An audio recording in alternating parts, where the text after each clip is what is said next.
So, Alan Onyema, the chairman of AirPeace, is explaining to us at this event why you save money flying AirPeace.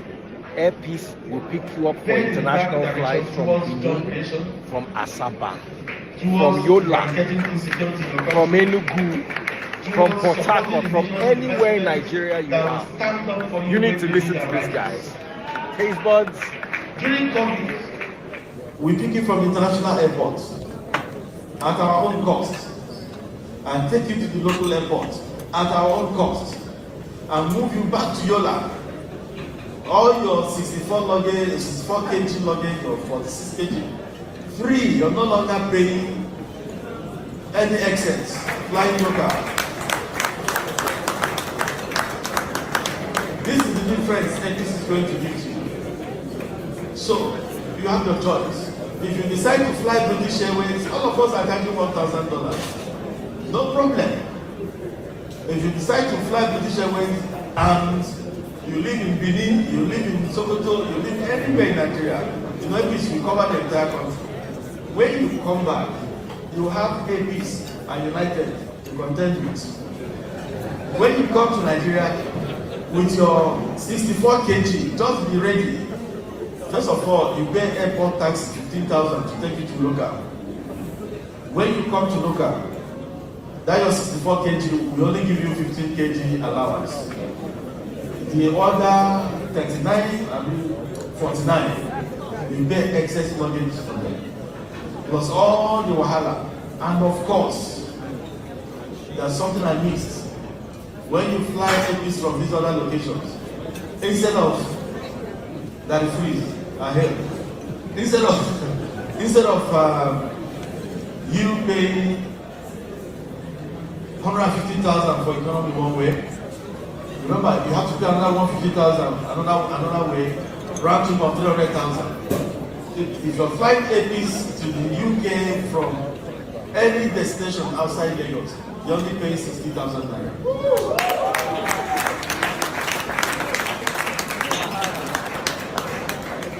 So that if you fly this other airlines, you come back, you give AirPeace 150,000. I can't hear you, unfortunately. I don't know what's wrong with my net. I can't hear you. I wish I could. You can't I don't know what's going on whenever I log in. This is what happens.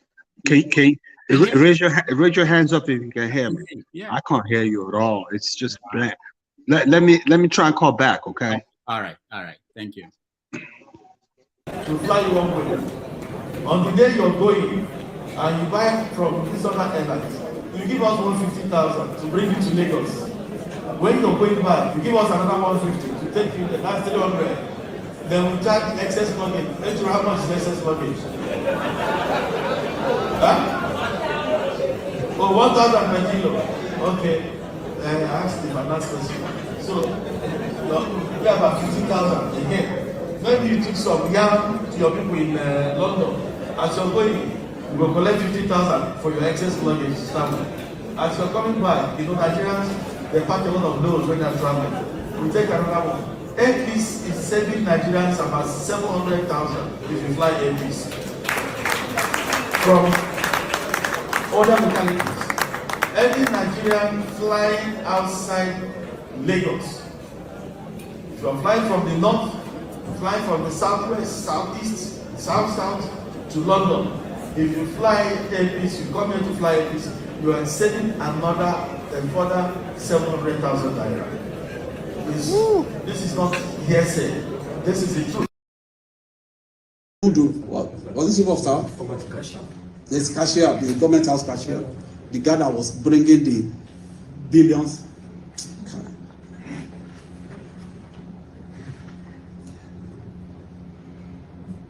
I'm so passionate about the need for us to move forward in this country.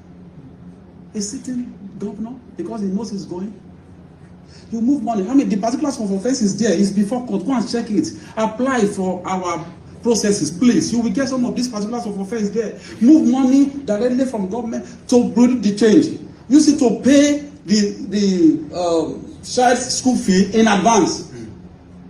In advance, dollars. How much? 71. Total is over almost 800.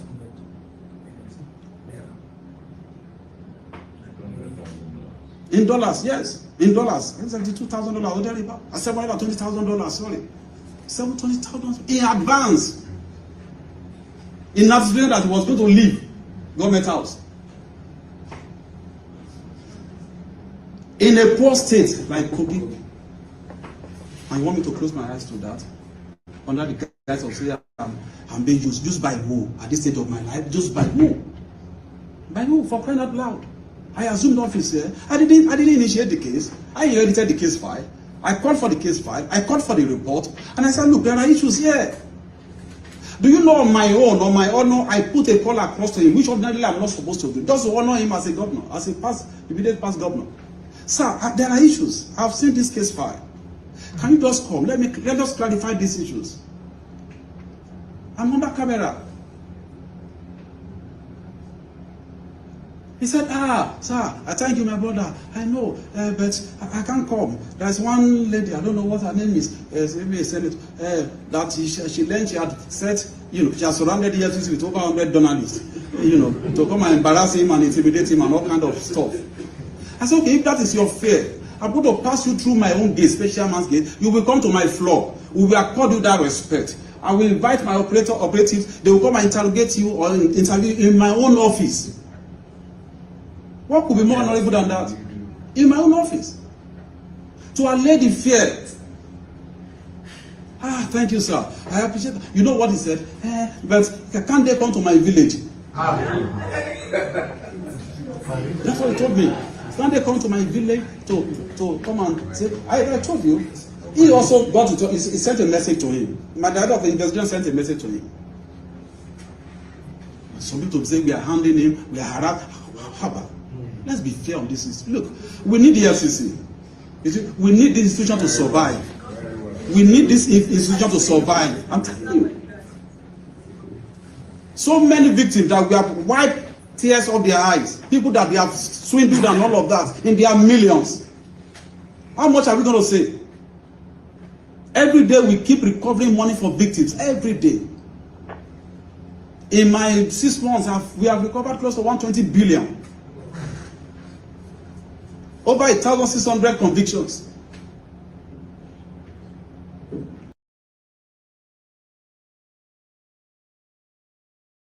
We are not doing anything unlawful. Yes, sir. And we have no reason to want to stop it. And the Nigerian constitution does not allow anybody to say they want to break away from any part of Nigeria. So I don't know. I mean, you are the teacher of history. The laws of Nigeria allows individual Nigerians or groups of Nigerians to advocate for self-determination for their people. But do you have any expectation that President Tinubu will sit down and negotiate for the Yorubas to leave Nigeria when he is himself a Yoruba man? That is business of the president. He will do what he thinks is good for the country. We will do what we think is good for our own nation from Nigeria. And nobody is disputing the fact that we Yoruba are being destroyed in Nigeria. Last night, only this last night, crowds of young people called me from somewhere in Oyo State that Fulani people had invaded their village and had scattered the whole place. We cannot continue to live like that. If anybody thinks that a people like the Yoruba people will continue to live like that, you are deceiving yourself. You may pander to the constitution. You may pander to the authorities of the land. But you cannot twist the truth out of existence. That's the thing. You cannot say you do not know that the Yoruba people are under pressure in Nigeria. You cannot say that Yoruba people are not being killed. God have mercy upon us.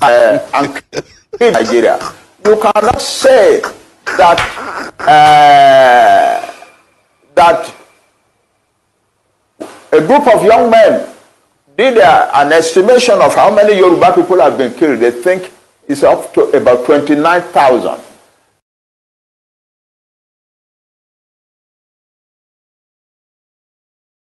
If you teach at an American university and your students are not on the street demonstrating, you're doing something wrong. What you teach doesn't matter. Chemistry, literature, or astronomy. You are either teaching abstract mathematics or inactive history. The essential lecture that every American professor owes their students in this hour of need is about the moral obligation to stand up when every other group in their country has capitulated. At their age, in their idealistic world, these students still have the moral audacity to challenge what has been brandished around them as conventional wisdom, which is just a metaphor for sustaining and stretching the status quo. Like the students of the 60s, these American students' conscience have not yet been corrupted and conquered by corporate America and its co-conspirator, the deep state. They have not been misled about the hypocritical role their country is playing in the carnage going on in Gaza. It is great to see American students answering the call to stand up and stand their ground when everyone else has been compromised or jaded. Because of them, I have reasons to be optimistic about tomorrow. Now, let me go to school and see where my students are. If they are in class, it means I have failed too. Thank you. Look at 4 hours, no fire service. None could come. None could come here to put off the tanker with what's it called? With fuel. Look at. I can't go close to it because of the danger behind it. I can't go close to it. I can't go. Just look at. Straight down. Look at. No fire service in a 21st century Nigeria, in the heart of Port Harcourt. No fire service. Look at people's property burning down. I'm reporting live from Port Harcourt, East West Road, Eleme by Eleme Junction. Look at this. Look at. Please repost. It must get to the River State government. Fubara must hear this, so you must see this. So tell me. Look at.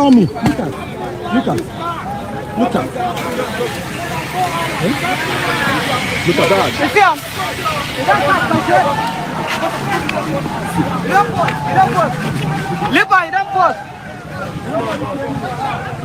Can you see that? In the 21st century Nigeria, no fire service till now. 4 hours. 4 hours, no fire service. And we live in a country. Tell me why I will not jackpot. Tell me why I will not plan to jackpot. If this is in maybe just in nearby Ghana here, 4 good hours. Look at it. I can't go close to it. But if you watch through this lens, you see what I'm telling you. Down. All cars have been gutted by fire. Down East West Road in Port Harcourt. That's where I'm reporting this. Live and direct. You can imagine this. You can imagine. God really saved me today. Marriage I am Cambia. So,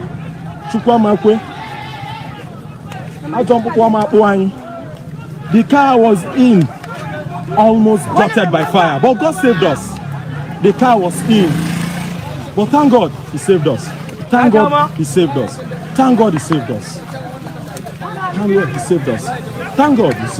Look at people's car. Look at. This guy is trying to save his car from inferno. Look at. You can see that. Oh. What is wrong with this guy?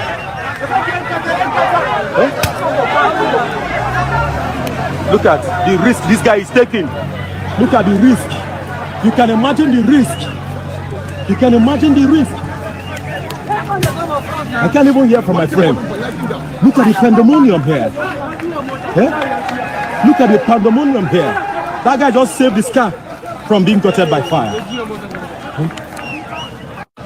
My dear, God forbid. This is the country we live in. This is the country we live in. And you see, every time and then, people want to leave. People want to leave. Because they can look at people's car.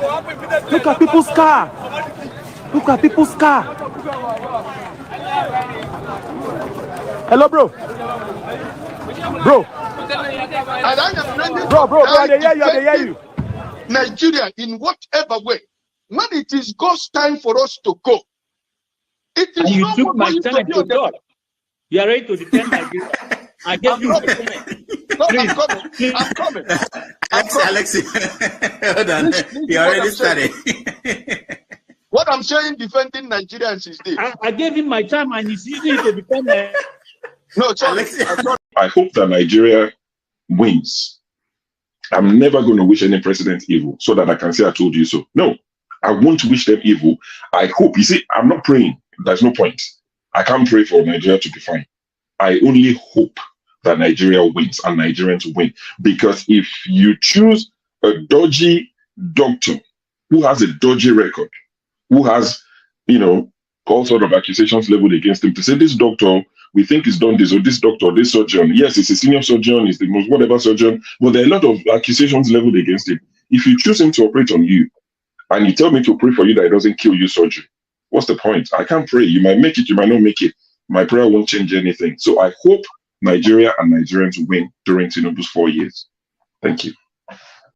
Tinubu is a criminal, yes, of course, a categorical grade 1 criminal. The only person more criminal than Tinubu in Nigeria is probably Babangida. But he's a criminal, and is he fit for purpose? Absolutely not. Should Tinubu be the president of Nigeria? Categorical no. Is there a better option than him? That is subjective. So show me who he is. Don't forget, that state is now an oil-producing state. So they now have derivation, if you are not aware. So if you want to speak for anybody, please do not defend a character like Yahaya Bello. Please do not.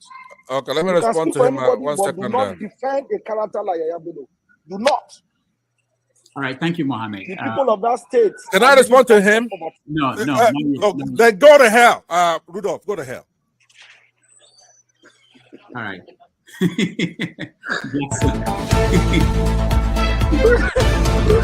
I never seen this part of him before. Oh, God. All right. Welcome to the show. It's Saturday, April the 27th. Yeah. 2024. My name is Rudolph Okonkwo. We are coming to you live from New York City. Thank you so much for joining us wherever in the world you are. We appreciate your time and we value you. And this is a show that we set up for you. It's your own show for you to air your view, have your say, whatever is going on around you, around the world, and around Africa. Today we are talking about Yahaya Bello, the man on the run. He's still on the run. But he's talking and his people are talking, basically making fun of the EFCC. So it's now a struggle between him and the EFCC's chairman, who is determined to get him to come and answer questions about $760,000 that he paid to the American school in Nigeria.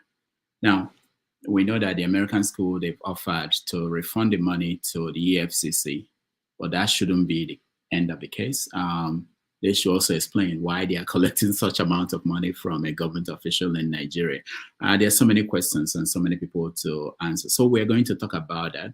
We're going to talk about AirPeace, which is beginning London to Abuja to London flights in Nigeria. And they're doing something different, which I think will give them competitive edge over the competitors. They are picking people up from wherever they are starting their journey. So if you're starting in Benin City, in Maiduguri, and you are going to London, So they will pick you up from there. So you don't have to pay for the local flight to the airport in Lagos. The same thing with coming back. So that's a new thing. I think competition is good. We've been talking about competition because of the competition with the British Airways and all the other international airlines. They put that in place as an additional. So that's a good thing. We're also going to come to America, where American students have decided to revolt against their government and their corporate America in the policy of the country towards the Middle East.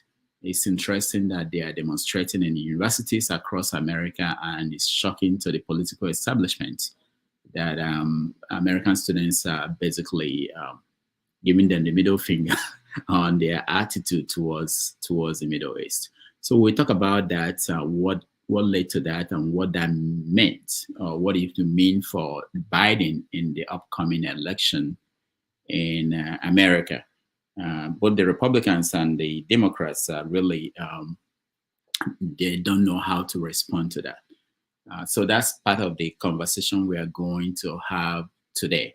And then, of course, we had the Yoruba Nation. There was an activity that happened a few weeks ago, and some people dismissed it as something that is was done by some people who should be ignored.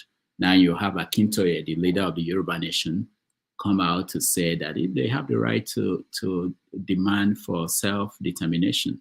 So what does that mean? We will discuss that as we talk about all the other issues going on in Nigeria. Meanwhile, the president of Nigeria, Bola Tinubu, left Nigeria, went to Netherlands. From Netherlands, he went to, I think he's in Saudi Arabia now. What is he looking for?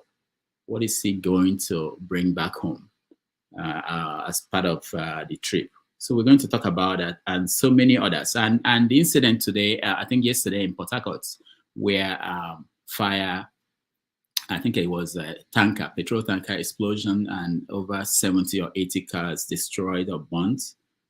So we're going to talk about that. We saw that video where a commentator, a citizen reporter, was basically saying that for 4 hours, there was no fire service that could come and rescue people. We don't know yet how many people died in the incident. So all these things are some of the things we're going to talk about, but we will start by welcoming the people who are here in the studio.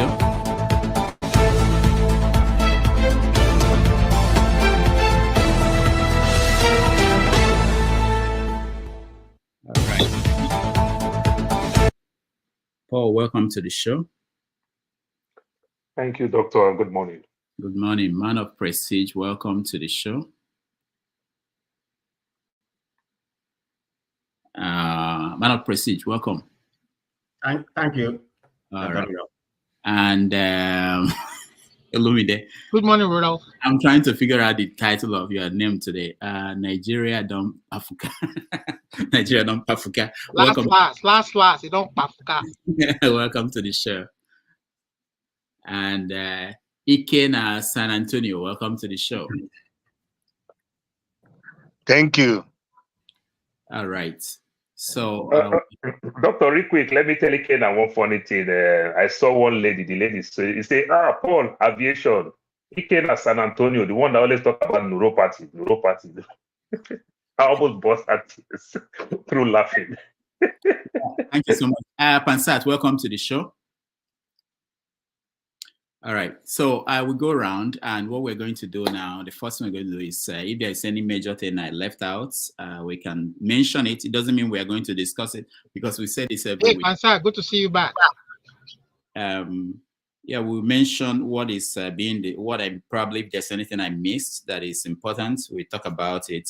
So let me start with you, Paul. Anything going on that I missed? Well, Doctor, there's so many things to say. I didn't really see. No, I won't just let me know hard. Okay. Let me know hard, because in Delta State we are having a small problem. It has been there for the past, say, 4 months. But some set of people is trying to the Olu of Wari, the Olu of Wari crisis and every other thing. This arrest here and there and every other thing. So it's causing some uproar here and there. And the Olu of Wari, to some extent now, he have some type of power because of the first lady. The first lady is Sani Shekiri woman. That's Tinubu's wife. So probably is giving him some type of power that he don't have. The way Warri has three major ethnic groups: the Urobo, Ijos, and the Shekiri.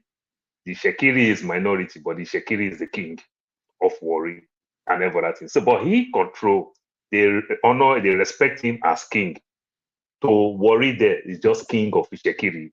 His cabinet does not control anything in Urobo land or Ijo land and everything. So sometimes when you get this type of power, you want to go places that you don't ordinarily need to go. Yeah. All right. We can touch on that if we have time. I'm interested in knowing where it started. How did we end up with that structure?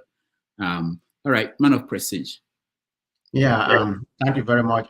Good morning from here. Paul, I think you are in the same time zone with me. Good afternoon, Dr. Rudolph. I'm sat in the same time zone with me, which is morning, and the UK. I don't know where you are, but anyway, everybody, I greet you all. Yeah, I have something to add to this. About Nigeria, the crooked plan they hatch in order to draw some foreign investors, and this is geared towards the diaspora. So I don't know how they expect people to come and invest in Nigeria. I think it's supposed to be specifically targeted to healthcare, road, and some other things.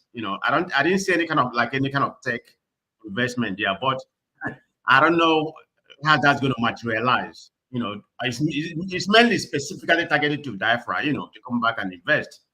So that would be very interesting. I mean, with what we have in Nigeria and going on right now, the insecurity and everything. I mean, for me, I'm not going to invest. I don't want the loan, whatever it is. They're gearing towards it. So that's one. The second one is about my interest when it comes to what's going on in Nigeria. It's just every part of Nigeria. I think it's still the same thing. All political anything. But this is specifically to sports. I mean, we're in third place right now behind Rwanda, 2 points behind Rwanda. And after the Cup of Nations, we have not been able to appoint the head coach up to today.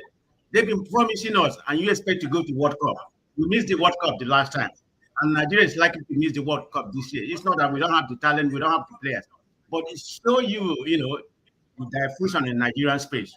The problem we are hearing right now is that to employ a foreign coach is going to be about 80,000 per month. But for local coach and indigenous coach might be about 40 to 50. But the problem is that they say Tinubu doesn't want to approve it. The head of the NFA specifically said, I prefer a foreign coach. But I've talked to Tinubu. Tinubu doesn't want to approve. He said, no, that's not part of it. But I'm saying, what does Tinubu has to do with sports? I mean, just everything has to go to the hierarchy. Because Tinubu is just like Alpha and Omega. So the point is that we don't have any coach right now. And we're going to be playing South Africa next month. We are not preparing. So it's just a confusion going on. But the issue I have, like I stated, is like Tinubu has to approve everything. All right, thank you. Let's not we'll go to details if we have time. But it's not really about Tinubu; it's about the presidency, because there is the same thing when whoever is the president. The NFA, the chairman of NFA specifically said, "I prefer a foreign coach." But it's I've talked to Tinubu. Tinubu doesn't say no, and you can't afford it. But you here traveling all over the country, all over the world, for investment that never materialized. How many places has he traveled since he's been in office for about 11 months? I mean, he's probably the most traveled president we have in Africa. No. He's not? No. Okay. The guy in Kenya goes everywhere. Okay. All right. Thank you. Let's go to Lumide. Lumide, any issue where a story we missed that is very important? Thank you, Rodolph.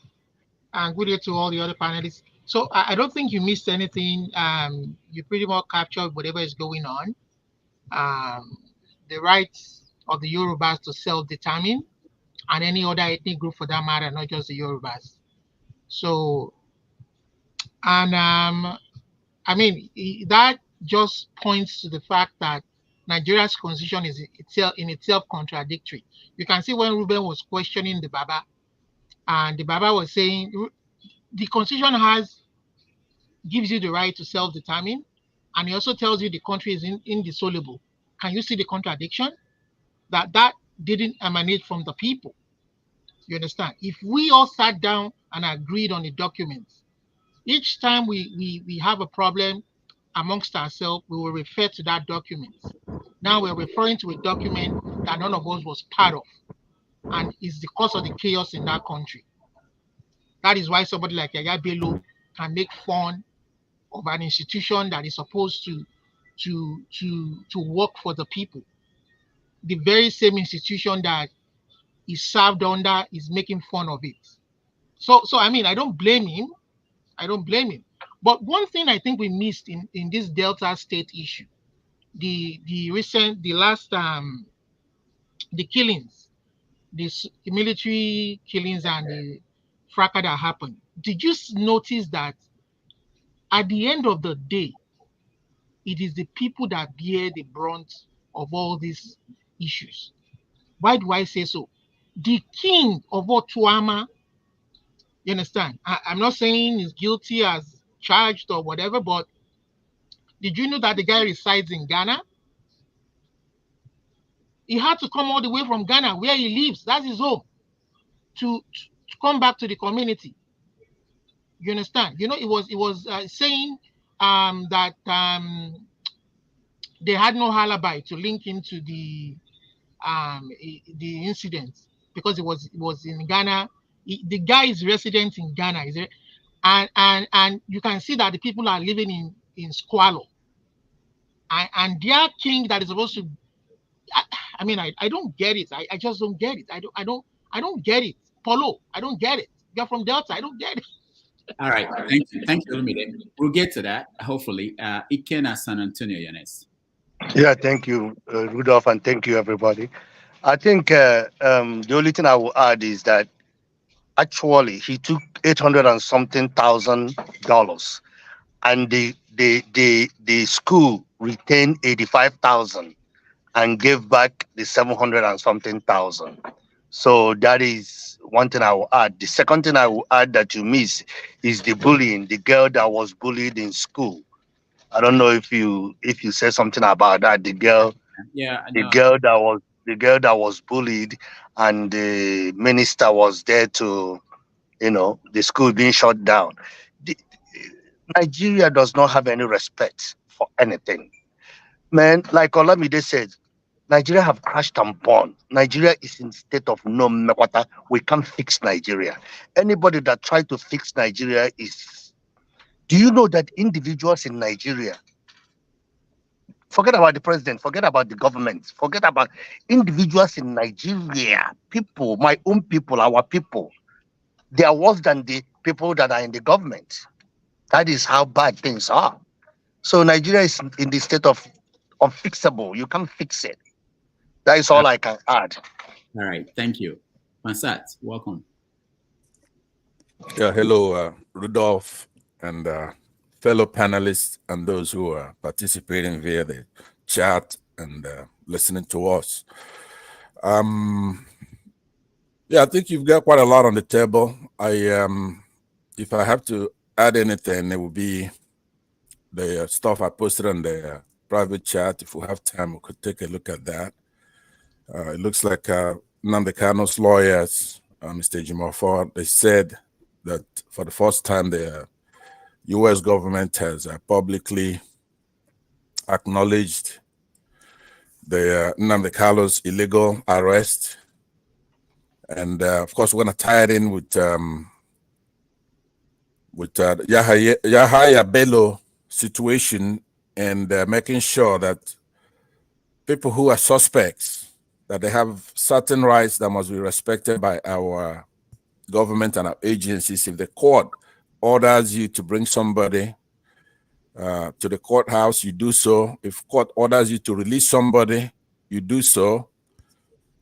We cannot have these rogue agencies, as you saw the hubris of this current chairman narrating that a suspect, a former governor, asked him to come to his village, and it's like he can't believe it. How could he ask me to come to the agency or the investigators to come to his village? I mean, you could arrange something with a suspect and go to his village. He's not convicted of a crime yet, no matter what you're alleging. And you're a public servant. So he's making an arrangement with you, so he could talk to you. He doesn't have to talk to you. He could say, "Hey, I don't want to talk." It's within his right that you take your case to court. You can't be cheering somebody on trying a case in the media and doing hearsay, saying what he said. That might not be the context that he said it. And we don't have a jury, so if you have one individual judge watching that, he's going to be prejudiced already. Not to say that this corporate is innocent, but that's what I want to say. And then I want to say, Rudolph, I spoke to you after the last thing that we had on this show. I thought you were unfair by having this guy come here talking to me anyhow. I'm here in the United States. I know a lot more. There are things that they call first world problems. He doesn't have that. I don't know where the hell he is, but you cannot have a guy come here berating me and then you will give me a chance to talk. I thought you handled that poorly, and because it was late in your show, it was oversight. So it didn't call for me to snap back at you the way I did. So for that, I apologize as a gentleman. And I did so when you and I spoke. So, and finally, Electricity had a show where I had no idea that he's doing whatever he's doing.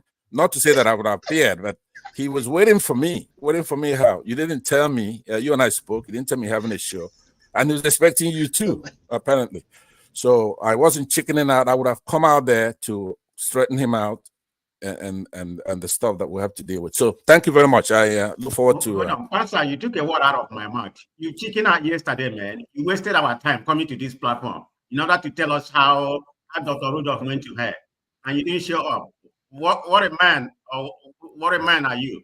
You chicken out. I didn't know they had you had a show going, but I watched it afterwards and I was laughing, obviously. Man of prestige. I thought Iken and San Antonio want to add Panzer to the kid in the bully kid. That Panzer is also a bully to Dr. Damages. The way he said. By the way, Rudolph, you have to remove that little bit that you put on that issue, on that thing there, because it doesn't belong in there. So just take it out, the bit where I told you to go to hell. I know that you're trying to be fair. Take it out. That's what I'm saying, that it was unnecessary. So, Doctor, send him your bill. Doctor, send him your bill. Pansa, thank you. We mean take out the go clip. To hell. The clip. Yeah, the one where permanent record is going to be a weekly thing we play. Doctor, send him your bill now. You see what is going on in America over Trump. Send him your bill. Let him buy that clip. Something Pansa mentioned, the American government. That reminded me of what they said last week, I think, or this week. There's a report they published about the election, where they said that during the election, some people, especially Igbo people, were not allowed to vote in Lagos and other places. Did anybody read the report? And they also said that the whole election, the outcome was the will of the people. I wanted us to discuss that, how the two positions can be accurate, that some people were not allowed to vote, and then that the outcome is the will of the people. All right, Righteous Man, welcome to the show. Yeah, good evening from here, Dr. Rudolph and all the panelists. Good evening. It's pretty a very sunny day in Lagos here, and we are facing fuel scarcity. It's really a hell here. Got to buy a liter of fuel at 750 naira, and you have to queue before you can get it. It's really, things are not working out well. However, I have a submission that those in governance do not have a clear picture of where they're taking Nigerians to. The present APC government do not have a clear picture. They are just doing try and luck, coming with the 10 billion diaspora investment and all. You can just clearly see that these people do not have a clear picture of where they are going to and where they are taking Nigerians to. And it's reflecting on what we are facing down here, But there is something that interested me most. Recently, I went to your page, and I want to quote exactly what your last guest, I think Aisha, said. which you highlighted in your page, and I quote, when we give charity, we subsidize failure of Nigerian government and discourage people from holding public officials accountable. And you highlighted it. So, and it was quite interesting. And I would want you to please throw more light on the reason why you highlighted it. Did you agree with that submission? Because it carries a lot of interpretation. That is just it. And finally, Rudolph, you are a man of the people. I tell you, many people discuss about you, and I want you to keep it up. The interview you had with Mr. Peter Obi, today was, I didn't go to work today. I had the privilege of going through the previous interviews you had. I wasn't opportune that day because my friend came from the US. We've been running, up and down since then. I couldn't feature in that program. But it was interesting. And it was not like Rudolph I used to know. You were so principled that you were taking people off and maintaining the hours and time. Everything was so sweet. And I say, kudos, man. You need to keep it up. Thank you very much. God bless you. All right. Thank you, Because you were not there. Austin, you're looking for trouble today. You just came for trouble. Go ahead. Yeah, thank you. Thank you, Doctor. I mean, you got all the points. But the judiciary convention that just concluded, if we really can go through what the Senate president said, I was like, I mean, these guys, what's going on in our country? If you listen to what that guy did and see him as a Senate president, you now ask yourself, how did he become a senator? So they all know the right thing, but they just downplay the right thing. And they keep doing the wrong thing. And I pity the judges because they will give them with the left hand and they will come in public and condemn them. And the same thing we go as a priest and the religious people, they will come to you, plead with you, you'll be merciful to them, and they will go out and disgrace you.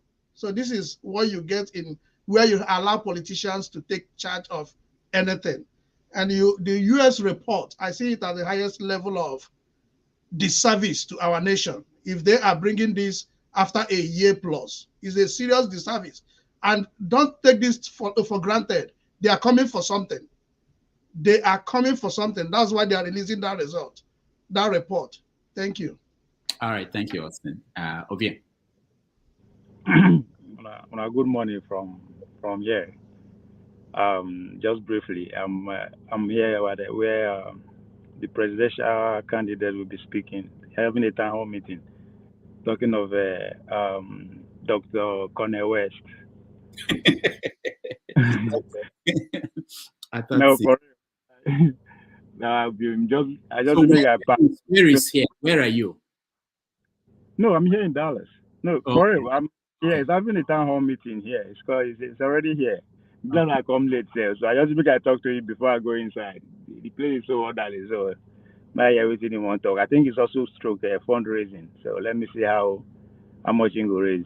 How much you donate? Make a pledge on your behalf. No, I don't support candidates like that. It's not going anywhere. Ovie is always supporting losing candidates. Me being here is for me to put it in perspective. Now history I pursue. I'm not between the supporter. I know I'm not even eligible to vote. I know be American. So if you cover that well, I beg. My vote. That's my vote. That's my vote. That's my candidate. You see, that's it. Oh, I can't believe you. I'm doing God's work. My guy, if Biden come 10 times again, if I'm still alive, I will never vote for him. 10 times again, I will never vote for him. Okay, why not go and vote for Trump? I just tell you who I will vote for. Why are you asking me why not go vote for Trump? Vote. That's why Nigeria is whatever it is. Well, because if you made it public, vote, we can interrogate you. You are not supposed to make it public, but because you made it public, we can interrogate you. Yes, I'm not being biased now. I'm not a party man. Dr. Damiji, talk about one of the speech of the year so far by Emmanuel Macron, when he was crying and begging at the same time that Europe. if the Europe will continent die. Europe don't do anything before the year 2030, they will become a third world countries. But for me, I think it's too late. So I mean, I think where did he make the speech?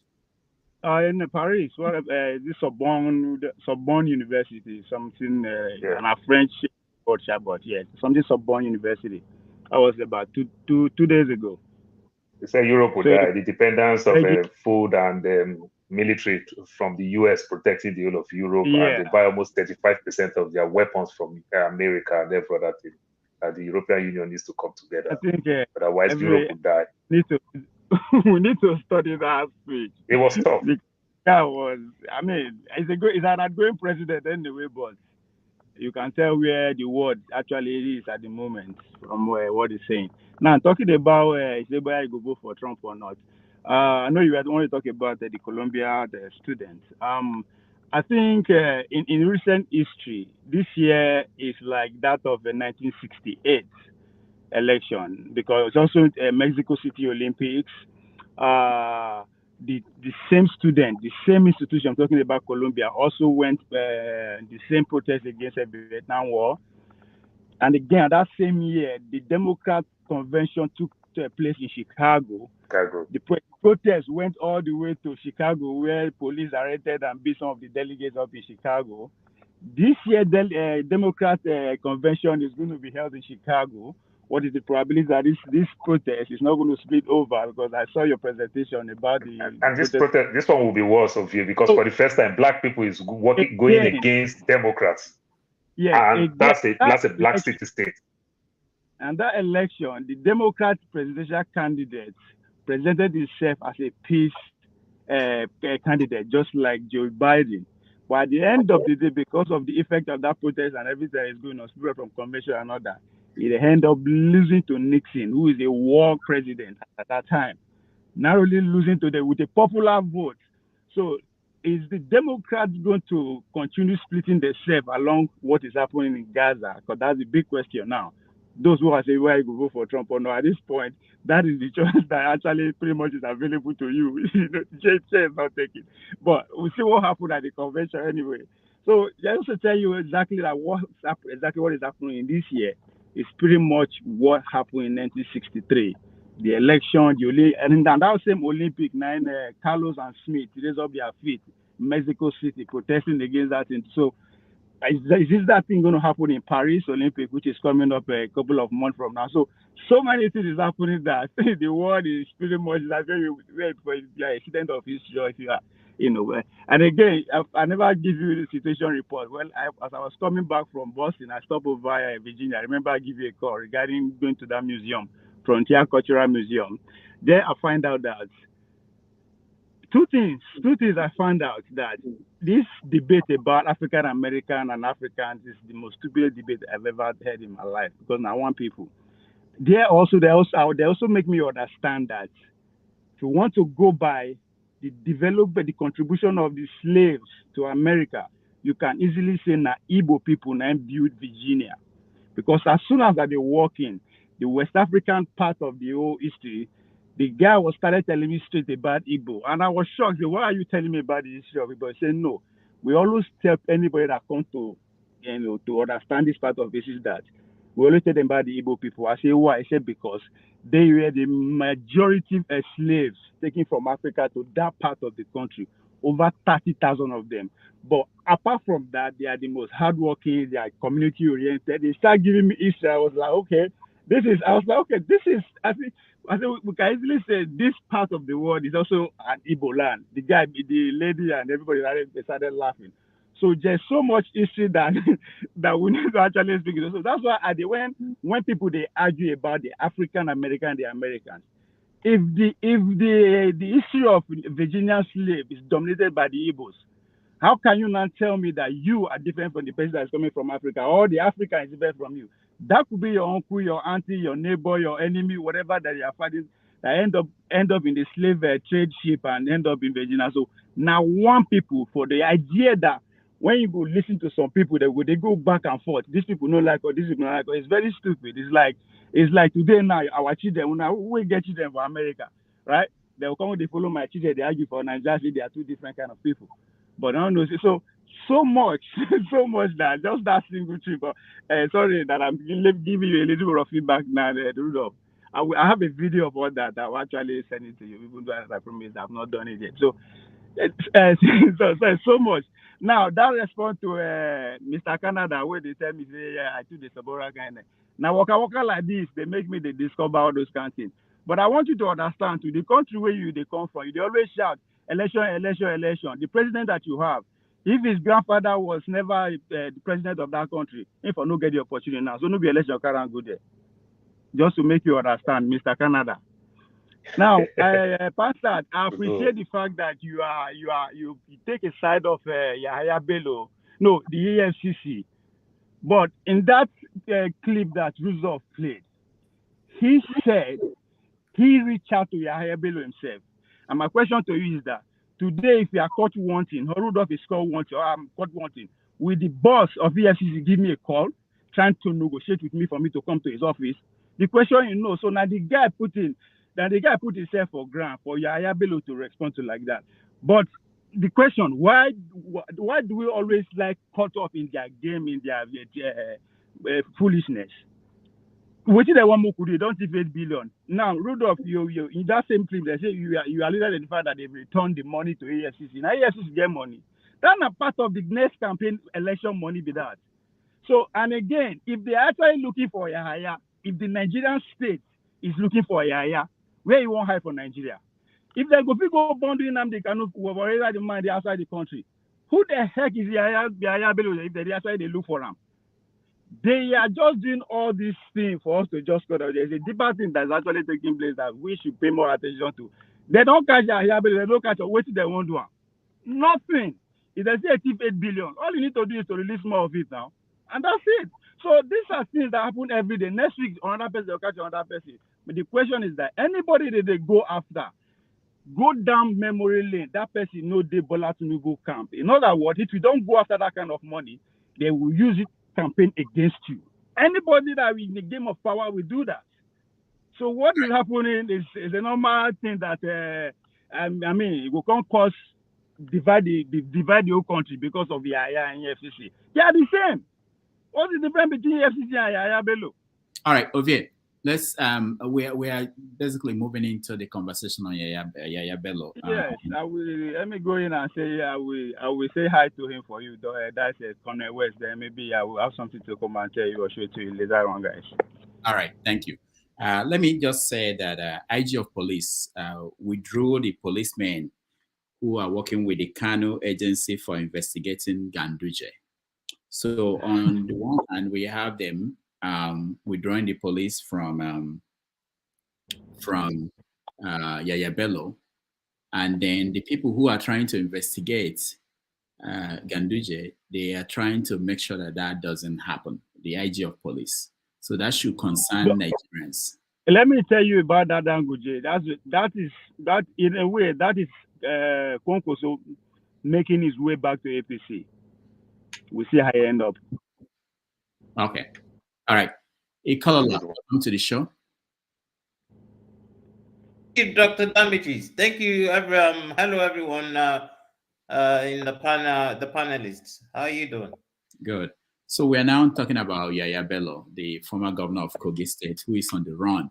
And the details we are getting from the money he paid to the American school in Abuja, it's mind-boggling. People are shocked at how much our elites are spending to send their kids to school in Nigeria. And in fact, there's a post on Twitter, I believe, that was talking about what they teach them. It's not just about how much they pay, what they teach them, what these kids become after they go to school in these kind of schools in Nigeria and then move out of Nigeria and go to school abroad, what they become when they come back, because some of them will come back and become your lawmakers, become your governors, and what they become. So we talk about all the ramifications of that story, because it's not just one thing. But the fact is that the man is still wanted, the man is still missing. There are stories that he's trying to get to somewhere in North Africa, where his wife is and where he's been investing money. So he's trying to find a way out of Nigeria. So Kolola, you can take it from any angle. Oh, thank you so much. I think the Tinubu government has decided to put in a show to keep Nigerians busy while they get into some other activities. Whoever thinks Yahaya Bello paying that kind of money for his child, then is very ignorant of what is going on with the Nigerian airlines. I met someone 2 years ago. He came to study in the UK. This guy rides a Bentley. He's a student, and his school fees has been paid for a whole 4 years, and his living accommodation has been paid for another 4 years. And he actually went to work to keep himself busy. And how this story came up was that he was telling us how his mother was so angry that he had to go to work. And we have so many like that. And this person, to be very honest with you, I don't know who his father is. I've never heard of him. So anybody who is surprised at what Yahaya Bello, and this is in Nigeria, so imagine what happens outside, or how much after all that has been paid. Do you know how much a Bentley is? And after all that has been done, you know what pocket money he has for the next 4 years. So it's the ignorance of Nigerians that is the problem. It is not what these people do. These people have seen a loophole, and they are going to keep taking advantage of it as long as Nigerians have decided to beat their chest that they will be ignorant. And they are ignorant to two things. They are ignorant because of religion. They are ignorant because they are, like someone said, Aisha said, to culture, the culture of don't ask questions. You're not meant to ask questions. That's stupidity, And the funny side of it is some of them travel to this West, and we are also guilty. Some of us come to the West where the bedrock of their civilization is never take anyone's word for it. Then when your child asks you a question, Daddy, why are you doing this? You tell him, oh, he's not supposed to ask you a question. That's in your culture. You don't ask elders question, and then you say you are civilized. You see, it's a very tall order, but it is what it is. As long as Nigerians have beaten their chest to be ignorant, it will keep happening. Thank you, Kolola. Paul. Doctor, talking about this Yahaya Bello thing is just funny. You see, one thing with the elite, I have very minute privilege to meet some of them as politicians, people who hold positions in government. I used to help, like when they come here, help rent car, do those type of little thing, and also eat good, free Nigerian food. When you go to those fancy Nigerian restaurant, Doctor will know some in Jamaica, in the JFK. That was why good food, very expensive. This man, it's a class thing. It's like a competition. It's like what the Yoruba introduced that everybody started follow called Ashebi. So somebody will just say, I now have a property in GRA, Port Harcourt. I have a house in Wuse 2. I have a property in Parkview when Parkview was raining, when VGC was raining. Now Banana Island is raining. They just own these properties. Then when you look at all these properties, nobody live there because these guys are kids. They all live in the West.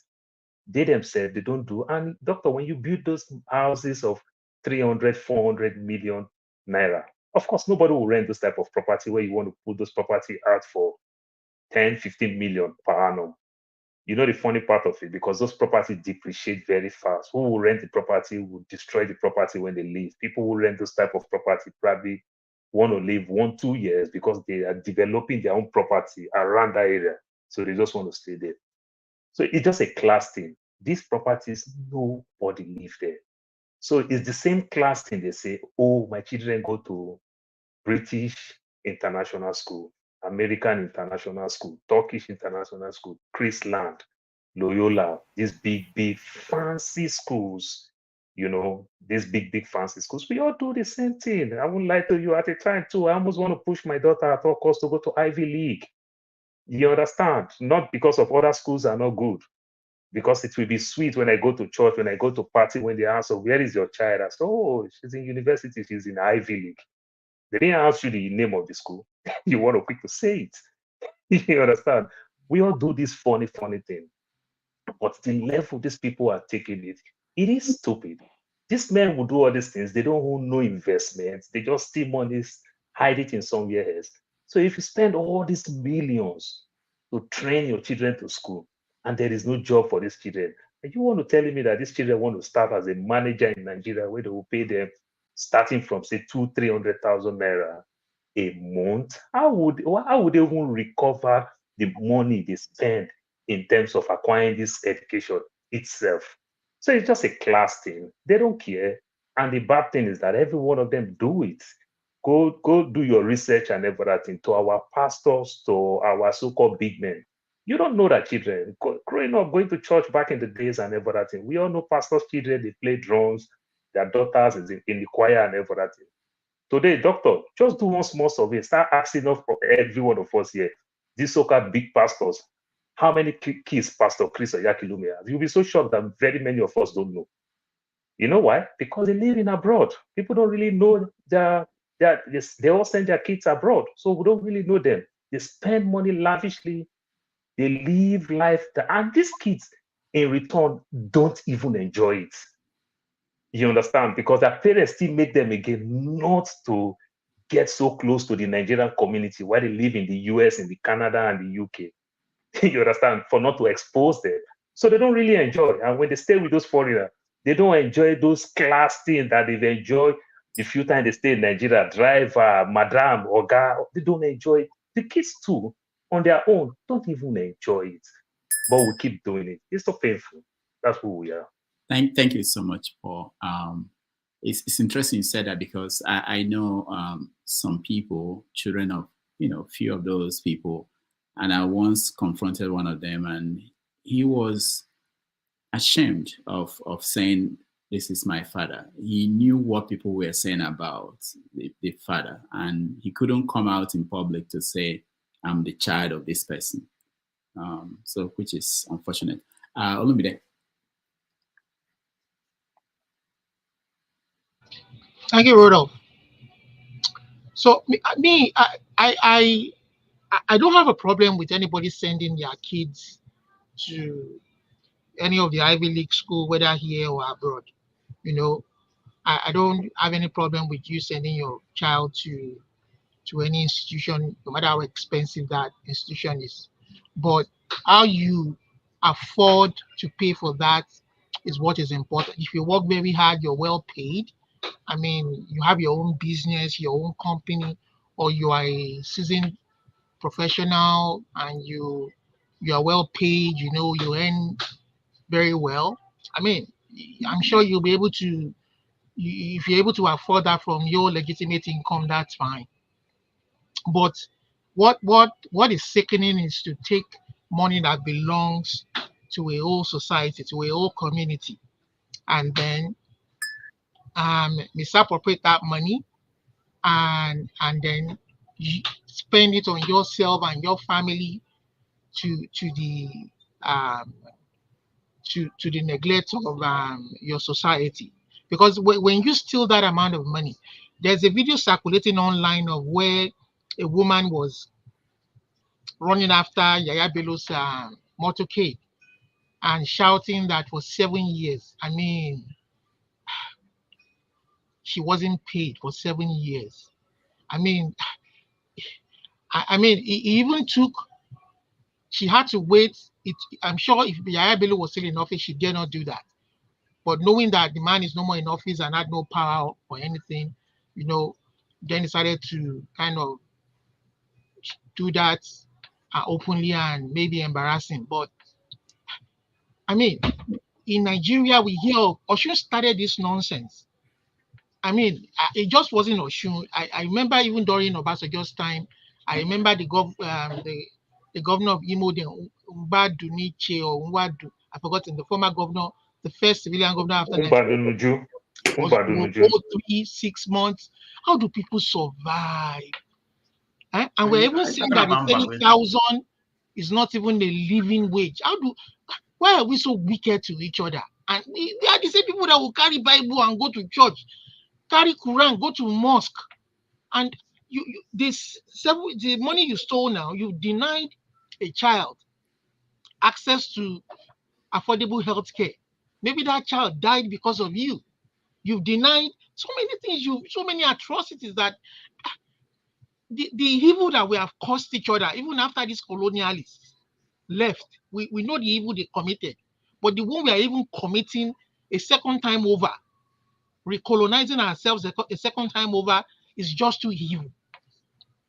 If you create a good society as a leader, as somebody who is elected, you will come back and benefit from what you've created. But because you have no intention of doing anything meaningful, you will steal that amount of money. This is money. Even that money, that money that is stole is many times over what some people will work for over 25, 30 years and retire with as their pension or gratuity. Many times over, after working 25, 30 years, and then in one single day, this one just swap the whole thing. I mean, I don't know. They're sick down there. Those people are sick. And he doesn't see anything good, bad in what he's done. Making fun of, I mean, that is this same system he served under. He should go and answer to that system. He went to court, defended, he said he was elected, voted for, went to court, won up until the Supreme Court. He served 2 terms. So why is he running around the place like somebody who never did anything wrong? He should go and answer, and maybe he has the money, to pay the lawyers, get all the signs you want to get. Go and defend your innocence. It's not hard. It's not. People get accused every day in this part of the world. They go to court. They prove their innocence. So what's you don't do media trial. Both him and EFCC. Doctor, please, I beg you. I needed every one of you. Anybody can throw more light. I watched the Yahaya Bello thing in Adiola Faiwu over this money thing and how they took EFCC to court and won the case. So, but Adiola didn't explain that part very clearly to me, so I didn't really understand. So, if they won the balance of 720,000, did they recover the money back from the school? Because the school, one hand, it looked like the school forfeit the money to EFCC. Or did the Yahaya Bello so-called son or the like did they recover the money because they won the American school in court?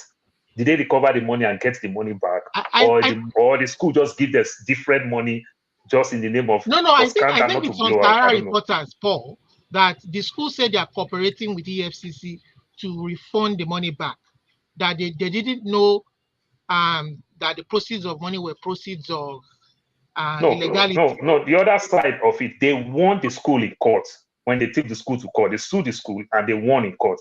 So if they won in court, did they recover the 720,000 back when they win in court? That part is not really clear too. So I would like anybody to help me with that. No, the school said they will refund the money back from what I heard. If it is the same money you are talking about. No, yeah, I think what Paul is saying is whether it's the same money, whether they've paid back to Yahaya Bello and they now want to pay again the same amount of money to the EFCC. So we don't know. Just to avoid scandal. Yeah, I don't think I understand where things are. The fact that they won in court doesn't mean that they paid.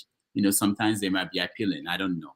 But it's interesting to note that Yahaya Bello's people in North Central Kogi are appealing to the president, Tinubu, to intervene and stop this, what's going on.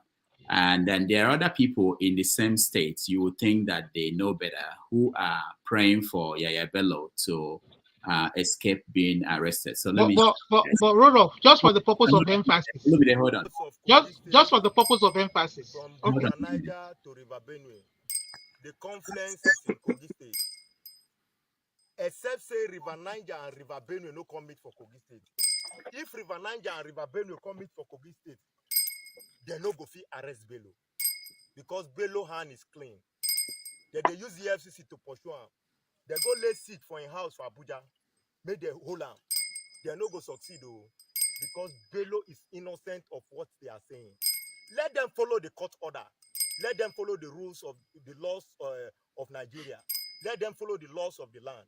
Except say I no be born of Igala Kingdom. If I be born of Igala Kingdom, na dear hand go fit catch Bello. But as me, the voice of the street, come intervene for this matter. Where I buy black cock, carry tortoise, come for this sacrifice, their hand no go catch Bello. Now me talk am. If their hand catch Bello, may they change my name from voice of the street. Bello had done development for Kogi State. Bello is the Agune Chamber 1 of Nigeria. The Idu 1 of Kogi State. The White Lion itself. EFCC dey front, you dey back. You dey back, they dey front. All right, just so you know, there are people who are defending Yahaya Bello from that part of the world. All right, thank you. Sorry, I just want to do a quick comment. You see, there's some things you see, and it's all you could do is laugh, because what you see there is ignorance and poverty playing a part. You ask yourself, how much were these people given to go and put a burning pot on someone's head and buy a cock? You see, it's big ignorance, and so we actually need enlightenment of our people, so to know that they can get more if they follow integrity, the path of integrity, honesty, and fair play, rather than this short-sighted tribalism and shed just downright ignorance, to be honest. And just for the sake of emphasis, Rodolph, the school, there's a latest news in Sahara Reporters this morning. The school said they are cooperating with EFCC and that they've refunded the 760,000 and they are cooperating with EFCC with ongoing investigation. So I think, yeah, that's just the news there. All right, thank you. Man of Prestige. Yeah, thank you very much. Dr. Rudolph, it's just kind of ironic when you make a statement about you met some of the privileged son of Nigerians, elite. I was in Orlando because I do go there, I do go to Florida quite often for to transact some business, me and my brother. So we were in a coffee line. Here's who I met. The name is Stella, who was my daughter, was behind me, which is, with her husband. They was coming, to buy coffee. So I had a conversation with her. I think, she told me they're twins. And she told me that they got married the same day. The twins, according to what she said, the one I was talking to, her name is Stella. So they got married the same day. I think they married to you. The guy, the husband is a Yoruba guy. I don't know if the other husband is a Yoruba guy, but he said they married, they got married the same day. I didn't go in detail with her, So I was going to ask her something about the father, how the father is doing. But unfortunately, I didn't have the time to do that. I got a phone call, so I have to leave for what I came there for immediately. So I took my coffee, I said, and keep on walking away. So it was very interesting. This happened earlier this week, when I was in Orlando. But anyway, so let me proceed. What we are talking about Yahaya Bello. So Nigeria is such a funny place that anything goes. I mean, spending that kind of amount of money. I think what I had, depending on the news space you are reading, they say the school has agreed to refund 1.1 billion. That's what that's what I'm sorry, 1.1 million. So I don't know how true that, I don't know how true is that, Then having said that, there's a lot of schools being built. I don't know if you're aware of it. There's a school, I think it's called Chartered House. It's supposed to be opening in September. Guess how much the school fees is? 42 million naira per annum. So who is supposed to be going there? What is the British up to? I mean, it's just an elite club. You're going to pay 42 million per annum for school kids, primary school. This school is based in Lekki. It's supposed to open in September. Yeah, I think I'm right. So that's part of what's going on. I don't know if it is the most expensive primary school in Nigeria. I don't know how much this American International School cost, but that one I was able to verify it. It costs a lot of money. So that's what's going on. But anyway, going back to what we are talking about in Yahaya Bello, I think these people, these Nigerians, they're playing abacadabra on us. Nothing is going to come out of what's going on right now. I mean, how can Yahaya Bello be missing or you're looking for Yahaya Bello? He just released a tape last week and he was calling the people that after him idiots. They don't have a job. Let them come up because it was two people interviewing him. He was in his house. He said they're idiot, they don't have a job. All they're doing is spreading a fake news. And this guy is going to come on national TV, to conjugate this case. The EFC chairman said this. And I don't know why people believe it. Maybe they agbadose, but somebody with a rational sense know that nothing is going to come out of it. Even 2 days before that Rancos went in Lagos, Yahaya Bello was in Lagos, to meet Tinubu. So if you want to arrest him, you could have arrested him in Lagos. I mean, he was free. I'm thinking this is an orchestration, just to distract us. That's what I really believe. I mean, because anything that come out of Nigerian government, I don't believe it. I mean, I don't believe it. I mean, like what they said about Naira, Naira appreciation. Now it's depreciating. Somebody that collected money, from my brother, my brother sent money yesterday. They collected the money at 1,400. I don't know what it is today. Yeah, that's what the person told us. The money, he changed at a booking market in Abuja. It was 1,400. I don't know how much was the selling.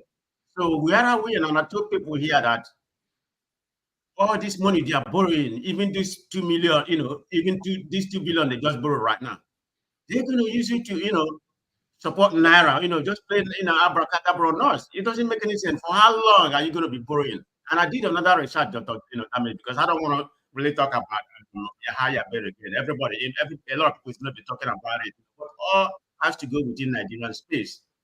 Since Tinubu came into office, I think it was May 29, which is almost about 11 months right now. Nigeria has borrowed 10 billion. And what are they doing with that money? $10 billion, dollars they have borrowed. That's how much is up to date. And nothing has come out of it. Every day we keep on talking about the same Nigeria. I mean, I don't know. I'm kind of giving up. Whatever happened, let it happen. I don't really care about what's going on in Nigeria anymore. So I'm only going to be after my, just after myself. I mean, I go to Nigeria or wherever, Now, one more thing. We're talking about the AirPeace. I just want to put this what we're talking about. I think they say AirPeace bought like about 10 more planes. So they are really, we're going to talk about it. So I don't want to preview that. Thank you. All right, thank you. Pansat. Yeah, thank you very much, Rudolph. And man of prestige, I've seen you a lot of activity on the internet, ubiquitous, especially on this platform and other popular platforms. And the other day, you asked me, do I consider you a Biafran? So let me also take that back and say, you are a son of Biafra, right? It's not for me to pick and choose who's a Biafran or not. I do have my litmus test, which is if I see you laughing a lot on TV, you're not a Biafran, because we do have a lot of problems. Nothing should be preventing you from thinking about some of those problems. Now, Hold on. When I laugh or whatever, a sense of humor, I take everything from. Believe me, nothing about Nigeria anger me because I don't really care about them. So, I mean, this is I'm talking about Biafra, not Nigeria. So. Okay, I got you. But you need to keep doing what you're doing with a mission, all right? We need freedom for our people back home. And talking about Yahaya Bello, the reason why you're getting fatigued is that you are looking at it in simplistic terms. It's not about Yahaya Bello. More than likely, he did it. Whatever it is they're accusing him of doing. We don't have anything out yet, right? Like I said, they need to charge him so that we know what laws he violated, what part of our constitution or their state constitution or whatever. But you have to understand that the EFCC is out of order, right? The law that established the EFCC was an act in 2002, I believe. And I believe a lot of Oyibos had a hand in it. They wanted to protect their people from fraud, 419, what they call 419, where their people are complicit in the fraud. So if Nigerians who have a hard time making it out there encounter people who want to come and take our oil, for example, and they say, look, if you send me, if the Nigerian fraudster will say, if you send me $50, I'll send you $300 or something like that. And the stupid American or the British, with his greed, wants that Nigerian to send them $500 for 50 naira or whatever, and then he will take his money, right? So the Oyibos are protecting their fraudsters, but they want to do it on behalf of Nigerians and our own civil liberties back home. So that's how they established the EFCC for financial crimes, and that's okay. They actually funded, and a lot of things are done to protect the foreigners from Nigerian criminals in that sense. But we do have the Nigerian police, right? For everybody, and they're supposed to do things properly there. We're not supposed to have an elite EFCC that is different from our police that is for everybody, making sure you have equality and everything in that enforcement of our laws. So the EFCC is there to combat economic and financial crimes, quote unquote, right? According to that, it was amended in 2004, I believe. So they're supposed to prevent. Now, remember that commission, if you go through what they established, they're supposed to prevent, investigate, underline all those words. You prevent, you investigate, and then you prosecute. And then finally, you penalize economic fraud and stuff. Now, how are you as an agency when Tinubu come into office, and a few months later in August, Tinubu appoints a former governor, Abubakar Bagadu, the minister of our budget, despite Bagadu's widely reported history of helping then President Sani Abacha to steal hundreds of millions of dollars. This is known. Now, if you want to prevent financial crimes, you're supposed to advise and protest such an activity. So this feigned outrage that a lot of us, especially on this panel, my friend Olumide, who I don't disagree with much, you just gung-ho. To you, somebody's already been convicted. More than likely, he did what they're accusing him of doing, but he's not been convicted of anything. It doesn't matter what the EFCC chairman says, because if you go back and you want to take a look at former EFCC chairman, and at some point, a lot of them I really believe were saints. I thought they were, okay, Nigeria's got a good guy. Let's say Malam Nuhu Ribadu, who is the pioneer executive chairman of that commission from 2003 to 2007. He was all over the place. I could see vestiges of tribalism in his prosecution and what he was doing for then President Olusegun Obasanjo in the political sense. But he was like a saint. I believe he's from Adamawa or something like that. His people don't recognize him to be that good. He's run for office I don't know how many times. Now, I cannot use that because there's rigging in Nigerian elections, as you know. But still, he's no saint, because when Good Lord Jonathan came in, he was able to, I don't know if it was under Good Luck that, oh no, that was Yaradua probably, that were able to drive him into exile. They wanted him to go for further training and they removed him. But aside from him, every subsequent EFCC chairman, for example, Mrs. Fareda Waziri was accused of fraud, Ibrahim Lamode, and then Abdulrashid Bawa was the notorious one, up to this present one now. When they go and they seize property, they keep it for themselves. They put it in their pocket. So then imagine what else they could be doing. Go and look at the allegation on each one of them. And there's never been a Christian. Never. Pastor, this guy is a pastor. The current one is a pastor. I'm talking about before. Okay. We cannot judge it right now because it's been a year in office or something. I'm talking before this guy, right? Okay. So there's never been a southerner ever. So what they did is to carve out from our police, supposed to protect all of us. You have a lot of our people in the police force. It's our Nigerian police supposed to have ability to investigate. Even up to now, they are under the police and the attorney general.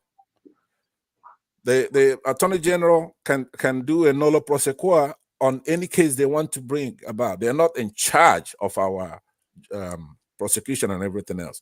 But the main point I want to make is that they carved it out to use as a tool, political tool. I just told you that the former chairmen are no sense. So when they come out talking nonsense like this guy is doing, this what is his name there? Guy from the Southwest that is in charge right now, and showing that he's not properly trained, trying his case, showing that he's giving preferential treatment, saying that he made a phone call and had private conversations. But I know that I want to be able to cap off what I'm saying by going back to where we stopped the last time, right? I wanted to say somebody like Yahaya Bello has to be looked at completely with his virtues and then his vices. I believe that one of his virtue I want to eliminate here, which I did the last time, is that he protected his state from a monopolist, Dangote, trying to seize the people's cement factory in his state.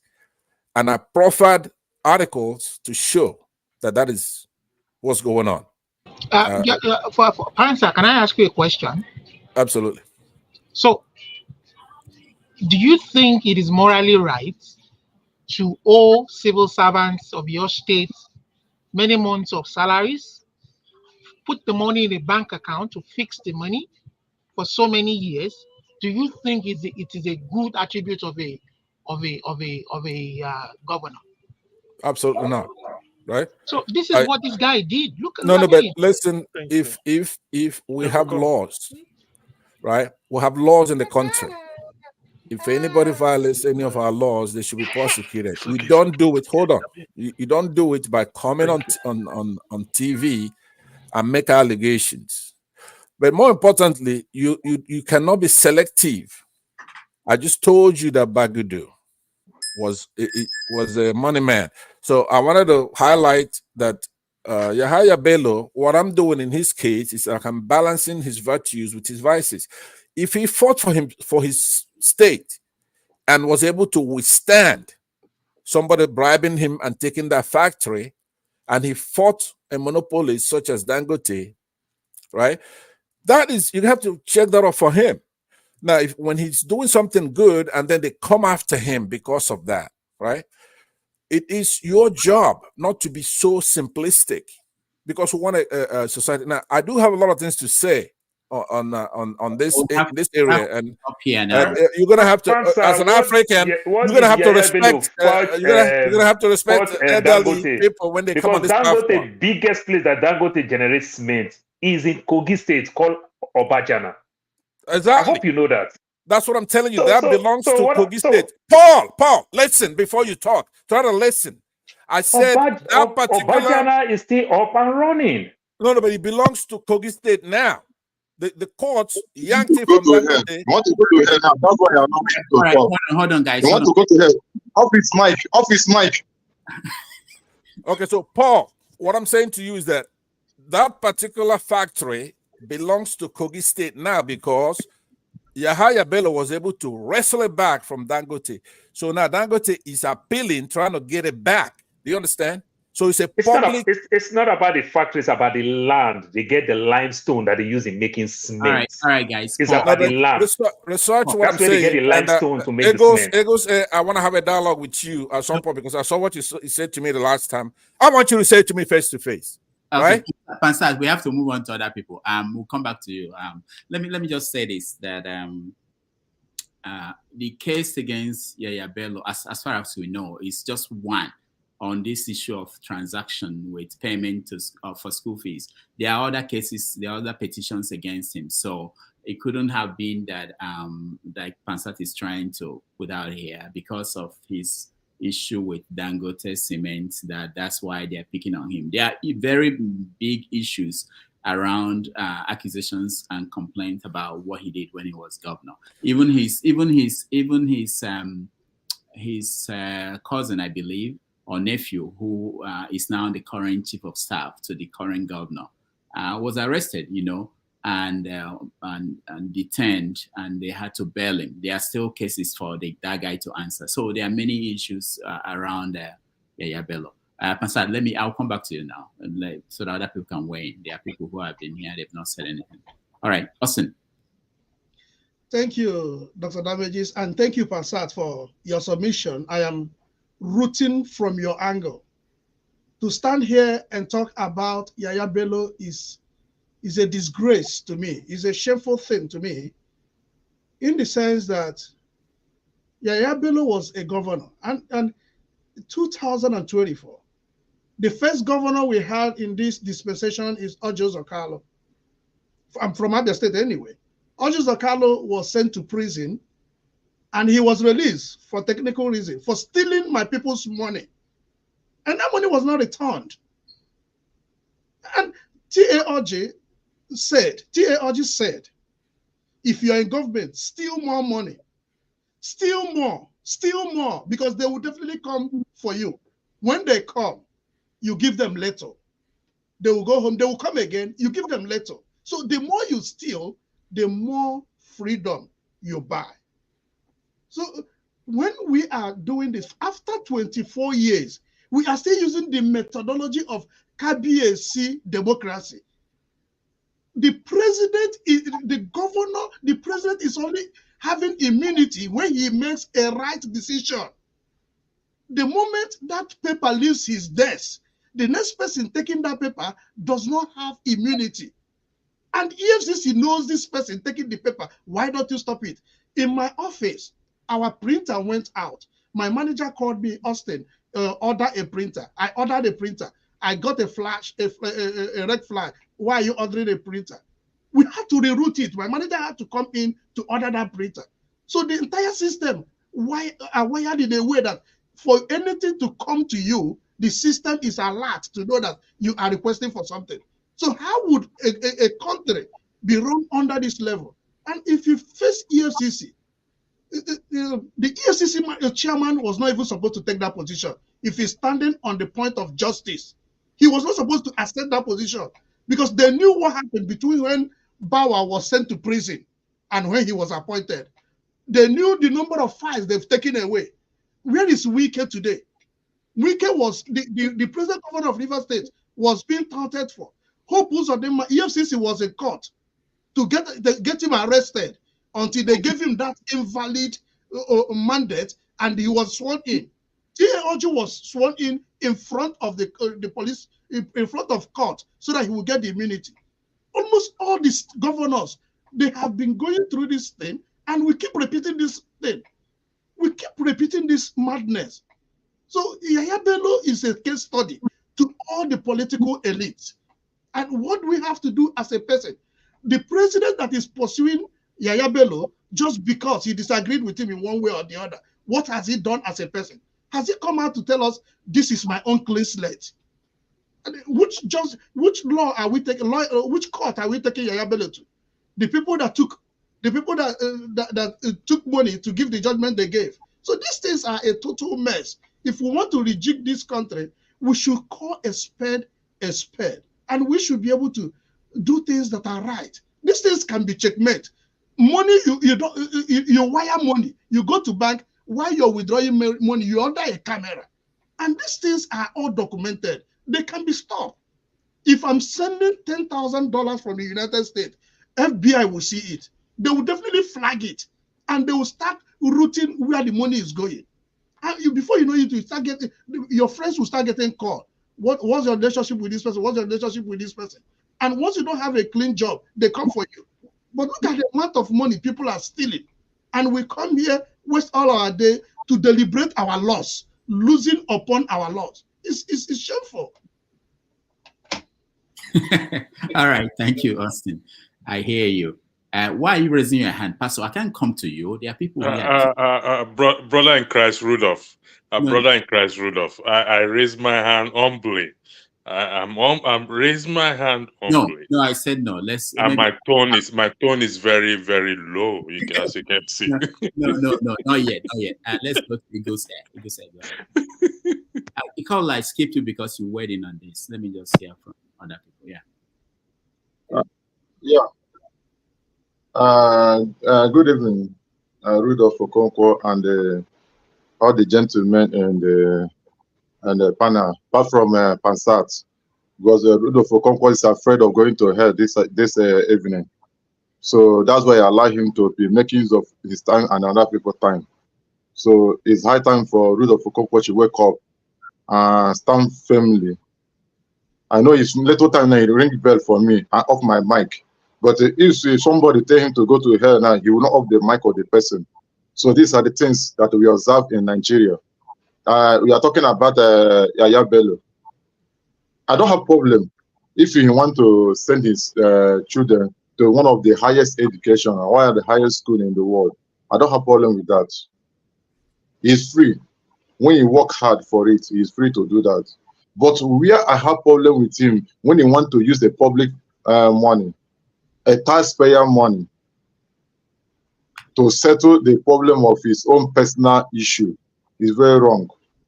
That's where we have a serious problem in Nigeria. Now, I believe that if FBI want to arrest a criminal, first of all, they will do underground investigation to find out and hold every file and every details concerning the person before they go for the arrest of the person. But in Nigeria, EFCC will arrest somebody and put that person under detention and begin to investigation. Then under whose file, under which case that you are arresting the person? They say that they're still investigating. Investigating what? The person that you arrested. So Nigeria is a drama. Nigeria is a Nollywood. Nigeria is a Bollywood. Nigeria is a Hollywood. Where they will come out and begin to display any movie they like. And we Nigerian citizens of Nigeria, we sit and begin to watch the movie and begin to watch what they are playing for us. That's the wrong game we have here. Look at it, in a whole Nigeria, the private school, I don't know whether private school or secondary school, want to collect 40-something million. I don't know the reason of that. And if you watch people that will pay that all those money, it's people in the government. Somebody that is fighting hard to make his money cannot spend that kind of money in training a child. Now, if you come to this India here now, there's a one university called Shade University. If you go to that Shade University here in India, most of the children that is schooling in that Shade University is children of ministers, children of generals, brigadiers. Could you imagine here a student will stay in a hotel room, pay $100 every day for 4 years, for 5 years, and driving the latest Mercedes, latest Lexus, coming to school? They are just doing it as a competition.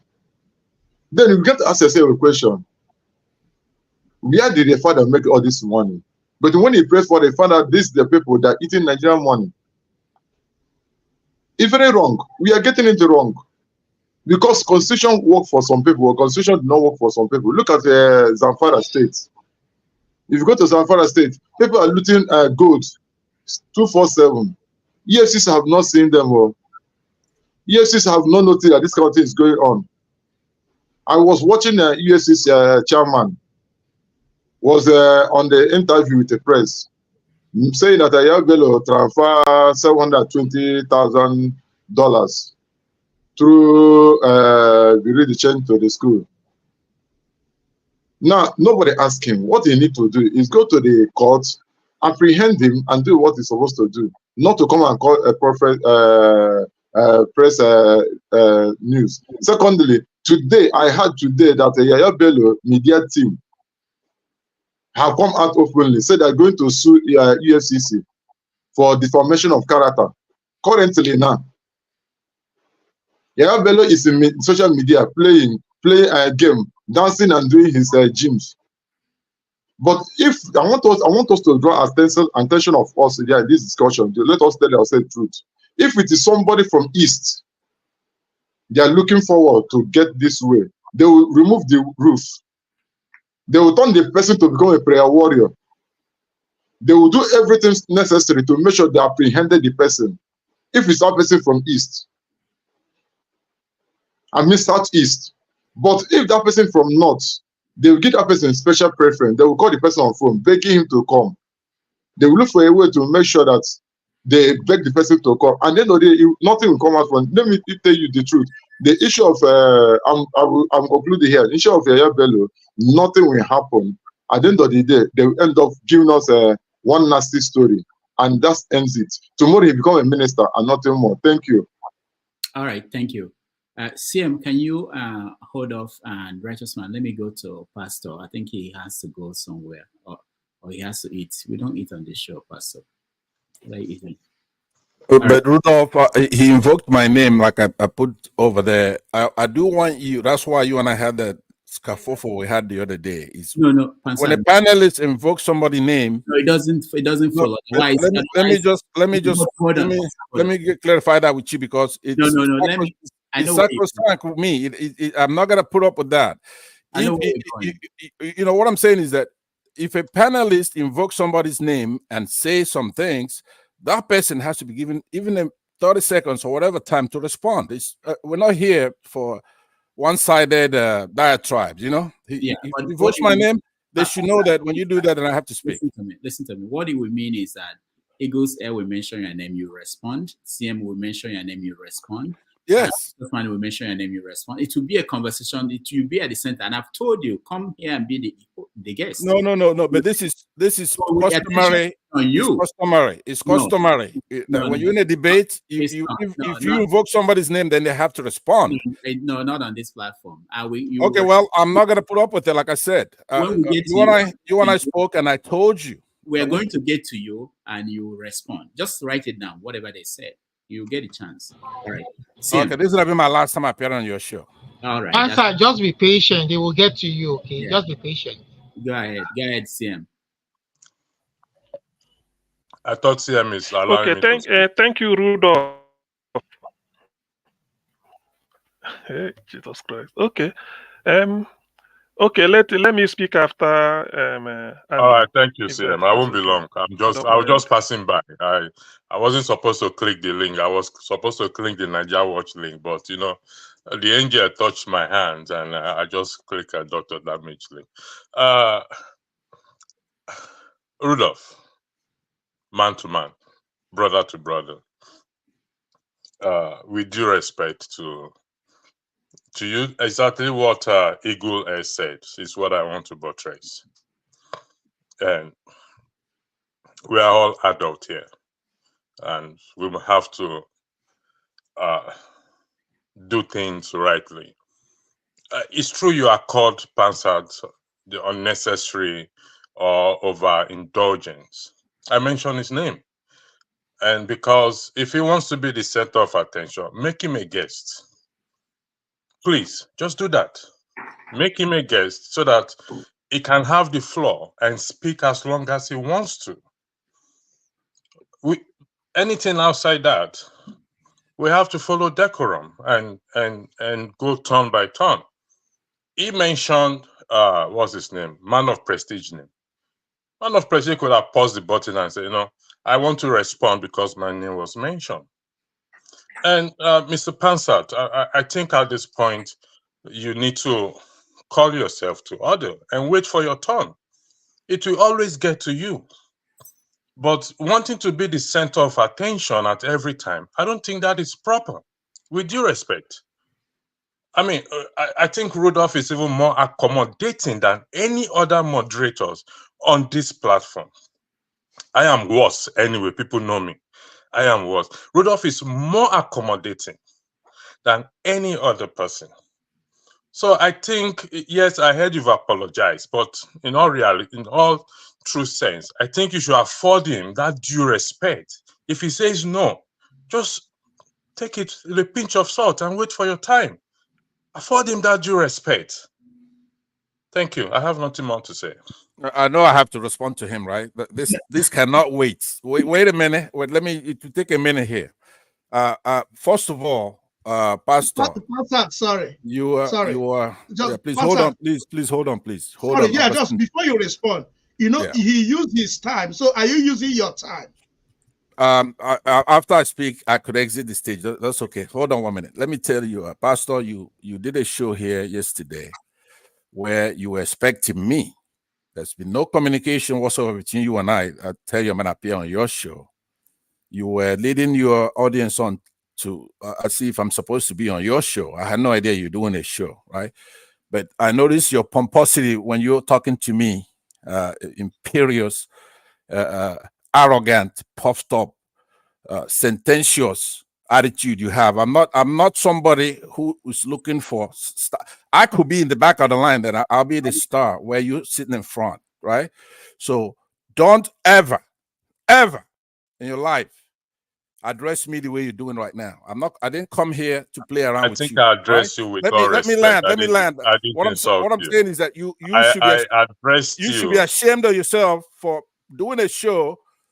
I see if I'm supposed to be a guest on your Mr. show. Rudolph, You and I you have don't no. mute me.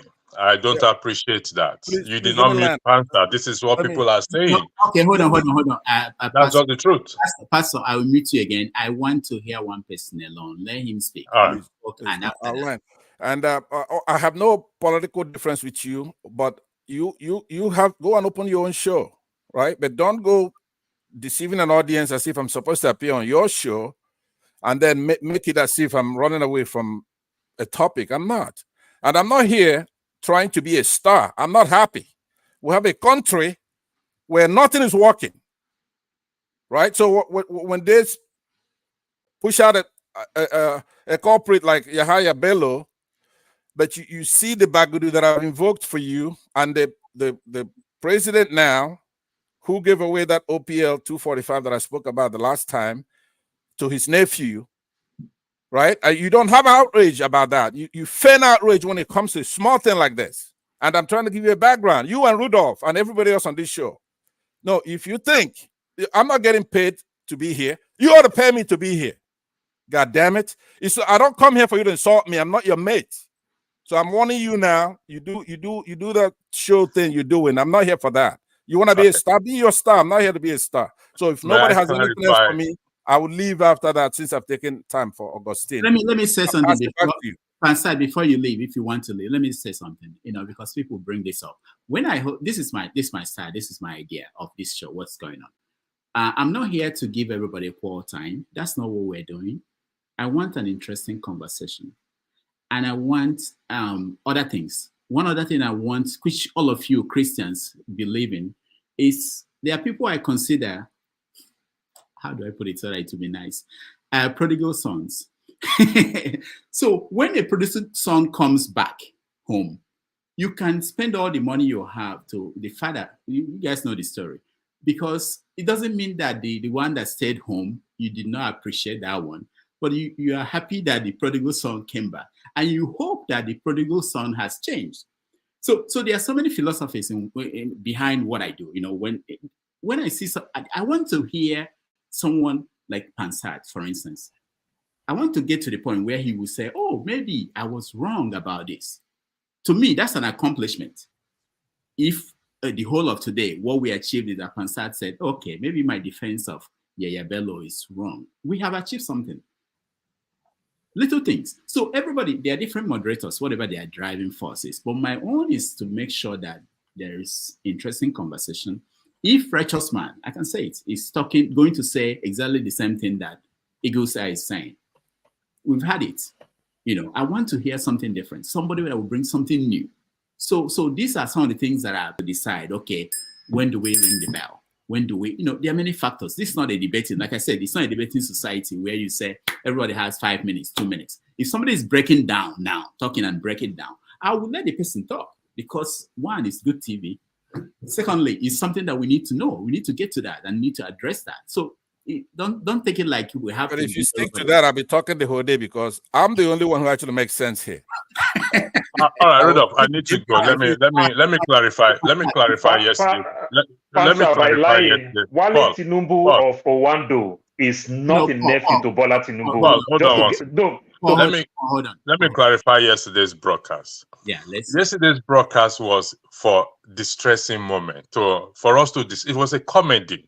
Invitation was not sent to you or to Rudolph. It was that drama of you asking Rudolph to go to hell was what we discussed. And people who came there, I did not mislead anybody. I didn't send any invitation. So Paul can say something on this platform. I can cut that moment that Paul says something. Just the way we are talking about Yahaya Bello here or anything. You are not exclusive. So if you say something here that I need to use to play, I will cut it out and I will play it and I will use it. There is no law against it. Yes, I'm not pompous like you alleged just now. I addressed you respectfully, and I was still going to tell you the same thing all over again. Just like the EFCC chairman said that if he doesn't prosecute Yahaya Bello, he will resign. You've said it several times that if you will leave and you will leave. Listen, I think people appreciate your time here, but don't think you possess all the knowledge that if you leave, we will not have something to say or we will die or CM will not educate us. Make sure of that before. Let me finish, my friend. I did not interrupt you when you were talking. Respectfully, please. This is what we're saying. If you respect me, then you will listen. If you say you are older than me, then you listen. If you say you're an elder, then you behave like an elderly person. If you say you're a grandfather, behave like a grandfather. You are not the center of attention. You will never be the center of attention. Okay, it's Rudolph that tolerates people like you. Thank you, Rudolph. All right. Thank you. Dr. Ramidi, just a minute, 30 seconds. Austin, no, I've had you. 30 seconds. I just want to. 3 times. No. So I see people like Man of Prestige saying, why did I remove him? I removed you because I want to make room for new people to come in, and I'm removing more people for new people to come in. CM, go ahead. Okay, thank you, Rudolph. Finally, let me now say 1 or 2 things. Actually, this issue of Yahaya Bello, it's like a media frenzy. People have the media. Oh dear, has it started again? We can hear you. Go ahead. We can hear you. Okay, the media is feeding on it, but because it involves the EFCC, I'm not nothing good will come out of it in my own judgment. And I have my reasons for saying this. I'm not just saying it because I want to say it. If you follow the history of EFCC, the way they handle corruption cases of politicians, you will know that nothing will come out of it. Let me start by, I will look at it 2 ways. Who is Yahaya Bello, and then the EFCC chairman. First, the EFCC chairman has brought that office into disrepute. How? How could you say that you rang Yahaya Bello and you promise him, let him come through the back door to your office, just to accord him the protection? Because Yahaya Bello felt that there will be media frenzy when he's coming in. He alleged that maybe Natasha Akpoti, who he has been having a running battle with, must have organized media men all over so that he will be ridiculed. So as a leeway, he wouldn't like to come. The EFCC chairman said, I phoned him to tell him, come, I will give you this. That's rubbish. The lady of justice is blind. The sword she's carrying can cut both ways. You don't have to favor anybody. That's one. Even when you offer that by mistake, Yahaya Bello thanked you and turned it down and said, come to my village. Coming to your village means Yahaya Bello is giving you a leeway to come and arrest him. That's what it means. But the EFC chairman, to be honest with you, he may be a lawyer, but he's not streetwise. He's not streetwise.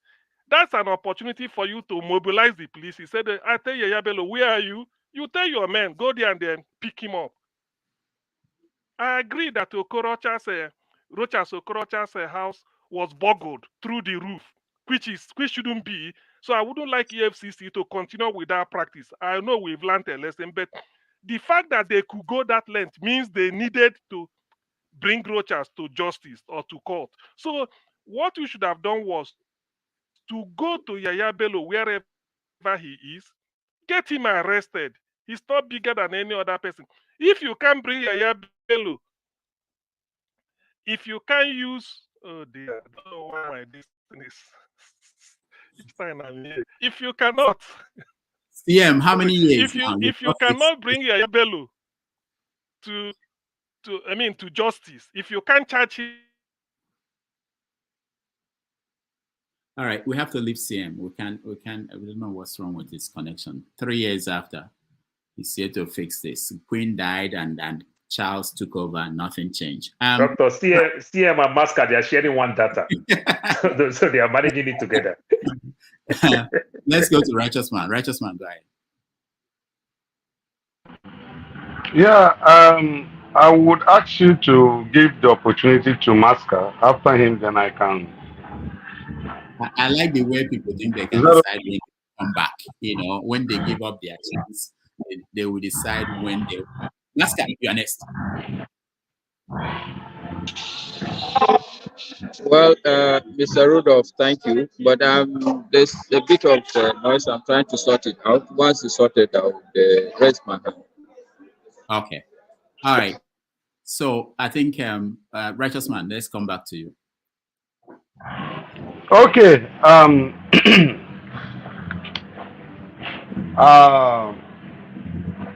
Rudolph, anyone dying for the issue that concerns Nigeria just want to kill himself or herself when his time to depart this world has not yet reached.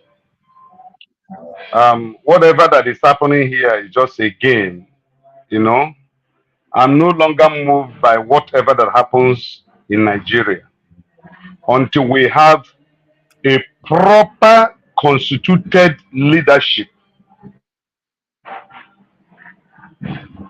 that Nigerian people can be proud of.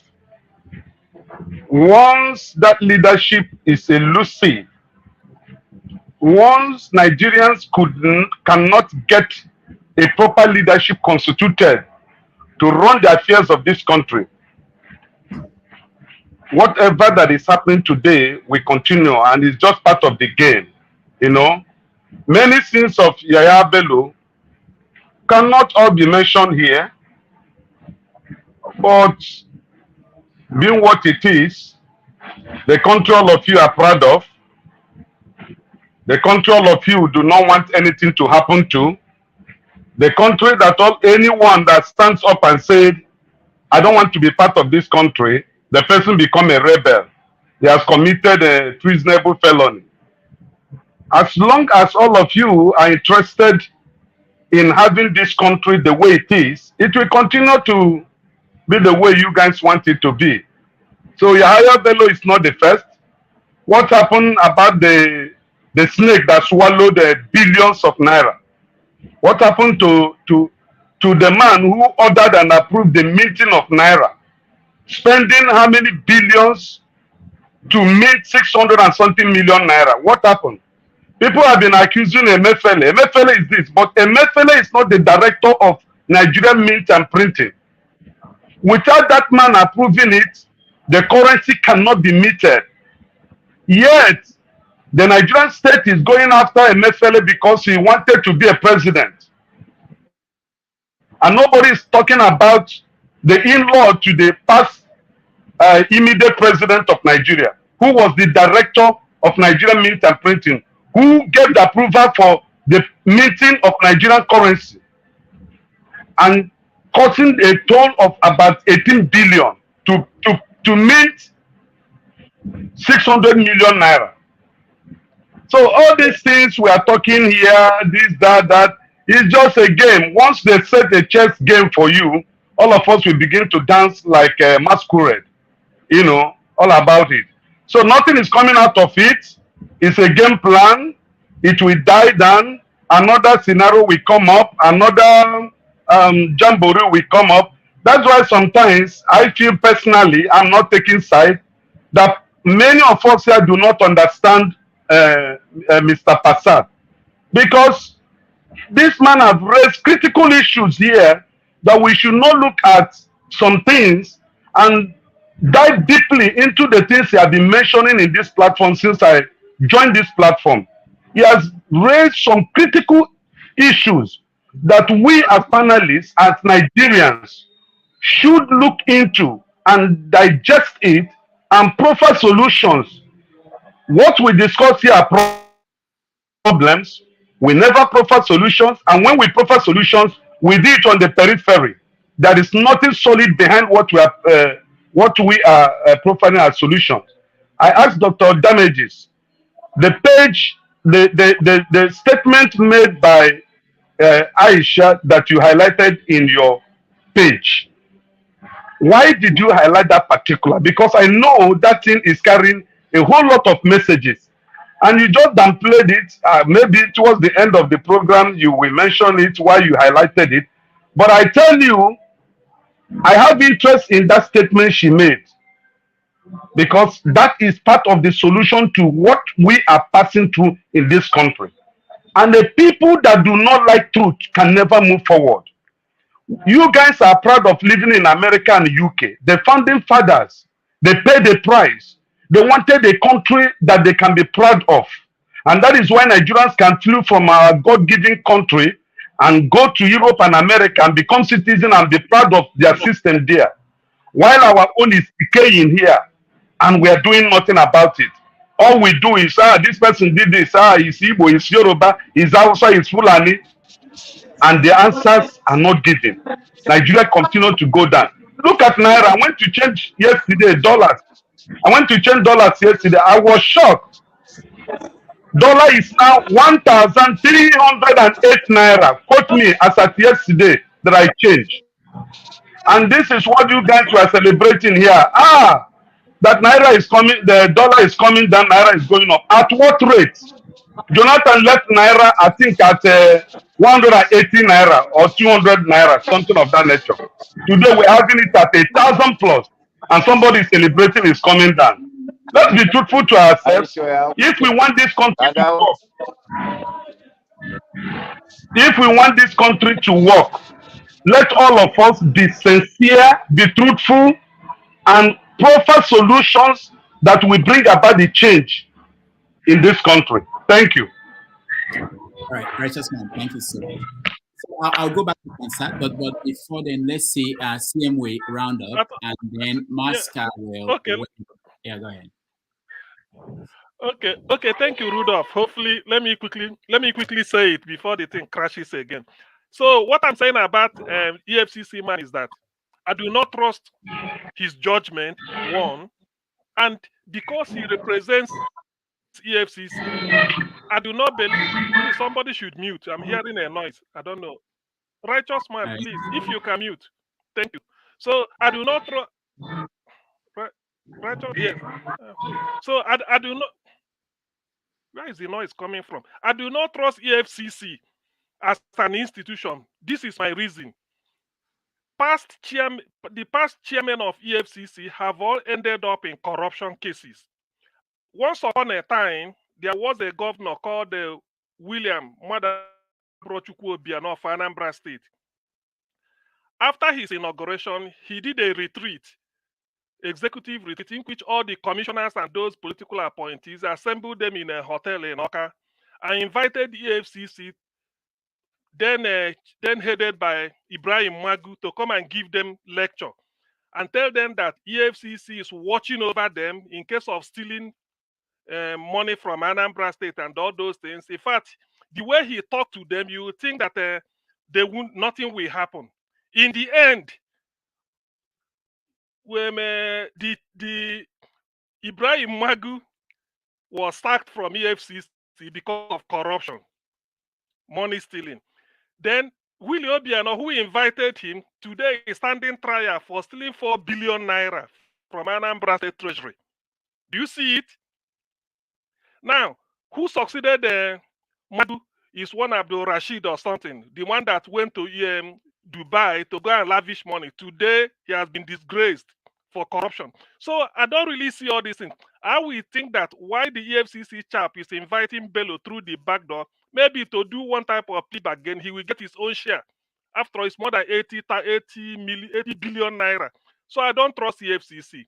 Then on the other hand, Bello as a person is a very terrible shame. Look at the state of Kogi. Look at the state of economy of Kogi State. It's one of the poorest states in Nigeria, a state that produces Dino Melai and the Yahaya Bello. Nothing good will come out of that state. You see, that is why all these things happening is just to do us. The more you look, the less you see. What of Bete do? Where is Bete do today? The Minister for Internal Affairs, the one that everybody every day he calls talking about passports. The time to take the passport is now reduced. You can take it on a 24-hour basis. Where are they? These all thieves. So I'm not deceived. Some people might be. I'm not deceived at all. But however, I congratulate the school in Abuja, the school that is willing to refund the $720,000 that Bello paid to them as school fees for his children. I think they are between the 5 children between the ages of 2 to 8. Now the man they try you 5 children between the ages of 2 to 8. You can imagine. So I I congratulate the school for returning the loot. That is like a Abacha loot being returned to Kogi State. So if I wish, so I will like that one. They will not be the star witness if they are to try Bello because there is no evidence. If he denies 80 billion, he can't deny $720,000 because the school will now present whatever check or whatever happened between them as a rock solid evidence. So the corruption in Nigeria is still endemic. Nothing at all. There's no crack. All these ones that poju, the more you look, the less you see. Nothing will come out of it. Or anybody mentioning disturbing Bello or disturbing the FCC, everybody just taking a position to get their own share of the loot because we know exactly what happened. Now, the final thing to note on this is that where does the immunity start and stop? Bello is no longer a governor, so his immunity is no more. But the Ododo, who is the governor of Kogi State, is having immunity by virtue of the constitution. So if Ododo is having immunity, does it mean if Paul is being pursued now for my friend Paul here is being pursued and he goes to Ododo's house, does it mean Paul will enjoy immunity too? So that is the question to ask. This immunity, where does it stop? Is it only for Dodo or for anybody that runs to his patronage? If you fly to Dodo, it catches you, then immunity also the immunity becomes infectious or it becomes a hereditary. You inherit it from Ododo. So these are some of the things Nigerians should ask. I don't know why Ododo should go and they seize Yahaya Bello. By the way, Ododo should be charged for accomplice for helping a criminal that is on the run. Ododo should be charged, for taking custody of somebody that EFCC is looking for. So there are a lot of things to build up on there. I don't want to waste time. Maybe as time goes on, I can elaborate on some of these things. But meanwhile, thank you, Rudolph. Let me just stop. Dr. Rudolph, how old is Yahaya Bello? How old is he? I just want to ask. No. I think it's 47. Are you the? Please. 47. And see, for the record, Yahaya Bello has 3 wives. That's why I have those many kids. All right. So let me just point out that CM, thank you so much. Okay. CM, thank you so much. Yahaya Bello, Ododo is not the first person to do this, what you are talking about. Wike did that in Rivers State when he was governor. There was somebody that was wanted by the government, and Wike went and picked the person up, and the government couldn't do anything. So that's when we should have started. That's the problem with Nigeria. When something is going wrong. No, but Wike's one is different. That was a lady, Rudolph. Yeah. No, Rudolph. Wike's one is different because Wike quite different. Yes, that was a lady, and it was in the night. Middle of the night. It was in the night, so you never know what. Middle of the night, so you never know what transpired. So Wike quickly go and grab the lady to his bedroom. So I don't know what transpired, but all I know is that that's not my route. No. All Wike could have done is to figure out, make sure that the right authority, this is not some people who are trying to pick this lady. If he knows that this is the right authority, then he will go away and let them do their job. All right, Masca, let's hear from you before anybody leaves. All right, thank you, Mr. Rudolph. Can you hear me? Yes. All right, good evening, everybody, and nice to see you guys. I'm going to take a different trajectory. More of chiding all of us, because I think we are behaving like small children. All that I hear people say, okay, so if other people have not been arrested, therefore nobody should go and arrest their Bello. And the fact is that it's not true.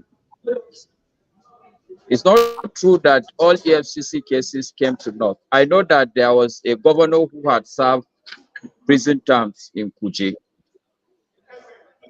The reality also is that it's not true also that we paint a picture as if this is the only case EFCC is dealing with. EFCC is dealing with more than 1,000 cases on a daily basis. If we are going to fault anybody, it's our own media people, our news channels, because they are very sensational in nature. It is just that the media is covering this one more. But I'm sure if you go to EFCC and ask how many cases they have today, it's more than 2, 3, 4, 5,000 cases. So let's not always wash out our institutions. And the people who are putting themselves there to serve the country, they are actually taking a lot of risk. We sit in the comfort of our houses and throw jobs at everybody. The truth also, yes, is that the system as a whole, it's a very difficult system. Actually, it's a faulty system. It's not working. I'm just saying that we sit like small children and just talk from all angles of our mouth. But the reality is that yes, the system is faulty, but we cannot, as I don't know how to put it. You wanna expect that okay, everything should be perfect first before even people start talking of prosecuting people. I will stop there, Mr. Rudolph. Thank you. All right, Master, thank you. I want to all right. I want to give 1 minute to Austin, 1 minute to Pastor, and then go to Pansat and Forefathers, and we change topic. Unless there's someone else. Man of Prestige, you want to say something? Okay, I'll give you 1 minute too. And then we go to another topic. So let me start with Pastor. Go ahead. Austin. So the two things I wanted to say, I just said two things within 35 seconds. What Pastor said at the beginning of his speech and what he said later contradicts. If you view what Passat says from the point of comedy, you wouldn't have taken it serious. And if some of us see Passat that he makes a lot of sense, but he comes from a subtle message for some of us. I see some of the things he said as comedy, so I can't pick offense with what he said. But if you are seeing it as a serious matter, you were supposed to invite him. At the first time, you were so serious. The second time, you saw it as a comedy, which was nice, which makes a different approach altogether. So that's the point I want to make there. From what Maska said, you can't just say we are talking from different parts of my mouth, different side of the mouth. Are you which institution are you defending? Governors, are they not mining institutions?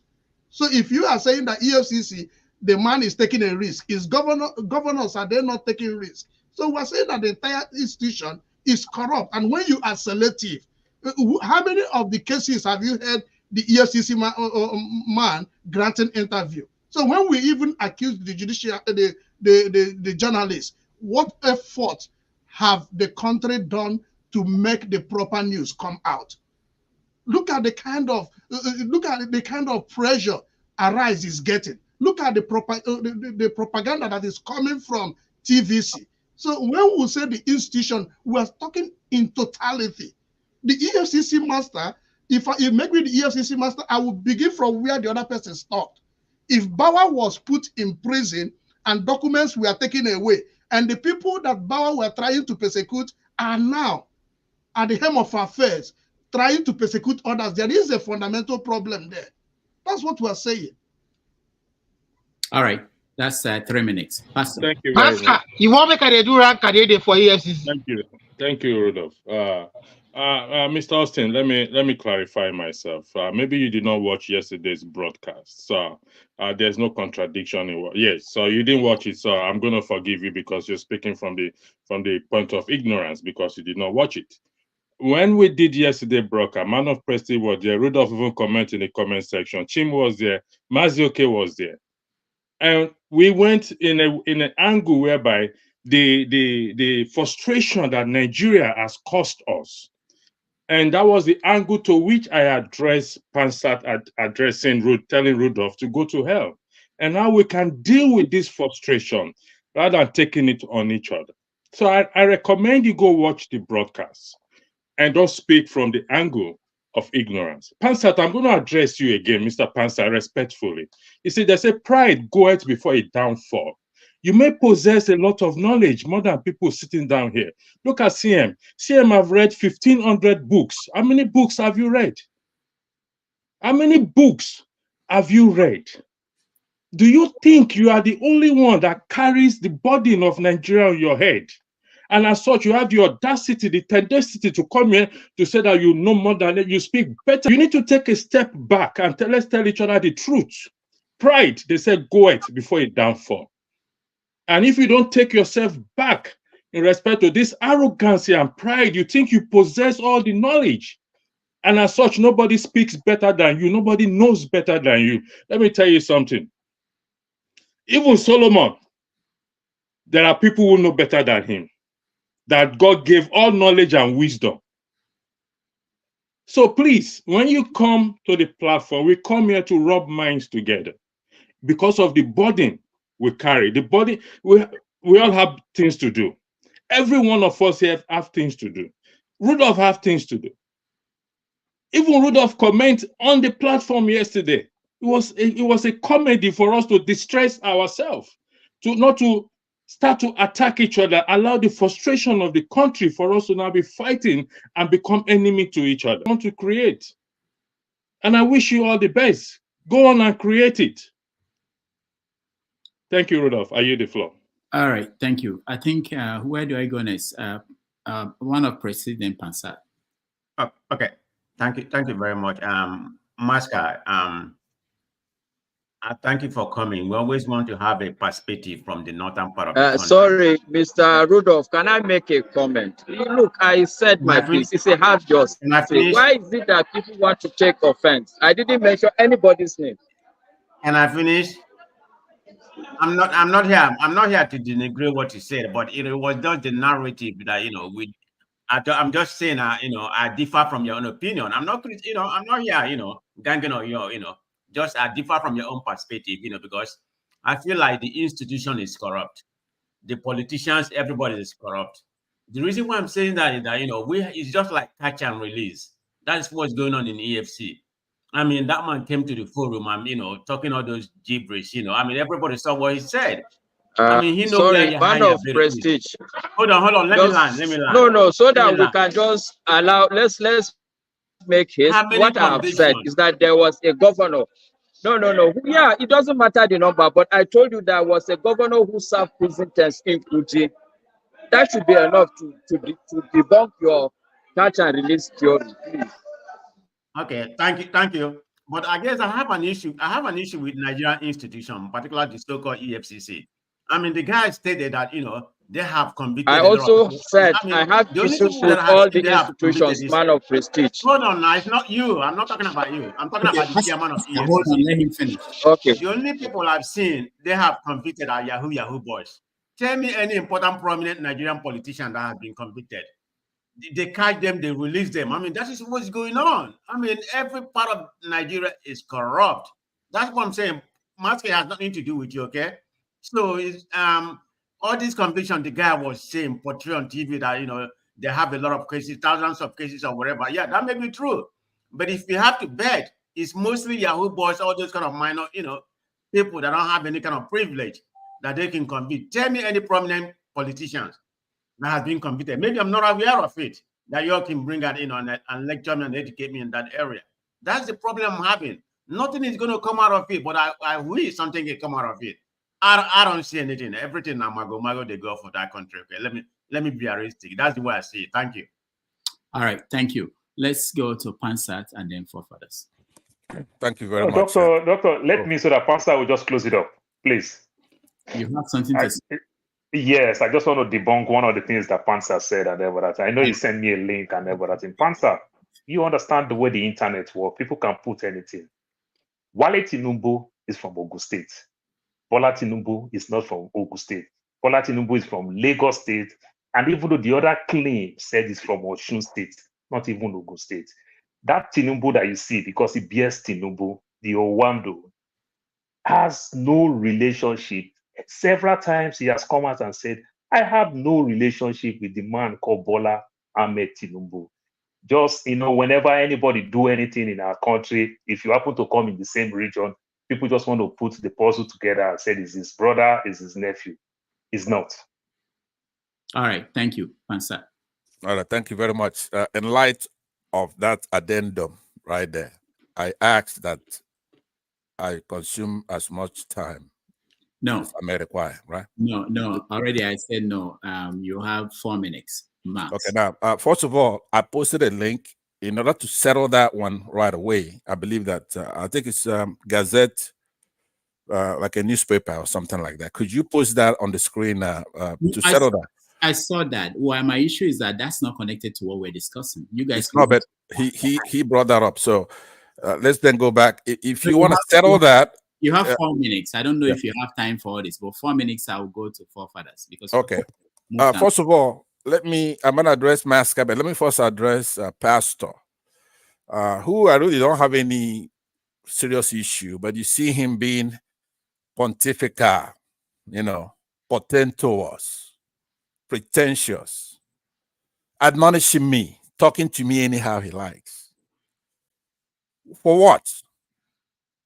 It's I want you to go back. I don't come here to say I've read that many books or that. Besides, I'm adhering to P2B's mantra, which is I want to go from consumption to production. It's not how many books I've read, it's how many books I've written that you should be judging me by. So now, what I want to say to you, though, is you keep doing your job. You're apparently a moderator here, and you actually do a good job of it. You interactive with your people in the chat section, and you put on the screen, and you discuss it, and I like that. And in the last election, you played a good role. You went there at eye on the ground, and you were reporting from that. So, having said all that, I want to tell you that I'm not against you. I'm not here to show off anything. Now I can't help it if I have some things that apparent, right? Like my good looks and stuff like that. Don't go killing yourself about it. It's the Lord that made me that way, right? But anyway, now on a more serious note, I want to address Masca, who is one of our friends here, and he's from the north, and he wants to be one of the guys. And I've spoken to him many times. Welcome you today, especially his audio is very good. But my problem is that once I start telling him the truth, then he's gonna start fidgeting with his audio. Hopefully he doesn't do that. I'm calling you ahead of time before I say what I don't want to be friends with you, Pastor, just on the record. All right, very good. So what I'm saying to you is that what virtue are we getting from the EFCC and the North? Is it prudence? Is it fortitude? Is it justice? Why should we be happy? Charity, hope, what kind of virtues? We get nothing but vices from over there. Injustice, envy, and despair. They won't go to school. So when you come here, you want to fight for the government all the time and say there's nothing wrong. You're speaking for yourself from your side of the country. That's not what the rest of Nigeria feel. We see injustice, selective persecution sometimes. When the courts order that Nnamdi Kanu should be released, they won't do it. Who do you think they are? It's the North. If Yahaya Bello wants to destroy your state, do you really think I care about that state? I don't care. Destroy it. What I care about is due process. I cannot come here and say, giving Nnamdi Kanu due process, but I won't say for Yahaya Bello. The country needs to be formed in an egalitarian manner. You cannot have a president who is accused of all manner of stuff, convicted on some. Elect somebody such as Bagadu, who is widely reported to have committed all kinds of fraud from the United States all the way down. Now, if you want, to give you a link to the United States report. Now, I post it here so you could check it out again, because it's right there in black and white. This is from the State Department, who are corrupt themselves and complicit in a lot of the problems we're having because they want to use your people. Masca. See, I've told you, if you want me to be, because I do appreciate that you come here to join us. A lot of people from your section do not do that. There's never be a Fulani on this platform, right? You're probably the 1 or 2 Muslims that come here, and that's good. But you have to come here, and then there'll be some kind of catharsis. You're gonna say, "I apologize for us taking those girls from that secondary school. I apologize for us turning off that beavers. and you preach to your people to stop it. We're not going to be happy and just be bodying up here with you. Like when I see you with that hat, it invokes unfairness to me. People that will not go to school, but they want to take everything that we have in that country. You do understand that? That's the way, like when I see you with that hat, that's what I see. But deep down, though, I know you're a good guy. I know that you at least make the effort to come here in brotherhood as one Nigeria. Go eat your heart Now, let me out. land. Let me Go hug land. a transformer. It's over 4 You're not minutes. going to land anywhere. You are a No, bat that will Rudolph, land this is on a not fair. tree. Rudolph, this is over 4 minutes, Rudolph. It's over 4 minutes. Are you a timekeeper? Let me Yes, I'm a land. timekeeper. It's over 4 minutes. Rudolph, all go right, to no the next problem. person. Yes, Rudolph. It's over 4. It's over It's 4 over minutes. I 4 was minutes. timing here. Right, I have my time, but It's over 4 minutes. Hold on, Pastor. The fact that you are doing this means I'm giving him an extra 1 minute because you leave it to me. You can send me a message. You don't have to stop the show and start saying it's over 4 minutes. It's not necessary. No, but Doctor, he Thank did. you. He did. I'm Pastor reclaiming my Ito sent time. you a message. Paul, I'm But reclaiming it's my okay. time. Yeah, go ahead. So round up. Rudolph said here, I don't know if you're even listening. He says he's not doing this thing by equal time. Sometime, if somebody's interested. I gave you 4 minutes. So, which is. But what I'm saying, you did say it's not written in Round stone. up, It's not round up. sacrosanct. Don't Right. waste more If time. somebody's interested, then That's why he let gave him, you 4. He didn't give me 4. He didn't give the rest of us 4. That's why he gave you 4. So Okay. round up. So, all right. So I'm rounding up by saying, to Paul, my friend here.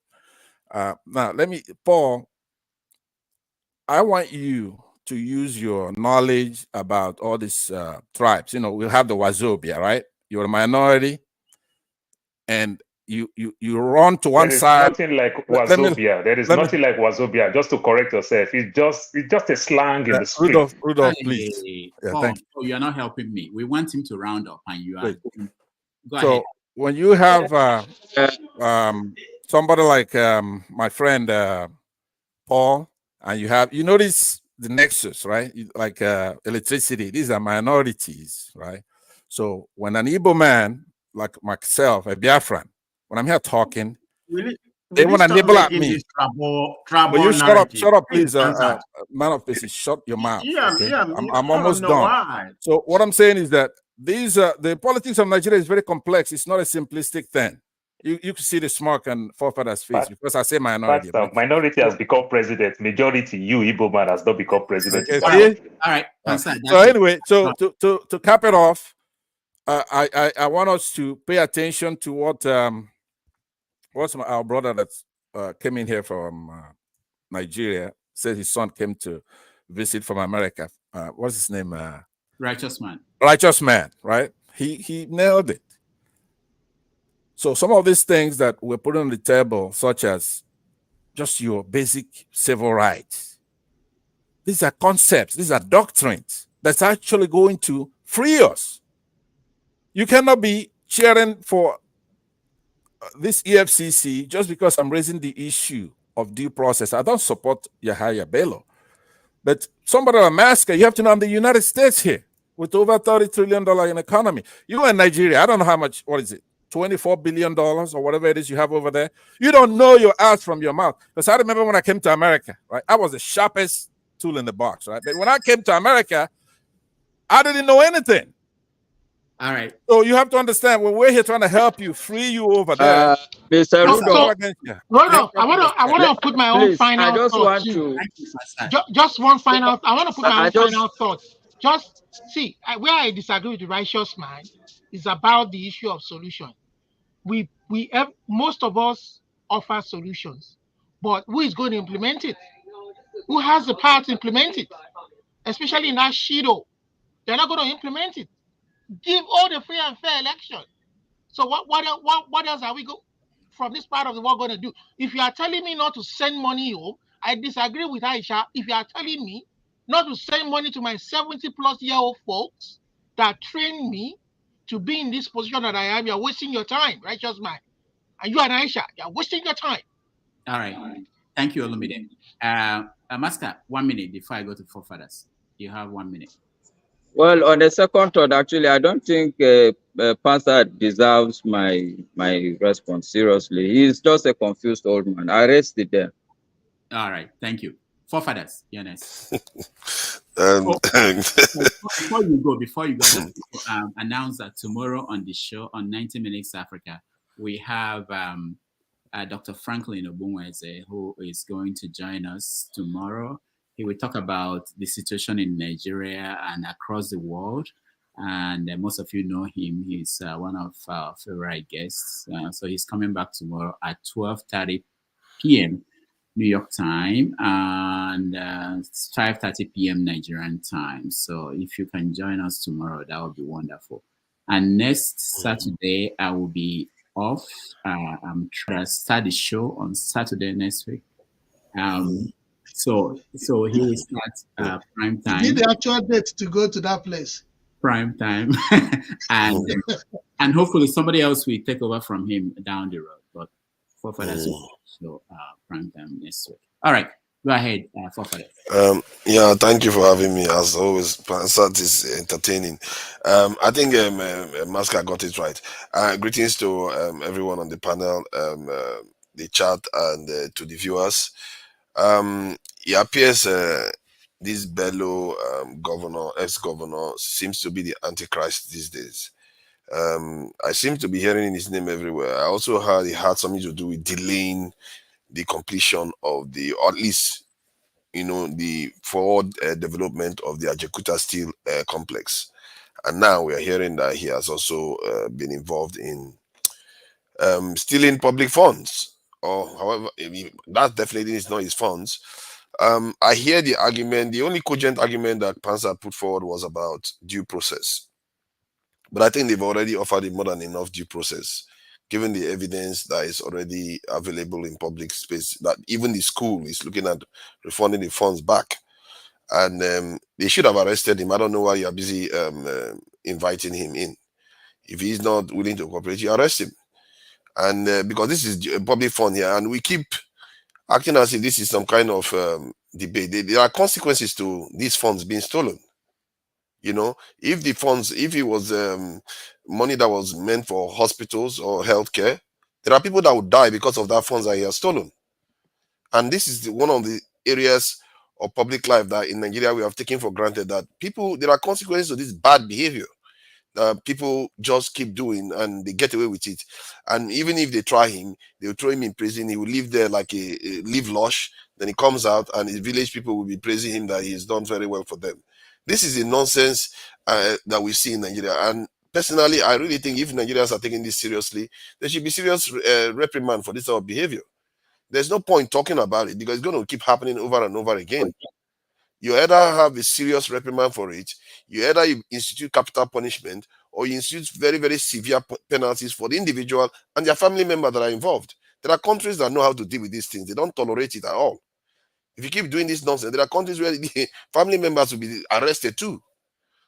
Because if you are part of an ecosystem that encourages this type of bad behavior, you're all going to pay for it until it ends, or at least people with integrity dominate the public space. I can feel the pain of that EFCC official. Maybe he's acting or not for whatever he's doing, but at that moment, I can feel his pain. That Nigerian people are just acting anyhow. He is not arresting the big fish. That is true. Forefathers, they're already paying for it. You don't pay. Let me finish what I'm saying. According to him, he talked about 1,600 convictions. And if it's 1,600 convictions and the funds recovered is about a few hundred billions, that tells you that on average it's around 100 and something million, this in 10 million, Naira or so, or that you are actually getting from each conviction on average, which means you're not getting any of the big fishes.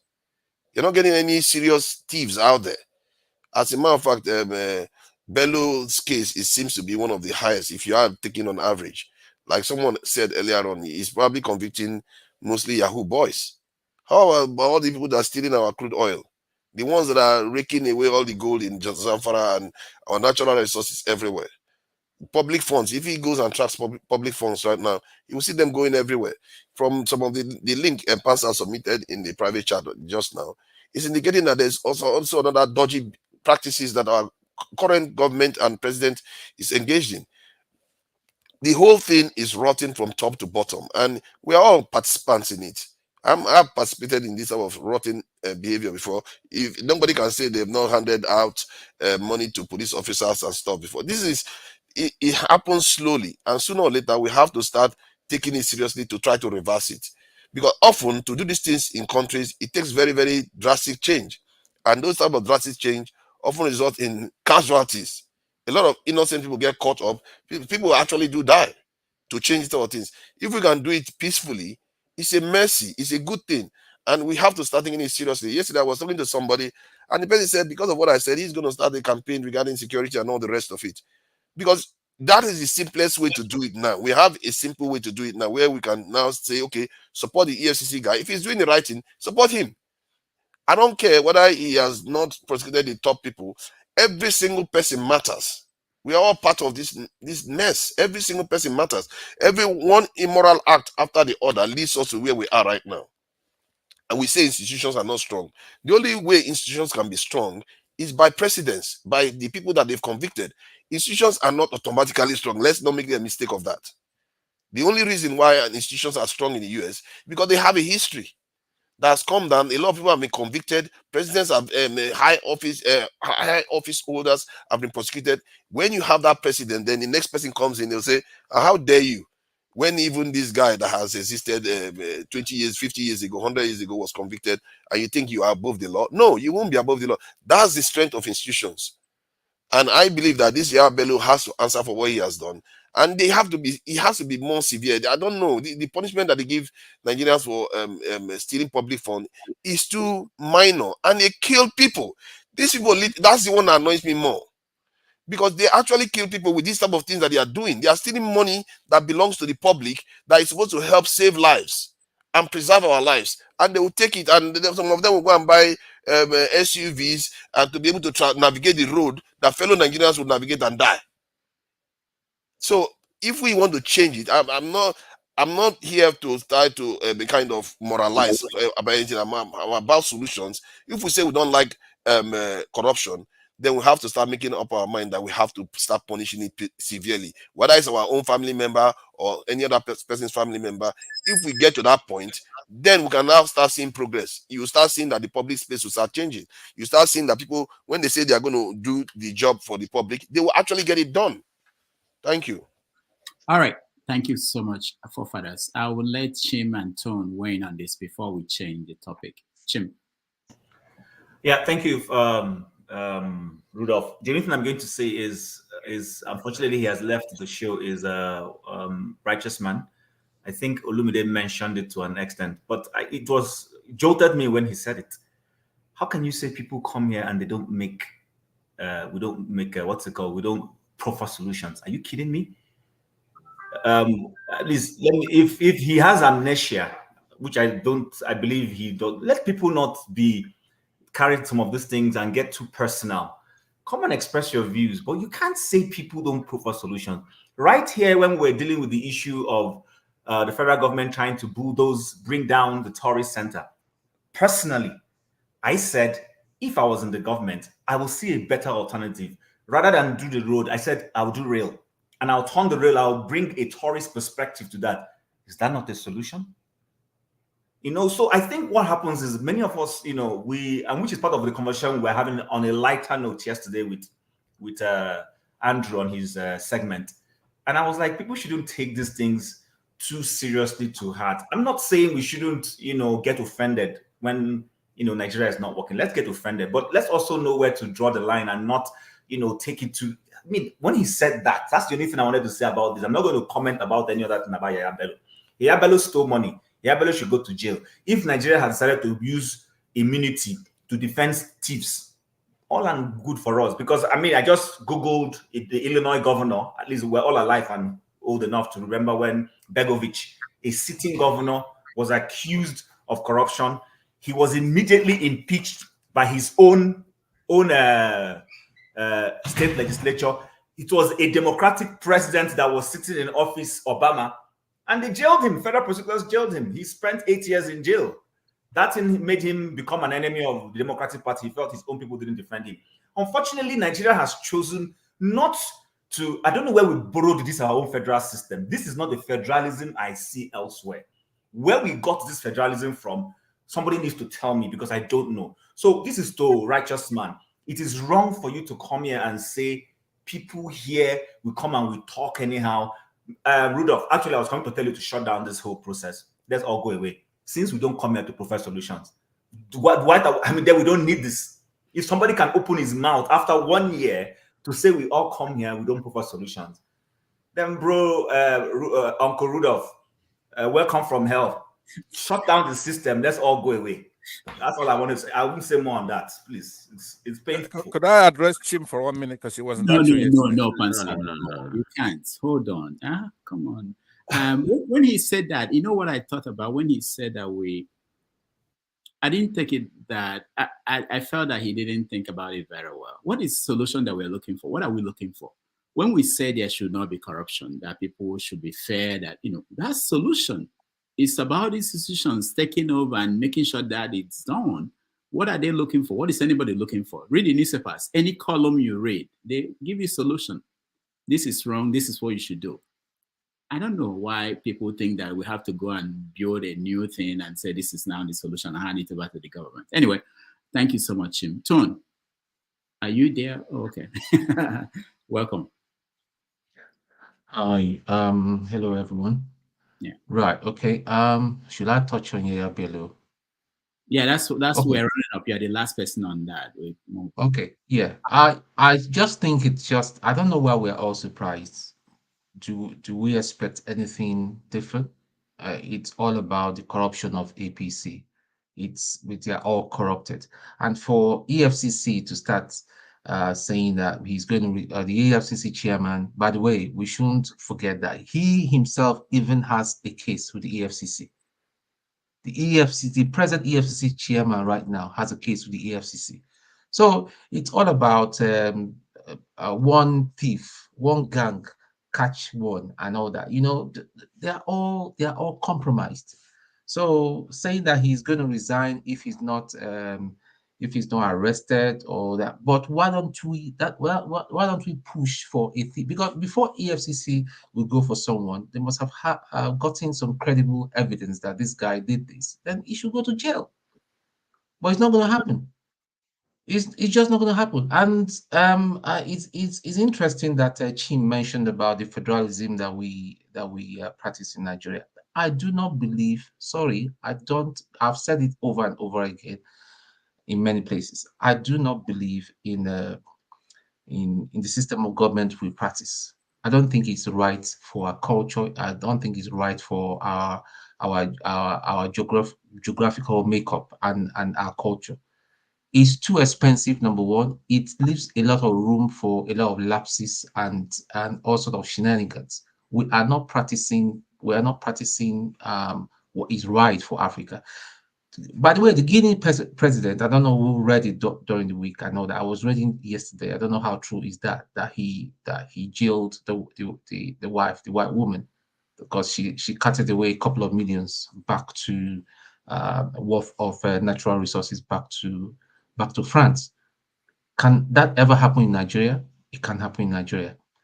That just shows that we're not ready. We're here every day. Most people in the diaspora are here. We're here every day, shouting our heads out and all that. These things must be done right. This should be done and this shouldn't be done and all that. We're not happy. We're not ready. 500 lawyers coming out to defend a thief. Where are we? And Eagles, I want to address you. Please stop all these sensational based statement that you make about every time Igbo people. If it's an Igbo person, it's not about Igbo, my friend. They are criminals too. That are of Igbo extraction, and are part of the criminal gang. So please, it's not about Hausa Fulani. I know you don't want to say that word and all that. Please, a thief is a thief, regardless. So it's not nobody is. Yes, we are being marginal. We are not Sorry, the only one that. is it true that 500 lawyers? Because I thought that was a joke. Is that it? Is that true? It's true.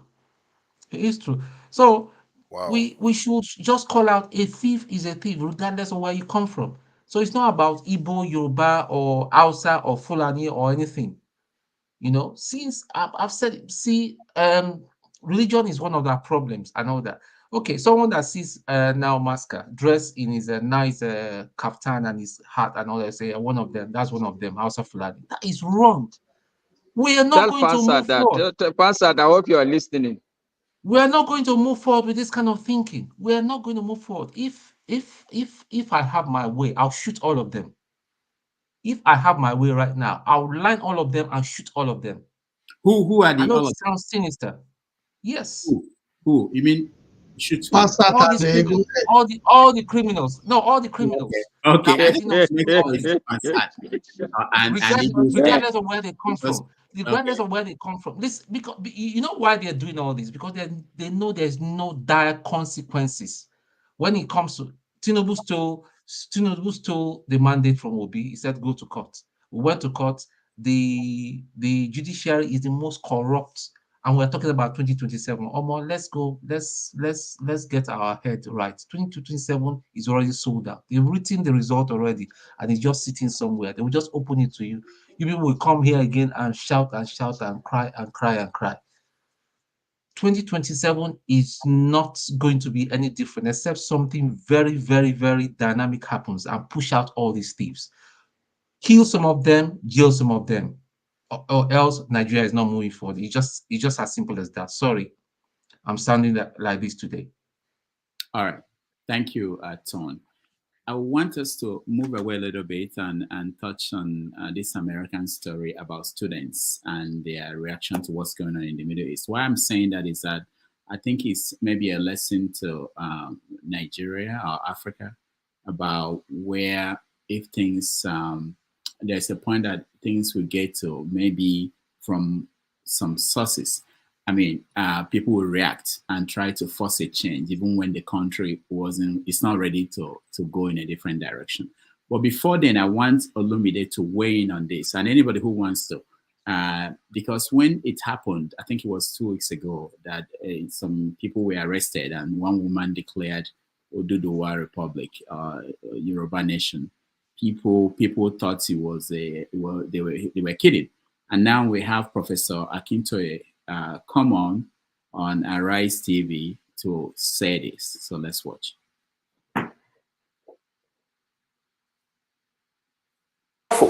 That's up. And we have no reason to want to stop it. And the Nigerian Constitution does not allow anybody to say they want to break away from any part of Nigeria. So I don't know. I mean, you are the teacher of history. The law, the laws of Nigeria allows individual Nigerians or groups of Nigerians to advocate for self-determination for their people. Do you have any expectation that President Tinubu will sit down and negotiate for the Yorubas to leave Nigeria when he is himself a Yoruba man? That is business of the president. He will do what he thinks is good for the country. We will do what we think is good for our own nation from Nigeria.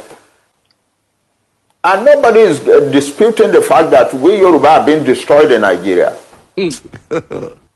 Last night, only this last night, crowds of young people called me from somewhere in Oyo State that Fulani people had invaded their village and had scattered the whole place. We cannot continue to live like that. If anybody thinks that a people like the Yoruba people will continue to live like that, you are deceiving yourself. You may pander to the Constitution. You may pander to the authorities of the land. But you cannot twist the truth out of existence. That's the thing. You cannot say you do not know that the Yoruba people are under pressure in Nigeria. You cannot say that Yoruba people are not being killed. God have mercy upon us. And in Nigeria. You cannot say that that a group of young men did an estimation of how many Yoruba people have been killed. They think it's up to about 29,000.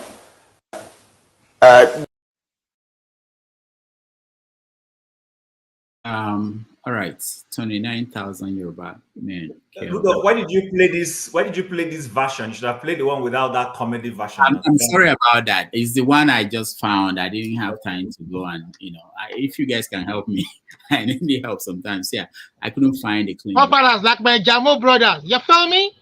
All right. Hear me? Olumide, this is for you. I wanted to hear your take on this. You want me to weigh in? Yeah. That's why I brought you. Ronald, he couldn't have said it better. Is it not what I've been saying week in, week out here?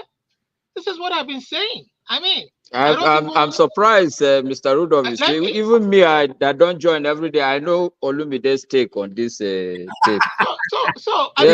The question. I don't follow the Baba, but the Baba just spoke my.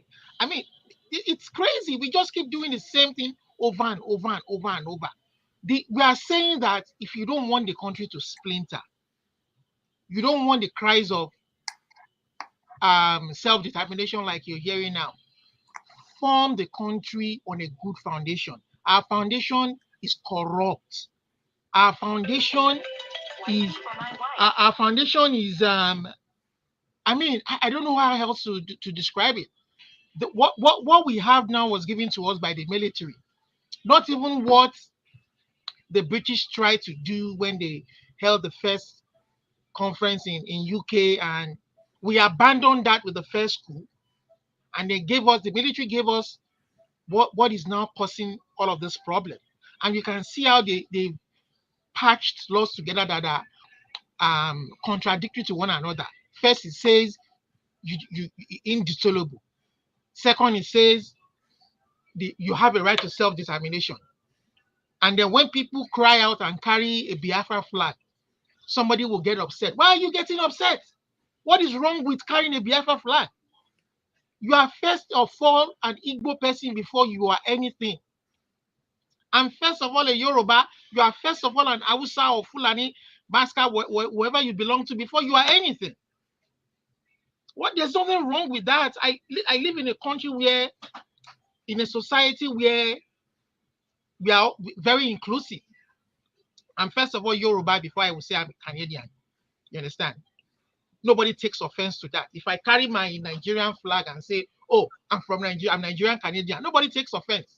But somebody carries Biafra flag, you start to beat him up. We treat ourselves like we are still under colonial rule, and we want a good country for ourselves. And if the resources in the south is what is causing us not to treat ourselves equally, because some people are afraid that they will take away their food or something, who knows what they will discover in the north tomorrow? Would you want to be treated that same way? Let's be honest with ourselves. We speak the truth to ourselves here.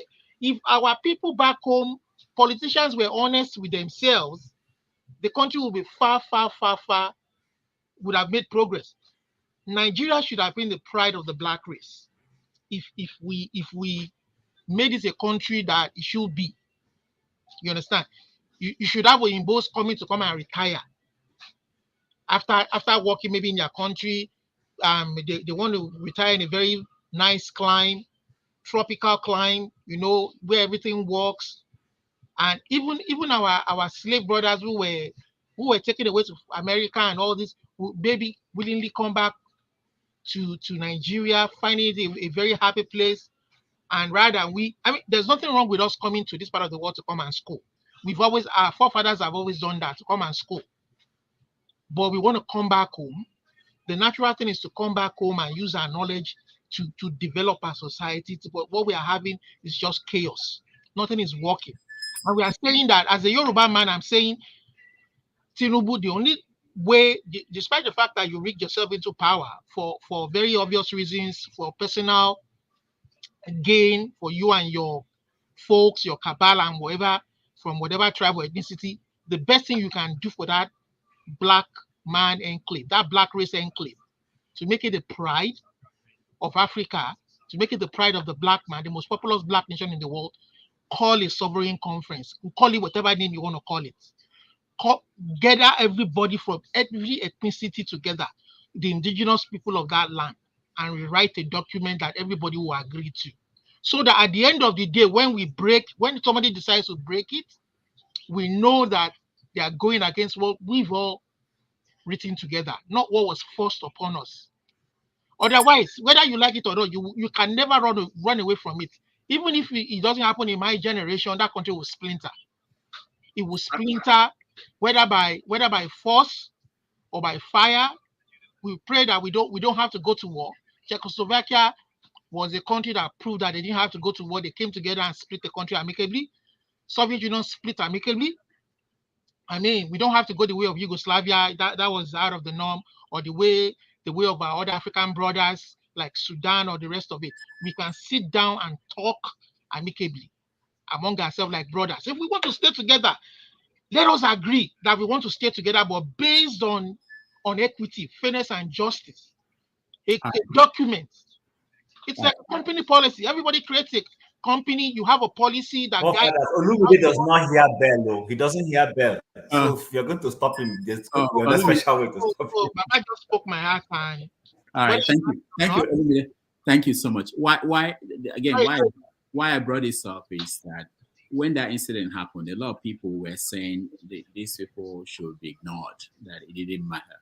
And then there were statements coming from someone like Sunday Boho saying something like, I don't know whether it was from him, but he was saying, oh, these people should be arrested.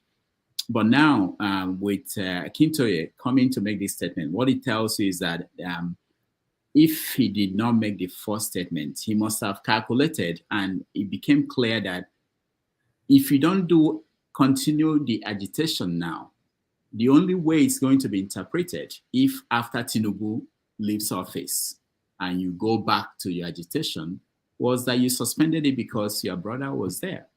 So I think that's a tactical move for him to come out and say, we are still pushing for this, despite the fact that our brother is the president. All right, Chim, go ahead. So I think I totally agree with the man. You know, as I was listening to him, a lot of things began to crop up in my mind. First and foremost, here in Canada, Liz Olumide can bear me witness. There is a controversial law that the federal government enacted where this whole carbon issue, and then there's a carbon tax that since 2017-18, the federal government put in place, never existed. And they say that's one of the ways they want to use to solve the problem of climate change. I don't understand that economics and science is still, but all it does is that it takes more money away from my pocket. But one of the provinces, they don't use the concept of states in Canada, it's province, decided that they were not going to remit that money anymore. People thought it was a joke, and the premier suspended that money. It's money that goes to the federal government, but it is because the federal government does not have the right to come and collect taxes. What happens is the province's tax system that collects it and remits to the federal government. Saskatchewan said they would not do that, and they withheld it. And they've withheld that money since last year. They said they will not remit that money. They've gone to court, and the province has won. Same thing in Alberta. Alberta has tested some jurisdictional issues that the federal government, they felt is an overreach, that the federal government is overreaching in terms of its demands. And they've gone to court, and the courts have favored the provinces, and the federal government has appealed. Nobody has used any gun to go and arrest anybody. The point I want to bring out is this. We can still be Nigeria and let the component units have some measure of I'm looking for the word, it's not determination that I'm looking for, but self-management. Sorry? Self-governance, like Scotland. Exactly. As serious self-governance. Not what we're doing right now is as if a federal government is the father and tells his children what to do. No, that's not what happens in a federal system or in a confederate system. It is that everybody is a co-equal. Actually, the units are stronger than the federal government tactically, internally. They only create that federal government to go and, speak on its behalf on international matters. So the federal government is there to deal with immigration, deal with foreign policy, deal with central economic issues and all those things. But each region, each state takes care of itself, owns its resources. And we could agree to say, okay, to be able to sustain Abuja, please, Zamfara, since you have gold, you will bring 15% of your derivative and give as your own. River State, you bring 15 or 20% or whatever it is we agree. Abia State, whatever, and everybody brings their own. That is why sometimes some provinces can feel if they're not getting a good deal from the federal government in terms of policy, they withhold what they're grieving as a bargaining chip to say, no, since we bring this to the table and you want to kill our oil risk. For instance, Alberta produces oil. And many times Alberta says it is our oil that has made Canada what it is over the years. If you're bringing this climate change policy that is anti-oil, then we'll start withholding the money that we generate from it. You're benefiting from it, and you are coming up with policies that kill the same oil industry. What it means is you don't want this oil money. It becomes a discussion. What is happening in Nigeria is not, it's not even a country. We just have some overlords, some these are modern day Lord Lugards who appear on the scene and are just doing what they like. So I agree with that man. My hope is that the energy will be channeled in the right way. So that I'm for having a Nigeria, but I'm for having a Nigeria where there is equity, where everybody has a sense of belonging, where, if Zamfara says they want to have run the educational system in a particular way, you leave them, because education is actually a provincial matter. No federal government I know runs any university or school in the places where I live. Healthcare, the same thing. But what happens, the federal government says, okay, you know what, we want to have universal healthcare. Any province that wants to get the money we want to give them, if you do X, Y, we will throw in X amount of money for you. Otherwise, healthcare is a provincial issue, and the province is okay, yeah, this 1 billion they want to give, we like it. We don't seem to have any problem with this policy. We will adopt this federal policy so that we can get this extra dollar. That's the way it works. It's just a give and take. But what I see in Nigeria is not a give and take. So I don't disagree with the man. I just hope things will be done in the right way, so that Nigeria can be better. And then, God forbid, if it is to go the extreme way of everybody to your tent to Israel, then perhaps that to your tent Israel becomes the norm. So I love what the man is doing, and I'm happy he's, like what you said, so that it doesn't seem that because a Yoruba man is now the president, then we have suspended our agitation, which we know we've seen in some instances. You understand? It's a sign of authenticity for them to say, irrespective of the fact that we have a guy who is of Yoruba extraction, what we are pushing for, we remain steadfast on it. So I don't disagree with the man. All right, let me try this. Instead of going around, because I don't want this to be a major topic, I want anybody who has something to say to weigh. Let me just. I definitely have something to say about this garbage. I raised up my hand. Everybody will have something to say. So let me start from forefathers and go that way. Forefathers, go ahead. Yeah, I think sometimes we like to praise other countries about their devolution, while we don't necessarily know the nature of the devolution. Nigeria has a lot of devolution, and I don't know why people don't recognize that. You have governors that are immune to prosecution. How many countries have that? There are literally 36 regions in Nigeria where the governors are like immortals. You can't touch them. And I'm looking at the list of the powers that the Scottish government have. They are very limited. They are not all, from what I can see here, our governors in Nigeria have them. The idea, we are not diagnosing the problem correctly. If you want to agitate for separation, you can agitate for that. They have them in Europe. The list of countries with UK alone have 3 different people that want to agitate to break up the country till today. But they are functional. They are not allowing you to paralyze the nation. And that is the area I have an issue with. When Olubide is there gaslighting Strom and saying that people are trying to shut him down, people are just saying there are bigger fishes to fry. Because the moment you call a constitutional conference today, as you are walking out of it, you will see people that will still disagree. So by the time you finish doing that, is that going to stop people like Bello from stealing our money?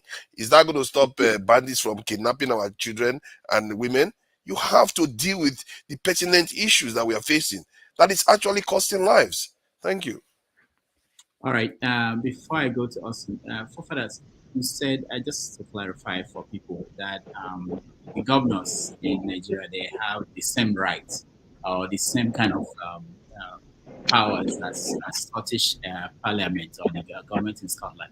Can you explain, like, what are mention some of them? How the Yeah, the list is here, like agriculture, forestry, fisheries, benefits that they give to their people, consumer advocacy and advice, which is basic stuff, economic development. The states can develop themselves. You can see that with Lagos.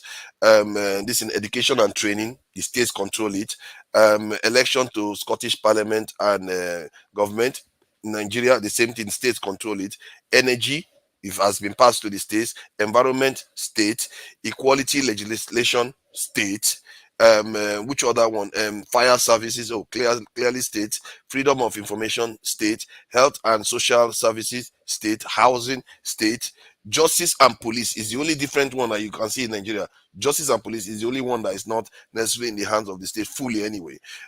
Planning, state. Sports and arts, state. Taxation, some aspects in the UK, in Scotland, controlled by the federal, that's the state, that's the federal government in the UK, or a little bit in the state. Tourism, state. Transport, state. So the power, and remember, I just said earlier on, the Nigerian states have immunity. The Scottish First Minister doesn't have that immunity, but the Nigerian ones do. Let me ask you something like resources. Who controls the resources in the Scotland? center? The center controls it. They control the oil that the Scottish people have in the UK. Okay. All right, Austin, go ahead.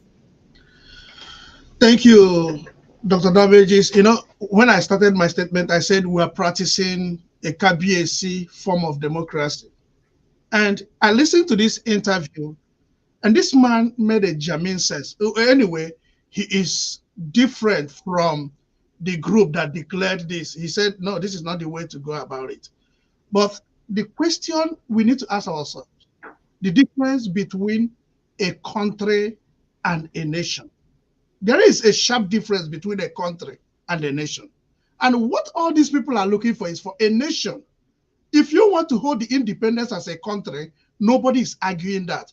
But there is no way you can make me a nation with Yoruba, because they have a different language, they have a different culture. But we can be in one country, just in the United States. There are things I can do in Florida that I can't do in LA. There are some taxes that is allowed to pay in Florida that you can't pay in LA. So a nation, there is something homogeneous about us. So the thing is just that, what do we even agree before 1960? Did we agree what we are practicing now? No. And nobody negotiated what we are practicing. Everyone pushing for this independence, they are all pushing for what we agreed 1959 before 1960. That every region should be a nation. And as a country, you make a contribution to that country. If now, forefathers have flattered the argument by mentioning Lagos, because once you mention Lagos as a prime state, you lose the argument. Because why is Lagos where it is today? Because everything about the country is situated in Lagos. If you have an oil company, oil refinery, oil district in South, and all the headquarters are in Lagos, and the tax they pay to Lagos government is far bigger than what they pay to Lagos Port Harcourt, you are failing the argument. But if I must come to Lagos to fly to United States, and I can't fly from the east, I fly into Lagos, the airport is getting money to Lagos State, I'm sleeping in a hotel in Lagos, the tax is going to Lagos State, and I'm spending money to eat food in Lagos, when I could have spent that money in Abia State and fly from Abia State to United States. So I am giving my own money to Lagos State.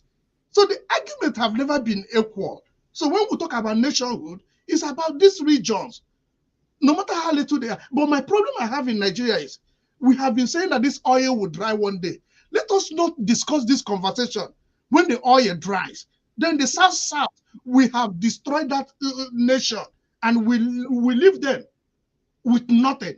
If we must have that conversation, the best time to have that conversation was yesterday. The best other time is now. And we don't need to fear. We have what it takes.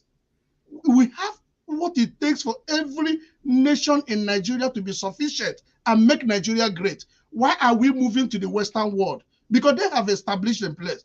Somebody made a comment the other day, Biden was coming to Florida. They said, I'm afraid Biden is going to Florida. He might not come back.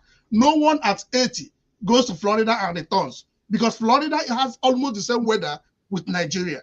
I tell you, if Nigeria gets it right, most of these people, like most people in my church, most people of my friends, they want to take vacation in Nigeria. Some people want to buy property in Nigeria and develop it. But I can't guarantee anybody taking it, because do you know how much I'll spend to keep security to take anybody to Nigeria? But if we fix that country right, many people will go. You can just talk to a friend. I have a friend that runs a dairy farm. I have even had a conversation with him. But how can I go and take him to Nigeria to open a dairy farm? And what will happen at the end of the day? He will be scammed. So, but if we have a nation, I can go down and pin him down, and we establish it, and that will work. So going for nationhood is the best thing that will help Nigeria to develop. And once we develop from that point, you will see that Nigeria will become great. All right. Thank you, Austin. Pansat. Yes, sir. Thank you very much. I noticed in the private section you're trying to find out where Paul is. See, he came here. No, actually, I forgot that I put him in backstage for a long time. It happens. Some people don't understand how these things happen. That is the story of my life. I thought it's because I brought the truth and then he ran away with the nephew. No. I put him backstage and then. All right. So let me begin my input into that, because we're supposed to be discussing the Banji Akintoye video, right? And people like Chim, smart guy from God's own state, and you saw him be bashful on the topic of self-determination. It's a diffident, feeble, milk toast even. Try to be modest, like when he should be forceful on this topic. We have a right to self-determination. It's a right given to us by God. Now, it's redundant. It's in our United Nations. So a lot of people here, like when we come to this platform, one day you should play my first day that I came on this platform. I only have one mission, and this is part of it. People like Maska here, as you see him grinning, I want you to know, not you personally, but your people, basically. That's what it is. Your people should know we can defeat you in a war. It's our country. Nnamdi Azikiwe brought that independence in 1960. I don't know what the hell your people were doing at the time, if you even have anybody who's educated over there. Come on, right? now. We brought independence. Oh, hold on. You man of prestige, please. When it comes to your turn, you talk. Don't be grinning when I'm talking, for one thing. Just stay out of my commentary. It's my turn to talk. So I'm saying that we have a right to self-determination, like Mr. Akintoye just put there for you. It's not a joke. Have a lot of people getting killed in our country. So this patriotism that you're feigning, as if a Biafran, it's saying, you know what, we brought this country. Now, some of us, I'm not saying that that's the difference between me and Nnamdi Kanu and all that. It's our country, we brought it, and we're not going to let you take it. So I'm saying you think you're more patriotic than we are. You're a Biafran, and you're making ridicule of it, or in this case, the Yorubas. We have a right to self-determination. So when you hear people like Tone here, Chim, man of prestige, I guess these are Lagos Igbos. I don't know where the hell they come from. We are Biafrans, and we brought independence to Nigeria. But more than that, we can defeat you in a war and take that whole country from you. You don't go to school, you don't make anything. So every time you come here condescending, trying to abuse people who are from the Southeast. If you want a unified country, then it has to be fair. You have to respect our constitution, or structure the country where it's fair. You cannot keep doing what you're doing, going to a secondary school, speaking of girls, hundreds at a time, and you don't investigate what happened afterwards. Or we budget money to vote for an election, we create a law, for example, the 2022 Electoral Act, and then you turn off the beavers. And we're supposed to just take it. Now, I could see if you are higher, mightier than we are, no, we could defeat you in a war. I want your people to know that today. The coalition, Rudolph, I'm closing 30 seconds. Now, this is not a joke. The coalition that fought us because they were dumb and stupid, they've already seen the hands. People in Benue Plateau, I see sometime Masca was reciting a governor or two that were picked up in Benue Plateau and all. That's not a core north. So whenever we're talking about inequality, then you start citing some minorities, our people who are Christians in the north that you persecuting as an example, or you want to say the Shia leader in Kaduna who is a Shia, but is the Sunnis that we have a problem with. If they go and they pick up Shia in Kaduna and put them in jail, you can't say, oh, they're prosecuting Muslims too. That's a nemesis that they're prosecuting. They're nemesis. So to conclude this thing here, what I'm saying is that we have a right to self-determination. What is it? By virtue of the right that we should freely determine our political status, freely pursue our economic and social and cultural development. You cannot set the pace for us. Those people, for example, Benue people, now they learn their lesson, but they fought on your side. This Akinto guy here, he probably was fighting our Biafran people at the time. People like Olumide here, they're not going to be on your side. When we come after you, all these people are going to be with the truth. When we come over there and then drive you all the way to that chat and drain the swamp over there where you come in, where they're breeding them, right? So when you come here, you should be respectful. Masca, you should be respectful when we let you in here. You are not more Nigerian than anybody here. Whether as a Biafran, it's our country. We brought it. The independence, 1960. You didn't have anybody who passed standard 6 at that time. So now, what are all right, that's enough, Mapansat. So first of all, I was laughing at the idea that when you say Masca or anybody who is from somewhere else, you assume that they are representing the now. Why don't people address you as representing Igbo people? Why is it not happening? Why is it that when it comes to somebody from somewhere else, you know this person is a minority, this person is anyway? I'll tell you. I think is that rhetorical? The reason why I didn't want to say it is that it will make you want to speak more. I don't want. But you did it. You did it already. No. I have to respond. No, don't worry about it. Don't respond. I know that Masca will respond whenever we get to him. Man of Prestige, go ahead. Yeah, no, thank you. I think the angle I'm coming from, when we come to this platform, as of right now, we are one Nigeria.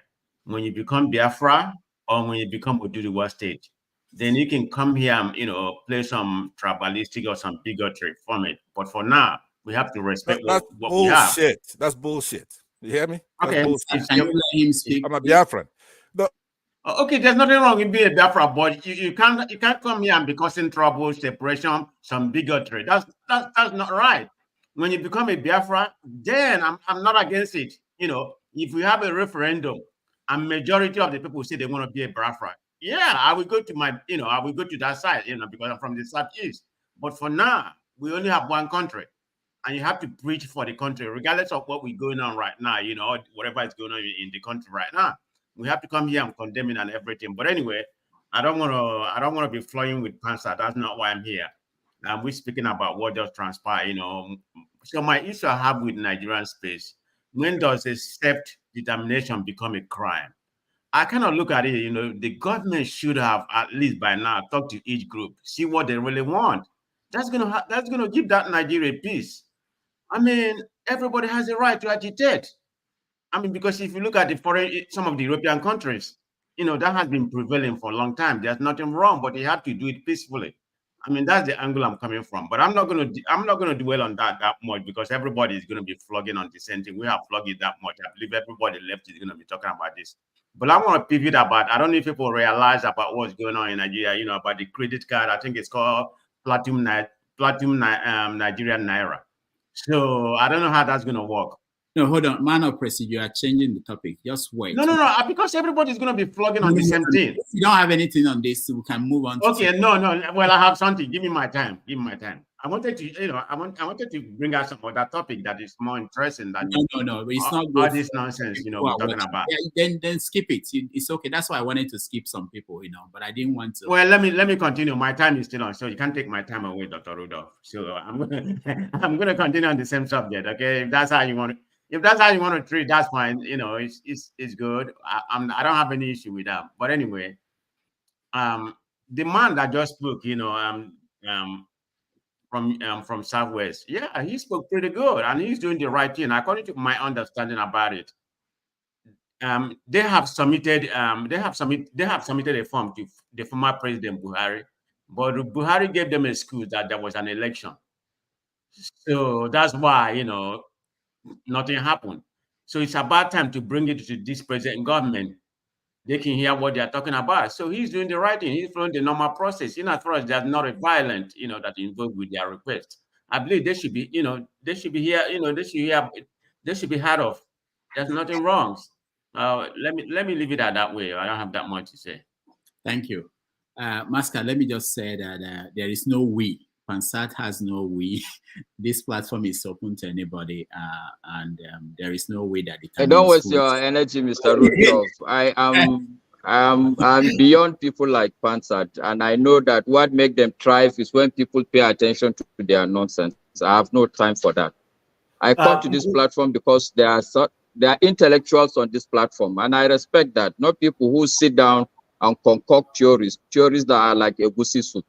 I'll put it at that. Okay.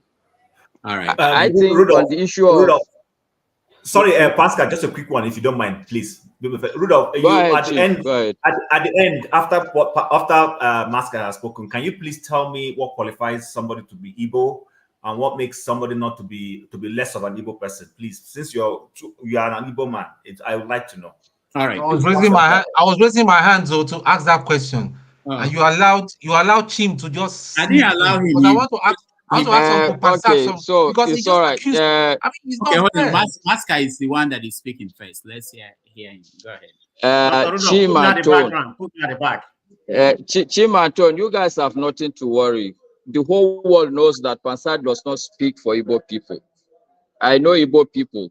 People like you, Tone, people like Chim, are proper Igbo people. Pansat doesn't represent Igbo people. I'm actually in Kano. There are a lot of us Igbo people here. So, I mean, look, one man running away to the US, sitting somewhere in the corner, does not arrogate Igbo-ness to himself. Let's put that. Let's not waste time on things like that. My position, Mr. Rudolph, on this self-determination is, I think, as Black people, we easily get confused. I ask myself, what is self-determination in my local language? I can't find it. There are so many words that we confuse. We confuse sometimes tribalism with all this self-determination. These two things are completely different. Somebody can just be simply being tribalistic. As far as he's concerned, it's his tribe. There's nationalism, which is also fine and good, but nationalism is also completely different from country. The UK is a country, but we know that when you come to World Cup, you will see Wales, you will see England. These are, I don't know whether you can call them nations or countries also, but the idea that they collectively work together and they are more powerful, they are more, I don't know how to put it, it's more reasonable. I think these are things that we confuse. And it is important that all of us sit down and ask ourselves, what is it that we're talking about? There's no way a Kano man is going to subsume his identity under a Zaria man. If you sit with a Kano man and a Zaria man, consistently there is a joke of supremacy. These are, you can call nation states. If you go to Borno and you are a Hausa man, there is that. So these are all small nation states. And unfortunately for we Africa, we cannot afford to have these small nation states. It's impossible in the time we live. We need to understand that. So yes, every nation should aspire to be a nation, and nothing stops that. But we need to understand the value of being a country, because certain things should be at a country level. Actually, if you ask me, a lot of things today should be at continental level. If you look at Europe, for instance, there are small countries, there are small nations, but you can see that every day they are working towards being together so that they can leverage things. Not just Europe. If you look at Europe and North America, there is NATO, for instance. We as Black people, we focus more attention in fighting each other. And the problem is really not between the tribes. It's not really, yes, I understand that the history of the Black man, and in fact, every human being, is the history of fighting each other, yes. But sometimes knowledge should serve a purpose. We should understand that, okay, as we continue to fight, other people will come and be collecting our resources. We that claim to be educated, we should stand head and shoulders above all this rudimentary tribalism. All this self-determination is nothing but tribalism, sincerely speaking, because anything that does not think of another part of the race, we are Black race, take it or leave it. Yes, you are Yoruba, but you are a Black man, and the world will see you like that, not first as a Yoruba man. I'll see myself as a Hausa man first, but that's not how the world sees me. The world first sees me as a Black man, secondly as an African, thirdly as a Nigerian. And if I say I'm from Kano, people would be like, what is that? What does that mean? It means nothing for them. So this is my take, Mr. Rudolph. And you look at somewhere like Democratic Republic of Congo. I'm actually coincidentally in Kano. I came to see my mom. This afternoon we were talking because I worked in Democratic Republic of Congo. There was on TV some issues about issues. She was at this country since 2008, they haven't solved their problem. I told them, Mama, they can't solve the problem because consistently people will be brewing trouble there so that they can go and take their resources. This is the reality. I rest my case there, Mr. Rupert. All right, thank you so much. You brought up some interesting issues, especially Congo, but we'll talk about that another day. Really, that country, Africans should pay attention to that country. You know, we say until Nigeria is in order that the rest of the Black world will not be. I think until Congo is actually in order, the rest of the Black world will be a mess. But anyway, Eagles Air, the next. Yeah, thank you so much, Rudolph, for this very issue that you brought forward. But I want Chim to hear this thing. Chim, please hear this thing. A justice, or how do I put it? In fact, a justice without a fair hearing is a jungle justice. When you pass a justice or you pass a judge against somebody without having a fair hearing to that person, that means you are trying to bring out a jungle justice. How do I mean? The problem of this self-determination, agitation, how did it start? What causes it? Does equal justice give to one another? Or does some people get the right thing to do? What causes the problem in Nigeria? Because if things are working fine, if things are working well, I don't think that this self-determination will rise. But the problem we have in Nigeria, we refuse to tell ourselves the truth. For instance, sorry, just please forgive me. I just want, it's good that we clarify each other. In Spain, I believe it's a country that things are right. There are people who are asking for Catalonia.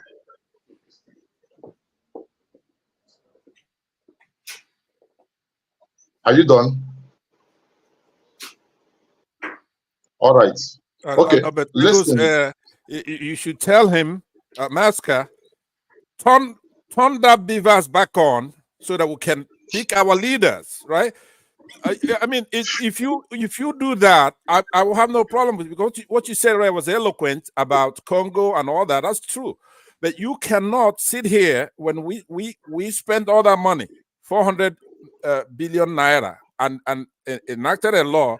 And Mr. Rudolph, please off his mic. Off his mic, Mr. Rudolph. Off his mic. Okay, let me come in again. So if we look at the problem we have in Nigeria, it's just that some people claim they are the owner of Nigeria. They determine what happens in Nigeria. For instance, I want us to understand something. I want us to get this in clearly. Somebody will stand up from North, say that he is having conversation with terrorists. Nobody arrested him. EFCC did not see him. What they call the raw one? What they call the raw one? They said state security DSS. DSS did not go after him. But the people carry placards in 2020 asking NSAS to open a gun against them.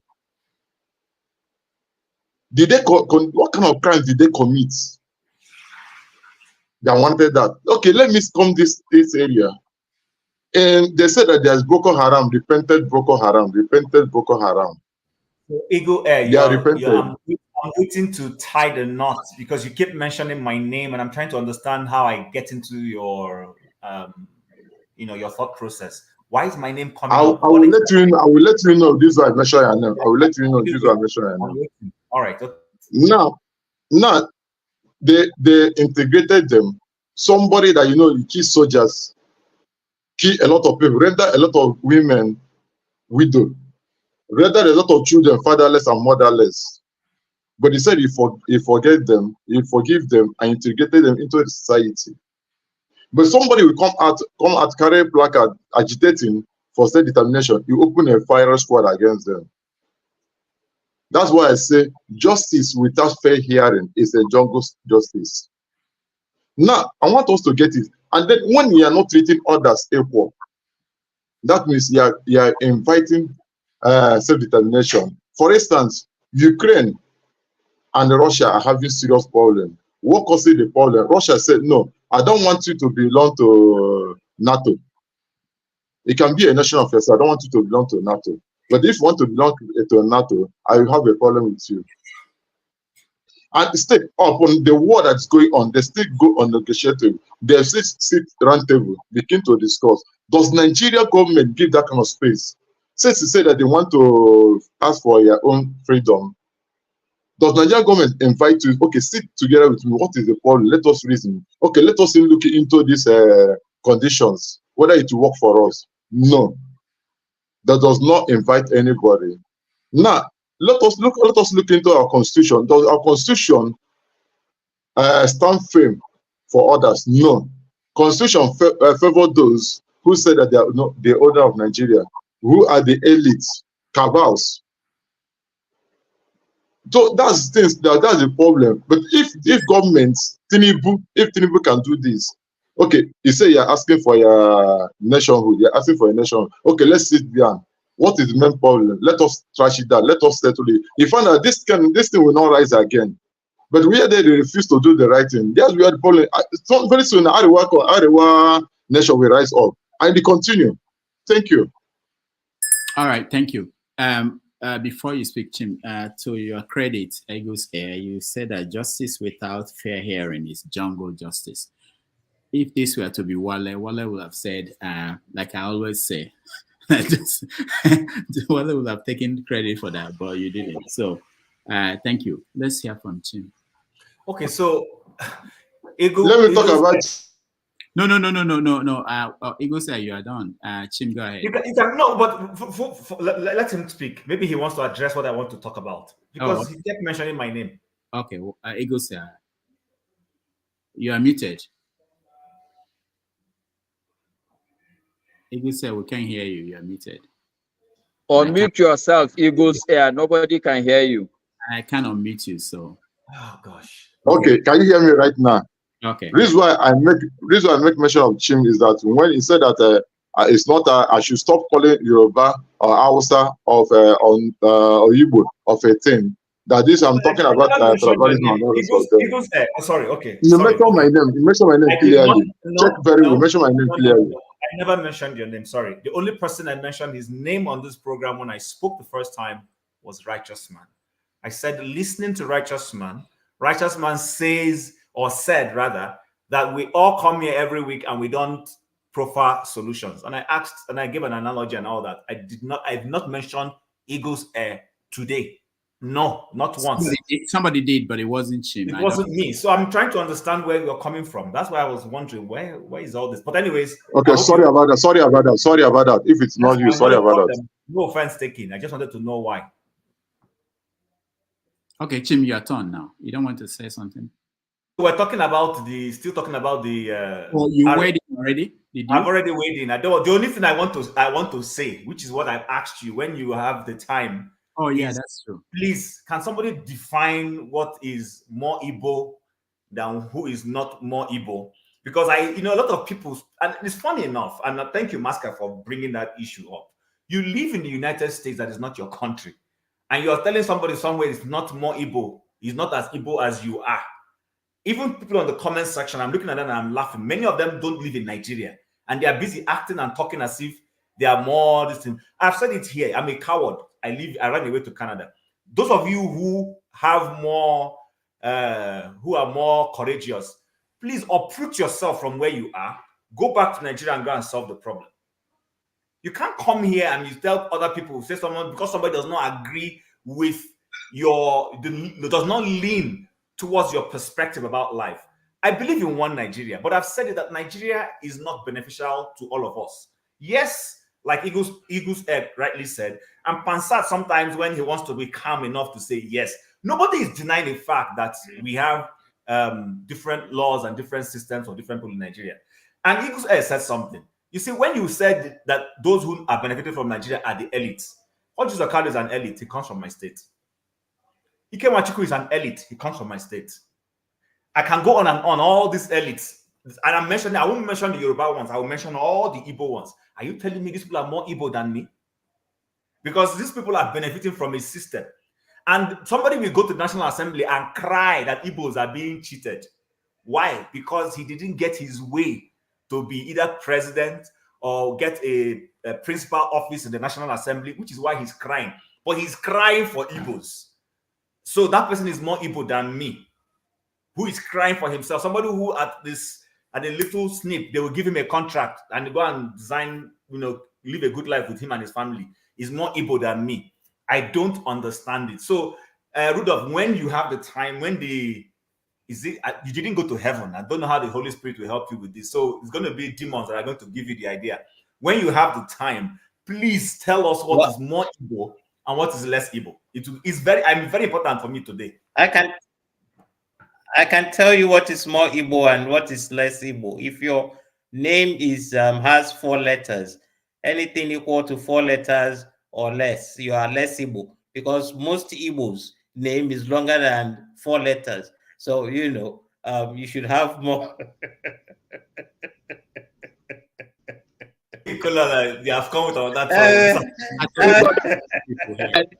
You may go the extra length to say his screen name. Let's go to Tone now. Tone, you're next.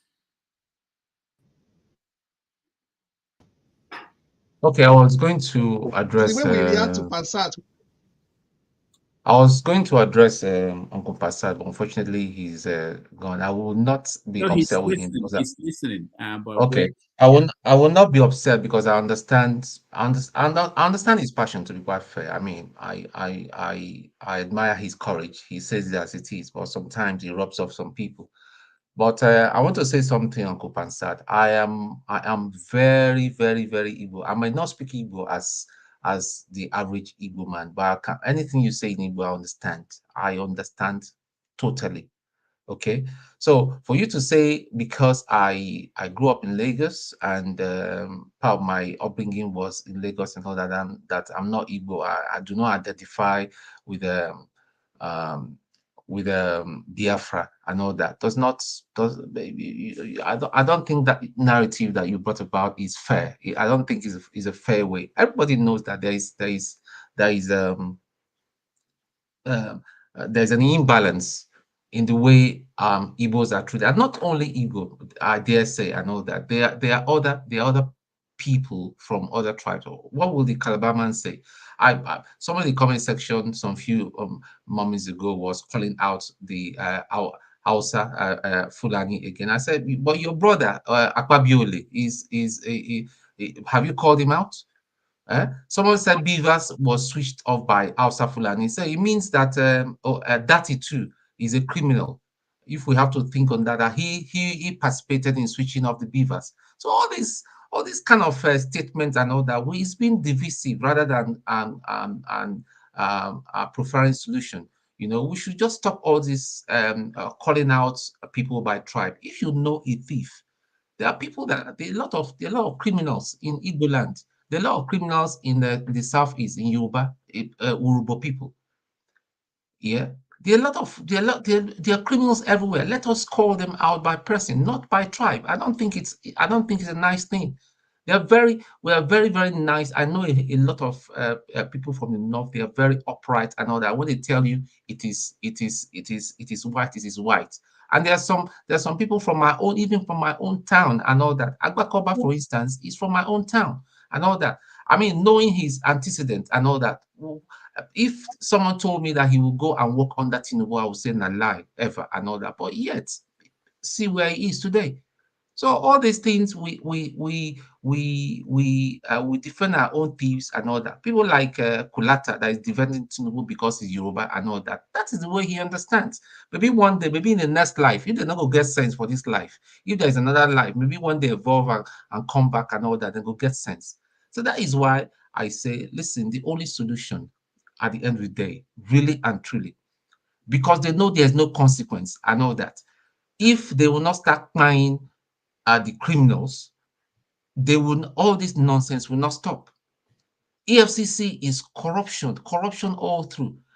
Look at the one that they were grooming to be the chief inspector of police for the nation. It turned out to be that he's a big time drug dealer.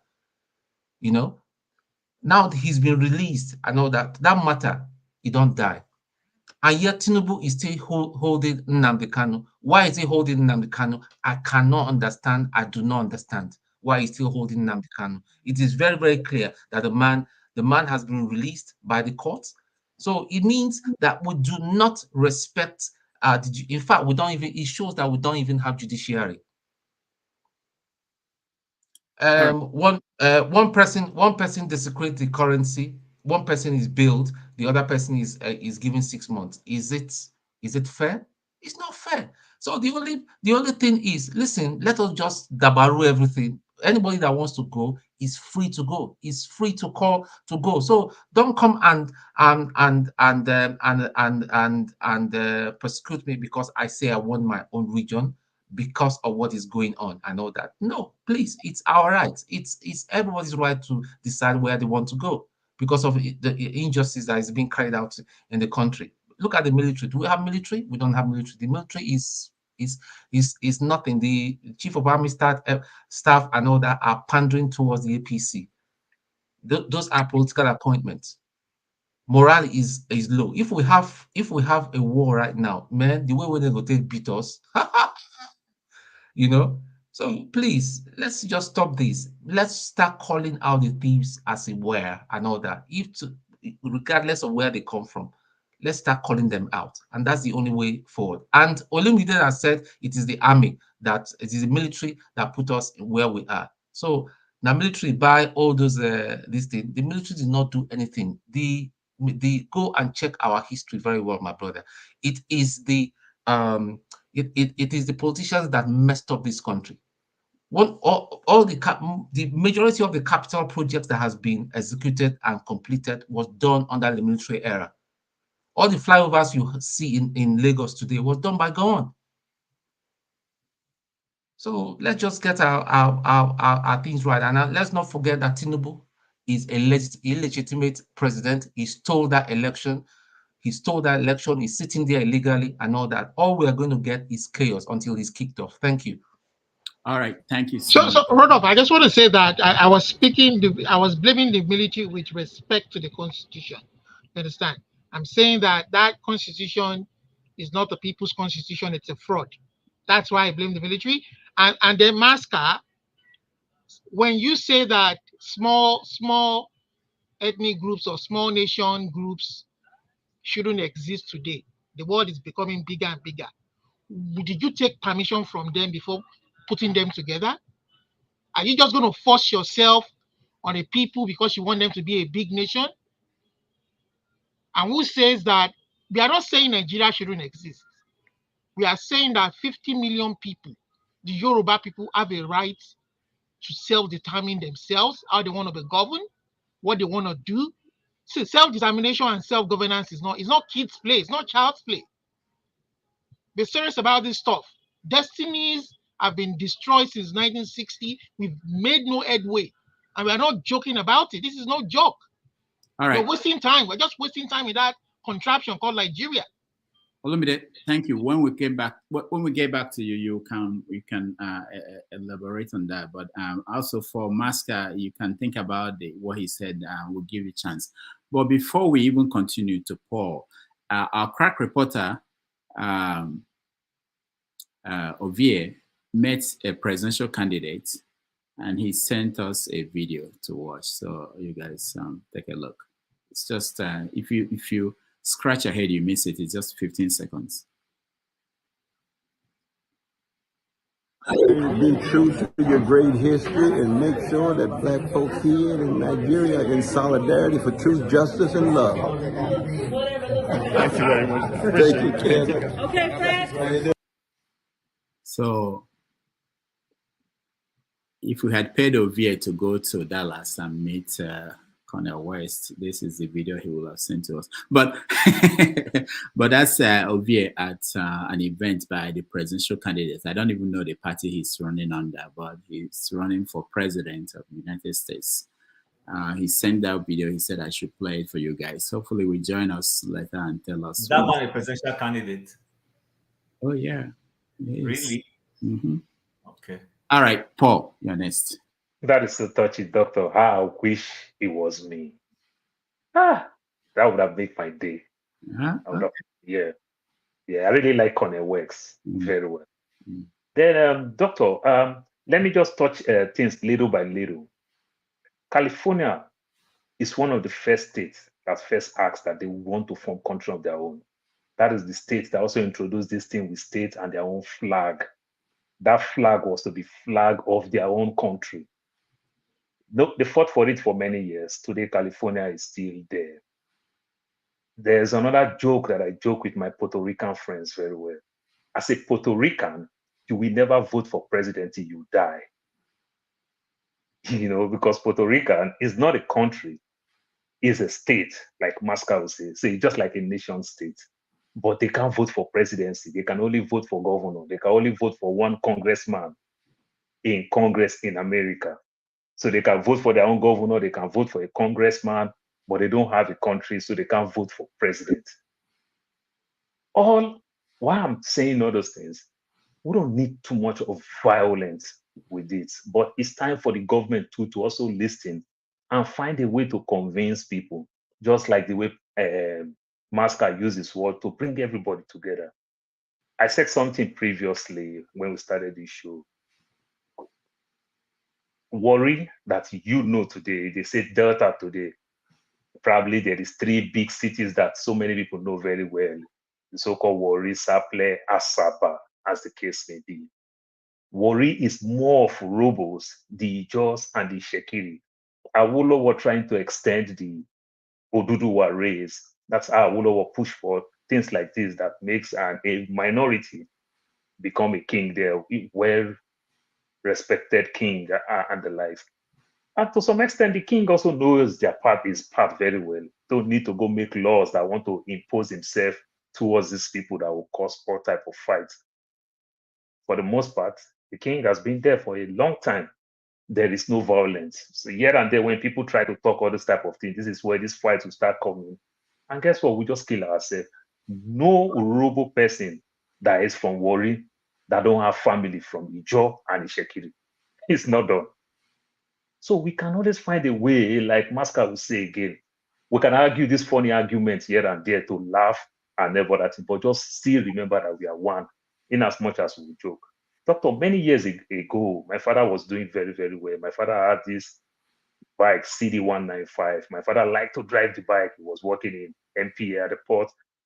There's this Igbo guy that used to fix my father's bike. My dad owned a car, and my dad owned a bike, but my dad liked the bike even more than the car. Guess what? My dad so much trust him. My mom don't like the idea of the bike. One day my dad had an accident with the bike, very minor accident. My mom was just complaining. So my father was so tired of it. My father dashed that bike to this Igbo man. This Igbo man who happened to repair bike, my dad dashed this man the bike. Then my dad did another thing when he was getting married.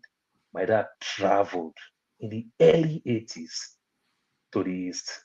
This is an Abriba man. And you know the phrase where they say Abriba man. They say if you see Abriba man, you see snake. I stop there. The rest people know the continuity, so let me not say it. Paul, that's not true. It's not. You don't see Abriba man and see snake. You see Mbise man and you see snake. Sorry. I make mistake. But that's to tell you I'm not an Igbo man. No, I just told you. I told you this to prove you that I'm not an Igbo man. No, yeah, I make mistake with that Mbise. Yes. That's why I say I stop there. I make mistake with that. But guess what? The thing is that with these stories and everything, my dad. But you have a point with Abriba. Yes, it was Abriba. It's an Abriba man, not Mbise. So let me not change my word because of Chin. But I can't remember. It look like I'm missing my words together. But my dad traveled. This is somebody who called my dad Oga. My dad is working for my dad. My dad gave him money. My dad traveled when he's getting married and everything. You know, when my dad started having kids, we started growing up. This one started going to college. It's like the man started understanding that this man, his hand is not hot like he used to be. You know, my dad's still a landlord, or he is a tenant. Doctor, the boy I traveled one time and brought Gary. My mom so much appreciated the Gary. My dad liked the Gary. What am I saying? For almost 7 years, this man is giving us bag of Gary like every 3 months. Those back in the days, if those people who know those big bag of Gary, he's giving us for free. And it will come respect my dad and respectfully will drop the Gary and just run away. My dad says, stop this thing. Respectfully, he will drop this Gary and run away. That is the Igbo man today that I will fight, that I will condemn. My dad said, I can never pay you back. It's just hard because the level that my dad appreciates him, my dad says it's hard for him to pay him back. Just in the name of bike that his wife don't even like. That's how my dad will put the word. So we can just remember that. Let us argue this, our funny argument like we enjoy in Lagos. Omajakutama momi. Like the Yoruba people will yab the Igbo. The Igbo man will yab the Yoruba man. Oh, Ndofe Manu. Him not understand those things. Let's just play with these things. Let's argue. Let's laugh. Let's play with our old friends who bully us in school. Back in the day, some 30, 40 years ago, 20 years ago, or the one we bully in school. You understand? Let's laugh with all those things. We don't need all this fight, try to make a point. Because the beauty of it is that if you want to make a point, you will always find a point. But that point don't unite us. That point divide us. Look at Europe. Look at America. Look at Canada. America also have their territories here and there. We don't need all this fight. We don't need all this castigation. Like I said with Puerto Rico, you look all the other islands and every other thing. Look at Europe. They fight to do everything. But our government too, on their own side too, still need to understand how to use words, how to use things to convince people. Not this military minds that, because of they put one decree, they put one thing, so we must stick to it. It just don't work in 21st century. Doctor, I stand like slave to watch my dad eat to remain food for us, the rest of us. But you know the beauty of it, that meat that I'm saving the way we grow up, if my daughter bars into this conversation now I'm eating, my daughter will jump one meat out. You know the funny part, I'll keep remember this story, but truth be told, I enjoy when my children eat with me. You understand? But my mom will even cook, not even have the guts to eat with my father, that she cooked the food for my dad. We will stay one corner, be praying for daddy to remain food so that we'll eat. Which one is much, much better? That my daughter, then I want to follow culture, say, children can't, that way, child, go to can inside your father's plate and take meat. But my father is the one who eats head of fish, tail of fish, the head and alpha and omega in the house. It just don't bring more title to you. All right. Understand? Let's find a fair play. That's my take. Thank you.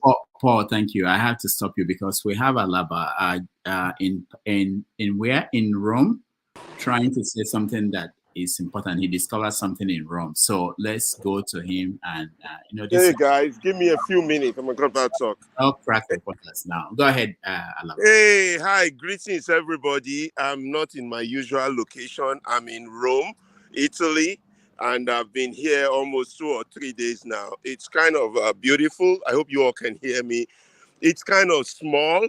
It's different. They are multi-language, just like Nigeria. The roads are pretty small. I've seen the smallest possible car in my life here. They have the smallest possible cars. They have bikes, and they have very narrow roads. And the people speak multi-language, and Rome is very historic. I've been able to go see the Colosseum. I've been to Mass at St. Peter. It's been quite interesting. Being here, they drive like Nigerians, so you all don't have to feel too bad. They drive crazy. Oh my God. Yeah, but one thing I just wanted to say in relation to Nigeria is that have you seen the Pope? I saw not in person, but I did see him. He was hosting the Bulgarian president today. So, but he was on the screen, not in person. I think that was behind the cathedral. Now, what I wanted to say, I get to Rome, to Italy, and it's that it's very multicultural. I was in where were we yesterday? Naples. I was in Naples, and I noticed one thing.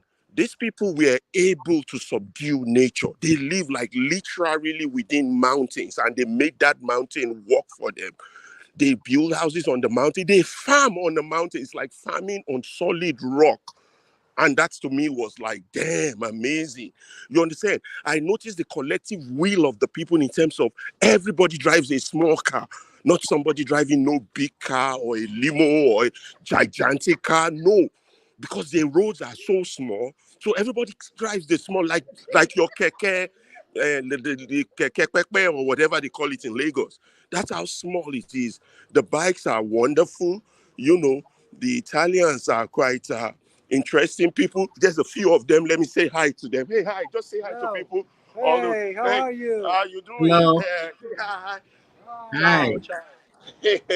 So, brother from Africa. That's my brother also from Africa. Yeah, these are Nigerians.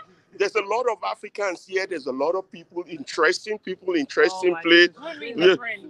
Well, actually, this is where we're going. We're meeting a friend here. Yes, welcome. Yeah. So, Nigeria got a lot to do. You have to let people exist in their individual space. You understand? You cannot say because we want to build a nation, we subdue whatever it is they are. Hey, but they let their people exist. They don't speak the same language. Let me move away so you can hear me. So they're making it work for themselves. But the problem we have is that we continue to honor our own thieves. My thief is better than yours. I met one guy yesterday from India, and we talked extensively about India and how India have subdued its problem and Nigeria cannot. He said that's because India focuses on the family, but not just the family, but the next generation. But I said, yeah, people who steal money in Nigeria also focus on the next generation. He said, no, they focus on themselves. When an Indian man is held together culturally by his tradition, because they want the next generation to do better than the current generation. He said, if you steal your country's money and you don't invest or build things, he said, you destroy the community, and they are about building the community, which is done through that family unit. Anyway, it's interesting. I wanted to say a few things, say hi to you all. There'll be some few noises. I don't want to disturb the program so much. But this is beautiful. Rome is beautiful. It's strange. They conquered other parts of the world in the past and used it to build their country. Now the other part of the world is coming to pay them to see their past. That's a good summation. Thank you so much. Yeah. Thank you, guys. We'll see you when you come back. All right. So where were we? I think Paul finished. We're going to Ikolola. Ikolola, go ahead. It's my turn. Okay. How is it your turn, Pansat? Actually, before Paul, but I gave the courtesy for him. If I was up there, but when I took permission to leave for a minute, then you moved me down. But I just want to address Chim's thing, then I'll be gone. I have to go somewhere. Is okay, Mr. Kolola? Let me. I wanted to be on your side, so since you're taking my time, I'm going to go to speak after Paul. Well, go on. Let me, Rudolph, let me land and then I'll be gone. Hold on. Is it okay with you? Are you okay with that? Yeah, well, Pansat always takes time, but I mean, let me hear what he has to say before he goes. Okay, and we say also, look, Pansat, the idea is this. Once you leave your screen, I'll take you out. When you come back, you join wherever you join. We are not going to, I don't remember where you were when you left. Ndubisi also was up there. Okay, Pansat, then, if we have to follow rules, Pansat, you have to wait. Now, let's follow the rules. Doctor, can you put me on the backstage? No, but I want to address you, Paul, before you go. Is it okay if you hang around? I want to address Paul. But this is what I wanted to say. On who is Igbo, because I got that, I had that, so I thought I should address that because I had that discussion this morning with someone. You see, we are still living in a colonial mentality. You don't say you are English when you cannot speak English. You don't say you are Spanish when you cannot speak Spanish. You don't say you are Italian when you cannot speak Italian. Nor do you say you are Chinese when you cannot speak Chinese. It doesn't matter whether your great generations came from there. So when you speak English and then you say, I am from this place, but I cannot speak their language, it doesn't make you part of them. So let's be very realistic about this, because language makes you. If you understand the language and not just understand it, but can say it, you see your expression, it changes some of your facial expressions because what they say has a different tone, has a different meaning, which you might not even find in another language. So if you cannot say it, you cannot make those facial expressions. So I think that is because a guy, the conversation I was having with someone this morning was, he said he's more Nigerian because he lives in Nigeria. I said, what makes you more Nigerian than I am? He said he lives there. I said, okay. How many Nigerian languages do we have? He said there are 3 and some others. I said, very good. I said, how many can you speak? He said 1. I can speak more than 1. What makes, so you living there doesn't make any difference. Which means if I find myself in different tribes, they would accept me because I can speak what they understand. I can speak what their grandmother understand. But if you come and say you're part of them and you cannot even say what a child that doesn't attend any school understands, what makes you them? So let's get that clear. So we should stop this idea, this colonial mentality of I am that part, but I cannot say their language. You are not part of them. You are secondary. You don't do that in China. You don't do that in Russia. You don't do that in Spain. So that is what I wanted to clear. So, Mr. Pansat, I don't know what the topic is about, but if anybody can quickly, but that is what I got, and I wanted to clear that. Although I made a joke with Chim, but I wanted all of you here are all Englishmen, then.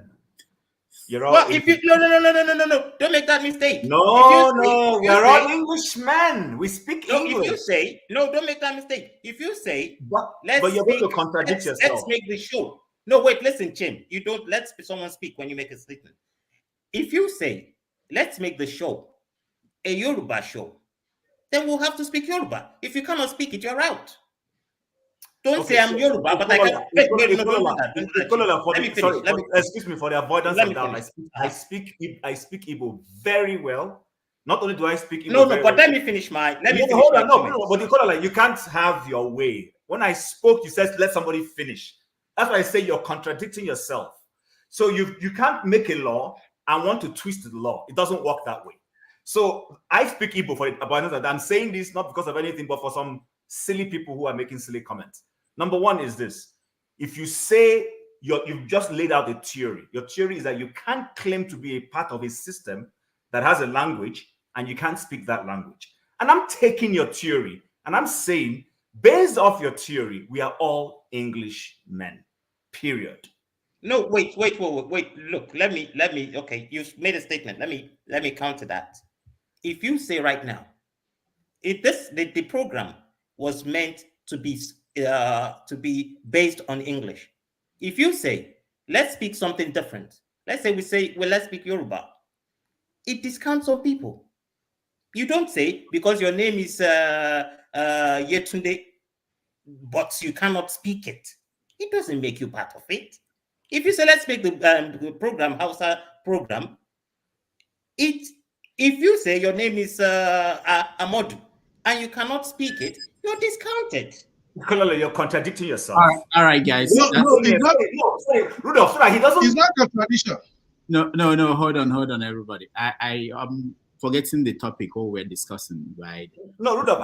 I don't mean to be disruptive. Ikololo came and said he didn't say if we design an Igbo program or Italian program or whatever program, and we say we want to speak based on the language of that program, and you can't speak that, then you might not fit into that program.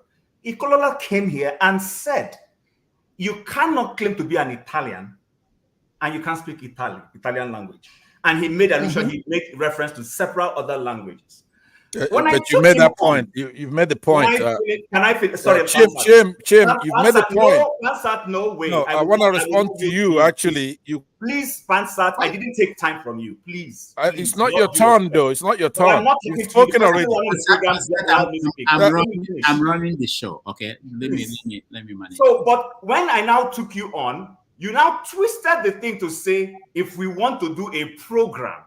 You see, I don't want to go on and on. The point is this. If you had simply said, listen, you can't claim to be of a particular group and you don't speak that language very well, that's fine. But I still counter that. Now you're twisting it, trying to suit your narrative by now saying if we design a program. You didn't say if we design a program. You said if you can't speak Italian, you can't claim to be an Italian. Sorry. So I'm saying, just to add, speak English, we're all Englishmen. It's very simple. All right. That's difficult.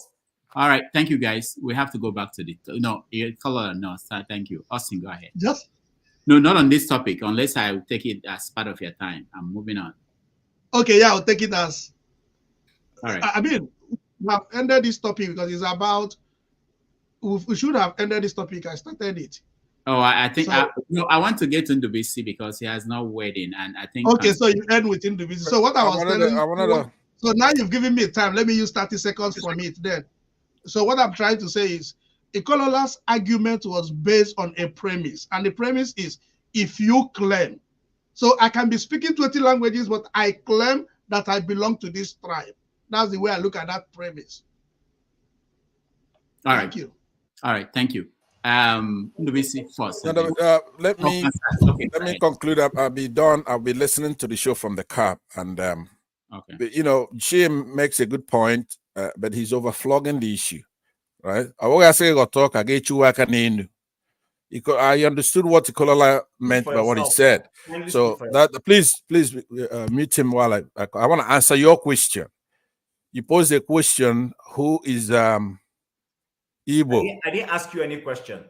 No, you posed a general question to the third panel. You any question. I asked Rudolph a question. But if you want to go ahead, but I didn't ask you. I will answer it. Let me go ahead. That's up to you. Totally up to you. But mute him now. Don't make it up to him if he's gonna be civil or not, right?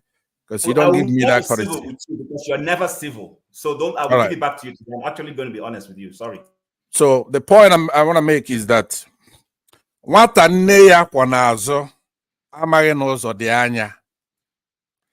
The reason somebody will come on this platform and is talking nonsense about Igbo this, trying to make friends. We have interests. We have political interests. You don't have to be a part of it. If we feel that we have an existential threat, it's not a joke for you to come to make friends on this Rudolph platform. We have interests. That's what makes you Igbo. If you are into the Igbo political interest, in this case, it's justified. We've been to war in that country. A lot of our people were killed. And we thought, okay, in 1970, no victor, no vanquished, let's be cohesive again and build a nation, because it's a political unit. It doesn't matter if we could get it right as Nigeria or if we integrate as West Africa, fine. But we have to move forward. We cannot be in a country where put secondary school girls, people are going to use a couple of lorries and go and pack them and go. There's no investigation and they're forgotten. Or if we go to the farms, they come and kill our people. Or if we vote, they'll turn off the beavers and the court will rule anyhow. So when we're talking about Igbo, in that sense, we're talking about serious stuff. Now, we do have people who are recalcitrant. I want to make friends with our enemies and people who are killing us. I will know how to handle those people. Everything is not a joke. You come here, you want to run your mouth at everybody. You want to insult me. Fine, go ahead and insult me. But don't pretend like you don't know what nationhood is all about. Nobody's going to tell you that you're not an Igbo person. But if you're not interested, if you're a Nigerian, for example, one Nigerian, fine. Then stay out of our stuff. Don't come here playing games and talking nonsense as if you don't know. Somebody as smart as you are. What we're talking about is our interest. Now, I'll conclude it by saying this because it permeates into everything else that we're having as a discussion here. You have to know about the correlation between variables. Right? Causation. One event leads to the other. If some people are agitating for Biafra, there is something causing that. You have to put into account causation, causality. You cannot be in a state where people cannot go to the farms and people want to take our lands and kill us for generations now. Decades after decades. Now, it's not like, I know you're over there in Canada. I'm in California. It's got more schools than you do. Just one little state here. One state here. It's not little. You're in Canada. I'm in the United States. You got a king. King of England is your king.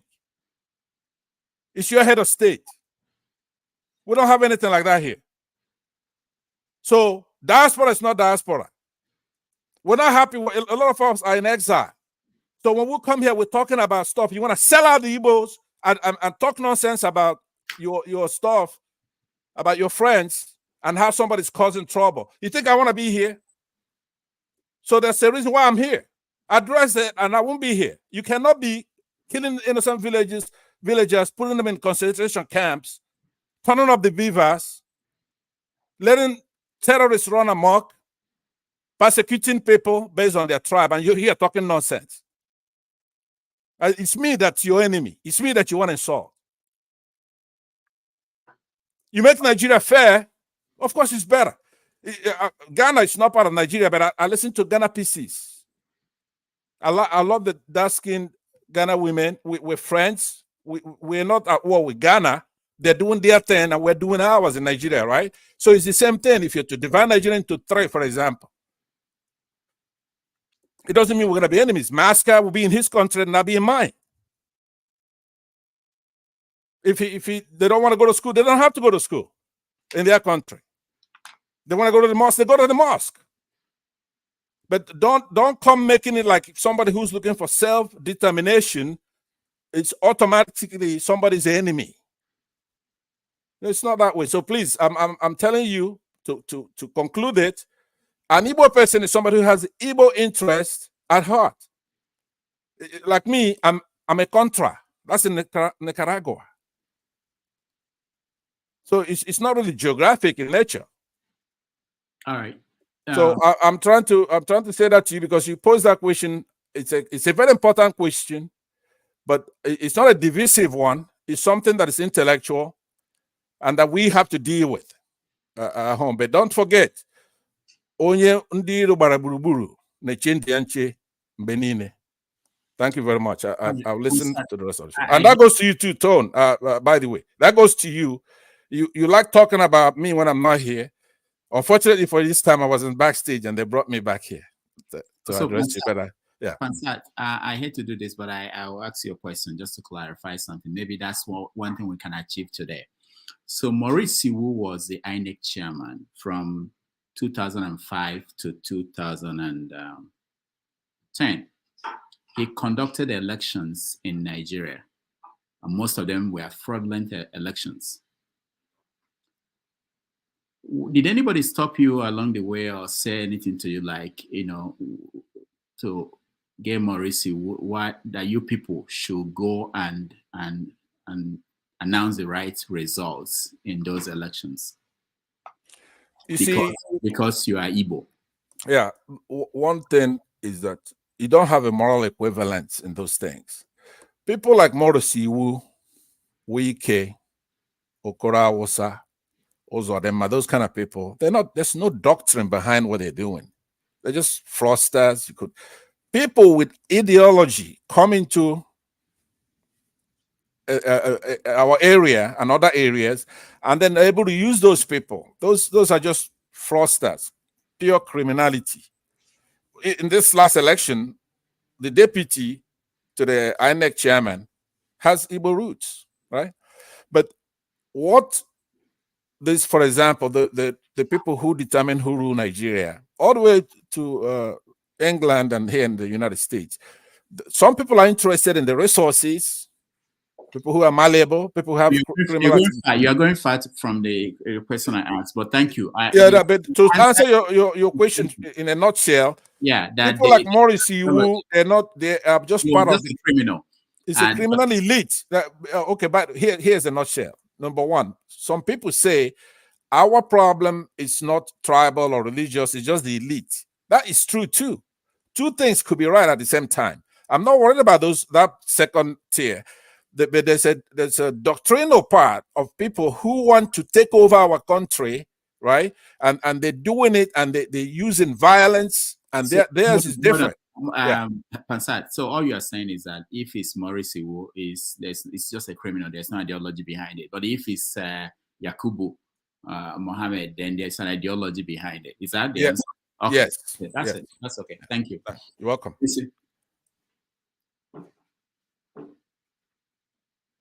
Lubisi, go ahead. Okay. You remember the topic still, right? Yes. Good afternoon, everyone. I want to react to Professor Banji Akintoye's comment on the Yoruba nation wanting to be their own country. Our country is facing threats from all sides, majorly security challenges. And it didn't start today. But we see a situation whereby even before independence, there has been a clash of civilization. If people follow the history very well, some past wanted Nigeria to gain independence much earlier than we did. Some in the north, the core north, said, no, they are not ready because of things like they are not well educated at that time and other things that they were doing with the British. And those things continue to play out till this moment. You have a clash of civilization. The ideas are different. The cultures are different. Some who are patriotic have tried to merge us together, to make us believe that we can be one, live together under an equitable system. Well, unfortunately, majority of those who have been in power and still in power don't believe in that. Some want to lord it over the others. Some, particularly from the core north, I will say it clearly. The elites, traditional, political, and business elites, majorly from the core north, have followed the ideology of their forefathers. They want to lord it over the country. Unfortunately, they have collaborators down south who have been working with them over the years to get their own fair share of whatever they want. And that is where we are today. Because if the South that are clearly more enlightened educationally than the North, who have traveled more widely across the world, who have even lived in well-managed and developed countries across the world, want Nigeria to work. They have insisted that things should be done properly. Fairness, equity, and justice. No issue of minority tribe, minority ethnic group, or minority or majority ethnic group. Everybody will be one.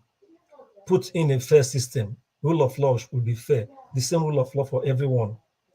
The country will work, just like we have it here in the US and other countries. There will be criminals here and there, but as soon as they go into all those kind of things, they will be handled according to the law. But we find a system whereby things don't work. The ideology and the doctrination and system is not working. We need to tear it down. Tear it down, I mean, we need to come down. We can't run away from it forever. If we bequeath these things to our children, it will continue. What kind of country do we want to bequeath to our children? Things that are infrastructures that are easily provided in other countries. We can't do it because of deep-seated corruption and vested interests. Because some feel they own the country, they will run the country the way they want, and things are getting out of hand. It can't continue this way. We need to sit down and decide. Me, I'm for one country, but based on equity, justice for all. We need to sit down together, all groups that make up the country, come together to a table and table everything. No area of no-go area. Everything should be discussed, and we decide whether we want to live as one country. And if we say yes, we put in place a system that will be fair to everyone. But the way it is being done now, some are lording it over, and they have collaborators from all parts of the country. That is why the system doesn't work. That's why some governors will be in their state. Their aim is to load their state dry, and they will get away with it. It's not working at all. The insecurity is even the worst. I'm sure part of what Professor Banja Keto is saying, his major issue is the insecurity, because the agitation was not this much, probably in the last 25 years or so. But with the advent of democracy again, we start seeing all manner of killing. How can people go to places overnight, murder people overnight in their homes, and they will not even get one arrested? Are they ghosts? The killing keeps happening, like the one we are seeing now in the Middle Belt. It keeps going on. Are those people not part of? Are they not human beings? So the only way these things can be solved is for us to sit down. The constitution we have now is too porous. Those in power are manipulating it the way they like. We can't continue. We can't make a country out of this system. The system needs to be put down, and the only way to put it down is for everybody to come to a table. And it must be from ethnic nationality, because these things we are not one before. The British people, the British government, sealed us together against our not against our will. They brought us together in 1914, and from there, political leaders in all parts of the country thought we are going to have a country, and that was why they bought in. I'm sure, but if they are still around now, wherever they are now, they will know that probably they made a big mistake, that we were not supposed to be one. It's better we stay on our own spaces, because the cultures are different, and manage ourselves. Then, by the time we understand ourselves, we can now come together and say, okay, we want to be one country. But already we are one country. It can still be salvaged if this issue of dominance and deceit, dishonesty by those in power or those who are in corridors of power can be put aside, and we sit down and discuss how to keep this country together. And it can only be done if we come to a round table and discuss frankly, put everything on the table and discuss about how we can live as one country with fairness, justice, and equity as the watchword. There we can go forward from there. Let me stop here so far. Thank you. All right, thank you, Ndubisi. Ikalola, yeah, go ahead. What do you want to say? Go ahead. Yeah, just to answer to or round up what I was trying to say in a nutshell. You see, the language you speak doesn't make you who you are. But what the people you want to affiliate with, you must be able to speak their language. That is why many nationals, before from many nations, before you become part of them, they give you an exam to write and show that you can speak their language. So we have to really come out of this colonial mentality of saying, oh, I'm from here, but I cannot speak it. It doesn't make you part of their person. You are not part of them. So that is what I'm trying to explain and put out there. Thank you. All right, thank you. But sorry, Roro, I just want to ask you, Kolala. So what are you saying Nigerians are? That's what we're talking about.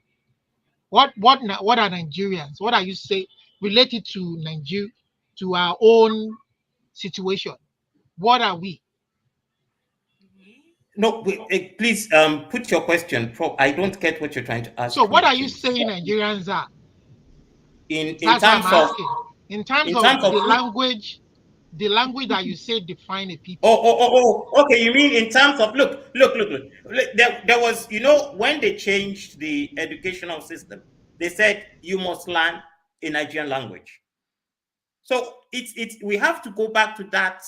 We have to go back to that structure, because you have to identify with what you are. If you don't identify with what you are, you cannot pursue what you want in regards to who you say you are. That is what I'm trying to say. So do you then agree with self-determination? Okay, if that's what you're going to, economically, no.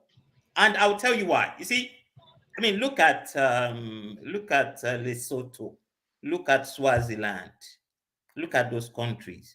Yes, look at Luxembourg. They might be doing well, but who knows them? Who really knows them? So if you're saying you want self-determination in that little corner of yours, yes, you might do well, but what political power in your region do you have? And the colonial masters, actually, they want you to disintegrate if you can, because it leaves you powerless. The only, like Malema was saying the other day, the only way Africans, black people, can have a say in the Security Council is when AU starts working. But the more you start disintegrating to little pockets, then you have no one common voice. So economically and politically, I want us to stay together, if that answers your question.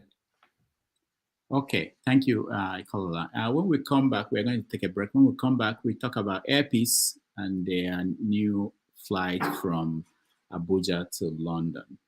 And the new thing they are introducing, which is that you can fly out of Benin, out of Owerri, out of Kano to head to England. And by December, they hope to start flights to New York. So you can actually leave New York and end up in your village in BC. All right. And also we talk about what's going on in America and around the world. But let's take a break and we'll be right back.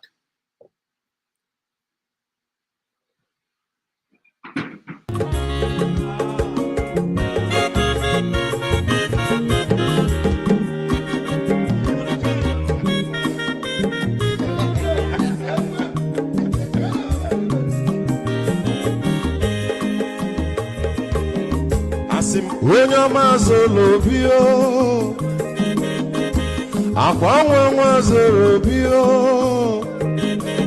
Maxi ịbịa bunye gokwanụ m n'ofu ube n'azụ ụlaga n'ịbịa zigo, mmanwụ ụlaga do n'ịbịa zigo, akwa nwa ilochi o, biko rapụ zoro ka ọ nabazi ya. Onye ọma zoro biko, abọmma watara dosari, ịbịa onye n'ebe na mụ ụlagado n'ịbịa zigo, mma ụlagado n'ịbịa zigo, Abamba wilo chilo, bigora fuzoro, anabaze. Mazi wakoma, odogu na kwerezu neka. Onyoma niga delemo, mazi ni mazi namba. Ibu go with the melody.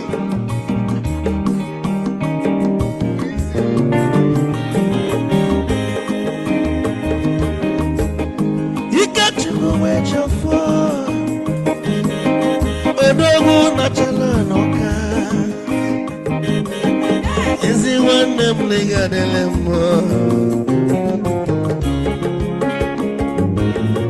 Olagado ni pezigono Ma olagado ni pezigo Amama mwilo chilo Bigora muzo Anabaze Te Onyama zoro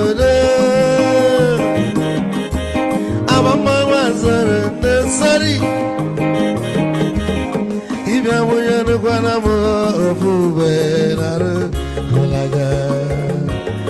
Mulaga, don't Piazugo, Nazaboy, Molaga, don't Piazugo, Amama Wilo Chilo, Bico Rapuzoro, Anabazi, I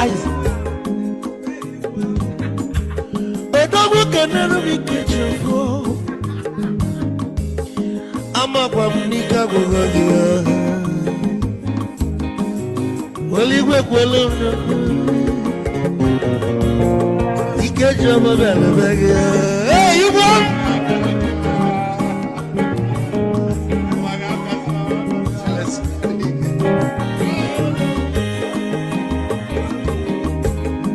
Eku kampune kene Ama gondin so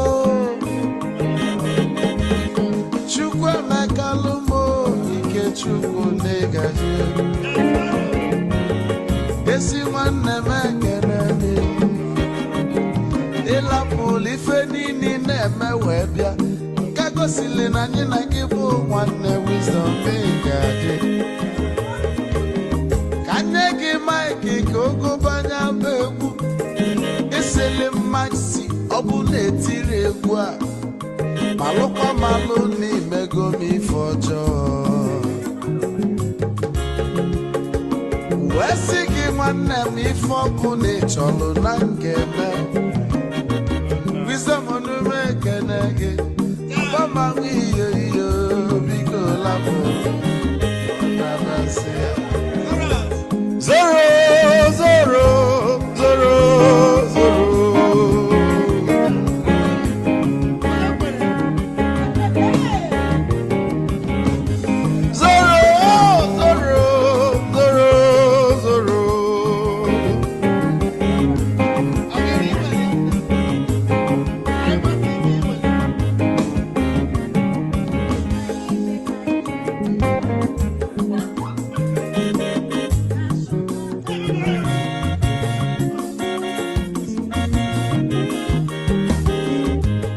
Geduru joy na bugwa Hausa Sokoto Ujembe mwilo Anu solo mwe manofia nara Onye nwuro zurike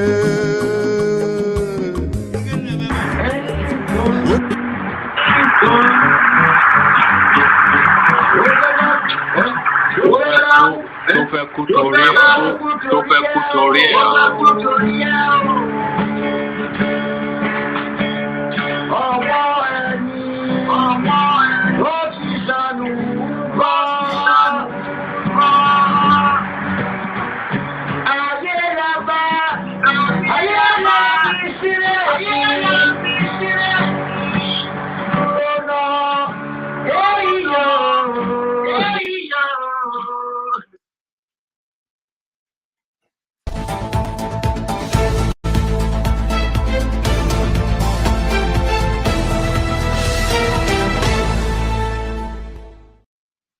All right, welcome back, everybody, and thank you for staying and joining us today. I see new people. If you want to come into the studio, please turn on your camera. We can bring you in. Until then, we will switch gears. And the topic we want to talk about is AirPeace and the Abuja-London route. Let's hear the man. Alan Onyema, the chairman of AirPeace, is explaining to us at this event why you save money flying AirPeace. AirPeace will pick you up for international flights from Benin, from Asaba, from Yola, from Enugu, from Port Harcourt, from anywhere in Nigeria you are. You need to listen to these guys. Taste buds. We pick you from international airports at our own cost and take you to the local airport at our own cost and move you back to Yola. All your 64 luggage, 64 kg luggage or 46 kg, free. You're no longer paying any excess flying local. This is the difference AirPeace is going to give to you. So you have your choice. If you decide to fly British Airways, all of us are charging $1,000. No problem. If you decide to fly British Airways and you live in Benin, you live in Sokoto, you live anywhere in Nigeria, you know AirPeace will cover the entire country. When you come back, you have AirPeace and United to contend with. When you come to Nigeria with your 64 kg, just be ready. First of all, you pay airport tax 15,000 to take you to local. When you come to local, that your 64 kg, we only give you 15 kg allowance. The other 39, 49, you pay excess luggage for them. Plus all the wahala. And of course, there's something I missed. When you fly AirPeace from these other locations, instead of that is free ahead, instead of you paying 150,000 for economy one way, remember you have to pay another 150,000 another way, round trip of 300,000. If you're flying AirPeace to the UK from any destination outside Lagos, you only pay 60,000 naira.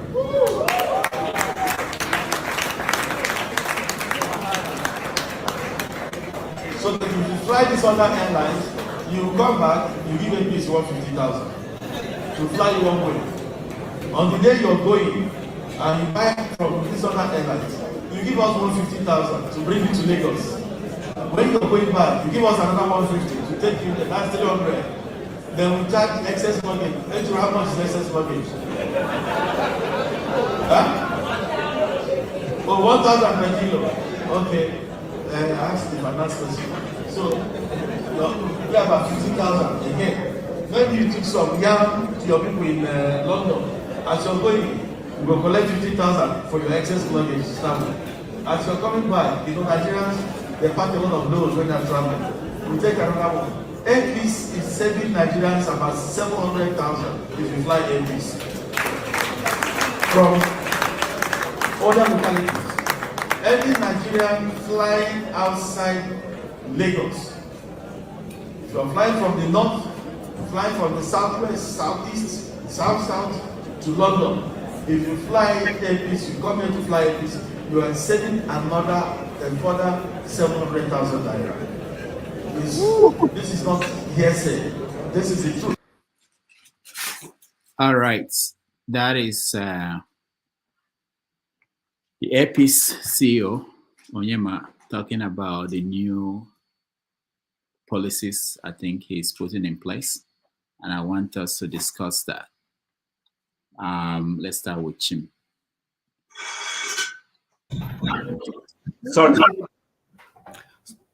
Sorry, Rudolph. Before I go into that, there's a comment by a spyman. He's asking for something, and I think it's something that is worth doing. So you might want to consider that. when it comes to this AirPeace matter, I think, without even going too deep into it, he's doing a good job of trying to serve Nigerians, and it will benefit us all. Incidentally, I don't travel there very much these days, but if I did, I would definitely give him my money. One, first and foremost, as a Nigerian, he's doing well. I will support him. This has nothing to do with um, necessarily trying to seek, in quotes, the best. Yes, we would need to seek the best for ourselves, whether it is travel or whatever. But I will give him my money. I see a lot of North Americans driving bogus gas-consuming vehicles, not necessarily because they don't want to save money for themselves, but because these are not. I didn't say Americans. I said North American cars, and I know why I'm saying this. I see lots of Canadians driving very big trucks, trucks that they can't even maintain. But I can tell why they're driving those vehicles, whether it is Buick or the Fords of this world. They're all doing that because these are North American cars. So, because they believe they are not Americans, whether they're Canadians or Americans, they patronize those industries. I think we need to begin to buy into that kind of mindset to help, push our own businessmen forward. The strategy he has come up with, I hope they have taught it well, because the only thing I'll say is don't start something that you might not be able to sustain. So, like when he's saying, if we pick you up from Asaba, you pay your airfare, then from the local airport to the international airport, it's at their own cost. That's good if it's going to be sustainable and they've done their business analysis and they're sure how it's going to work out for them. That's beautiful. That's a fantastic incentive to give people to patronize them. I agree with that. But like I said, if he's listening, they should do the analysis very well. So that, because what I see most times, most Nigerian businesses will give incentives that are not sustainable. And then tomorrow it becomes a thing that comes to bite you back. But in this battle against these bigger airlines, in these battles that involve these bigger airlines, Nigerians should show patriotism to the one local owned airline that is trying to compete with all those big ones. Because I can bet you a British person will fly British Airways or Virgin. A German will fly Lufthansa. The Dutch people will fly KLM. Everybody flies their own national carrier or national flag in this case. Most patriotic Canadians will fly Air Canada. And I see that also with other nationalities. So I think it's a good one. It's a way to pass a message to those bigger airlines that you just can't come and take people for granted and then milk a 200 and something million people at your own benefit. So that's the much I want to say this. But they need to look at that business model very well and be sure it's something that is sustainable. All right, thank you. I saw our resident aviation expert, Paul, taking notes. so by the time we get to him, he will. Oh yeah. Catch me. Thank you for another opportunity on AirPeace. AirPeace is doing great. I think their foray into the Lagos London access has actually brought down the fares.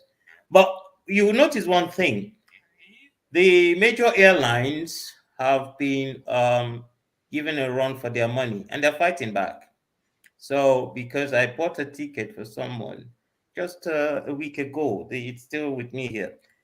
AirPeace is charging £700 to get to Lagos. KLM has reduced theirs to 500. Qatar, one of the airline, has reduced theirs to 600. You see, these established airlines on these routes can afford to run on a loss just to run you out of business. And let's be very honest, it's market. You can't just if you're being a reasonable person, because Onyema wouldn't see a five-star hotel that gives him everything at £1,000 and go pay for another one that gives him the same thing at 1,005. That's business mentality. So I wouldn't subscribe to because of such patriotism. You see something for 500 and you're paying 700 for it. I mean, you don't put 200 pounds on the streets, you know. But this is where responsible governance comes to play. We don't have a Nigerian Airways. This is why all these airlines has taken Nigerian flight for a long time. But if we had a responsible government, this is where they come in and subsidize the travel. How much are you losing? How much can this be until you do your analysis to say what time do we subsidize you till? Whereby these other airlines would also be bleeding. And then they will have to raise their price, and AirPeace would have to also raise its price, such that you pull the subsidy away, and everybody, the market forces take effect, and everybody makes profit as much as they can. And then the competition will now be on the pecs you get, whether you go into Lufthansa, whether you're going to BA, whether you're going to KLM, or whether you're going to AirPeace. But for a private individual doing so much, because I had him on Arise TV, and the things he had to go through, even with our own civil service trying to bring him down, you really wonder what kind of people we are. You really wonder. You should watch it on Arise TV when he was narrating what he had to go through as a national carrier by our civil service agents, and the free lunch they give to other airlines, international. You really wonder what sort of people we are. So this is why we clamor for what do you call it, enlightenment every day, because there are so many. It's not just the executive. There are people in the civil service who are worse than the Nigerian executives. That would see a bleeding man and still want to bleed him to death, as long as they get their daily bread, and the daily bread never sustains them. They come back the next day to the same work. It's strange, very strange. All right, thank you. Ndubisi. Thank you, Doctor. Well, I'm happy that Dr. Nyama is taking this bold step, and I believe he's putting everything under consideration. And as a businessman, he must be keeping an eye on what other competing airlines are doing as well. But the big advantage he has that Nigeria has a large population, and we have a large flying um, population as well. So, and that London route is one of the lucrative routes. So, this method of doing this, picking people from some, not just Lagos or Abuja, but other parts of the country straight to their destination, is a good one. Once he keeps the standard on and is able to sustain it, and even though he's reducing cost in some areas for passengers, but let him keep an eye on breaking even and keeping afloat, because that is important. Because if he does this thing and at the end of this, maybe he begins to suffer financial losses, it will be tough for him to recover. He knows how far he has gone to get to this level. Apart from making Nigerians happy, he should be able to sustain his business, make his marginal profit or the way it should be, and keep an eye on his competitors. And like Igulola said, I heard too that some foreign airlines have reduced their fees or their fares, all in a bid to maybe run him out of business. But the man should know what he should do to keep at that level and keep the airline going, and let him keep safety.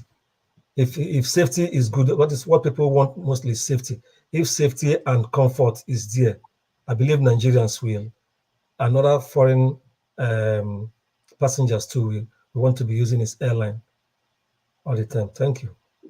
All right, thank you. Man of Prestige, you can come back here and tell us what you're talking about. I have no idea what happened with this your comments. All right, Tone. Yeah, thank you. Yeah, it's a good news, but the thing is, like someone highlighted earlier, is it sustainable? And they shouldn't go into trying to compete with the bigger boys and then um rescind on other thing, which is security. Security is the biggest thing. So if they can get security right and make sure that the swallow is always available, No, the man. soup, not just swallow, pepper soup. Yeah, the soup, yeah, the correct oha soup and the pepper soup is always available, man. It could tell before BA at the my favorite airline, Virgin, will catch up on that. So kudos to him anyway. And I know the Agbados now will jump on it and say, yeah, yeah, yeah, yeah. If not for Tinubu, if it's not for Keyamo, it will not happen. Out there, people. Thank you. All right. I wanted us to expand the conversation to talk about the importance of competition. We want capitalism, and sometimes we don't want all the things that come with it. And how is transforming this industry, because we have a competition now from AirPeace. Just imagine if we have 3 Nigerian airlines going abroad or more than that, competing with the foreign ones, which is the way you have it in other parts of the world, how much it will transform the industry. And then think about it in other industries. If we have more than 1 or 2 people controlling that, what it will mean. Eagles Air. Unfortunately, Eagles Air, they are not coming to India anytime soon. So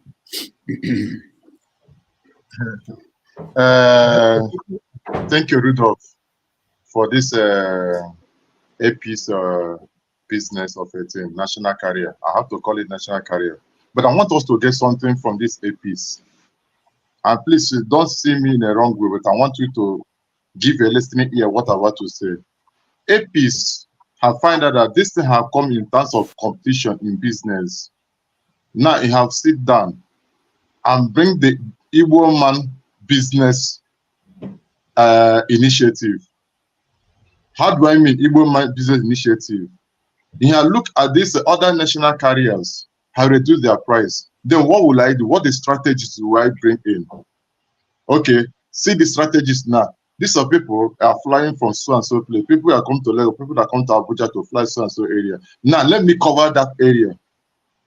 So if some people who want to travel from, let me say, from Cross River now Calabar to London, I find that AirPeace will pick him from Calabar to London. It's better that he stay with AirPeace than paying extra flying ticket to Lagos. He said that I'll make a gain on this. This is a strategy of an Igbo man into business, because this will want to push him out from the business. And this is where Nigeria government have to come in. This is where Nigeria government have to come in and give him a support. For instance, Dangote want to build his refinery in Lagos. What happened? Federal government gave me a loan. Federal government gave him support. How many $1 billion they gave to him to support the business to run on? Because one, the economy of Nigeria will benefit from it. Then the tax will benefit from it. Then it will make the petroleum system sector to be easier to Nigerians. Can the federal government of Nigeria give Ali Onyema the same incentive, the same support they give Dangote? It's not possible, because it's from East. We have to tell ourselves the truth. Because if federal government want to do the same thing they do to Dangote, why don't they support innocent vehicles? Because these people are people who are investing in Nigeria, but they prefer going around, traveling to the whole nation, asking people to come and invest. What are people that are invested in a nation? What did you do to support them? That's the most important thing. For instance, I was listening to an interview they give Ali Onyema, and he was saying something that when his fly all the way from Nigeria to India, they told him to stop at Mumbai. There's a place, a commercial area called Mumbai. Then he pressed forward for them to allow him to come to National Capital Territory, that is New Delhi. The government of India said no to him. that if anybody who want to come to Delhi should enter their own local flights to Delhi. That is not allowed to come to Delhi. Let it stop at Mumbai. Can Nigerian government do that to British Airways? Must In it order be to Igbo support Igbo all the Onyema? time? Eagles Air. Must it be Igbo Igbo Igbo Igbo all the time? Come on, man. Just wake up. Get out of this. Can you allow me to finish?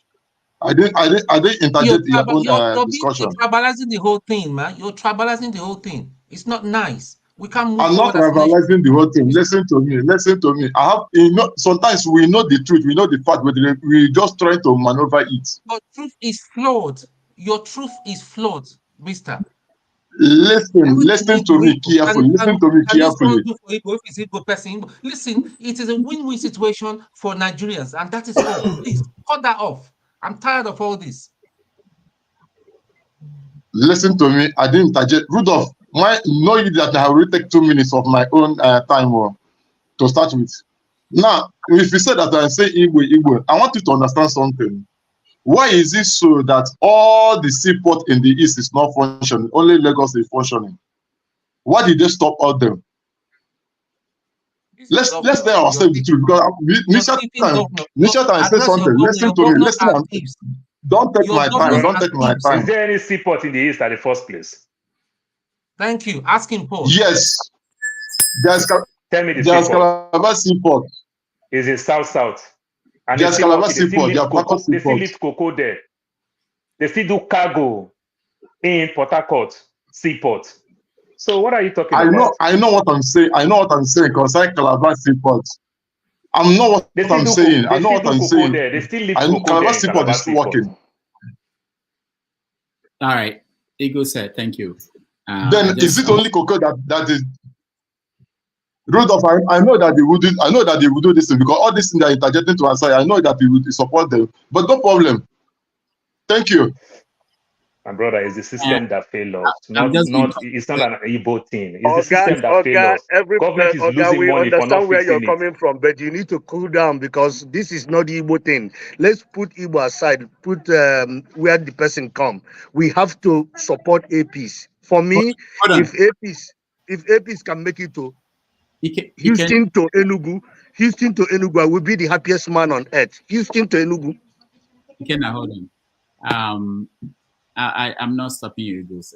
I wanted to say, first of all, that I was corrected. I thought that they were not flying to India. I didn't know they started flying to India. And for a long time, not even new.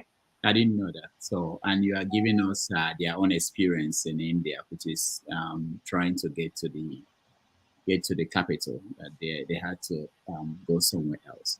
If you listen to that interview we were talking about, you were trying to tell us about the interview on Arise. The AirPeace guy actually gave credit to the government, this government, for helping people who run he was complaining about the civil servants, but that the people, the minister, the top people were in support of what he wanted to do. So sometimes it's not that easy the way we put it, that this is another effort to put someone down or whatever. But the point I wanted to make is, the other angle to this is the demand for international airports to reach somewhere in the southeast, to have an airport in the southeast where people can fly out of the country, that you don't have to go to Abuja or Lagos. For some part, I don't even know whether people fly out of that place or Kano. For now, I think it's Paul will explain that to us. I don't know. But they do it during Hajj period. Just during Hajj, when the people are traveling to Mecca. Yeah. You mean pilgrimage? So, aside that, also the truth is also that not necessarily in terms of proximity, but I think there's just this conclusion that most Northerners go to the Middle East, so people fly out there. In the past, I know lots of people flying to Saudi Arabia. It was a huge from Kano. They will go from Kano and all that, and which is also not bad. We can designate airports for specific locations. You know, maybe say if you have lots of Easterners flying to China and Far East Asia, you could make Enugu or I don't know, maybe Port Harcourt or whatever, because of the fact that they have their business situated in that region. encourage those flights to go from that other area. Then Western Europe and Western Hemisphere, people will fly from Lagos as usual and Abuja if you want to do that. So there's nothing wrong in that. It will help, develop those other airports. But what we have right now is that it doesn't look like, and I'm not trying to bash the government. It doesn't look like our government is sitting down to look at some of these things in a strategic way to say, okay, you know what? If we have lots of people who go to China, Hong Kong, India, and they fly mostly, take the statistics and find out, mostly from the southeast, then let Enugu be a hub for those kinds of trips so that people don't have to fly all the way from Enugu down to Lagos to now start making that trip. Okay, thank you.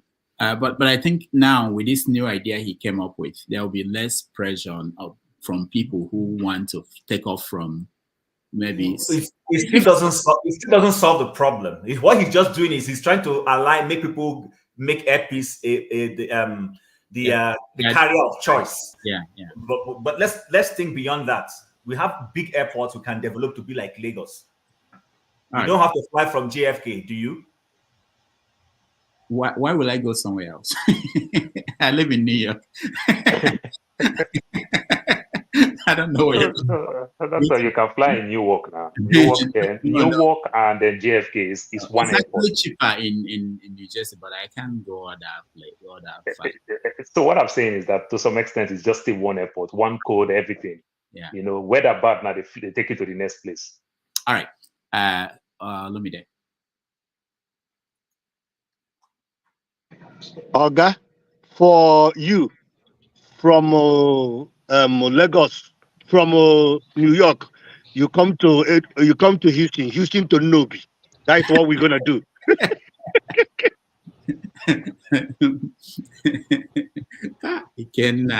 All right. Olumide. So I really don't have much to say on this one because I think everybody's kind of happy with the situation with AirPeace because it's like to Tone's credit, it's a win-win. I mean, this is the kind of situation or happenings we want in the country where regardless of your background, people would embrace something that is good. It's creating jobs, and then it's putting Nigeria on the world map. I just hope that it maintains standard though. Safety, that kind of business safety is very important. That it doesn't, for the sake of profitability or trying to compete, then not maintain safety standards. Otherwise, I mean, kudos to him.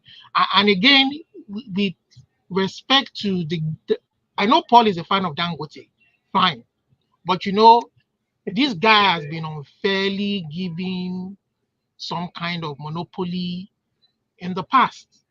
I don't know about the current situation. He has enjoyed some kind of monopoly at the behest of other people. You understand?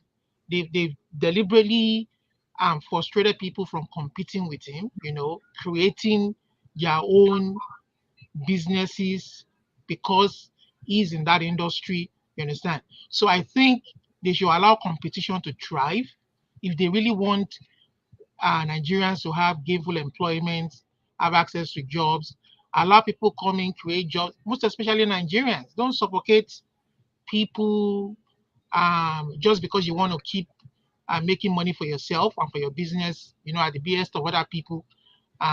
So that's what I'm just going to say, that kudos to AirPeace, and I wish him all the best in all of his endeavor.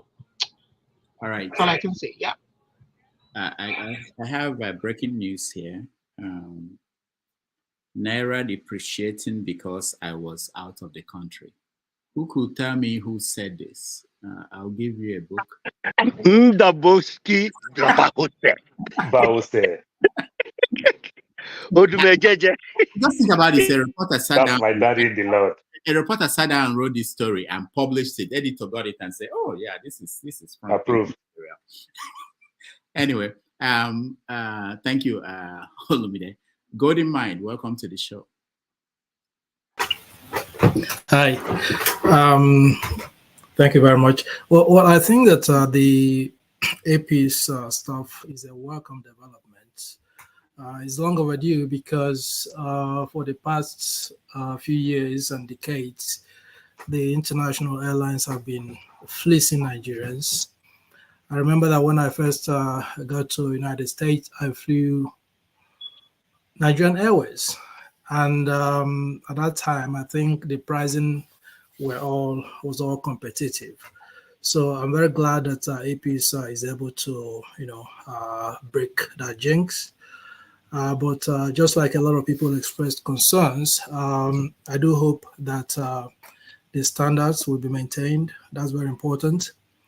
I do also think I wish that they fix the issues they have on the local scene.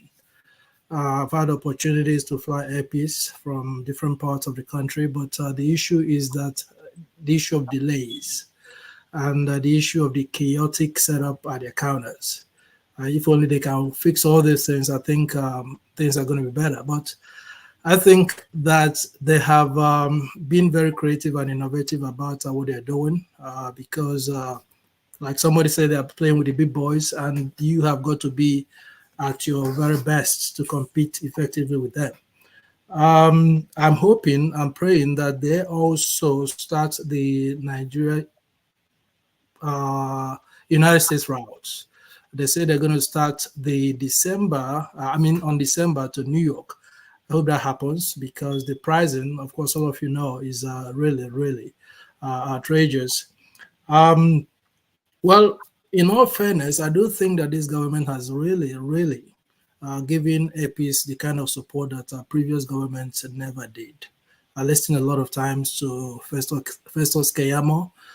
He has spoken so passionately about how the government wants, what the government has been doing, and what they want to do in order to make sure that this, thing APEACE is doing is sustainable. Okay, so we got to give them some credit for doing part of it. And, I'm able, but we can't just, like somebody said, ethnicize everything. Nigeria has a very bad system, Some of them are by design, some of them accidental, and it's going to take a long time to fix all these problems. And I do know that in the minds of a lot of people, everything that doesn't go, some people's ways, they want to, ascribe ethnic, do I say intentions to them. So I do think that they have done fairly well in terms of giving the support. They have issues, no doubt, but I do think that some of those issues are being solved, at least from what I hear from Festus Keyamo all the time. So, I don't have a lot to say. I'm very happy. I think that the presence, and I'm hoping that they come to the United States, the presence will help a lot of Nigerians to travel. Because if you have to pay $2,500 to move from Nigeria to, Nigeria to the United States, and it stops a lot of people from traveling. That has happened. So that's a good move. It's commendable, and I hope that the standards will be maintained, that we'll have no reason to hear that APEACE, just like so many other airlines who tried the Lagos-London route, has just stopped operating. That would be very bad. Thank you. All right. Thank you, God in mind. Paul, I'm not coming to you yet because I want you to be the expert that will now clear up things. And Paul, no, I'm not coming to you yet. My brain don't full. More fathers and show. And then I'll come down to Ike and San Antonio. What? Oga Nwoke, calm down. It's my turn, Emiloko. No, it's not yet. Actually, it's not because that is your turn. I just wanted to say something. I don't think it is fair when someone is airing out their mind and others shut them up. It's a program where we come to listen. We learn from everybody. If we are epitome of knowledge, then we don't need the show. Someone was making a speech. If you don't like what he's saying, but he has the right to speak. I really don't understand it. It's just my view. I agree with you. That's why sometimes I also listen and hear things I don't agree with, and some are outrageous, but I still let them talk, hoping that you guys will correct some of the things being said. All right, forefathers. If it's about AirPeace, I think it's quite simple, isn't it? That is a good thing. I consider Oyema a hero for Nigeria, because to survive the Nigerian ecosystem doing business like that is quite sensitive to any mistakes, and then take it international, remain consistent. We just discovered that I didn't know he was doing in India, even myself. So he's been doing a lot that most people did not pick up on. It's just recently because of the London roots, that's why we are now paying more attention. But he has done very well, and I hope he keeps it up, and we all support him. That's all one can say. And we have to support him and try to ensure that he succeeds, and maybe others join him.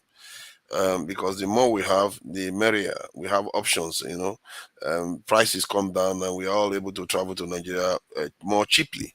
That should be it, really. And in the end, I really think that people should see that man as a hero. He's beyond just airlines too. He's done other things in Nigeria that implies that guy is like a true nationalist, really. And that is what nationalism means, where you really go out of your way, not only from airlines. You was part of the negotiation with the Niger Delta youths issues, rescuing Nigerians from countries where they are being discriminated against. He really stepped out of his way to do things for the country, and I hope we reciprocate it by supporting him. It doesn't even matter where he comes from. He's beyond that. He's well beyond that. Thank you. All right. Thank you for fathers. Sure. Yes, good evening, Rudolph, and good evening to everyone on the panel, the chat gang, and to the viewers. So, Alan Onyema, just have to say congratulations once again on the proposed Abuja to London flight. Whenever I'm going to Nigeria, I'll be flying AirPeace. Regardless of the price, I would fly AirPeace, just because the more we fly AirPeace, the more profit they make, the more sustainable it will become for them. With regards to the offer they've made to people who are traveling from Benin and all these other places, like some other people have expressed their concerns, it would be nice for them to be upfront with the customers to say, maybe it's an incentive for the first 6 months. Maybe it's an incentive for the first 3 months, so that at least you manage people's expectations. If it's something you plan to do for good, then that's good. But you'll be honest of them to be upfront and let people know that it's temporary. People will still appreciate it, even if it's for 3 months or 6 months or for however long. And people have already said what the bigger airlines are trying to do. They're cutting their costs. They can afford to run at a loss for 6 months, for 1 year. But what they would do is, if people say, "Oh, I see AirPeace is 1,000," because I just checked 16th of June to leave Lagos and to come back to Lagos on the 16th of August. Let's say you're going away for 2 months. I just checked now. BA is currently charging $1,500 for that flight, and AirPeace is £1,100. For some reason, one is in dollars, one is in pounds. So even if BA was cheaper than AirPeace, I would fly AirPeace, because if we collaborate with the foreign airlines and we kill AirPeace, the money you saved today, you will pay times 5, times 10. Because what would happen is, once AirPeace is gone, BA and Qatar and whoever else will go back to their prices, and you will pay. You're not going to walk to Lagos.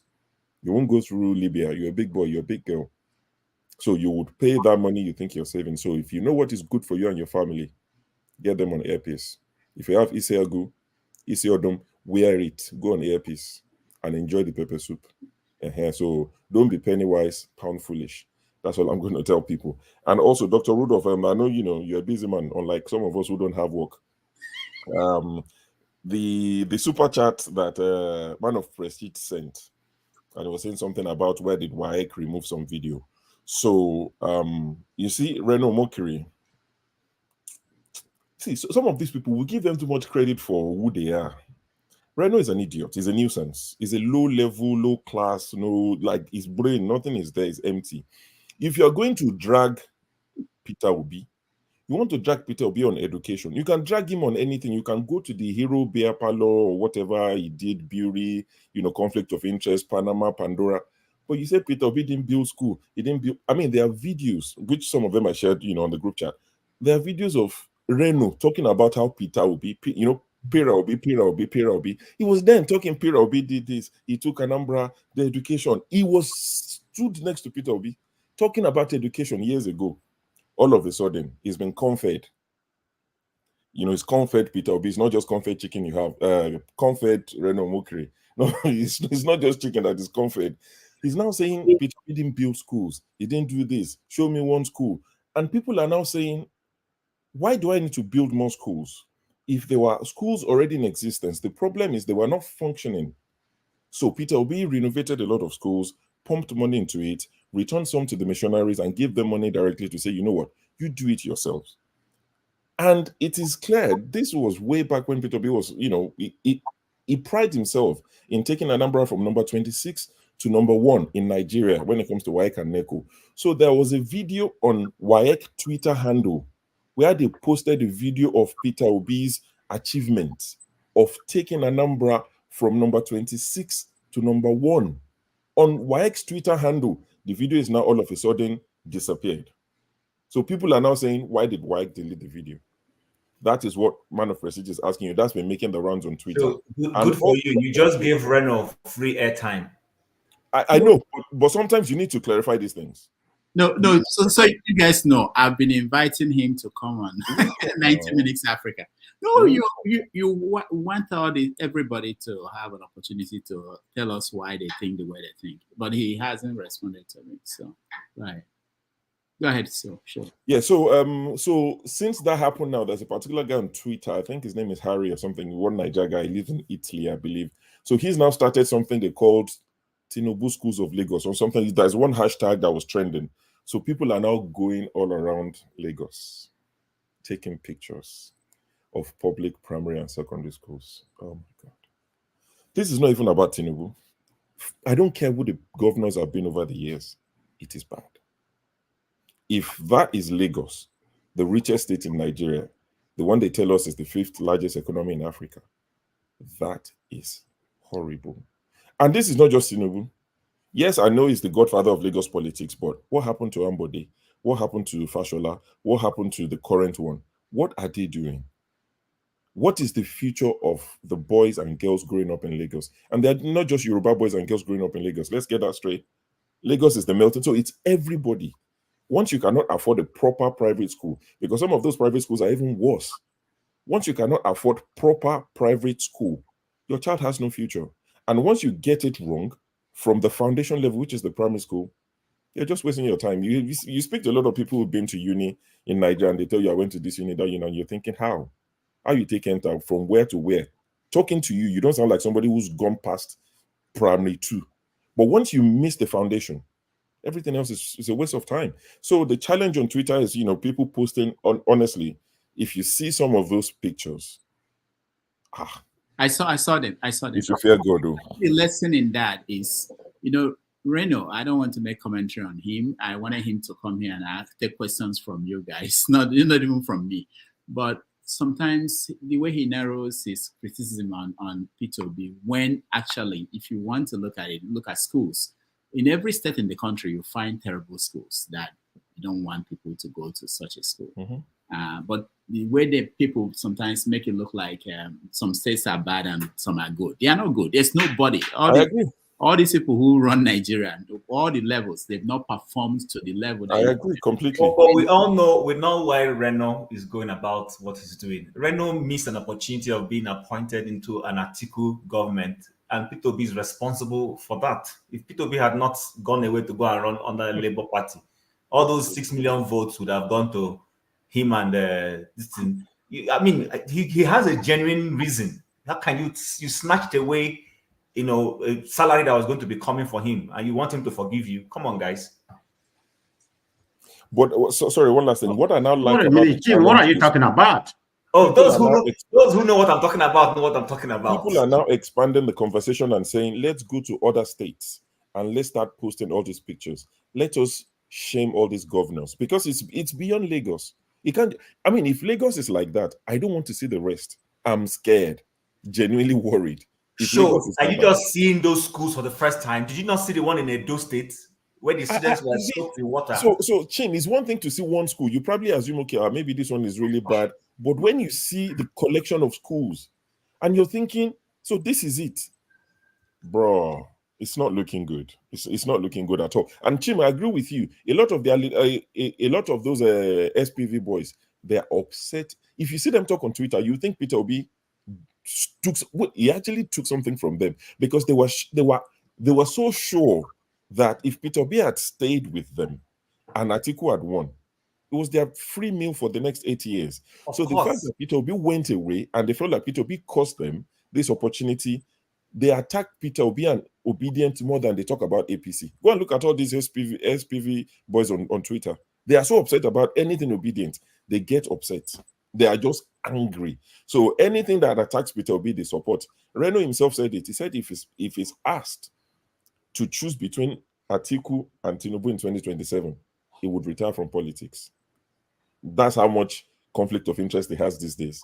He's lobbying to be relevant in Tinubu's eyes, but Reno is a nuisance. It's sad that I have to discuss it, but it's a low life that I don't often attack people, but and he has switched to what is it called, to LinkedIn, to see if he can be making more money. I don't even see him because I blocked him on Twitter a long time ago. To read his comments. I just see it and I blocked him on Twitter a long time ago because I don't want to read from him. I can censor those. I won't censor people from airing their views. I just protect my sanity. But because of this challenge, it's viral. So even some of the people I follow, they brought it to my timeline, and that's how I saw it. So, but it's good that Man of Prestige is here, so he can come and defend the super chat. Man of Prestige. All right. So before you go, you mentioned SPV. I hope, on NPR, they have to, if you say something like that, you have to explain it so that people who may not know. Shit, the acronym. So special purpose vehicle. That's because of the guy who used to be Atiku's aide that went to allegedly work for APC. He talked about the SPV, the special purpose vehicles that Atiku created, the voice clip of how they're going to create SPVs to divert Nigeria's money. So, people who do KYC and anti-money laundering would understand. So from that, expose that the guy did, they started calling all these Reno Mokri and all these people who are lying to Atiku, they started calling them SPV boys. So basically, the SPV boys are here. So we have the Hallelujah boys, you have the SPV boys, so yeah. All right, thank you. Man of Prestige, you want to add anything before we continue the conversation? Yeah. I specifically coming for you because the chat that I sent, you act like, hold on. You act like you don't know what's happening. I think, Dr. Rudolph, your problem is that, when you don't want to talk about something, you act like you don't know what I'm talking about. I mean to say, hold on. Let me finish. I mean to say PO, but I put T there, so that was a type of error. But you understand that I was talking about P2B. But you just act like you don't know what I'm talking about, which is wrong of you. Okay, I just coming to call you out. What are you talking about? I don't get it. I'm talking about the chat that I just said about it. You asked me to the WAEC thing. Yeah.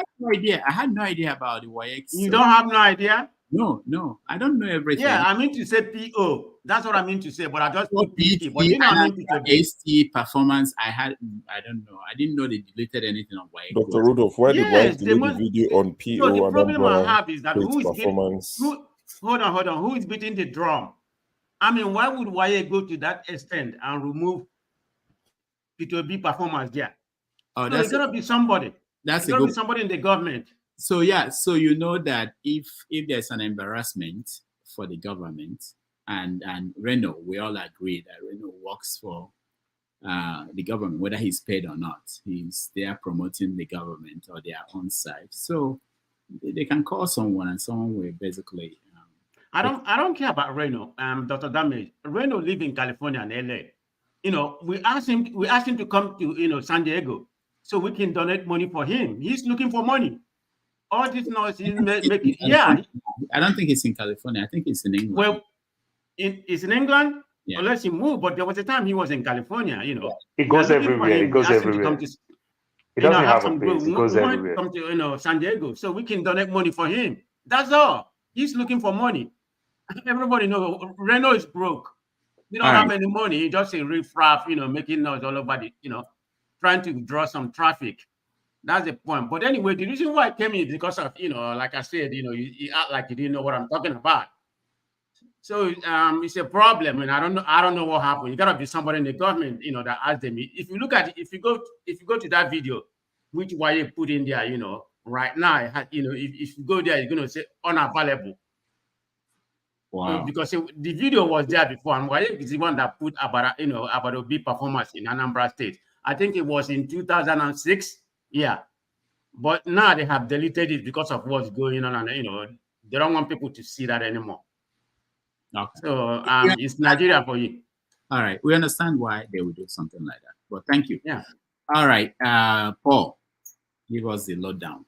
I thought you said Paul will be the last one on the AirPeace. I thought I supposed to talk. Okay. I thought you say you want to go to Nobi. That's your own take. Paul, let him go. Yeah, I really want to chime in on Allen. To be honest with you, Allen have made a lot of sacrifices for Nigeria. You don't even know. Remember, he have case here in America, and the people that make that case to be life in America is Nigerians. There was a time they charged him for money laundering and all that because of the contract with the airline, they buying the plane and stuff like that. So, but I don't think Nigeria have supported Allen a lot compared to what he have done for Nigeria. Forget about this thing that he said that this administration have helped me a lot, but they need to do more. BA just dropped their airline prices because guess what? They're getting incentives from their government. They're getting incentive from their government. They want to frustrate Allen so that they can go back to charge from just a 6 hours flight from Lagos to London, £1,800, $2,000, this and that.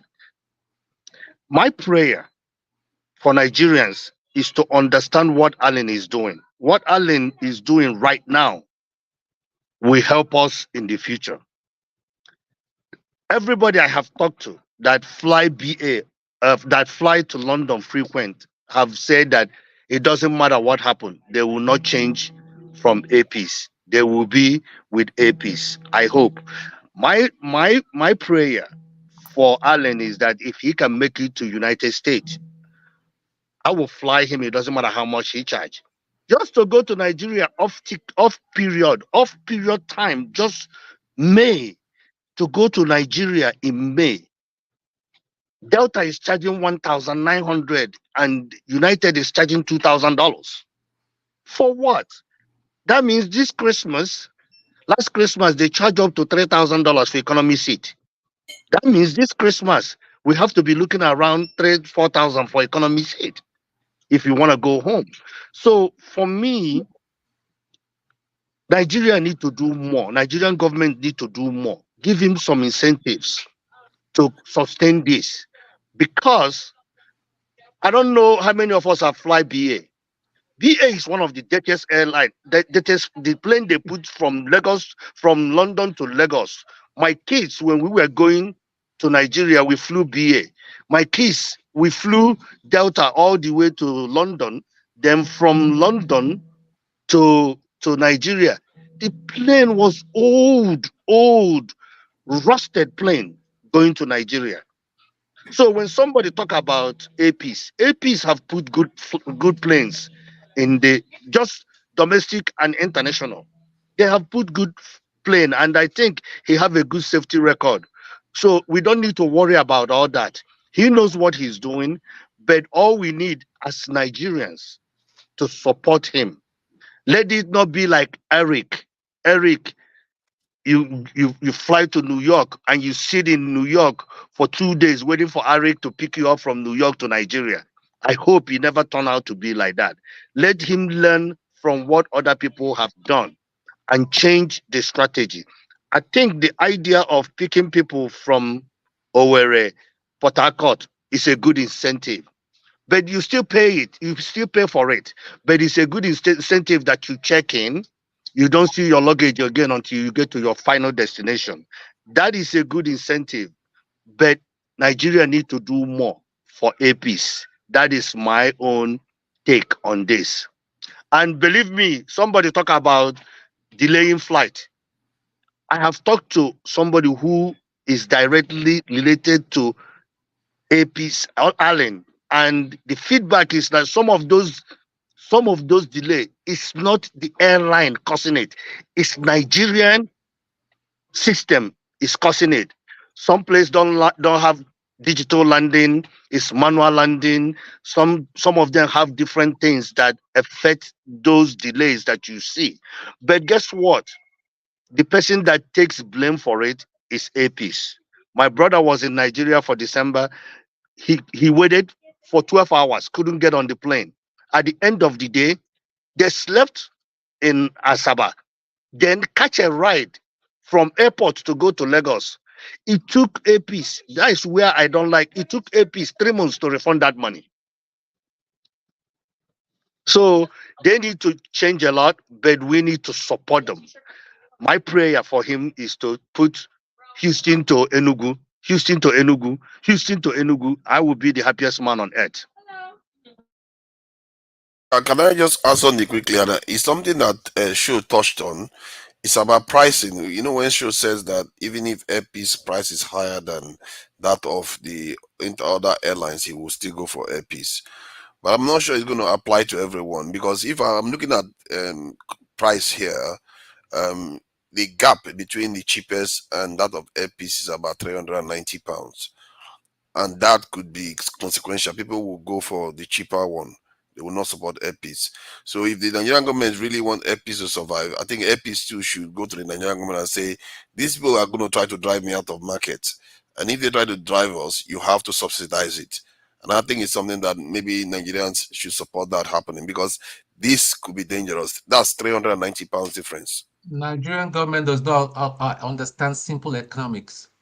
If they cannot sort out simple Naira by making the economy to grow and all that, how will you understand what you're talking about? Just forget that one. All right, thank you.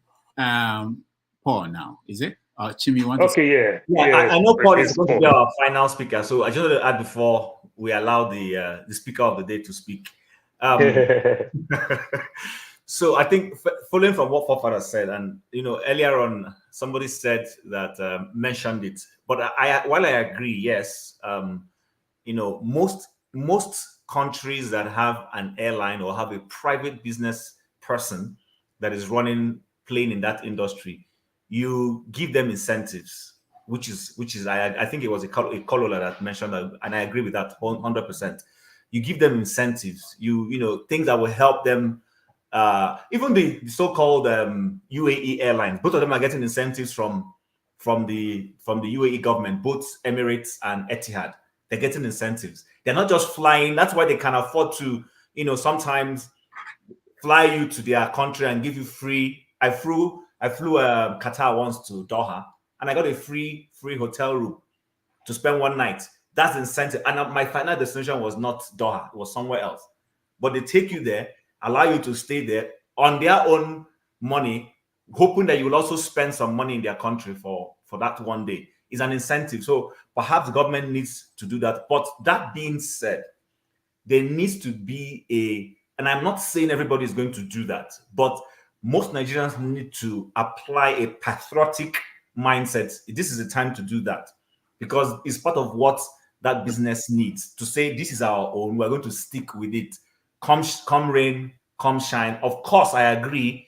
He needs to do something about the pricing to make sure he's competitive enough, and that is where the government will need to come up with maybe if it's an aviation subsidy or whatever it is that will help him, because he's fighting people who are entrenched in that industry. So maybe for Yeah, those who are sorry, I don't see the that kind of gap that we're talking about 50% more. If the Nigerian government don't step in to support and say anybody that brings their price down, they will make up the difference for AirPeace.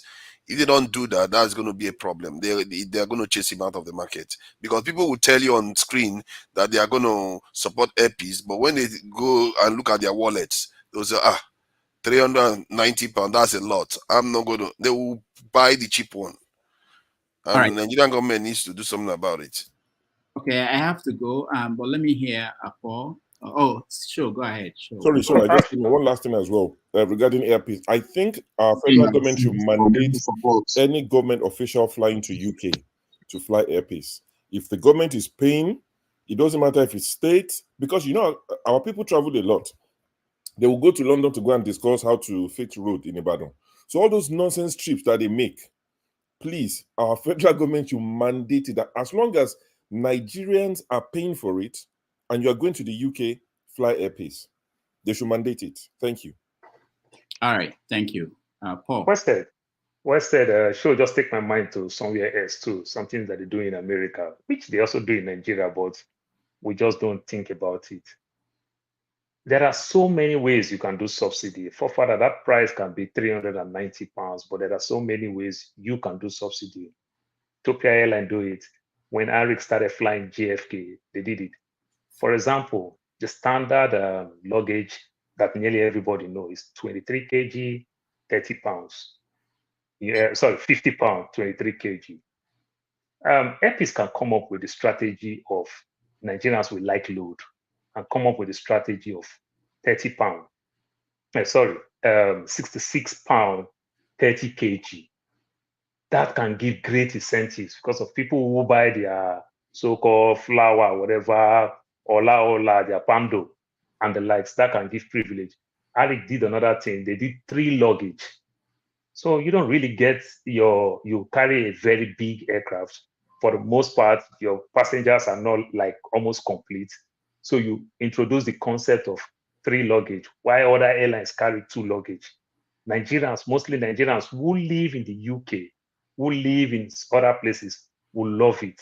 You know why they will love it? Because if you still want to pay for 1 extra luggage, it's almost like the same £200. So that will save you a lot of money and give you a lot of load, a good run for your money for us to buy this our expensive Nigerian food. So that's on its own is a strategy. Then government can come up with another strategy again and also talk to private sectors plus government. All government staff must fly with AirPeace. Then private sectors, if you fly with AirPeace, we can write good percentage of that during tax time. You understand? It's a big strategy when companies, so even when the private sector feel that, no, I want to put my staffs in, it's a class A, BA, I want to put them in BA, I want to put them in Virgin. When you think that, no, I will write a lot of money on tax with this thing, they want to fly a piece. So with all these little things here and there, they go a long way that people will calculate to travel. When I travel, I always mess with my wife that you make me look like somebody who traveled to Onisha to go buy market, because I will carry Oporoko, carry everything. By the time I put my designer's cologne, I'll see end up smell like Oporoko because of all the load that we carry.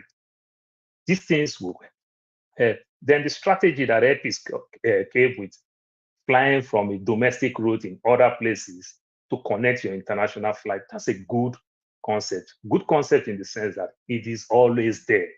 It is not new, but AirPeace is speaking the language where a layman understands, which is good.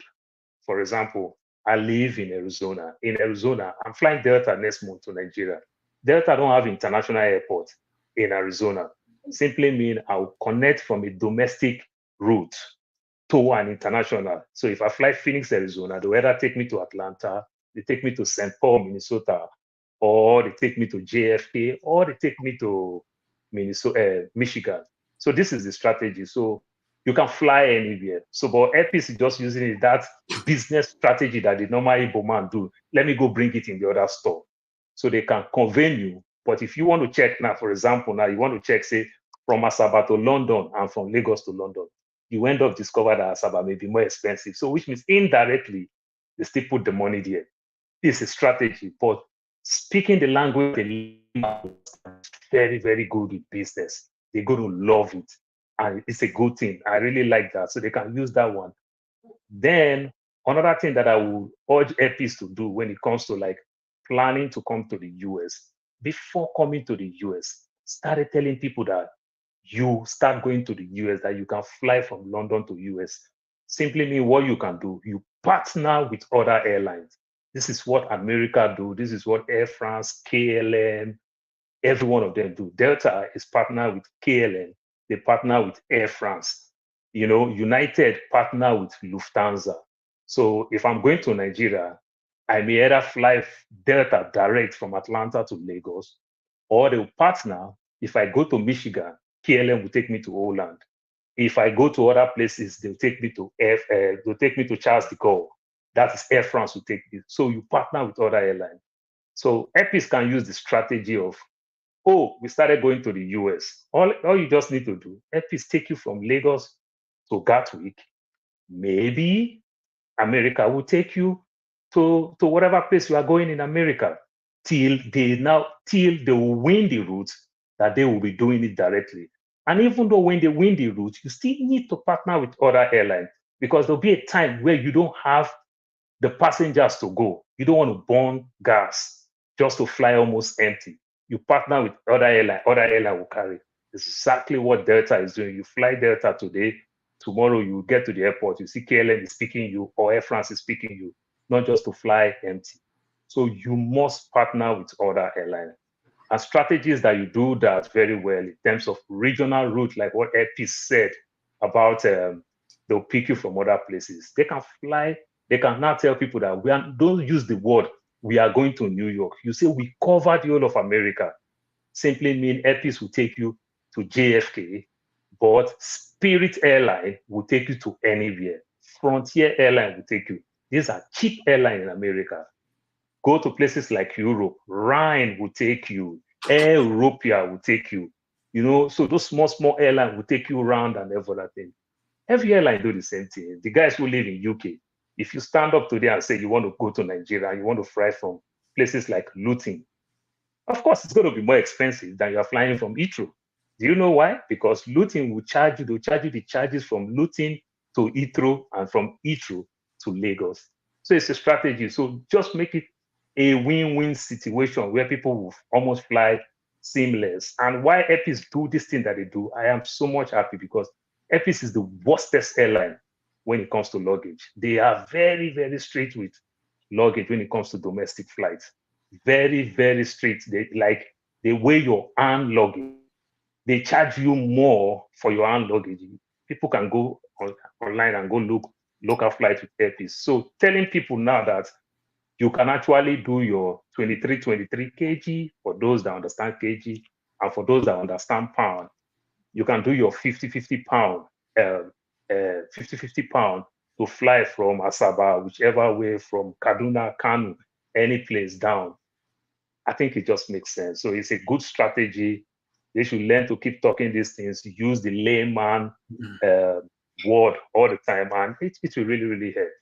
That's my take for now. So their biggest work that I expect them to do right now is to partner with other airlines. If they don't do this partnership very well, I guess what you mean is to join one of the alliances. They should join alliance. One of the alliances. Yes. Sorry, that's the right English. Alliances, so that other airlines will be taking you from places to places. And like when you fly places, say I'm flying Emirates now. You live in the West Coast. Emirates don't really go to the West Coast. You see, airline like JetBlue will take you, continue your journey, stuff like that. They always pick the cheaper airline. So they'll form alliances with small, cheaper airline. That way, it will be easy for people. For some of us who have aged parents, you just want to make their flight. And when you do all those type of things, the biggest gain with that, you will never miss your flight. But if you fly from Houston to JFK, you do your separate flight, only for you to get to JFK, and Arik is to pick you to Lagos, and Arik delay your flight, you just lose everything. You understand? Because the other airline don't have a business with you that is to pick you up. So you are losing a lot. So if they do all those things, it will really, really help. And I'm really, really happy with the man concept. All right. Thank you so much, Paul, for man of proceed. Go ahead. Yeah, thank you very much. I was going to ask Paul something before I continue. You're talking about the alliance with some other airline. How easy is that? I think it's going to be more complex, being that AirPeace is a new entrance in this field. You know, there's a lot of bureaucracy, and and they behave like mafia. How do you think it's going to be easy for them to allow AirPeace to partner with them, judging by the kind of it is very, very easy. You don't partner with bigger airline when you're strong. So what you do in terms of local flight, now I'm talking about more of local flight. The international route may be a bit hard, but the local will be much, much easier because this is what the local flight make money. You and I will live in America. It is hard for you to fly Frontier. It is hard for you to fly Spirit. It is hard for you to fly JetBlue. But guess what? Most passengers you see there are connecting passenger from an international route. That the international flight pick them from Asia, Europe, and Africa. They land one place, then this other small airline will take them continuing their journey. Same thing you see with something like the Norse airline in Europe. You see like Rhine, you understand? So if I'm going to say I'm going to Sweden, I can easily see a cheap Delta airline that will probably just take me to maybe Heathrow. And before you know, Rhine is continue my journey. Norse is continue my journey. Air Europea is continue my journey. These are all the things you do. And the good thing about that, even though when I get there, if the other airline had a problem with, say, maybe weather, anything, it's their problem, it's not my problem. They will only delay me and they will continue my journey. But if you are flying, say, for example, you book your flight now from Lagos to Enugu separately, and you fly, say, AirPeace from London to Lagos, and AirPeace delay you 2 hours, guess what? You just missed your other flight. And it's not the airline's business. But if you are flying straight to Enugu, all AirPeace need to do, AirPeace can still partner with other airlines. You land to Lagos, even if AirPeace is not doing Enugu, AirPeace just simply need to say, Arik, take them to Enugu. They need, local flights still need to partner. We see all those things when things are bad. JetBlue can still put you in America to fly. So it's time for us to learn to live together, to partner together, than trying to do it yourself and make you spend a lot of money. All right, let me finish. Just to help, Man of Prestige, there are 3 alliances in the world. All these airlines you see all belong to these alliances. So there's an alliance called Star Alliance, and there are specific airlines that belong there. There is One World, and there is a Sky Team. I don't think AirPeace belongs to any of them. Most private airlines don't belong to, but most of the other legacy airlines, they all lump themselves together in groups. What that does is that if you are flying, say, British Airways, which belongs to the Star Alliance, if you get to the UK and you're coming to Canada, Canada Air will bring you to Canada. If you're going to Ethiopia and you flew, say, BA to London, you join Ethiopian Airways from London to Addis and all that. That's the way they work. No airline goes it alone. If you go it alone, that is why it is easy for them to conspire and push out one airline that does not belong to any of this. So it's usually encouraged that an airline should go and look for which of those alliances suits your philosophy and join them. It makes life easy for you. But if you want to go it alone, which I guess is what AirPeace is doing right now, it's not going to be long before they all sit down and conspire against you because they share routes and share things among themselves. That's the 2 points I just wanted to make. There you go. In conclusion to my statement, let me just chime a little bit. I think it's a welcome development. In my own opinion, I think they've been having a problem in a long time. Kenyamo is doing a good job, because he's the one that facilitated whatever is happening right now, being in this present government. So I give him, I commend him for helping AirPeace to where they are, to obtain this level where they are right now. So it's a good thing. But having said that, I think Nigerian government should try to help AirPeace through any kind of incentive or subsidize them. To bring Nigerian AirPeace to more standard, so they can fly frequently, maybe coming to America. That'd be where welcome. Who will fly Ghana if they go international? Ghana? Come on, now, just asking. I didn't say anything, though. I just asked a question. Come on. Ghana can't even do C-check anywhere because that aircraft, they banned that Ghana aircraft in your airspace in Europe and America. Those are the old aircraft that makes a lot of noise. They've already banned those aircraft. Most countries use those aircraft for only cargo. And even though in America and in Europe now, they even face it out in terms of even cargo. Like you can't even use it to carry cargo. But if if you sedate me, put for dinner, I go wake up, run. Now, Muluena, your ear, you go to blow your head. Your ear going to blow your brain. All right. Thank you. Thank you so much, everybody. And but hold on, let me ask Dr. Rudolph something.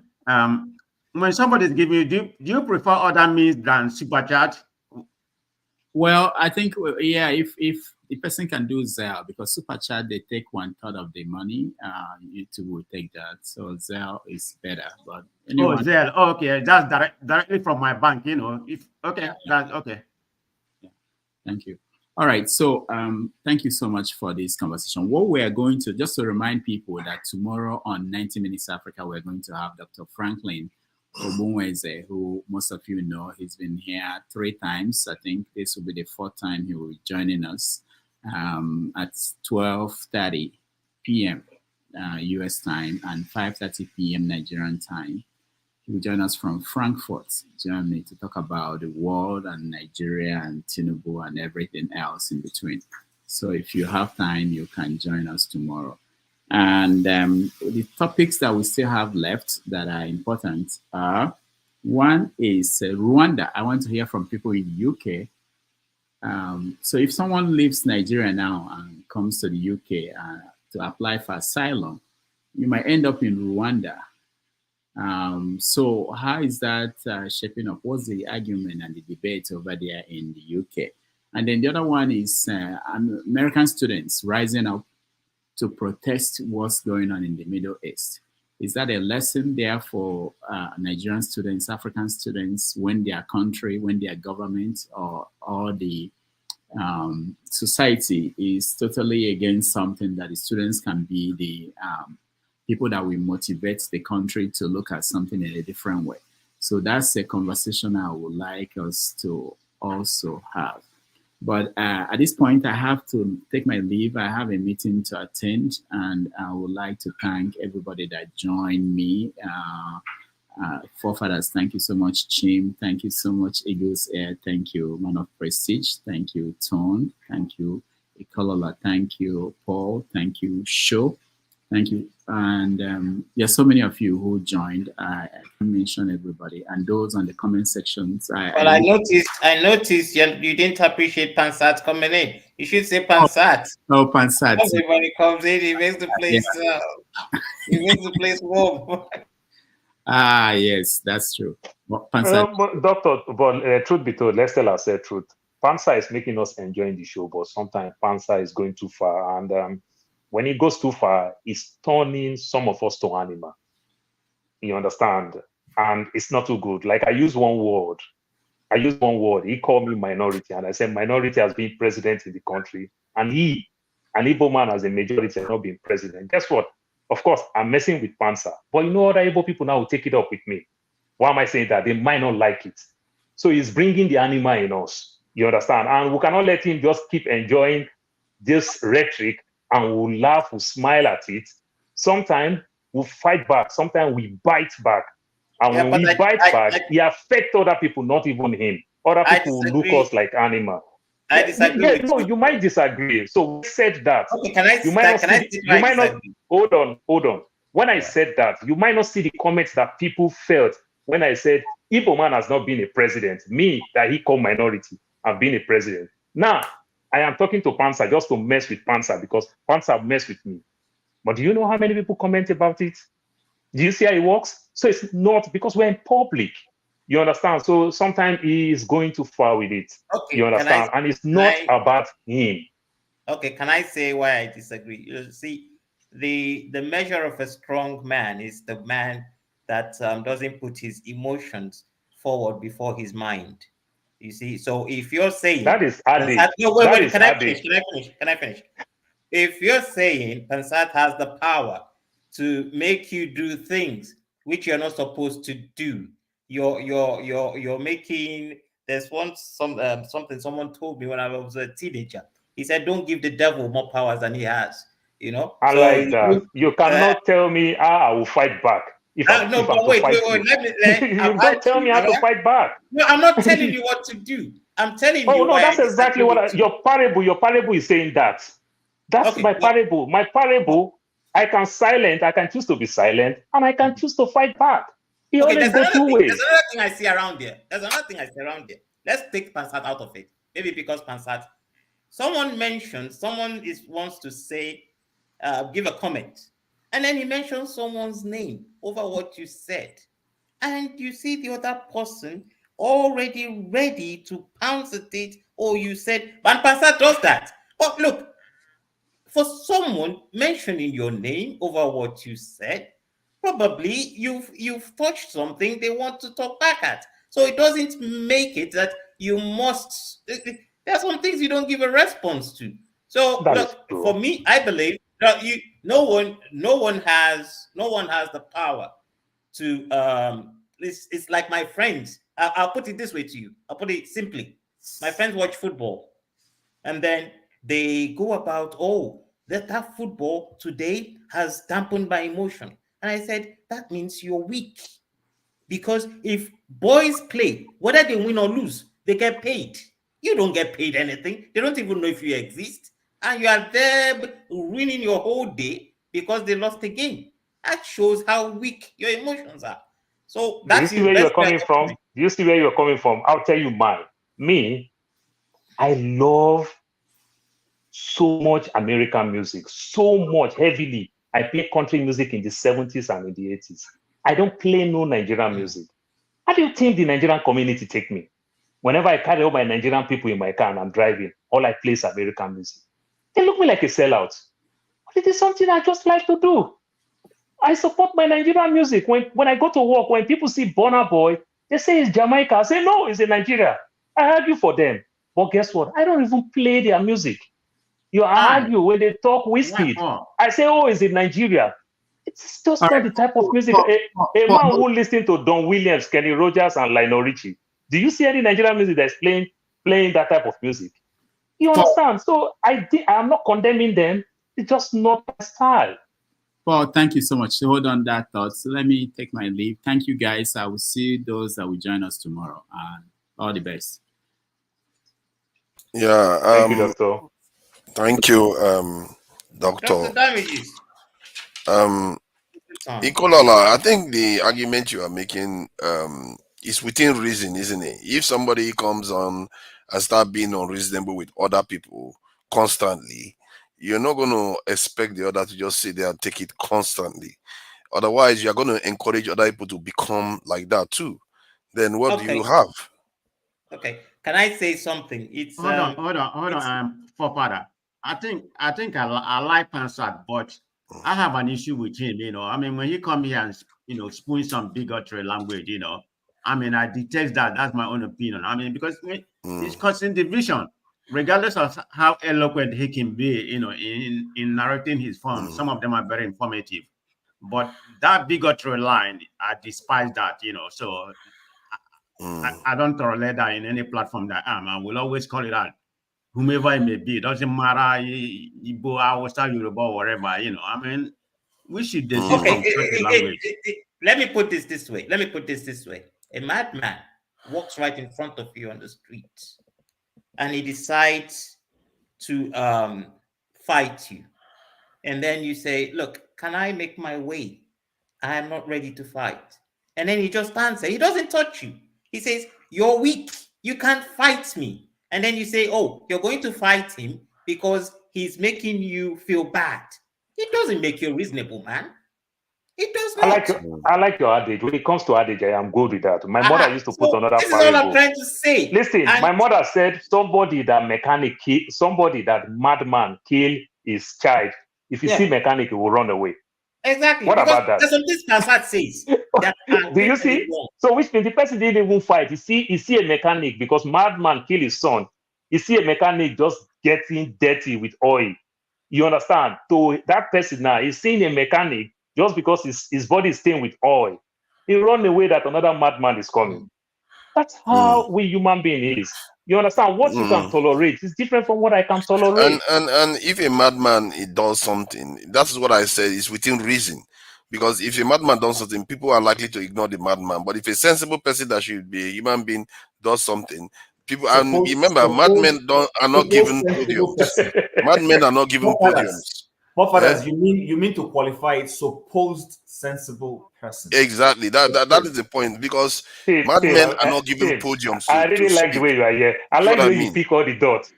They makes me happy sometimes. If you're not mad and you say something, people will hold you accountable. If you're mad, people will not hold you accountable, but neither would they bring you up to talk to them. Okay, You see forefather, what I mean? forefather, can we move on to something else? I mean, Pansat Yes, is not I here. think this I've not finished with this this in AirPeace issue, because I thought about this thing. I saw the data regarding the Hajj.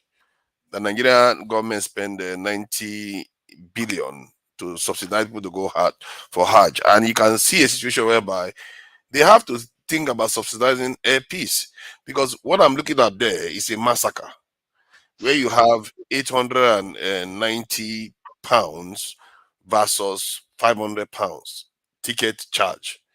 They are going to massacre AirPeace if the Nigerian government doesn't step in. Because if the Nigerian government can spend 90 billion to subsidize people to go to Hajj, I don't see any reason why you cannot subsidize AirPeace. And also, I'm seeing some disturbing reports in Nigeria where traveling to Hajj is about 4 million, 5 million. That's well over 2,000 pounds. It's just around the corner. So in other words, they are gouging Nigerians. Let me help you there. You see, there's I don't think it's I think it's Yellen. It was about last week, who an American, I think is a representative anyway, who was making this case about China dumping their electric cars. Do you know China is actually selling electric cars at a loss, so as just to make American cars not participate? This is what nations do to help your road. They don't make any car. These are private companies, but they subsidize it and sell it at a loss just to make sure China dominates the market.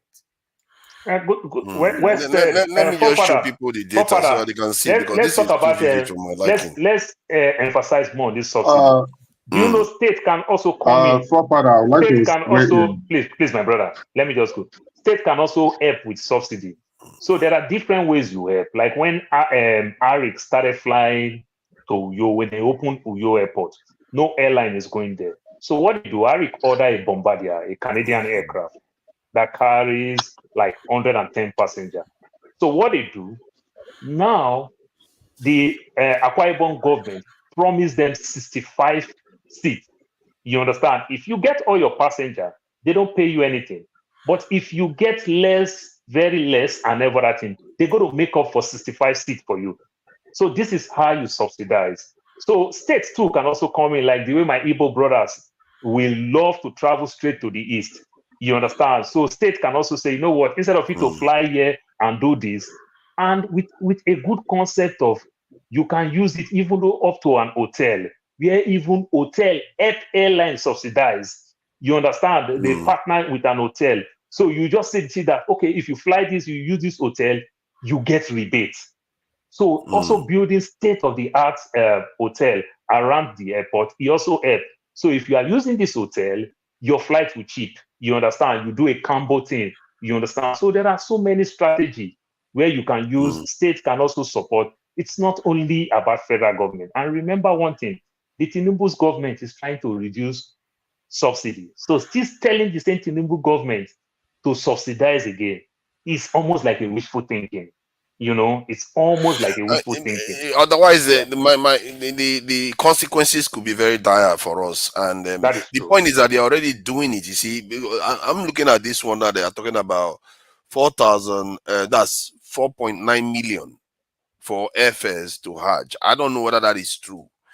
But if it is, if anything, that is remote. This is Arise News. They are talking about it. I don't know whether they mean for one person. No. The way they put it, no, not like that. My other sister have done it to Israel. Ogun State giver. They give you money. This money also cover. They add to the money you say you have. Also cover to your hotel, you're staying while but you this travel. one is, they said it fixes airfare, the fare. No, I'm just telling else. you. I'm just telling you. So this is the subsidy. So the subsidy come with like they get all these aircraft. You see during that Hajj time, you see Qatar Airline, Emirates will fly. I forget this local airline. only fly during that time. After that time, they turn their aircraft to cargo. There's one Nigerian airline. They do it. After that time, they turn the aircraft to cargo. They don't do passenger because they can't compete when it comes to passenger. So they go back to cargo. But during the Hajj period, then they turn it to passenger just to get that in. So the government can also help AirPeace now and say, now that we have our own aircraft, we don't need any foreign airline. Let's support AirPeace. Let AirPeace do the whole travel when it's time to go to Israel and when it's time to go to Saudi Arabia. Yeah, they could do that, but the one I'm looking at is this price. Because that is equivalent to, it's over $2,000. What I'm looking at there.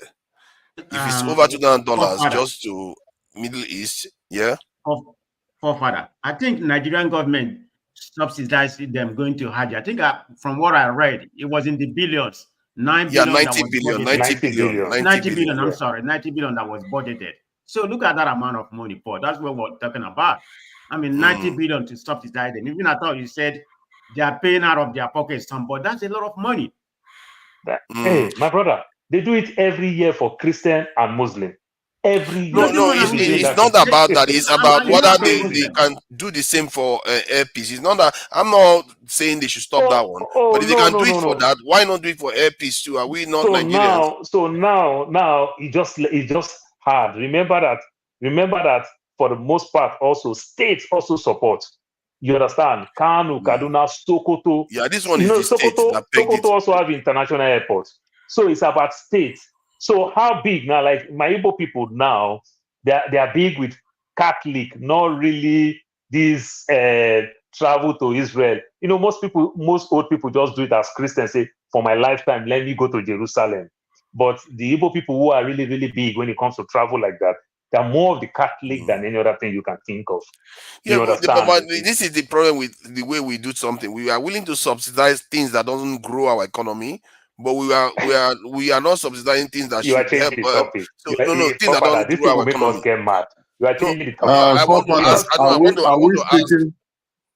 Are we speaking randomly? Are we speaking randomly or sequentially? So that we know what we are doing. Because so that we will not be moving in a way that it does not matter. If we are speaking randomly, so that everybody is speaking randomly. But if we are speaking sequentially, so let us be organized. Because if we watch for a long time, I just stay quiet so that we do things in order. These are international. I agree with you. I just want to get to a certain point, and I'll ask everybody to say something. Let me just ask Masker. Masker, please, are you there? Because I think he may know something about this one. Because I don't want to go and say something out of ignorance here. Because that 4.9 million naira, is that normally the price to go to Hajj in the Middle East and back? If that is the case, they are gouging us big time, and this is where AirPeace too should look at going in. Is AirPeace not doing the Middle East? They're not. So that's something they need to go, because this in that $2,000 to the Middle East. Remember they did it the last time where they turned them back mid hair. Oh, yeah, go look.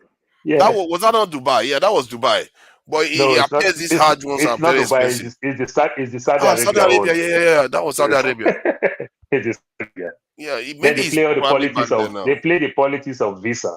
But even this one you're talking about, forefather, is still going to be the same Saudi Arabia. I mean, Hajj is Saudi Arabia. Anything Mecca, is all Saudi Arabia. But you raise a valid point. Rather than giving individuals that money, why don't you use it to incentivize a local owned airline and mandate them that by this time of the year, since we have this huge interest to go to Mecca, then that person already has a reason to come and carry people from Kano, from Sokoto, from wherever, and get them to Jeddah or Mecca or wherever it is this is going to happen. Yeah. It's all, and I actually was very happy when you raised it. Rather than giving people that money, let it be an incentive to the airline who will it's not to a particular airline. If you look into this thing, if you look into what is happening in Nigeria, sometimes when I say something, people begin to tackle me but I know what I'm saying. What is it I'm not saying? Nigeria always try to waste money on something that does not matter to Nigerian economy. Something that they will not get in return of it. That's the problem. They always follow something that does not need it in that moment. Now, this is AirPeace. This AirPeace, this AirPeace. Yes, I believe that in future there's another national carrier that will come up. That will come up. But what do we do? What do we do? We are looking in a way to build our economy. We are looking in a way to make sure that Naira have gain weight. But what do we do? Government need to support those who are domestic investors. They need to support those people that spend their money to make sure that Naira grow up. But they will not do that. They prefer to go to Japan. They would prefer to go to another ways to spend that money and bring those things to Nigeria. While the one that is Nigeria keep on dying. Look at PCL have left Nigeria 2 days ago. What is it? What is it that is going on? Because we have the Nigerian government have left what they're supposed to do something that are not required. Okay, since these people are going for Mecca, people are going for Mecca, people are going for Israel.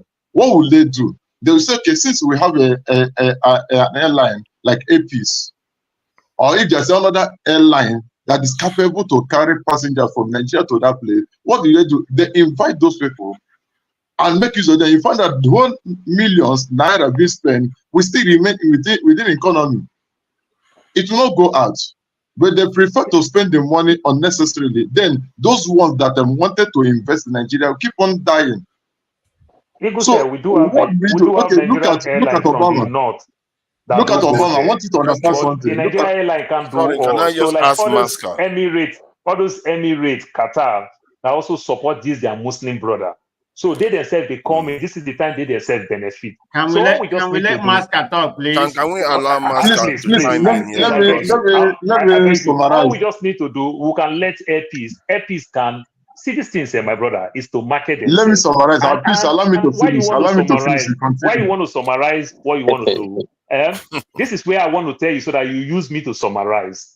This is not the time for you to be doing this Igbo. Because many of this Arch period, it is the northern states, they support more of these things. This is what governors even used to campaign. I believe Masca will say some of these things. So when you keep condemning these people very well, now you are waiting for your Igbo brother to go lobby a governor not to give a Muslim Qatar, Emirates, to give your Igbo brother to do that ad. How do you think it will be easy? So my brother, let's condemn Nigeria that Nigeria fail us. And that should have been that easy. They fail you. You Because you understand? have to put your nation first. You should try That should have been easy. You should try to tone it down with the way you feel that everybody hates you because you are Igbo man. When Nigeria fail all of us. That should have been. Are you done? What is this about? Are you done? What is it about Igbo? No. What is it about Igbo? No, I think he was just let Igbo Air complete. Sorry, Igbo Air wanted to complete so that we can ask Master something. Let me just tell you something. There's a website that will be very, that'll be very nice to everybody. We need to go to and support our northern brothers. It's called Wazobia_darkroom. It's one of the few YouTube, that is happening right now. I think it's been organized by Hassan. It's called Wazobia_darkroom. So we need to have from northern perspective. Dark what? Please let me finish what I'm saying. Darkroom. Just put underscore darkroom. Yeah, darkroom. Yeah. It's from Hassan. You all know Hassan. He used to come to this platform. So is it's it from the northern perspective. Yeah. I'm not seeing Wazobia_darkroom. Is it darkroom? DARKROOM room. Yeah, it can be dark. It can be underscore. It has to be like a dash or something. That's what he told us. When we was on different platform, I think it was one man. He said dark room. URLs don't use underscore like that. Let me see. Wazobia, WAZABIA underscore dark room.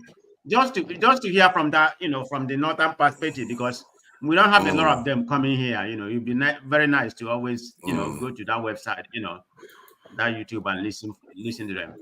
Yeah. Okay. Underscore this in dark room. I've not been able to get it up. Yeah. But I'm trying to find it anyway. I just want to advertise that here, please. Yeah, it's not popping up. It's not. It's not popping up. Okay, I think as you can see, first in dark room, Wazobia gist. Imagine. No, I've not seen him. If you have the link, you can share. You can share the link with us if it's there. No, I don't have the link yet. He came and promoted it to a different platform that I was yesterday. So that's what I'm trying to bring it. Yeah, it's something new. I don't know if it has not started yet, but it was from Hassan. You all know Hassan that used to come on this place. Okay, Anyway. yeah, it's supposed to be, no, not YouTube. It's supposed to be on his own web page or something. Web page, you're right. But I can't seem to find it yet. I was keep searching anyway. Yeah, Eagles Air. You wanted to complete what you were saying. Sorry about that.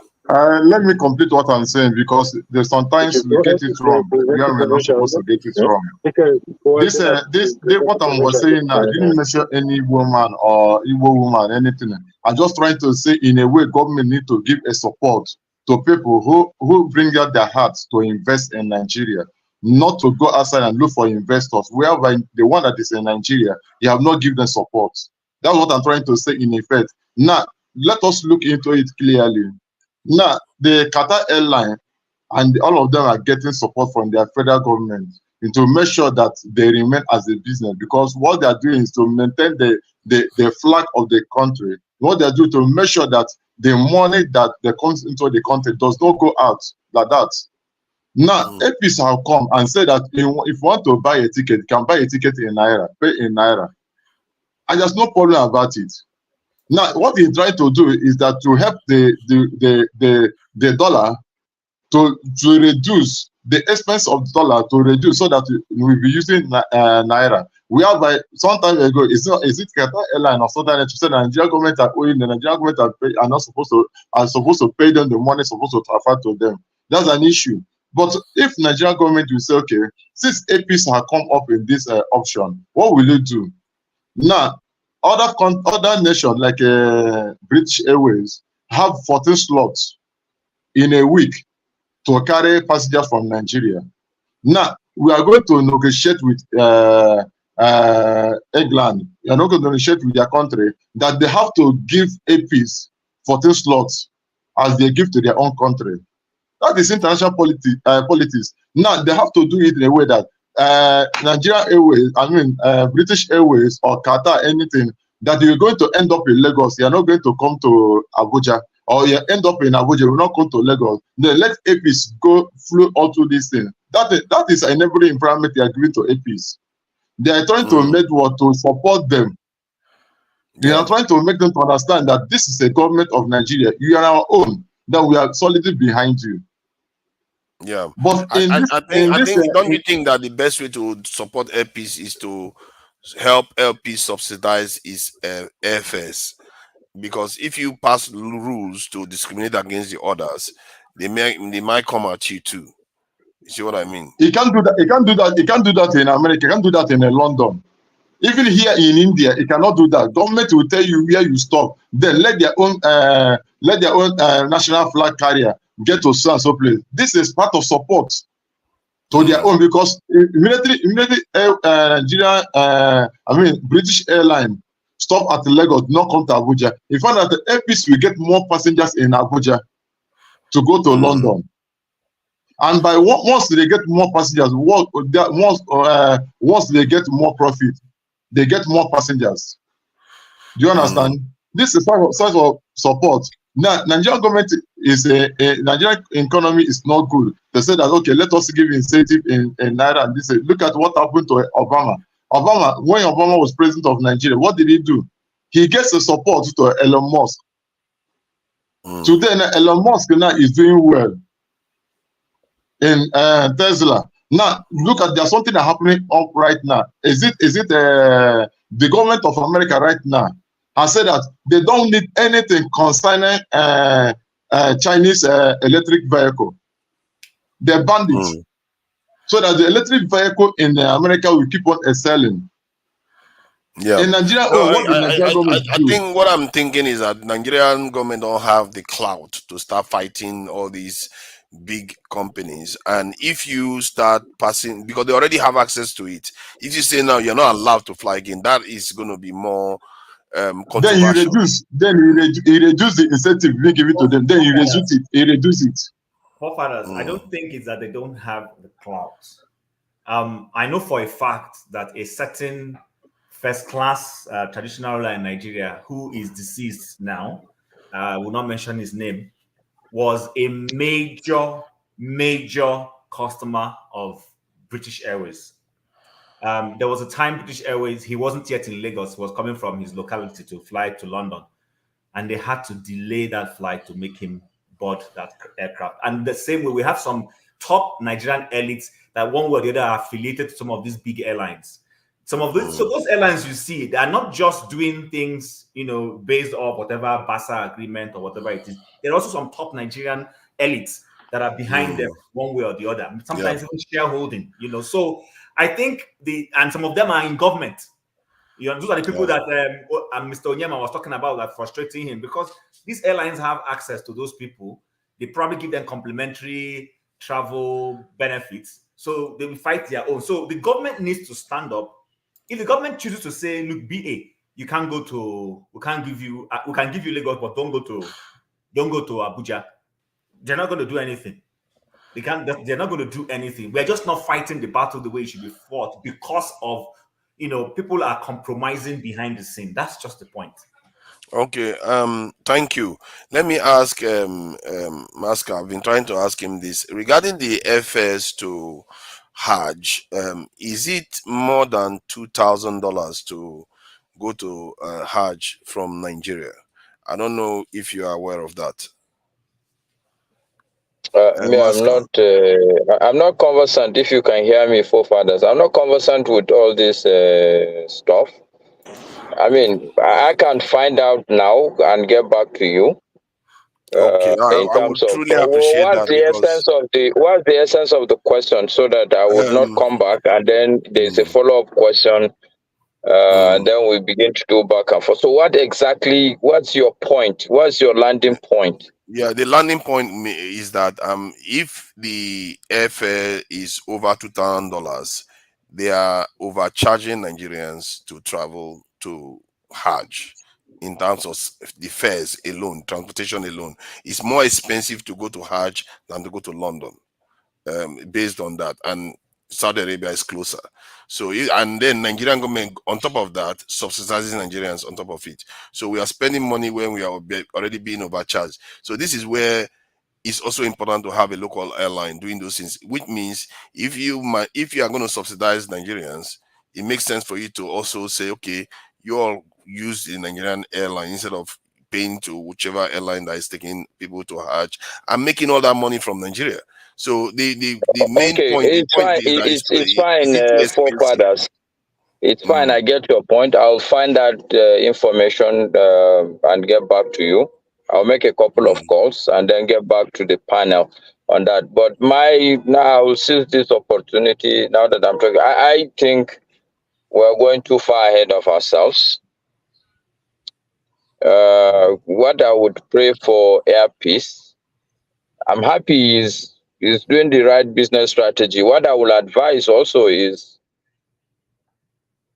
he can begin to work with other local airlines. And one of the things he can bring to the table, for instance, I'm in Kano. If I'm going to London, for instance, or I'm going to the US, he can partner with some of the local airlines. So I can walk into a Kano airport, I buy my London ticket. I don't want to know who will carry me from Kano to Lagos. All I know is that if I land in Lagos, there is a shuttle that takes me from the local airport straight to the international airport. As far as I'm concerned, I've checked my bag in Kano. I don't want to deal with it until I land at Heathrow or Gatwick or whatever airport anywhere in the world that AirPeace is flying to, because this is one of the value adds that you can put on the table. So from anywhere in Nigeria, you can actually fly to wherever AirPeace is flying to. I think this will be a good value, because you begin to worry your head to have to do the flight from Kano to Lagos and all these things. So I think that's it. And I think the second thing we should talk about, really for the benefit of AirPeace, I don't think government or AirPeace should go into this politics of Hajj, because all these things are political issues. They are just going to create more problems for the business. I'm not saying it should go into Hajj. No, I know. Some other people have suggested as much and just advising. I mean, they may not listen to us. They will look at us as coconut heads. We don't know anything about business anyway. But it doesn't hurt anybody to say. My advice is let the man keep clear of all these things. One of the first things that the Nigerian government can do if they really want to support, and I think they should take a leaf from South Korea. Most of all the companies, all these Hyundai, all these Daewoo, all this LG, their brand of capitalism is that the government support sensible companies that are showing clear indication that they can manage their businesses well. So there's no reason why Nigerian government should not support AirPeace by saying that, okay, any Nigerian that is traveling for any official purpose, this is the preferred airline. If you are going to go on any other line, this is something that can be done quietly without too much announcement, so that we will not begin to fight other airlines and all that. It is something people can do inside a memo quietly. Look, we are not saying that you can't fly any airline, but if you are going to fly any other airline, there has to be a memo, there has to be a justification. You must explain yourself why you are not flying AirPeace. Sorry, Masker, are you mobile right now? You're driving? No, I'm not the one driving, but I Okay, will you're not the one plug driving. off That's one. fine. If you're not the one driving, that's fine. But do you think the asking Nigerian civil servants to use AirPeace is sufficient? Because most of the passengers are not going to be government officials, so you still have that massive gap. Okay, so see where I'm coming from, forefathers. Actually, my landing point really is, look, Arik used to fly to the US. At least I know, because I used to fly Arik to the US, and I used to love it because nobody worked. I tell my friends, one of my major problems going outside the country, for instance, some small boy, when you're flying, say, what's this airline that takes you through Skipo? Skipo? KLM. I hate it when some small boy in Skipo will pull me aside and be asking me silly questions. Meanwhile, I'm not even going to your country. I'm going to the US. What's wrong with me? So I used to fly Arik. I love it. I enter from Lagos straight. It drops you at in New York.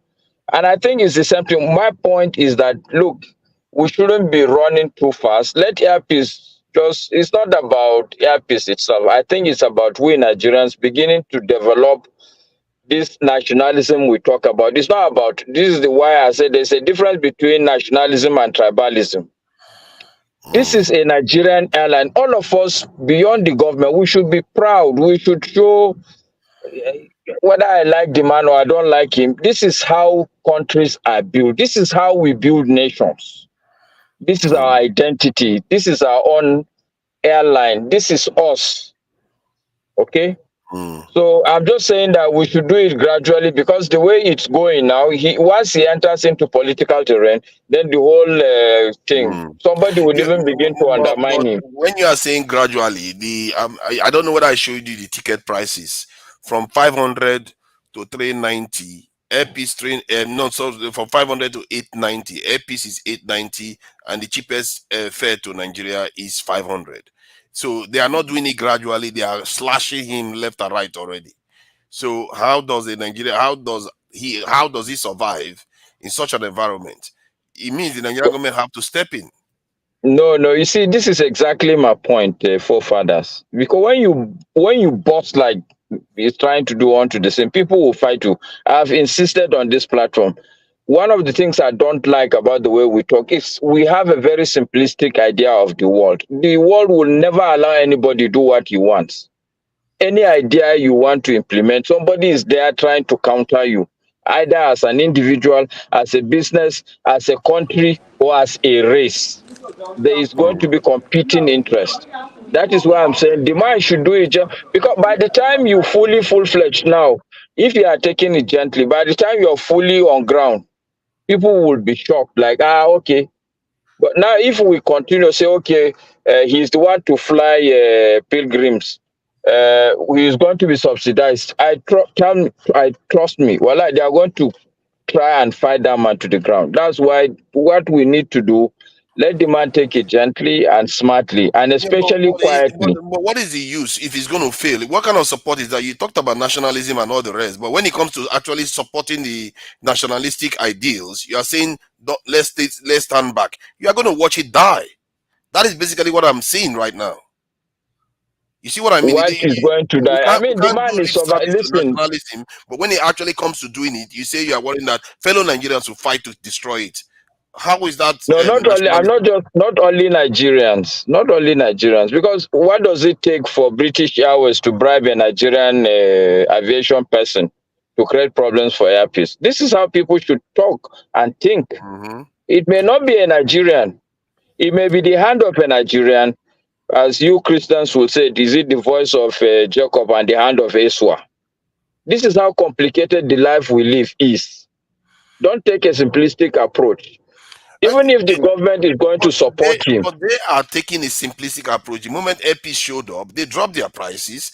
My point is that if we don't respond accordingly, we are going to watch another national airline fall. In the meantime, No, remember, while we help forefathers. You many see, Nigerians are traveling cheaply. my position is very simple. AirPeace did not start as an international airline. Correct me if I'm wrong. You are correct. At this point, AirPeace does not have a problem flying its local routes. Yes.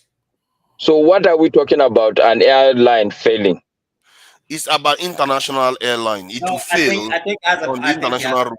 I think Moscow, what he just said, if you listen to him, take your time and listen to him, forefathers. What he's telling you here is don't go to the extreme of because the international fares are not subsidized, then AirPeace is going to die. Don't go to that extreme. What the man is trying to do is this.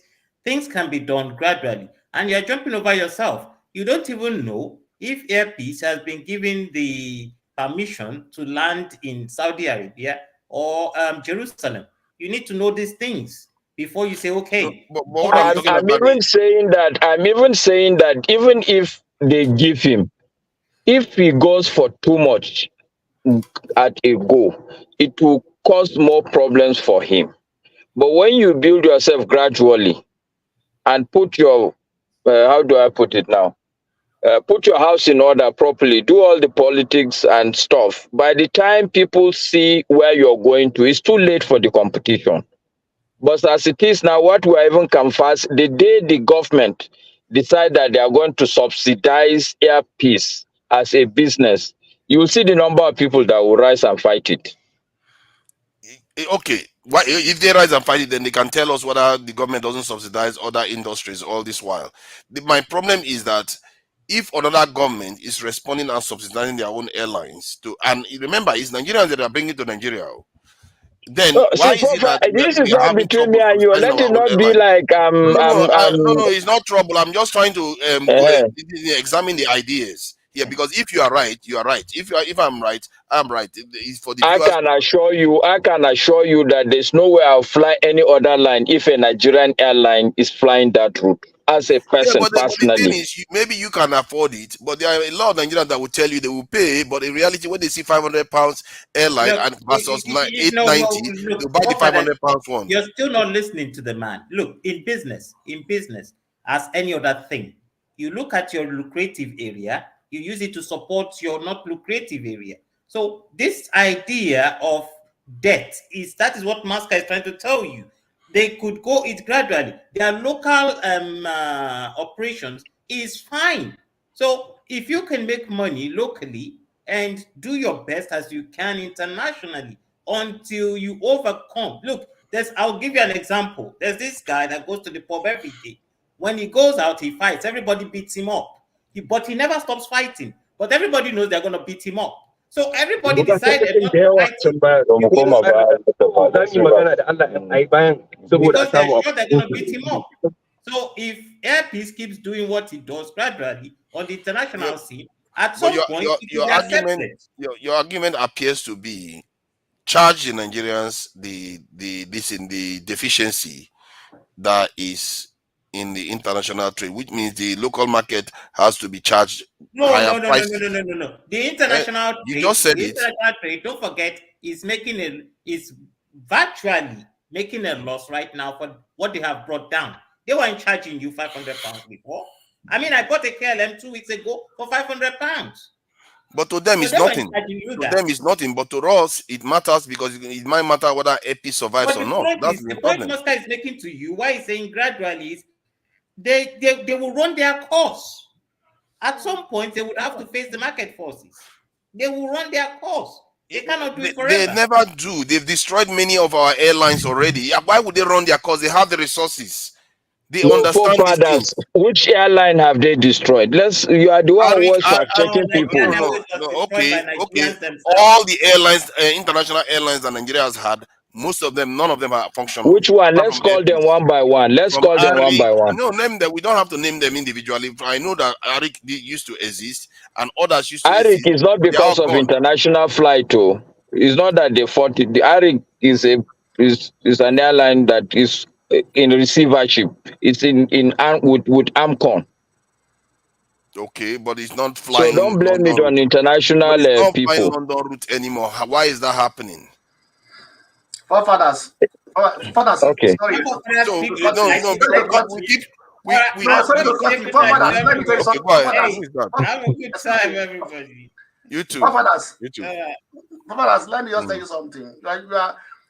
None of us here actually understand the underground of airline business. There are so many things that are involved for you to succeed in the airline industry, right? None of us here knows it. We just assume you try to brush from what we see. Anyway, gentlemen, I have to Blackstone. I have to log off because I need to get the information for forefathers. I will join when I get it. Thank you. I appreciate it. Thank you. Right. Appreciate it a lot. So, airline failures happens all over the world, even in big countries, right? Airline management is a very high-level classic business management. You understand me? So if other airline fails, you don't know why they failed. There are many things that are involved in it.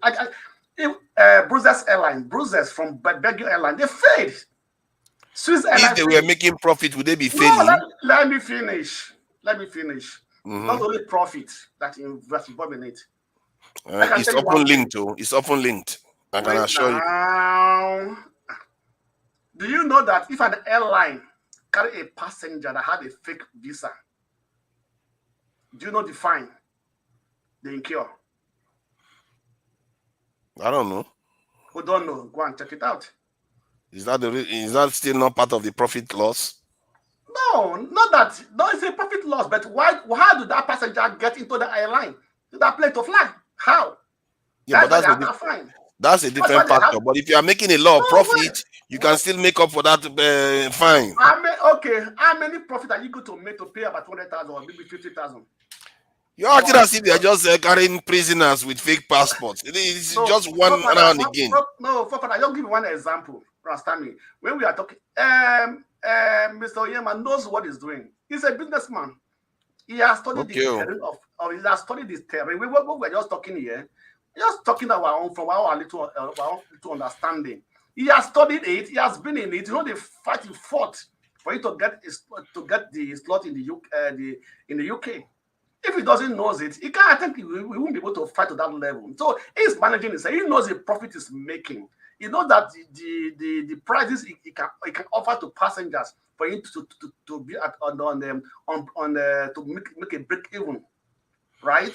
So there are many things that involved, So at the end of the day, what they have to do that you have to let your customer trust you.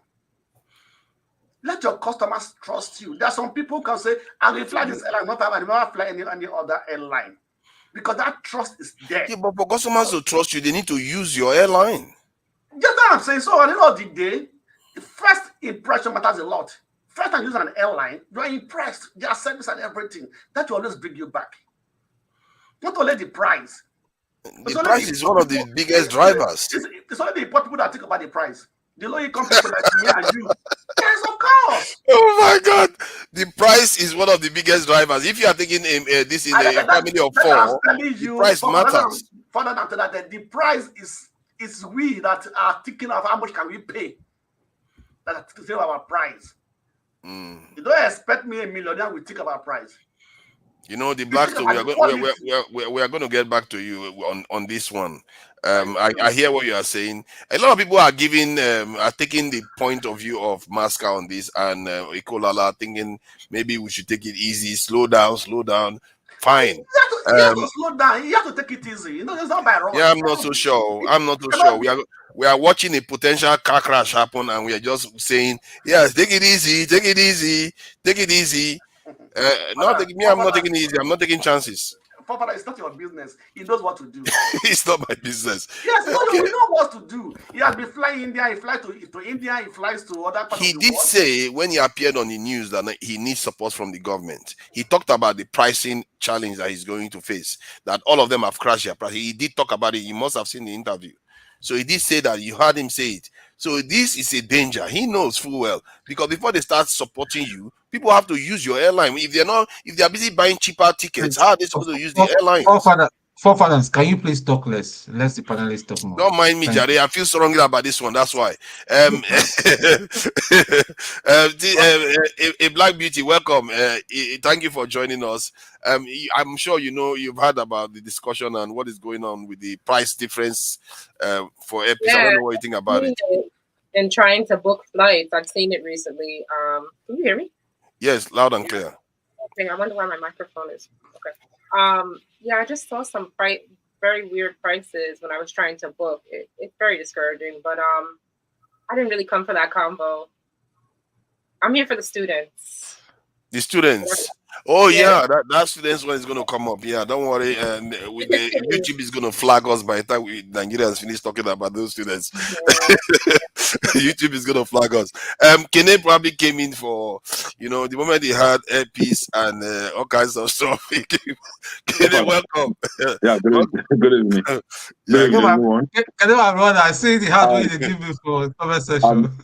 And by comment section, I greet everyone. Tony, welcome. Dewo. See, actually, forefathers, you predicted very accurately. I came in because of AirPeace. I think everybody has said all that we ought to say to support our own, which is AirPeace. I don't have to revisit, but there's one particular issue that is very, very disturbing. We know that Ellen Onyema is from Anambra State, right? And we know that most of the passengers, that fly internationally are all sent. Most are from Anambra and maybe Abia because of the market, right? But could you believe that AirPeace has no interest flying directly from Anambra State? And I wouldn't blame AirPeace for that. I would blame the governor of Anambra State. And I want to use this platform to ask Soludo what really is his problem. Willie Obiano handed over that international airport to Soludo with the hope that Soludo will continue from where he starts. That airport is supposed to be an international airport. But I don't know what is going on there.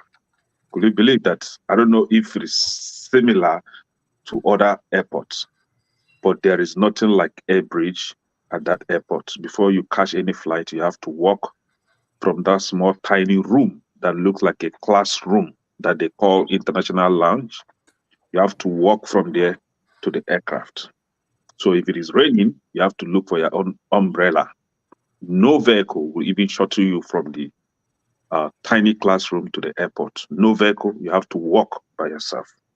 So you have a aged mother or father that is having problem with mobility, you have to find a way to either carry them on your back or you provide a wheelchair for them to get into the aircraft. So what is Soludo's problem? Why is he trying to get a second airport when the first and only one that we have is not ready to upgrade it and to make it to international, upgrade it to an international standard? What is his problem? Could it be that he wants to make a new, bigger one that will satisfy some of the things you just highlighted? Bigger one. I think when it comes to the runway, the current Anambra International Airport has the longest runway in Nigeria. So, and I don't know where Soludo is going to get that land that is going to use to build the second airport.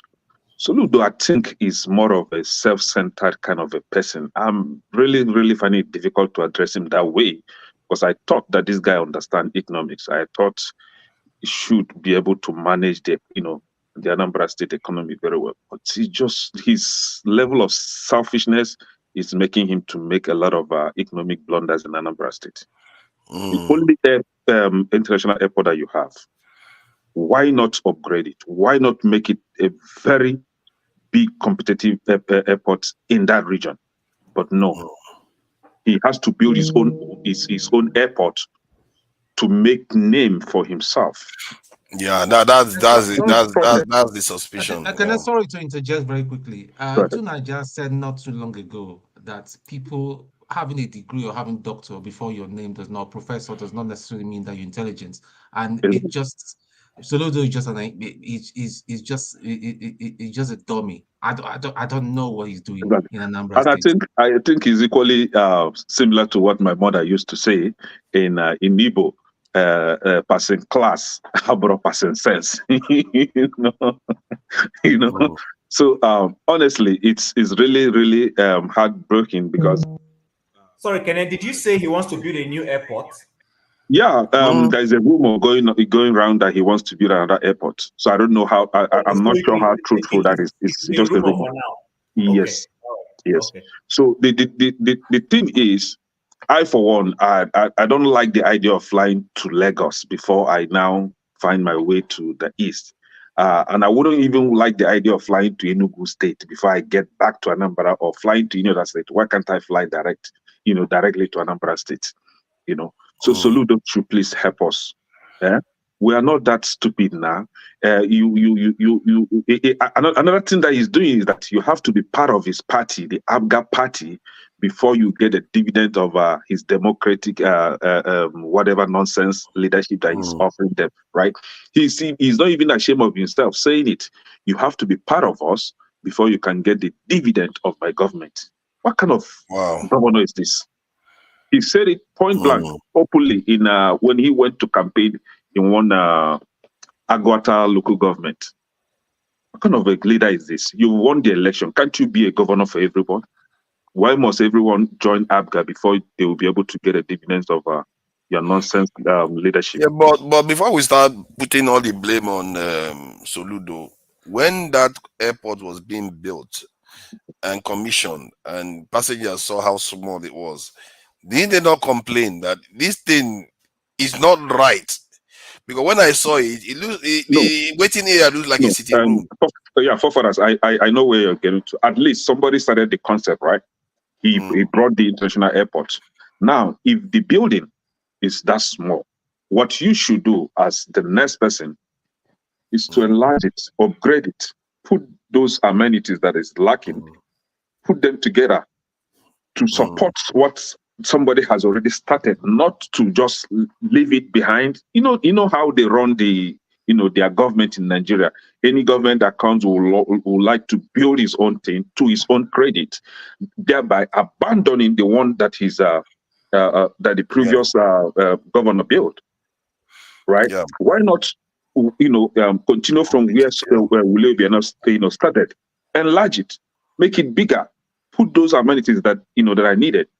Why putting it aside to build your own? Doesn't make sense. So in as much as we are calling on the federal government to subsidize AirPeace, in as much as we are calling on Nigerians to support AirPeace, let us also call out the governor of Anambra State to support AirPeace. Let's call them out, our eastern governors. Let them support AirPeace. True. Let's call out other, not just eastern governors, other state governors that want their own citizens to fly directly from their state to international, wherever they are going to support AirPeace. Not only the federal government. There are little supports that AirPeace could get from those governors, because they are making a lot of money. After all, one governor paid over $800,000 for his I don't want to call them Yeah, useless to because go they're to innocent. Hajj. Yeah. Sorry I see for that with other states. They do that. They do support. And Jonaba hasn't said anything for a yeah. long time. Let him go ahead. No worry, I'll wait for Yeah. him. Let him go ahead. Welcome, Jonaba. Thank you for joining us. Yeah, please go ahead. Good evening from here, everybody, and thank you for having me. You're talking about the AirPeace. Yes, this AirPeace. I'm maybe concerned for AirPeace right now because the pricing difference is like all the other airlines have crashed their ticket Go and buy prices. your ticket now. You Make see, it you see go all like this this. the Blackstone. Can you let me? Go and buy your ticket. Can you the Blackstone mind your business? Okay. So they've crashed their prices, and AirPeace now is we're talking about 500 pounds and 890 pounds. AirPeace 890. This in the Qatar airline. No, no, Air France even. At 500 this in pounds. So you can see that we are watching a potential car crash happen here, where they want to price AirPeace out of that route. So Yeah, don't it's you a think part of. they need support? I watched some of his interview. He gets some support from the government, not in terms of the process of coming to UK from Heathrow to Gatwick and all of that. That the aviation minister follow him around, and he gave a credit to the government of the day. What you are saying right now is a little different in terms of. You say that the government is supposed to subsidize. Yeah, Uh, and let me show it to you here so you can see what I no, mean. I Look at. understand what you're saying already. I already got what you're saying. Mm, all Okay. right. So what it means is that these people have been in business for over the years. You should expect some competition. You should expect some pushback. Whether it's Qatar, Air France, British Airways, those people they have done this over the years in one way or the other, trying to push.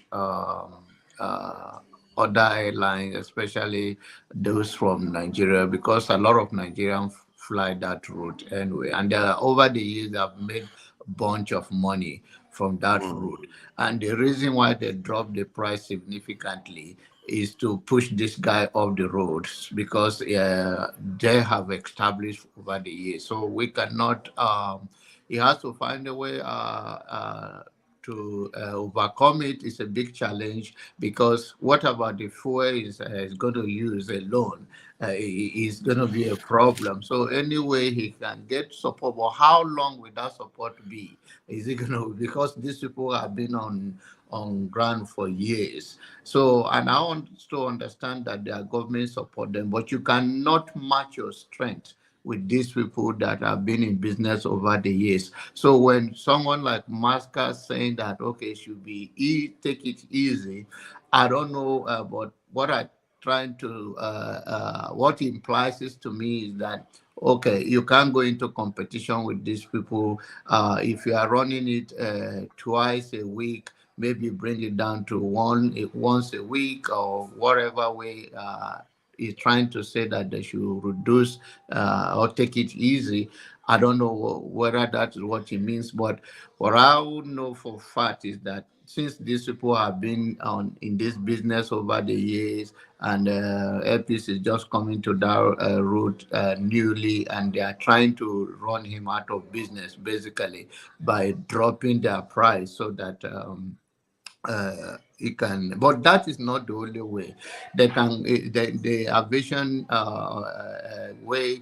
There's other violation that they can set you up, like landing on time, leaving on any other little thing. It has a number, like how you depart, delays, and all of that. They can pull any string to. It may not happen just immediately, but there are many ways if they want to frustrate you out of business that they can do. Maybe landing, they will not have a problem with landing because they will leave Nigeria on time. But maybe departing from the other end, it gets a number of violation you do. Maybe they delay you, have one way or the other. So it is what it is. I think the man issue. study, but the federal government, if there's any way they can help him. But my question again is how long will they help him? It's okay. Let me put it this way. I think one thing that these Oyibo people understand is that when people come into their country, they come to spend. So what you do is you incentivize people to travel. I've seen somebody that traveled from the UK to Hungary for $5, that £5 from the UK. So it tells you that they don't necessarily care too much about the ticket fare. They care more about the idea that people are coming to their country to spend money. So if the Nigerian government is incentivizing and having AirPeace subsidized, it's not only to keep AirPeace strategically in the airlines industry, it's also to force the other people to even bring the price down. So they too, if AirPeace goes down to 500, they too will go down. They will keep going down, and guess what's going to happen? People will start flooding into Nigeria. There are a lot of people, I can tell you now, there To are come and at do what? least a lot of people no, to come and visit, because there are a lot of people that Visit cannot what? be. Visit with no. Hold on. See, let me explain. See, there are a lot of people that I know in the UK that want to travel to Nigeria, maybe because they have maybe they have five members of their family, they cannot travel. But if the price crashes, all of them will flood in, and that what do you think they are going to eat in Nigeria? Where are they going to stay? It's money they are going to. They'll come and spend pounds, dollars, euros. So those are the kind of things that our government need to be thinking about. And not to mention strategically, it's also important to be there just in case these people want to start taking advantage of our our own people again. And that's why I think it is worth it. I got your explanation. I think it makes sense that sometimes over the years, even from here to Dubai, they make sure sometimes the stopover is a lot of hours, so you can enter the town and spend some money, buy something, and all of that. So it's a good strategy, and it's something that what think about it. Okay, if we're going to be benefiting, what you are trying to say that okay, this benefit is that if you subsidize this airline and people are coming, they will come to spend in the economy, and so I got you from there. But okay, I'll allow someone else to talk, and if it's any other topic, I'll come into it. Thank you, Okija. Jonaba. Okija, thank you for joining us. Please go ahead. Foreigners, please, one question. Those prices you are mentioning, it is one way or return price? It's return. Return. Yes. But from what I'm seeing from my search here, I don't see any price like that is return 500. I don't see it. That's something. I'm seeing it here right now. It depends on the day you choose. I think the day this one is 1st of May. Are you looking from Germany? What am I looking for in Germany? I don't trust you. I said London to Nigeria, to Lagos. That's why I said I'm not looking for London to Lagos. That's why I searched. I searched 1st May to 23rd of May. So that's what I found. Is it from the official website or some other website? It's Skyscanner. Not official website. It's Skyscanner, yeah. What I have here is from 10th of May. It's about the lowest price is £800 pounds. Okay, but for if you go for 1st of May, Wednesday, you get up to £4.99. It depends on the day. Some days you get higher, some days you get lower. But when I saw that one, that was a bit alarming. £390 difference. It was just too much. Please, Okija, go ahead. Good day, all. Actually, I came here because of Kenny, and it's something I don't believe in, and that's why I came. But I want to mention what Maska was saying earlier about AirPeace, taking it easy. Right now, AirPeace, they've conquered the domestic market. They are the number one airline in the domestic market.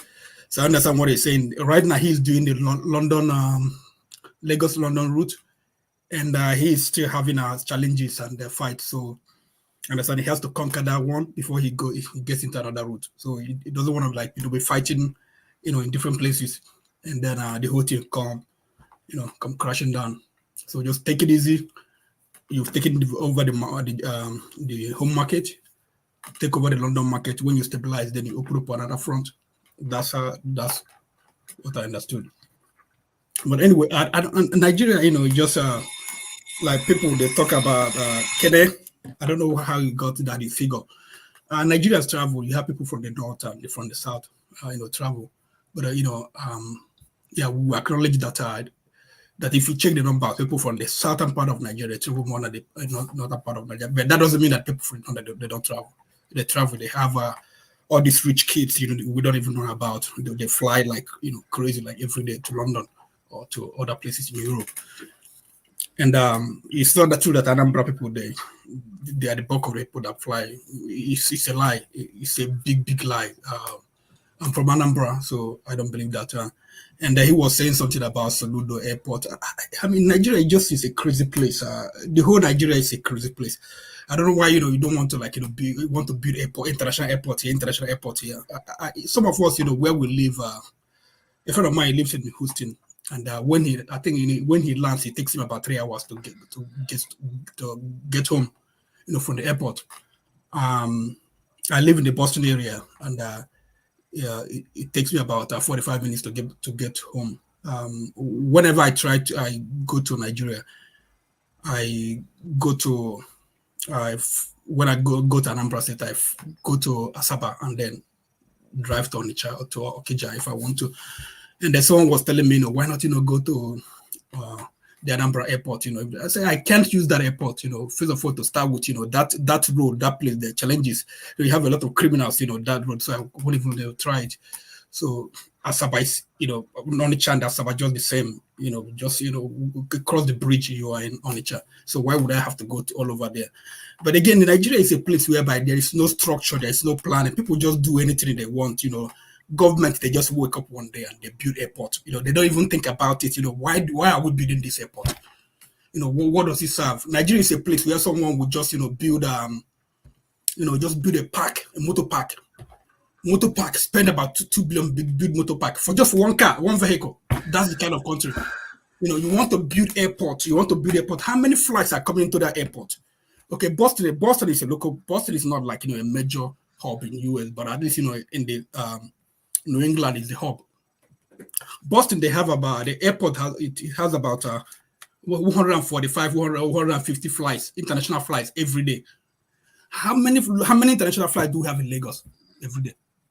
In the whole Nigeria, how many international flights do we have? We don't even have up to 30. We don't even have up to 10. Probably maybe about 10, 20, between 10 and 20. It's definitely got to be more than 10. It's definitely because each airline has at least 4 or 5 for the day. So how many do they fly? They have how many do they fly? How many do they use? Most international airlines have one slot a day, one flight. One slot a day. So let me say, okay, 20 a day. You know, the whole of Nigeria, 20 a day.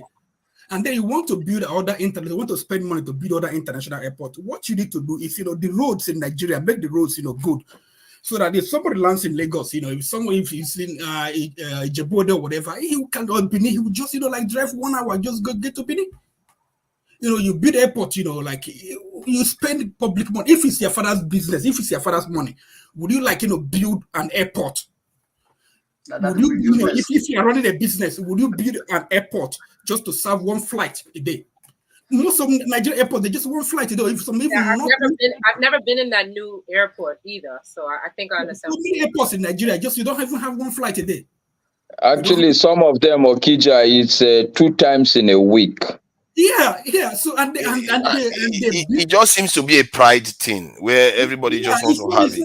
No strategy, no business thinking. No, just, you know, we want to have an airport. Like I've had before the Anambra airport, you know, I was in the midst of people were arguing. They were like, you know, we want to have our own. Say, you want to have your own. If it's your father's money, will you have your own?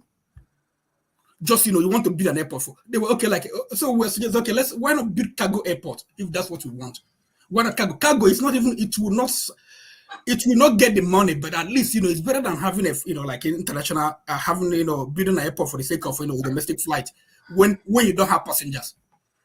When you don't have passengers, probably, you know, you have AirPeace coming there like once or twice a day, but does the cost, what it pays as tax or whatever, or fees, does, you know, in the long run, how long does it take for it to pay for the money you spent on the airport to build the airport? Will you even pay daily for the people that work in the airport? the government workers, people, like it will even pay for it. No, it can't. You wait to keep on wasting money, spending, another government brokers, that's Nigeria for you. So, Anambra Airport, I don't know why what's his name, Ekene is saying that they're planning to build a new airport. If Soludo is planning to build a new airport, I'm one of the people that are fighting. Why are you building an airport? The one you have there, it's not serving. There's no use for it. Like it's running down. Birds are, just using it as a dumping ground. And you want to build another airport. You have no strategy to transform. But Mr. Okija, my advice would be that don't fight the man if he wants to build the airport, because if he didn't build it, he may just pocket the money.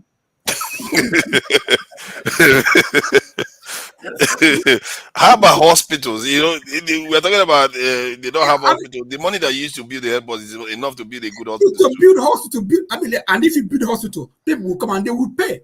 And they will pay, because even go anywhere in Nigeria now, something one day they will tell you go to lab. If you have a headache, go to lab. If you have this, you go to lab, and in lab you pay.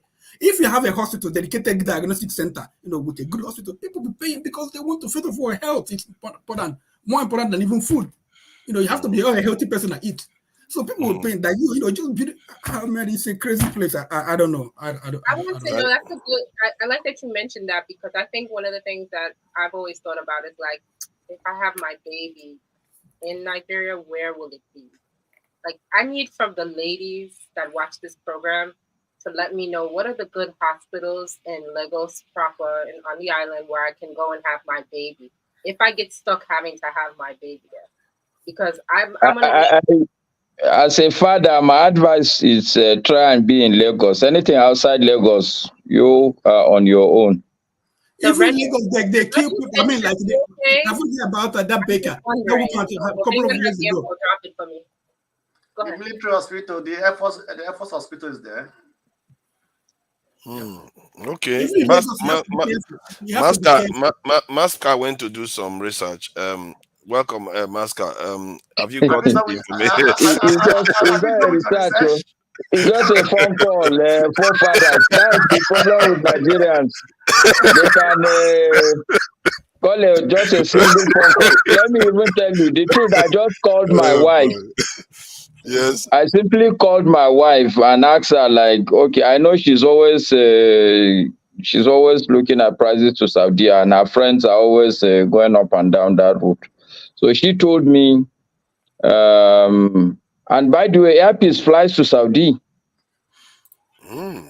It's 1.2 in Naira. Okay, that's more reasonable. So roughly $1,000. Saudi airline is about 1.3, which is also roughly about $1,000. But she made a statement: the AirPeace is the cheapest. See, AirPeace is already there causing problems again. Okay, that's good, because I don't know what the governors are talking about when they talk about 4 point something million. I don't understand that. No, okay. So you see, again, I would advise us, because what I know in life at this stage in my life is that don't talk about what we don't know. Like this Hajj that we're talking about, Hajj, the price of Hajj is far from the price of ticket, because sometimes it will include visa, it will include accommodation, it will include transportation. In some instances, it will include food. It will include dressing, because some states, they will do uniform for their pilgrims. It will include sometimes even lecture, because as a Muslim, you are just not to enter the place as a tourist and come out. For every day, there is a stated process for that pilgrimage, for the pilgrimage to be accepted as a valid pilgrimage. And sometimes it will. So the issue of 6.5, yes, that probably will be the cost, but it's nothing to do with the price of ticket.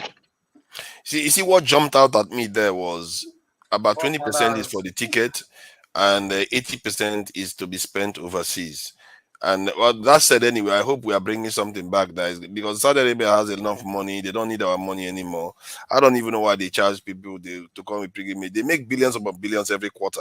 You might as well just make it free, people to come for Hajj. I don't know why they are busy charging people. Okay. Let's. I think we. Are they paying? Oh, what do you mean? Are they paying for the Hajj, or people are just going there? It's for Oh, their they pay. expenses. It's for their expenses now.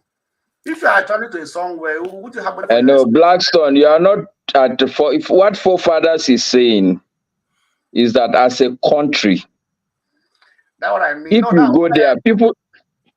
That's what I mean, right? If anywhere you are traveling to, you have money for yourself for your expense, right? So I don't know if Saudi Arabia actually charging people to come for Hajj. If they go there for those activities, if they pay for it, I don't know. That's what I'm saying. But technically, if you are going to buy their food, you are going to buy their hotel, you are going to buy their transportation, you are going to buy their visa, they are charging you. Hajj is like a tourism. Hajj is like a tourism now. You are going to tour now. Yeah, but they have the money now. This is in the service of God. Why are they not making it free?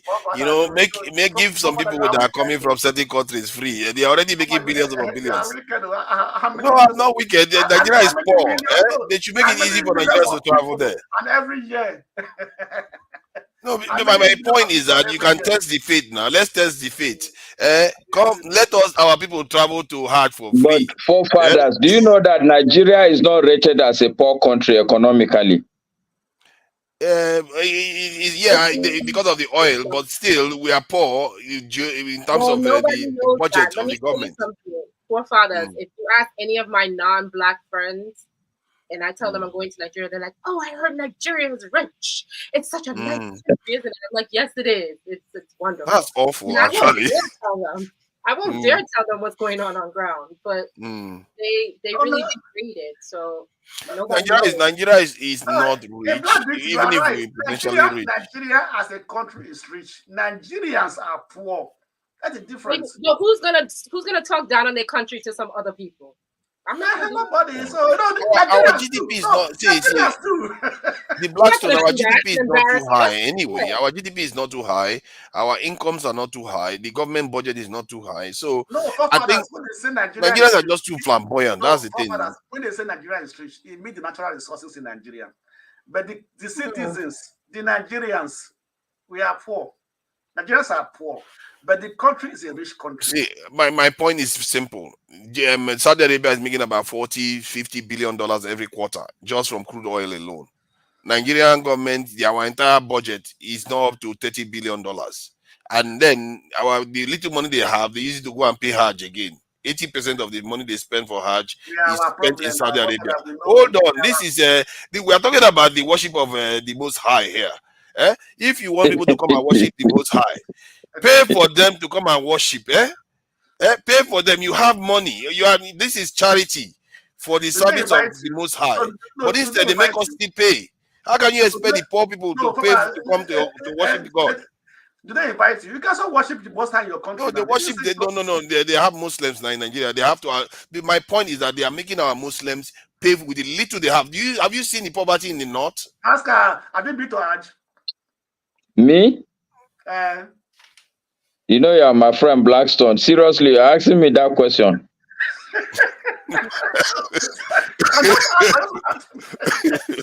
He's been there for. He goes there on the trip all the time. He goes there every year. Okay, yes, I've been to Hajj, the Blackstone.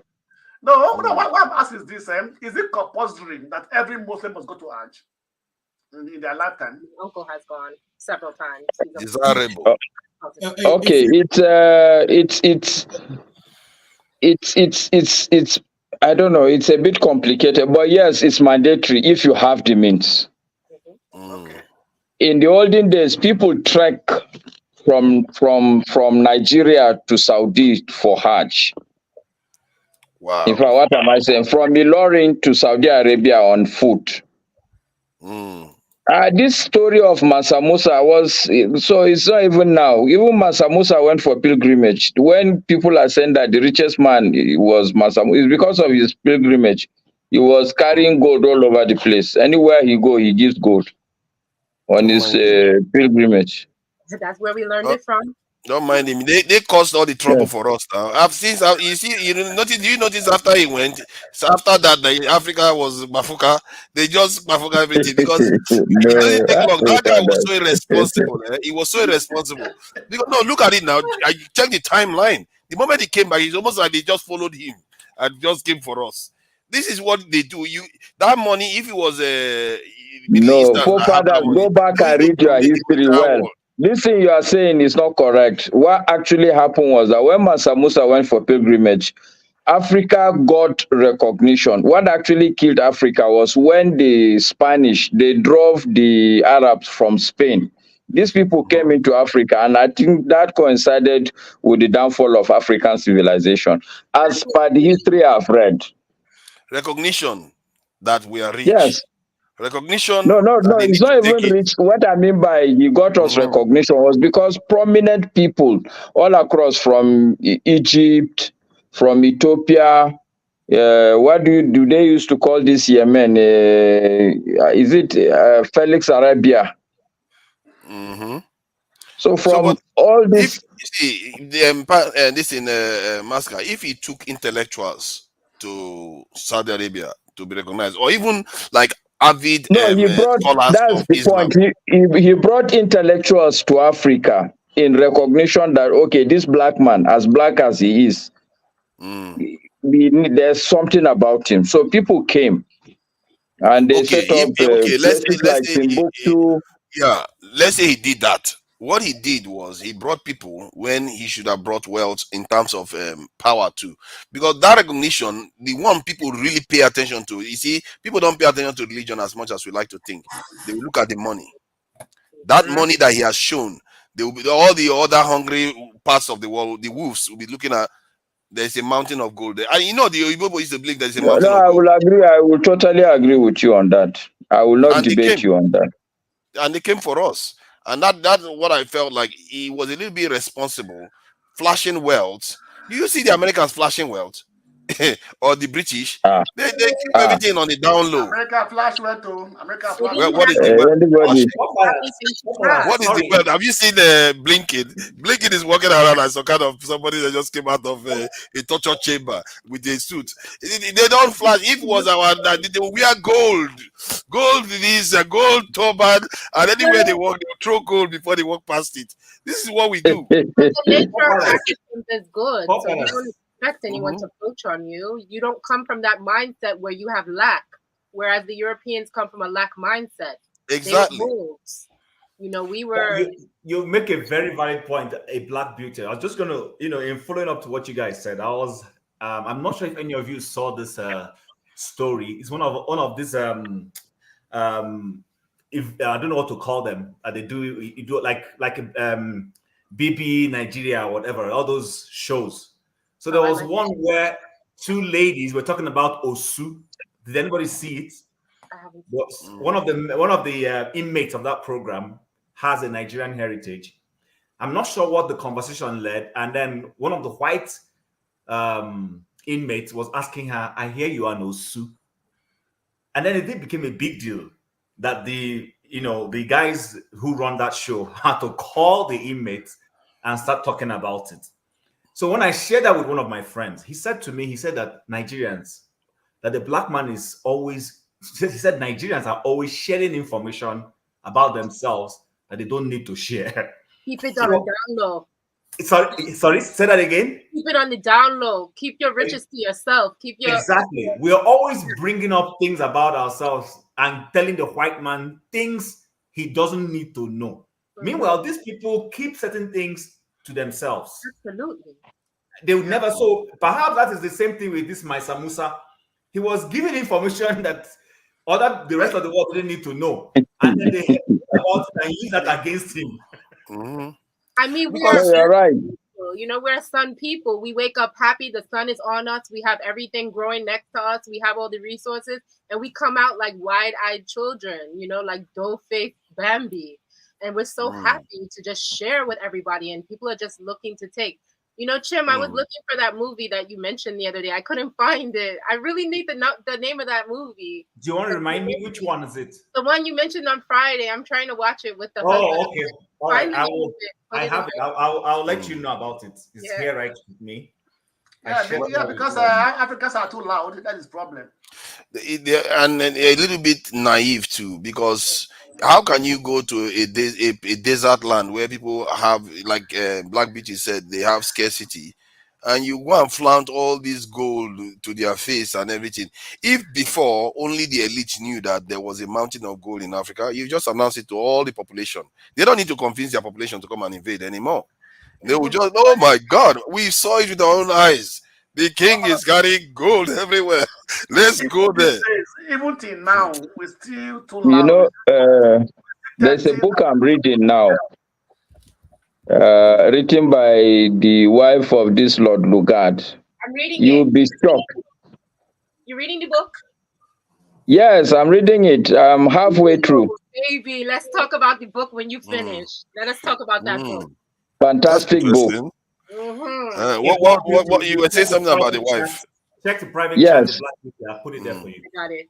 Okay, cool. So she was saying that in the book, I'm sure Black Beauty must have at least passed that point when she was saying, she was writing to her people in England that they need to come and see that there are so many things, some of them that they grow wild and they wither away. We don't even know about it, that they need to come and see riches. This is a requirement for any Nigerian, this book. You must read this book. Yes. Okay? It is a must read. I'm up to the Arab civilization in Spain, and I just think I have so many notes in this book. I find it to be so fascinating. I'm gonna do. No, it's a fantastic book. It's a fantastic book. And what I love about this our time is that I've realized that white people wrote a lot of books, and most of them, when they were writing, they never thought Black people will open these books and read. Right. What is the name of the book? Put it up so that A tropical dependency. A tropical dependency. Wale recommended this to us. The guy from Germany. This is the book he recommended to us. Oh, wow. It's by Flora Lugard. They also have the PDF edition. And it has so much.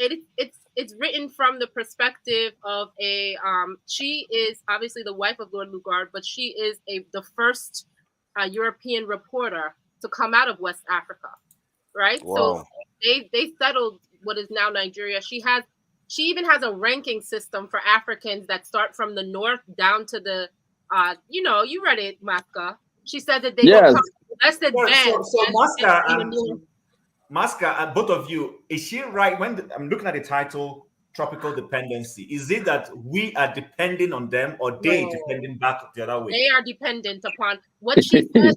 The British Empire is actually. She says that one thing that you have to recognize is the British Empire is actually only an eighth white.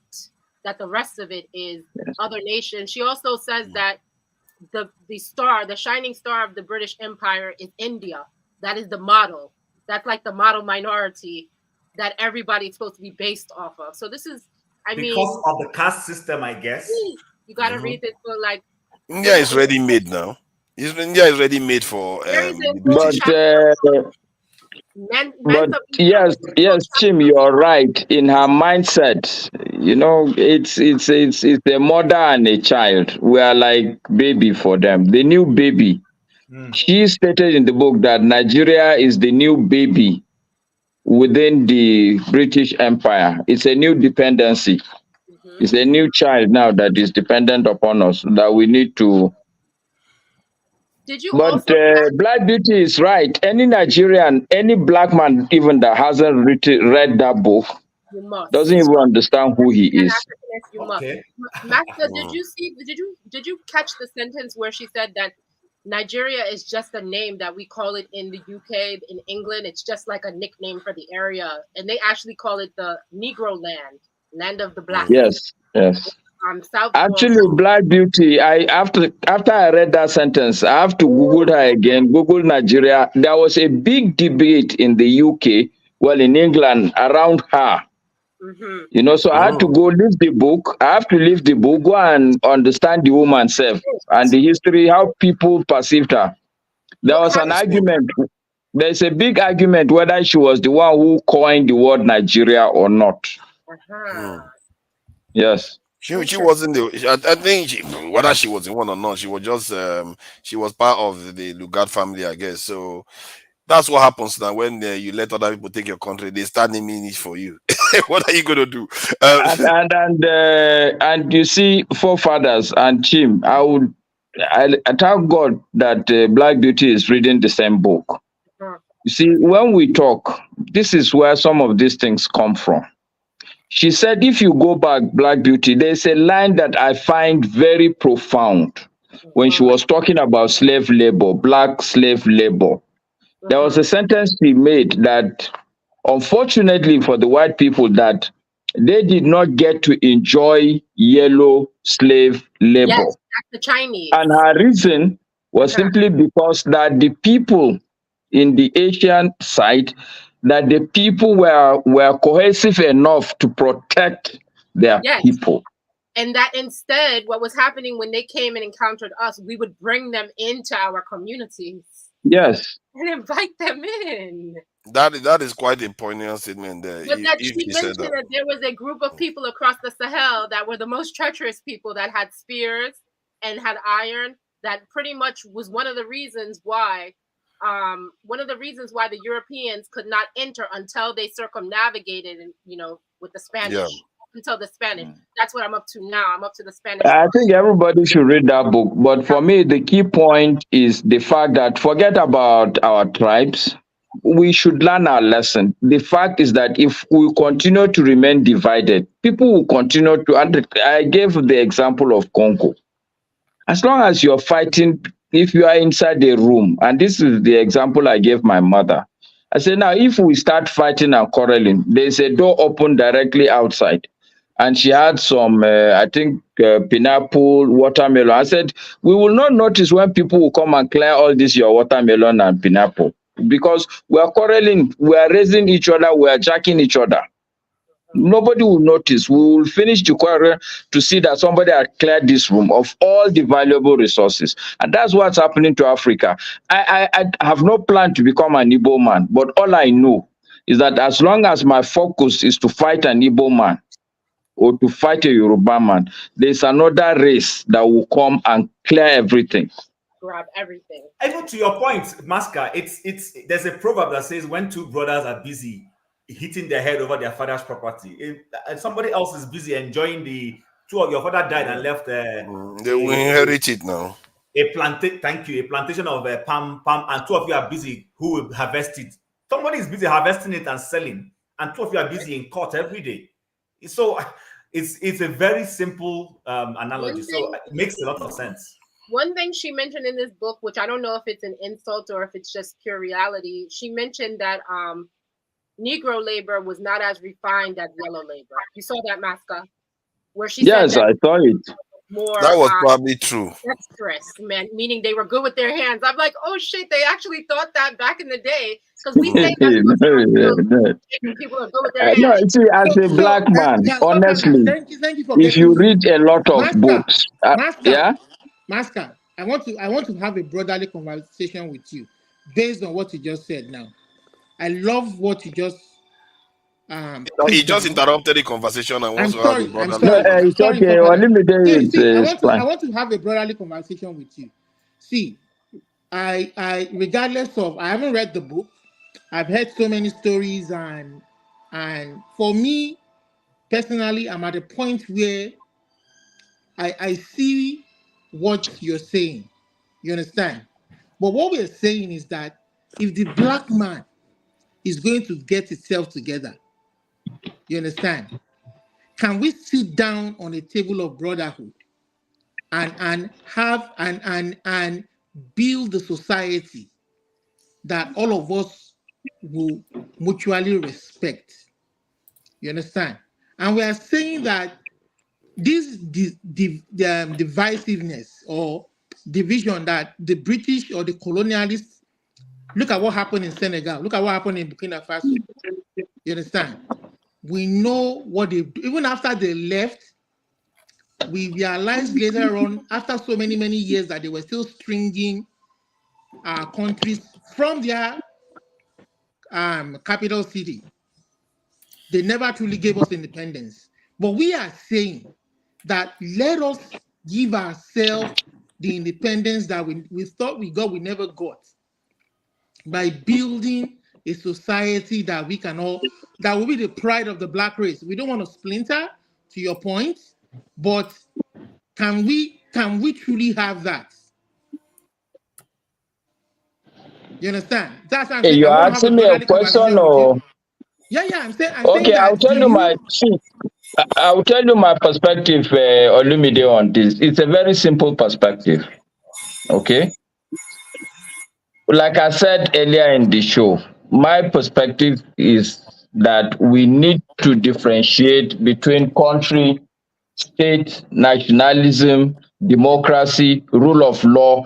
These things are completely different items. I hear For you. nationalism, I hear you. wait, hold on. I heard you when you said all that. But what I'm saying is Okay. that to build that country of our dreams that is made up of different nations. Now, how we go about doing it is what I'm wanting you for us to discuss. You understand? Okay. So Yes. that country of our dreams made up of different nations, we are some of those nations are saying that what we have right now is unfair to us. We want to build a country that is fair to all. So the question, Olumide, the question that we should all ask ourselves is, who is to blame? Do you think it's the Hausa man on the streets of Kano that is to blame for the unfairness? That is why I'm saying that I want to have a brotherly talk with you. I am not blaming the Fulani. I am not blaming the Awusas. I'm not going to blame any ethnic group, but we are blaming. Now, it took us a very long time to realize that our colonialists were still stringing things from their own country, using brother against brother, nation against nation in that one country. We are saying that we don't want them to be involved in that new society that we want to build for ourselves. As brothers, how do we all sit down together and then build that society that is not influenced by these former colonialists that played brother against brother? So you have to wait. If you ask, let me explain my own perspective. And I think you need to, I don't know, Father, can you give me like 5 minutes? Yeah, that's fine. I think Ovie wants to say something. You want to explain it with 5 minutes? Okay. Yes, I want to respond to Olumide, and Okay. it's going to be in stages or in stacks, Okay. like the base. Okay, since you And already then I have can this do. stacked up, go ahead. You guys are okay with him now? 5 minutes. All right, give us the explanation. Well done. Okay, my take, Olumide, is that the problem right now is very complicated, but the base that we will start from is to understand, okay, what really is the problem? And my understanding of the problem as it is today, it may have been mutating, it has been changing its shape and pattern, but the way I see it today is simply that you, Olumide, thinks that you are a Yoruba man and your problem is the Hausa man. And it's not only in Nigeria. I've worked in a couple of African countries. It's always like that. It's one tribe, you're looking at the next tribe, thinking that, oh no, as long as we are producing the president, we are okay. Okay? So you find out that as long as you see things like that, there will be some people who would take advantage of that mindset. And somebody said it, we are also under colonialism, only that they are black colonial masters. They are treating us anyhow. The same way the white people treat us is the same way our leaders are treating us today. Their mind is not to develop us for our own benefit, but to do whatever they do for what they will benefit. Let's have that understanding day one. It does not matter whether it's a Hausa man, a Yoruba man. If this is your mindset, we should not have you on ground. That's the standard basic premise. The second stack for me is how do we then get these people that we think there are good people in Nigeria. I have come across dedicated, committed, nationalistic, patriotic people who are courageous. I will send you videos. People who will insult the government right from Buhari, and these are Hausa people, not Igbo people, not Yoruba people who you say, oh, it's not. These are proper Hausa people with credibility, with record, with history. Anywhere you go, you come to Kano, you ask their father, they will tell you long line of history. They are good people. All we have to do as a populace to determine the point at which we want to do that change. And it's forefathers that have said it. For me, the second stack is for us. All this story we do is to put money together, put a set of people that on that election day, it doesn't matter who, we are not going to be partisan, but it doesn't matter who, but the result, we need a proper result. It doesn't matter who will win, but let's have a result. And how complicated all this English we speak, if it is true we are so learned and educated, how complicated is it to sit down for the next 3 years to put together a system that we are not interested in who will win. All we want is to find the genuine result, just a genuine result. Even if you rig it, it's okay, you rig it. We are not even going to have, but we know that this is the total correct number. So that tomorrow we can tell you, okay, we know that this is the total number. Tomorrow when you want to rig, you know that we have a system to know the actual number. And it's not that complicated. Forefathers have said it. If all of us, or at least Nigerians as citizens, will just be police for 1 day of their life, that election day, around your area, your polling station, just go there and make sure the right thing is done and you get the report with all the technology we have. It doesn't take too much to collect this result independently. And what will give it credibility is there will be a coalition across the country of people who are behind this alternate source of results. We are not going to fight INEC. INEC should announce their result, but we want to know as committed, patriotic Nigerians, we cannot be denied an opportunity to collect independently our own result. INEC result should be the one that is authentic, but let's have our own, so that we can begin the process of making sure that on the day of election, at some point, we can put the people we feel are good people. But the last stack for me, the third, final, and most important stack, is that at the very tail end of the day, like forefather used to say, we need as Black people also to know that even if you put a good leader today, somebody will want to assassinate him, because history has shown accidentally we have had good leaders in positions. Nobody can tell me that Thomas Sankara was not a good leader. What happened to him? Nobody can tell me this guy, Patrice Lumumba, was not a good leader. And there's evidence, there's record. CIA assassinated this person. They went and put his body inside acid. So, and I have come to understand life. You can never be allowed to do on your own what you want to do. Somebody is there trying to. So the bottom line is that even when we put good leaders, we need now to be conscious from a security perspective that somebody will be attempting first to put us against this man. If it doesn't happen, they may likely take him out. As a people, we need to be at that third consciousness level. Olumide, I'm not an orator. I'm just, I don't know. I'm just a patriotic Nigerian. So maybe I've rambled a lot, but that's my take as far as brotherliness is. It starts with me and you understanding that we are not the enemies. Let me give one reason. Let me give one reason. I want to log out. Let me give one reason how you can change that thing. Blackstone. Okay. I want to log out. Nigeria is, I think Nigeria is the only country that have 4 layers of government. We have the president, we have the legislature, we have the judiciary, and we have the local government, and then we have the traditional council. So why do we have traditional council as a part the government. And this is where one of the problems starts from. You can see two communities fighting themselves because they have two different leaders. That is 5, you know. Where do we have a traditional council? We don't have any traditional council in Nigeria. We had traditional rulers. Let's put the traditional rulers. But he said we had 4, but he gave 5. No, it's 4. They have the presidency, we have the governorship, we have the local government, and the okay, that's how you're looking at it. Okay. Yeah, that's right. And also the maybe traditional rulers. You understand me? Okay. And traditional rulers are being paid. No, they are being paid. They are being paid by the government now. They are being paid by the state governors. By the state governors. You understand me?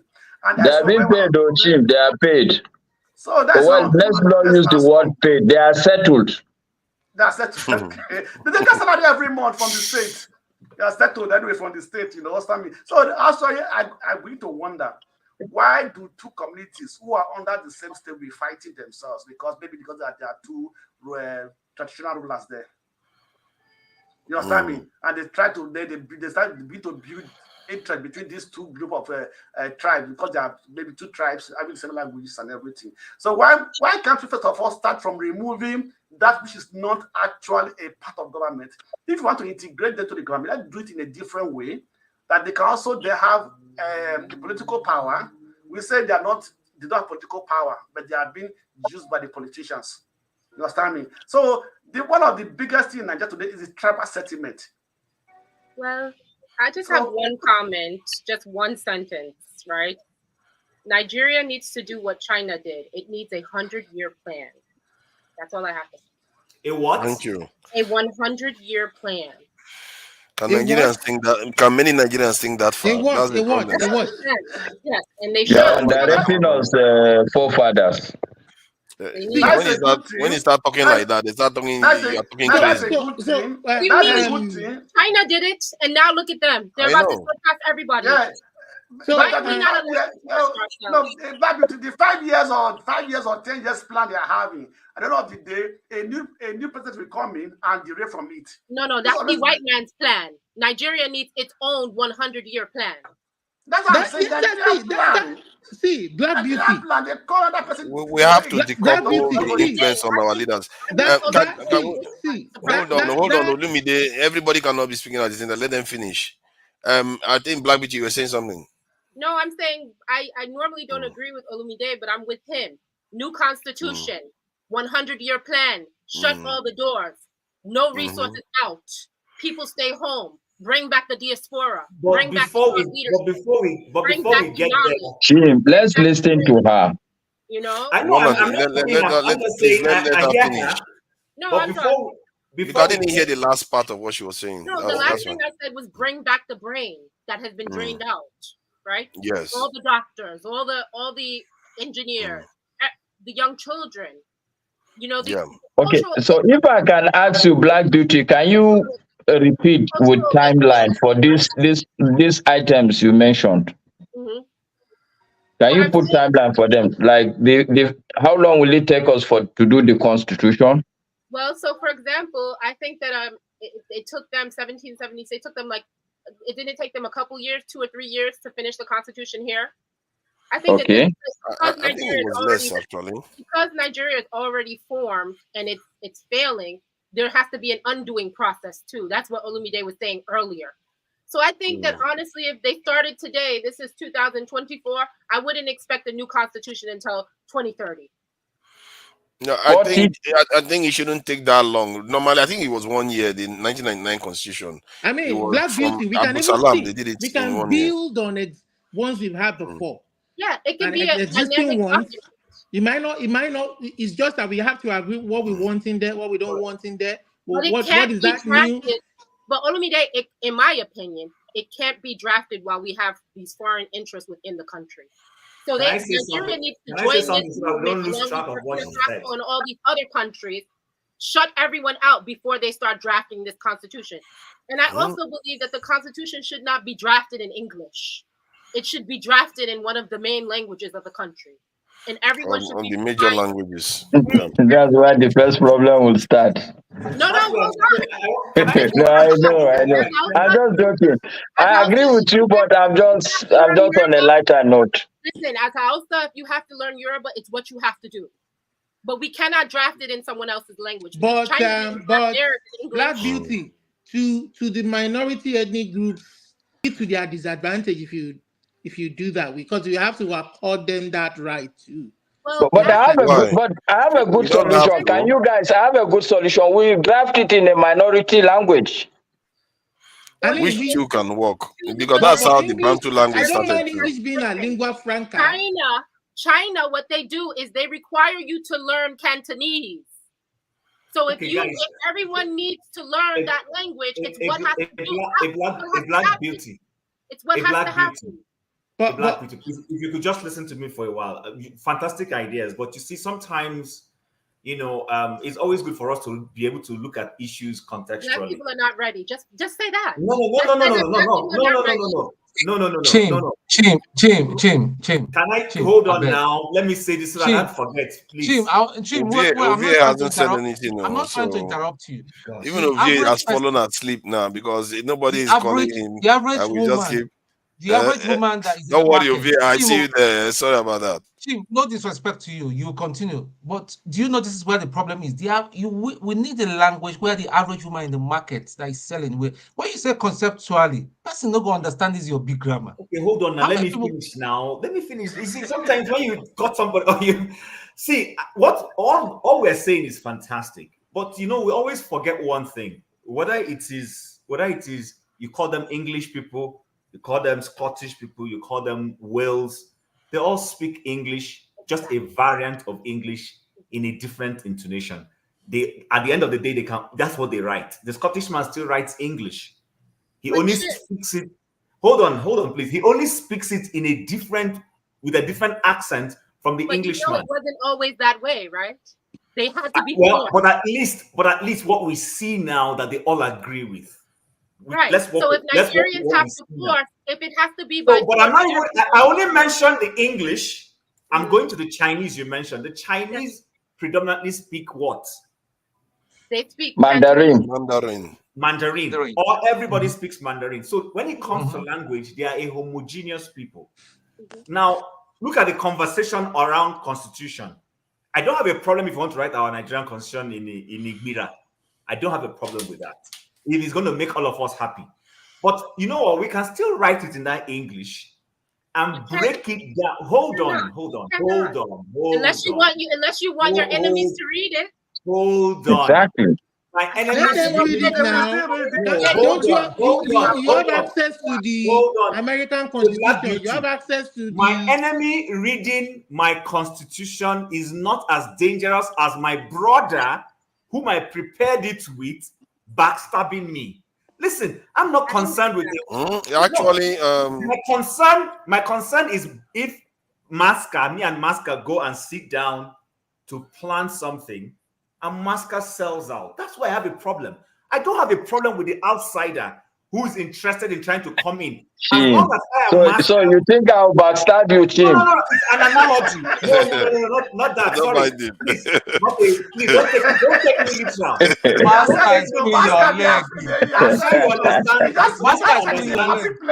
I'm sure, Masca, you understand where I'm coming. What I'm just simply saying is this. A Blaise, is that the correct? Blaise Campore and a Sankara sat down to plan how to move Upper Volta, called Burkina Faso, forward. And Blaise went back and stabbed him. That's the biggest issue. It's not about the language. You see, that's what Black Beauty is telling you. What has happened between Thomas Sankara and Blaise Campore is the hand of Iswa, the voice of Jacob. You see, you plan with this person, but the real enemy understood what's going on. He has seen where you guys are going to. He will obviously compromise everything. That's where the problem is. So why should I be working with you, seeing that we have a good goal that will help our people, and then I'll go and side the enemy? That's the problem. It will not happen if the enemy, the real enemy, does not know what we are planning. Trust me. He cannot. He cannot. And the day he knows, we are done, because he will scatter us. I will recommend another book to this panel, The Confessions of an Economic Hitman. Go and read that book. I know that book. I haven't read it yet, but I'm gonna read it. So in other words, Good one. Can we Master allow Black Beauty. Ovie to say something? Listen, please, let's allow Ovie to say Ovie, that because please. 4 minutes, he's been very, very patient and Tone. After Ovie, please. But I'm yeah, Ovie, after Ovie, then Tone. Yeah, because none of you have said anything. Ovie, thank you for your patience, and apologies for the conversation was. I just wanted them to round it up a bit. So please go ahead. Let me look for his trouble. Why are you apologizing to this economic hitman that you're inviting into I don't want trouble now. I know he's going to come for the moderator first. That's what he's going to apologize. So, good day, good day, everyone. Good morning, good afternoon, anywhere on a day. Great to know. I don't know. What are we talking about? I see we went from Mansa Musa to Saudi Arabia to Oyema and all of them. So yeah. So where's the I guess central I can So cue Ovie, you if to you don't know what we are Oyema. talking about, See, go and watch the video can on you the hold on this guy, please? Ovie, my concern with Oyema's predicament is that's AirPeace, is that the foreign airlines have cut the price down significantly, where you have 890 pounds that AirPeace is charging versus 500 pounds that another international airline is charging. And I'm concerned that if that is left that way, you're going to have a situation whereby they will drive AirPeace out of the market. So I was thinking that if the Nigerian government can step in and make up for the difference that the cheapest airline is offering, so that AirPeace remains in the market, and it may even force the ticket price down for the foreign airline, making it easier for Nigerians to travel to Nigeria. For me, I just feel like it's a win-win. So I don't know what you think about it. And then there's also the discussion about you had the last bit of the discussion what you were talking about. So but that was the main one. So I don't know what you think about it. Masca, yeah, John Perkins. Can you John please? Perkins. Who is John? Okay, John Perkins. Okay. When you say the Nigerian state, the government should step in, what do you mean?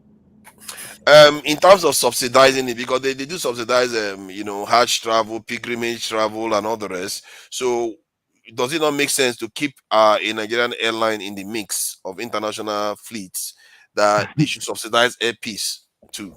Because the other foreign countries are doing the same.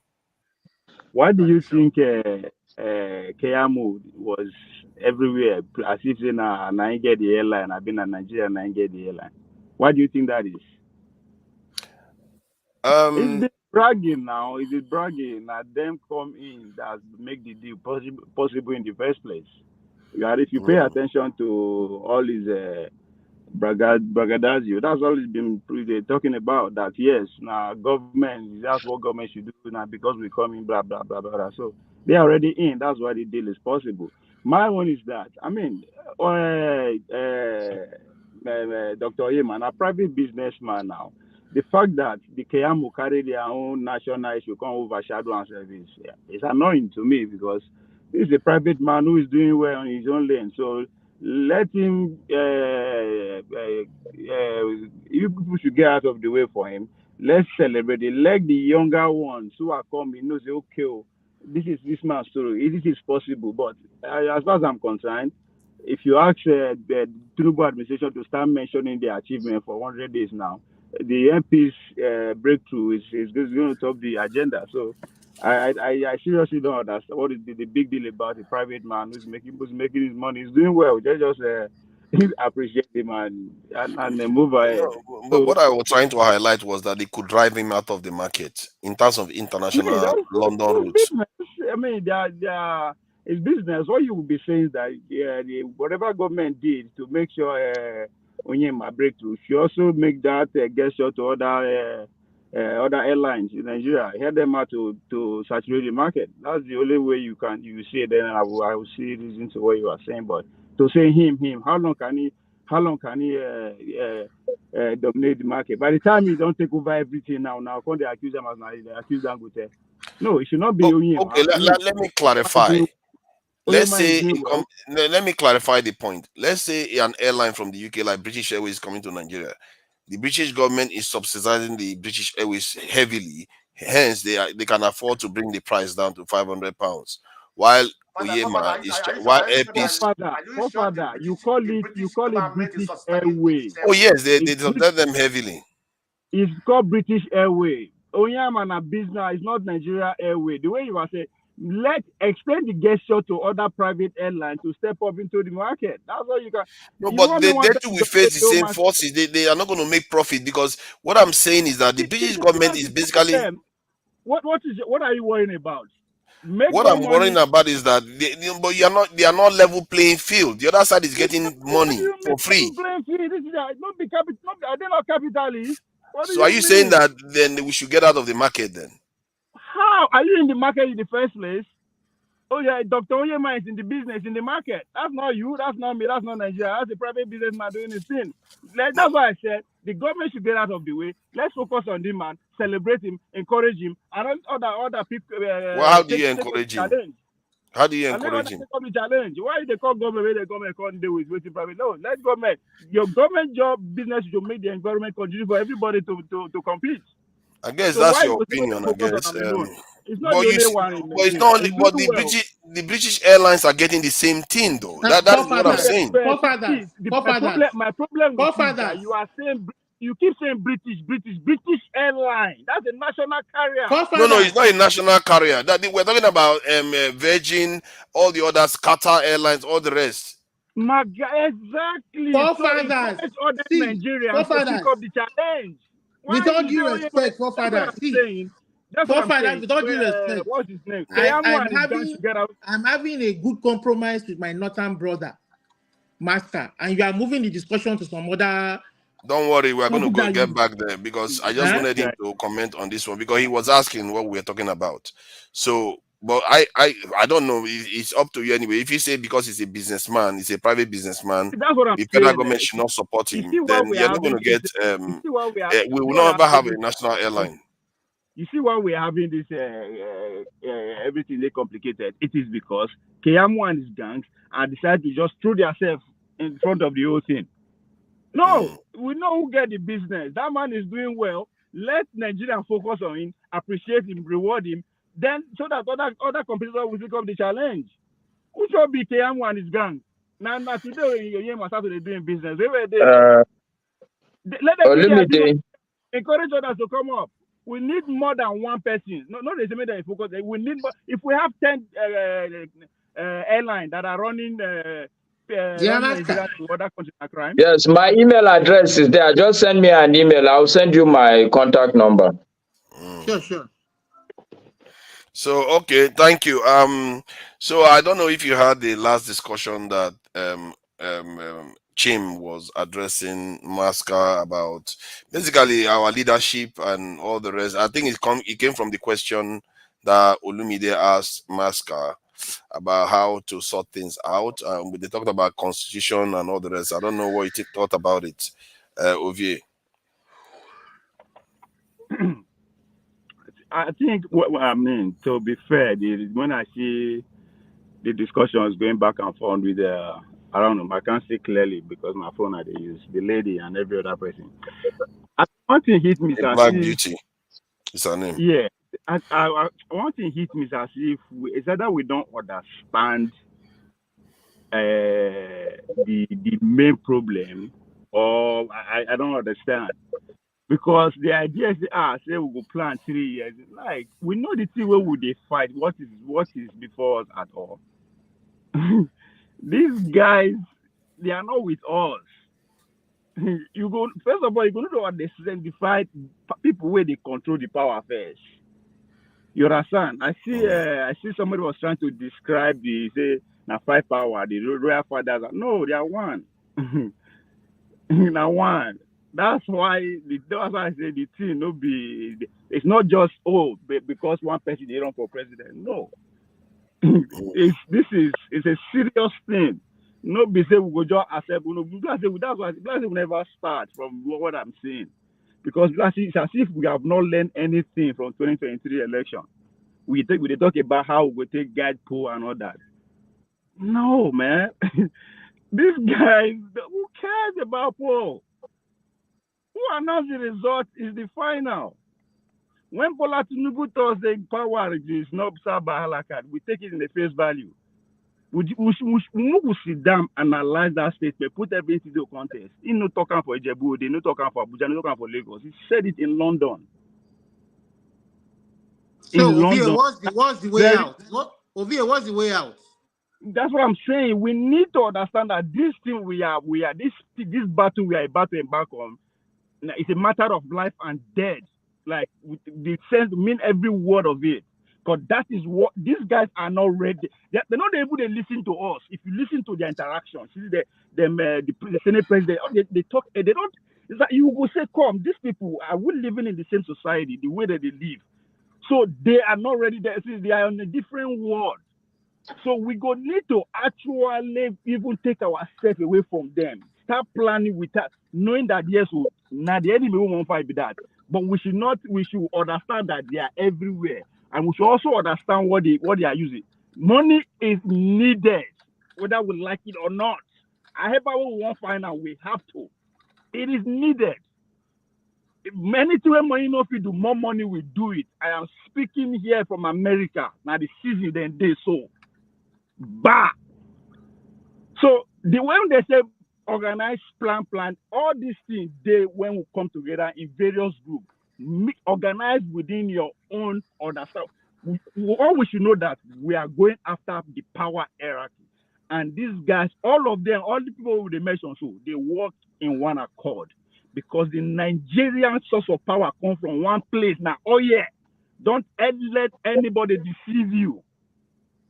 All of them are each on oil, the bankers, whatever you can think of.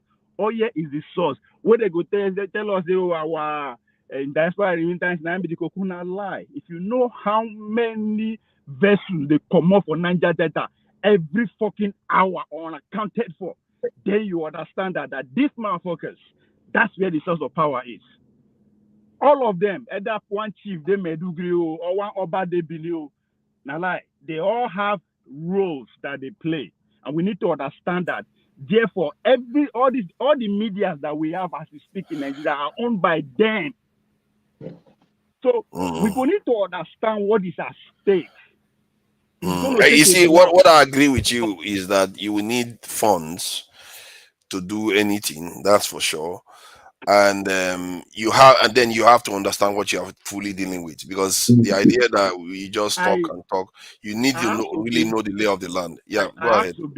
I have to be last weekend. So when I go have an ask put the question before him in front of the whole world, that I actually address him as the father of Nigerian youth. Waiting he thinks that the same old men who fought civil war, gave us constitution, gave us the political party, at the same time leading the current conversation about how to change the system of government. Where is the Nigerian youth? What is it doing deliberately to make sure Nigerian youth are funded at that level? He said it. I said, come, if we are looking up to these people, they will miss it. They don't care. This is Obi-Wan, literally. So it is serious. He too orders. It is serious. So that's why when they say change the constitution, you go get power first before you go even write another constitution. So exactly. the organization that's what I keep saying. The organization where we need that from everywhere, every angle. If anybody that is against this current structure, either you agree with that person, you know, agree with that person, let them organize and form, go. One day we go meet for market, and when monkey go market, go come back. But we just have to approach it that these people, they're gone. They are just middlemen between the Western capitalists and we the people. And because of the sheer way they come for them is very little, maybe not 50% or 20% of everything, we don't know. So they want to die there. That's why they steal. They steal to eat. How much can you eat?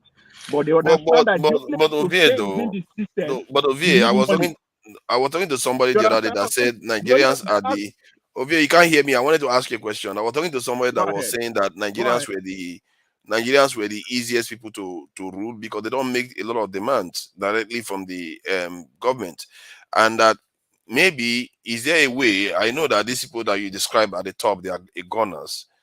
Are there ways to get them to do something? Because from what I've observed, even in the last couple of months, when the government see that the people don't like what they are doing, they will either pull it back or change tactics and or change whatever they are doing. So it means that they do take feedback, but we don't just give them enough feedback.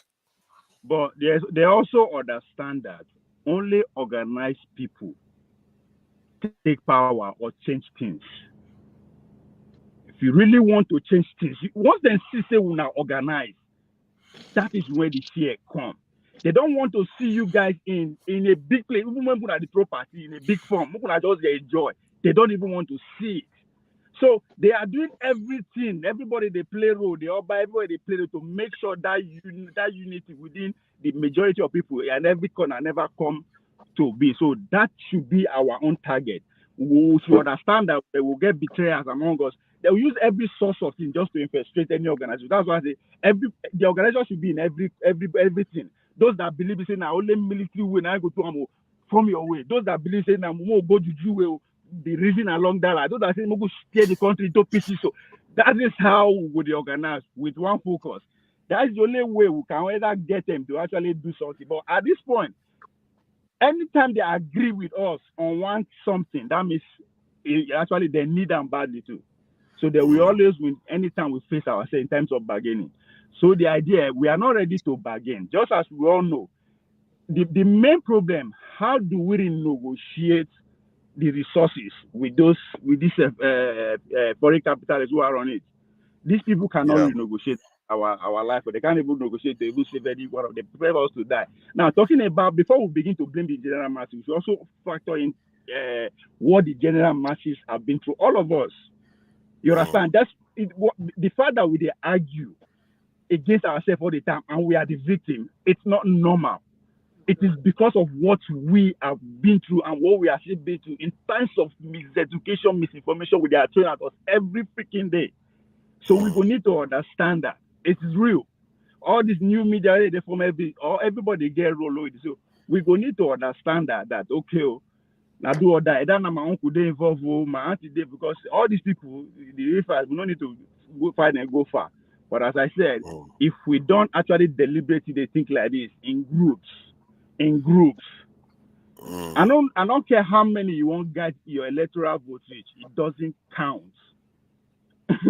Because if you've studied 2023 and studied the power we did against Tinubu not to be president, then you understand that little is really about vote. Your vote can only count when it's really in bulk in a way that okay, yes, now waiting the masses won't be this. And again, the truth is that if we don't come together, we not go get a leader we go actually saying go die for us. Because we are actually looking for, this person will feed us. No. Forget leader. Forget all these leaders with this. So let's just keep doing our thing. Leader will come among us. Or any leader we won't come. Now we go actually put the demands. Because yes, it's good that we are going for power. We won't take over power, but little achievement also matter, right? Can I ask you a question, bro? I have a question for you, Ovie. Go ahead. Do you think that one of the reasons why Nigerians are not able to apply pressure to their leaders is because their leaders don't live amongst them? Like your leaders live in the UK, they live in Saudi. You can't, like here, when things happen here in the States, people show up on your doorstep. People show up at your house, at your gate. At this point, what an average Nigerian is going through is just too much. Unlike me and you and everybody on this platform, what to eat, where to sleep, job is least of our problem. We don't worry about that. That's why we are here. That's why we are here thinking about how do we do big things regarding the country. But when you go down to Nigeria, an average Nigeria is, what do I eat? And I think it's not up to an average Nigerian. I actually think it's up to the diasporans to apply pressure on their leaders since we live amongst them. We know where they live in Maryland. We know where they live in Maryland and Potomac. We know where they live. We the diasporans are not different from those on ground in terms of working together. I guarantee you, I don't know the city that you live. I live in New York. I live in New York. You live in New York. If I ask you, I don't know the tribe you belong, but I ask you, give me the total number of Igbo people that live in New York. You can actually guess. Yes. You might not be right. If you say, tell me the amount of people Yoruba in New York, you can actually guess. But tell me the amount of Nigerians, it will be very hard. Because Nigerians don't actually come together. Only party, and in party we do it along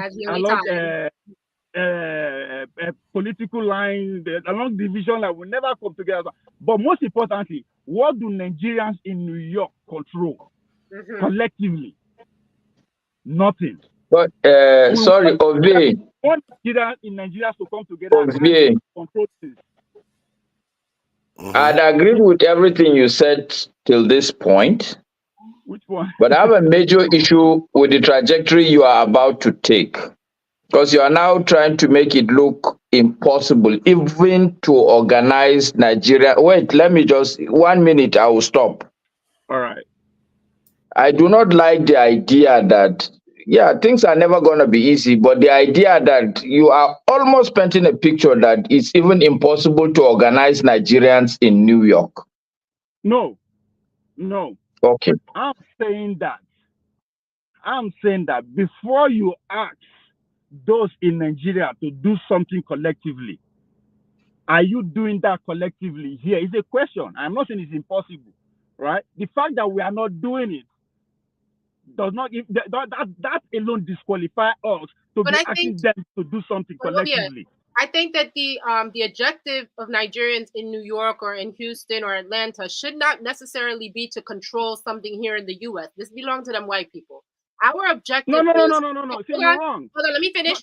Our objective is to come together as Nigerians and apply pressure to the leaders that are living in the United States, that are living in Saudi, that are living in London and in the UK as a diaspora, so that we can fix our homes, so we can go back. That's what we want. I agree with you, but that's individual objective. When you said that this country we live in is not our business, why not? You are wrong.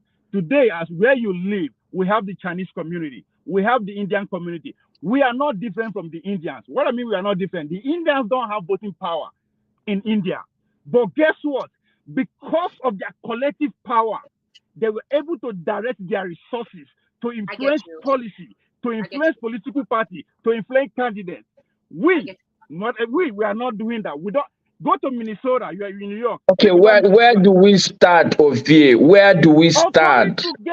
Coming together. That is our problem. How do we come together? Where do we start coming together from? I know what you're about to say about Minnesota. Start from where you are. Gather Nigerians where you are that believe in you. There are Nigerians everywhere. That's what I'm saying. We are not together. Everybody has idea, but it's individually. No, Ovie. So see, my take is the mere fact that this is what now. This is 1 o'clock in the night in Nigeria. Wait, I'm here on this platform. We are together on this platform. It's absurd to think that we are not collecting ourselves. That would be an absurdity. This is a collection of Nigerians. It's a challenge before us. I just asked, where anybody that live abroad here, both those that live in London, what is the agenda collective of Nigerians there? That's the question I'm asking. I don't know. But that's what we talk about, because you have idea, I have idea, you have idea. Everybody have ideas. But if we don't form an organization, with all this our collective idea, we cannot fine-tune even a path to go through or who to even fight. That's what point coming together is all about. So that Tune idea, my idea, John Abba idea, to everybody idea will be put on the table and be scrutinized. We'll come out with something, either to go fight, to get in power, because that's another thing. We are blaming the Nigerian people in Nigeria. We need to meet them halfway. See, what we know, the privilege we are extending idea because of the privilege that we have. Like I said, we don't think about it. So let's deliberately direct our finances to educate them, but also to empower them. Open small stuff for all those people. See, you have to meet them halfway. Be like them. Don't just say they should do this. That's why the only way we can do that. Ovie, don't you think that when you say Nigerians, Ovie, when you say that, don't you think that when you say that Nigerians should come together, I think Maska is making a point that we are coming together now. Like some of the things we are advocating is that we start using some of all these platforms to promote a specific goal, an agenda. If it's for electricity, if it's for security, we start doing that. So, and that is something we can do. And I was speaking to, I said it earlier on. I was speaking to someone yesterday, and the person said, you know what, that I changed his mind, that he too is going to start carrying out a kind of campaign. And that's what I'm trying to do, because this is how we come together. And on this platform, I know that at least 50 people are panelists here that come in, go. If this platform started to win in Nigeria Watch, one man start, you'll be surprised. The politicians, they listen, and No. and the people also When you say listen. no, I agree with you. We say we now started doing it. I agree with you. I'm just. I think you're Well, I not know too in New wrong. York that you can rally Nigerian people together. I've seen it together. Women, that's right. It's not the same. Anybody hear me? See, let me challenge us. Let me challenge us in diaspora. Any year you are in group, put some percentage of money together to do 3 things in Nigeria. Educate group of 5 people for your village. Educate them, inform them on what is ahead, but most importantly, empower them. Some people, all these they talk what they use. Their wife now market women, they get provision store. Put 5K, 10K, 20K to move that provision store to see about OVA, about what? Is it about election? Is it about constitution? Is it about what? About that's what I'm saying. Everybody have concern and ideas, right? But what we have in common here is that we have one common enemy. But if we don't find a way to come together and put our concern on the table and now forge a way to say, come, 2023, this is what we are going for. 2031, this is what we are going for. 2035, this is what we are going for. That is the plan. We say, okay, this coming election, maybe because we are sluggish in a way, let's make sure that we get 3 to 5 senators that actually has our own idea. They will not do anything. But let's just keep increasing the number. So, but all these things, Illumide, cannot come to fruition if we don't come together. Bring your own journal. Everybody has idea, no matter how ridiculous all of us sound. But collectively, na power be that. Individually, it doesn't really matter. You cannot push anything. You understand? So, but by the time we start, again, if we want to go to pick any lesson from the Arab Spring, now 2 groups, right? Let's forget the military, now 2 groups. The Muslim Brotherhood, that was their focus. They were educating them based on their own ideology, but at the same time, we are investing. That is why when election come, now their group win the election. They defeated the educated guys. That's why the protest start again after a couple of years. Say they no be Arab ideology go cover this country. I think Ovie, you've made your point. I think you made a very important point, which is that we need to work together. I don't think the world will become together, but we need to work together. And I think now when you start talking about Arab Spring, you will lose me, because I look at Egypt, for instance. It's a military dictator. Yeah, no, I'm just saying exactly, because from the word, the issue of Arab governance and military dictatorship, that didn't happen because Mubarak was trying to groom his son from the business elite to come and take over power instead of the traditional from the military elite. That's where the problem start. They say no, they no go agree. But they cannot do it because the man see the power. So they have to, when the thing start, that's why they have to step aside, the military guy. So they allow. Anyway, I think on the point you make, I agree with you. We need to work together collectively in groups. But I think there's something Ferreira said when they interviewed, when Mr. Rudolph interviewed Peter Obi. And I liked what he said.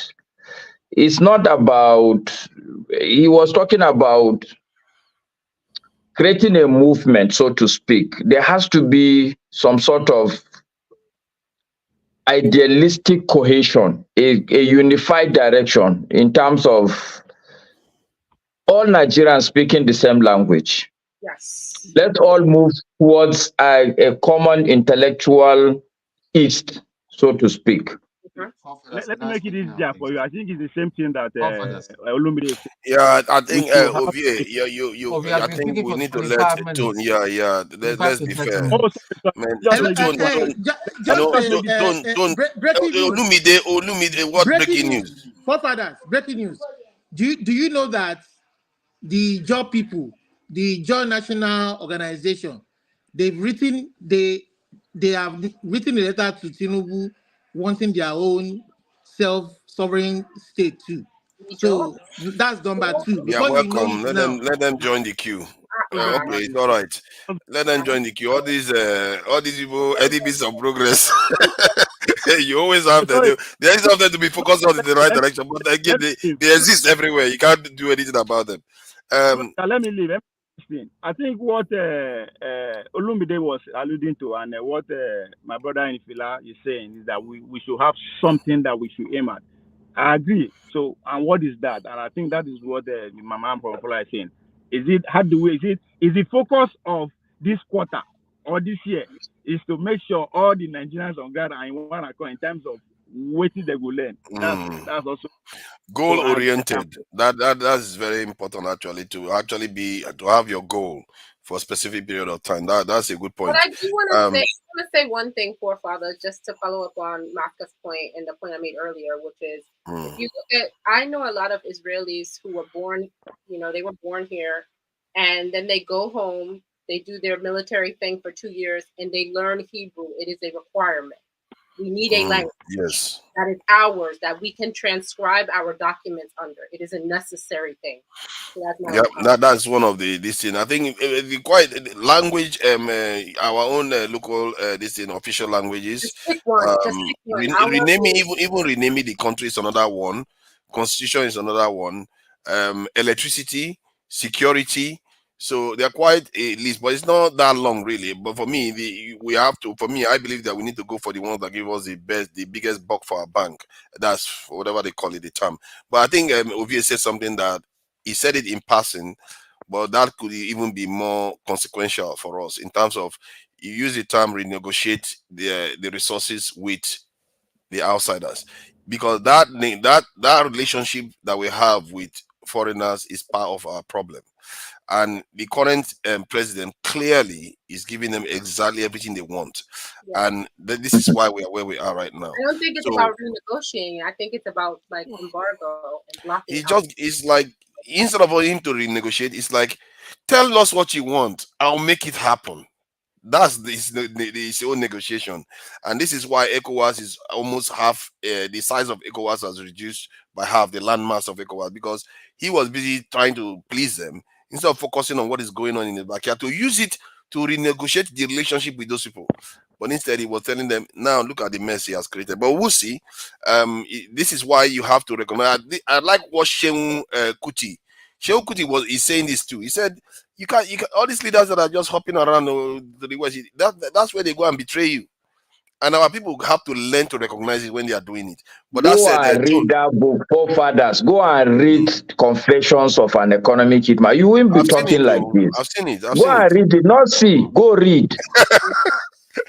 I think the person that wrote it, I've seen this. He made a documentary. I've seen what he's got to say. I've seen many stuff like that actually.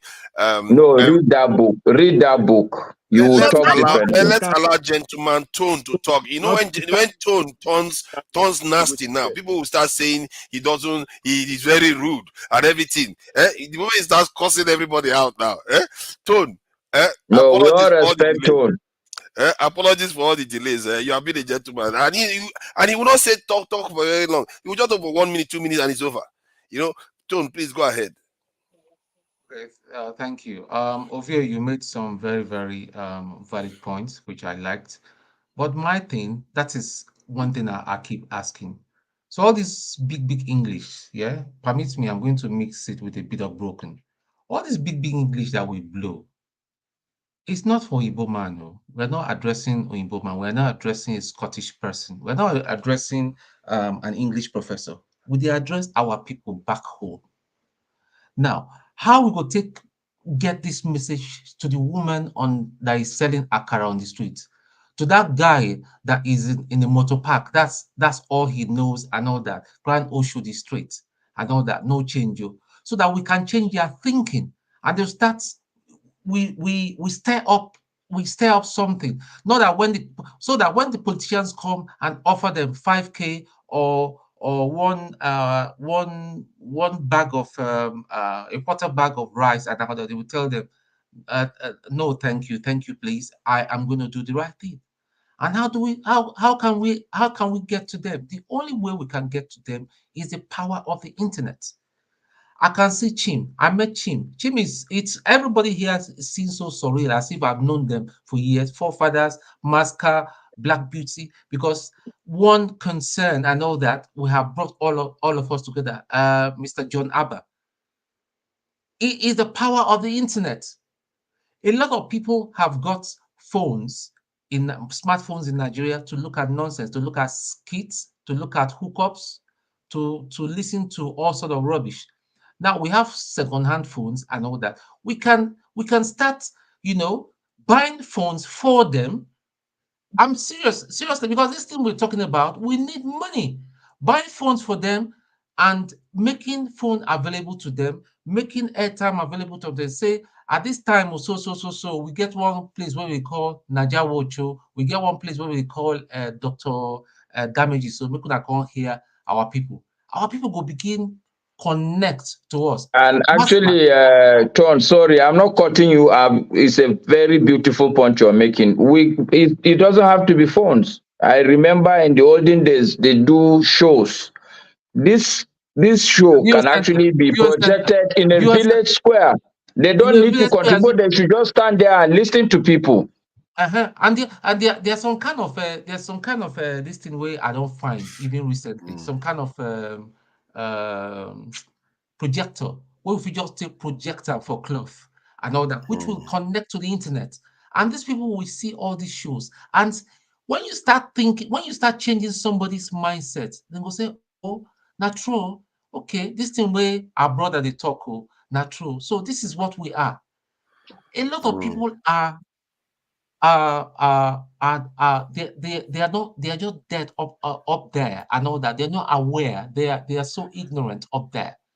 So we need people to stir up something in people so that they Okay, start so Tone, can we take a small project now that you've raised something? Can we take one village? Can we agree on a village that we can agree when a specialized program so that some village can join? Masca, I've taken your email. I'm going to send you an email and get your number. I'll soon land Abuja. We'll go see. Even if I have to even get a hotel near your house, we'll see. We'll see every day. I'll come even. Yeah. No, I'm serious. We'll good. see. See, the thing is, the people that will make the difference is that man, that ordinary man on the street and all that. We start empowering them. So when the politicians come with all their useless thing, they will just say, no, we don't.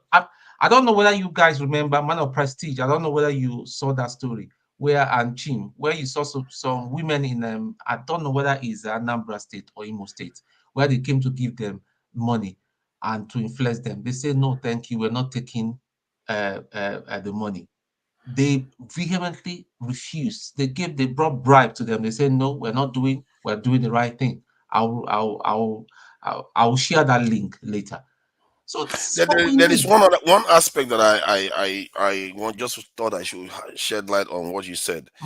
If you gave them phone or something else, from what I gather, there was this lady that came on stream and said most Nigerian youths from school want to become politicians. But what I also observe personally from talking to Nigerians, many of them want to jackpot too. You go and give them phone. The first thing they might still do is check YouTube, check all the things that are there. That is going to even drive them even more to want to jackpot. So because their head is not in the right place. So how do you deal with that? Okay, I don't agree. Obviously, when you give somebody a smartphone, you will not ask him not to go to Facebook. Some people even don't know how. They don't know about X. They don't even know about X. But let us start somewhere so that this information, where would they propagate here and all that. And sometimes our English is just too big. Even if some of them connect to some of the things that we talk about here, they will find it very, very hard, and that will repel them.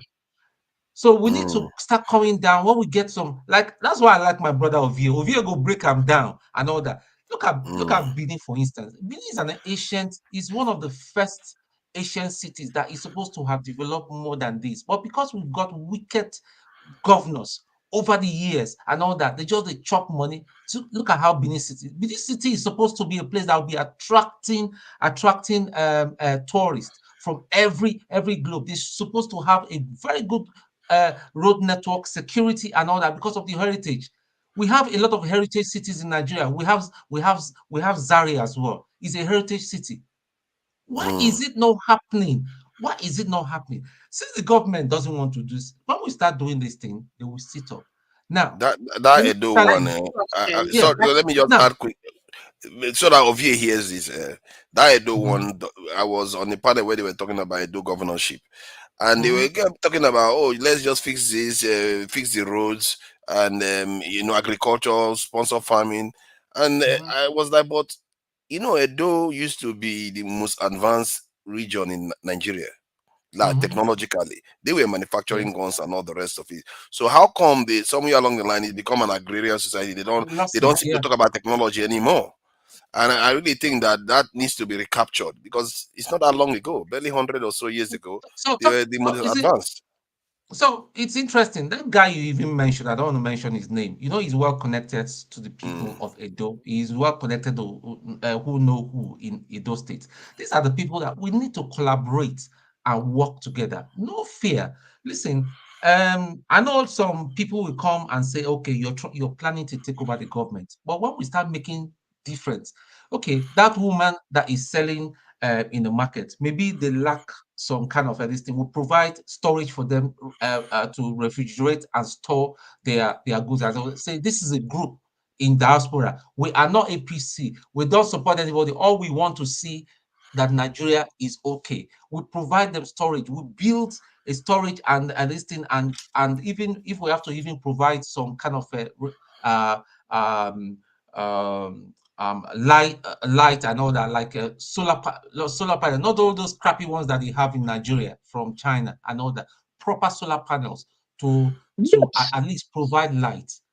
Excellent idea.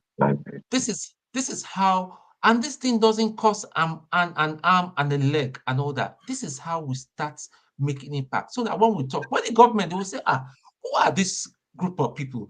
We want to know them. They will start talking. In fact, some of them that still have conscience will say, these guys, I think we should get to know them and all that. See, when I talk, people will say, "Yeah, I don't hate Tinubu." Like I said, I know the man. I've known him over 35 years ago. He used to be my uncle's associate and a friend. He's not a bad person, but his system have even created some monsters out of these people. It's all about money. To be quite honest, in 20 years' time, is Tinubu going to be around? Probably not. The man not old. Yeah. Is it truly about money for Tinubu anymore? Or just it's not about money. So these other people that these other younger people that wants to ride on and supporting all these things that they shouldn't be supporting, we should start changing the minds of people. There's some very, very brilliant people that are because of the system that turned them to motor park touts and all that. Should it be? It shouldn't be. Start changing. I don't care whether even we start up north. There's one lady. I'm trying to see whether I can get her on this program. I know that she's a divorcee, and in the north how the kind of a stigma they put on divorcee. She's a very brilliant person. She read IT. She's my friend, but she's got this project that she supports single mothers and fellow divorcees and children and all that. Maybe I need to speak to her and get her to come to this program. Maybe from the agency as she reaches out, because she knows the people on the grassroots. Maybe through her we start doing something, no matter how small, and we can start telling these people, listen, we're not politicians, and start changing their thinking. That listen, it's not about the people from your tribe, it's not your religion. How some Igbo man no hate you and all that. This is the thing and all that, and we start changing the narrative. This thing we're talking about. I wanted to ask Masca something, because Masca said something that I found interesting, because in my mind anyway, years ago, they do this video cinema kind of stuff that they show in villages and so people can go and watch. Masca said something about showing people videos and stuff like that. So are you saying that they should show people videos of this program, or is No, something that no, no, no, you can no. put together? Exactly what I'm saying. My idea, and it's not really my idea. I think it's Black Beauty's idea. It's Tone's Now, idea. okay, Stone's idea. Okay. See, So nobody wants to take my credit. my thinking was very, very simple. Okay. A lot of people, even now as we speak, I don't know what's the number, but the nature of this show is that you have like 400 people who are just simply watching the show. They are neither saying anything or not doing anything. Now, for me, if there's a specialized program, what I mean by specialized program, something that has been scripted and orchestrated, because if you take this show now to the center of Kano, and a Pansat begins to come and say Hausa people are the problem, obviously The whole you're just topic is gonna off. scatter everything.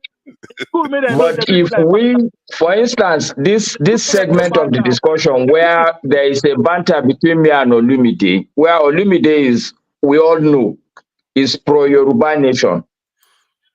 But you can see that, look, the man is not dogmatic about Yoruba nation. He's willing to listen to a northerner. Okay, I hear you, but what is the way forward? And see how we've spoken and spoken and spoken.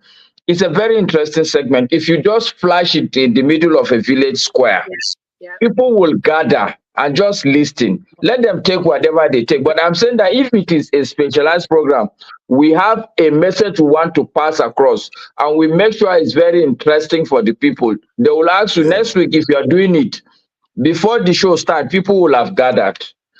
Today you start in one village. Before you know it, it starts spreading. The news starts spreading. There is that show where people talk about Nigeria and the issues, and it's across tribe. It is not people dissect the issues, and it's clear. We tell them this is where your issues are.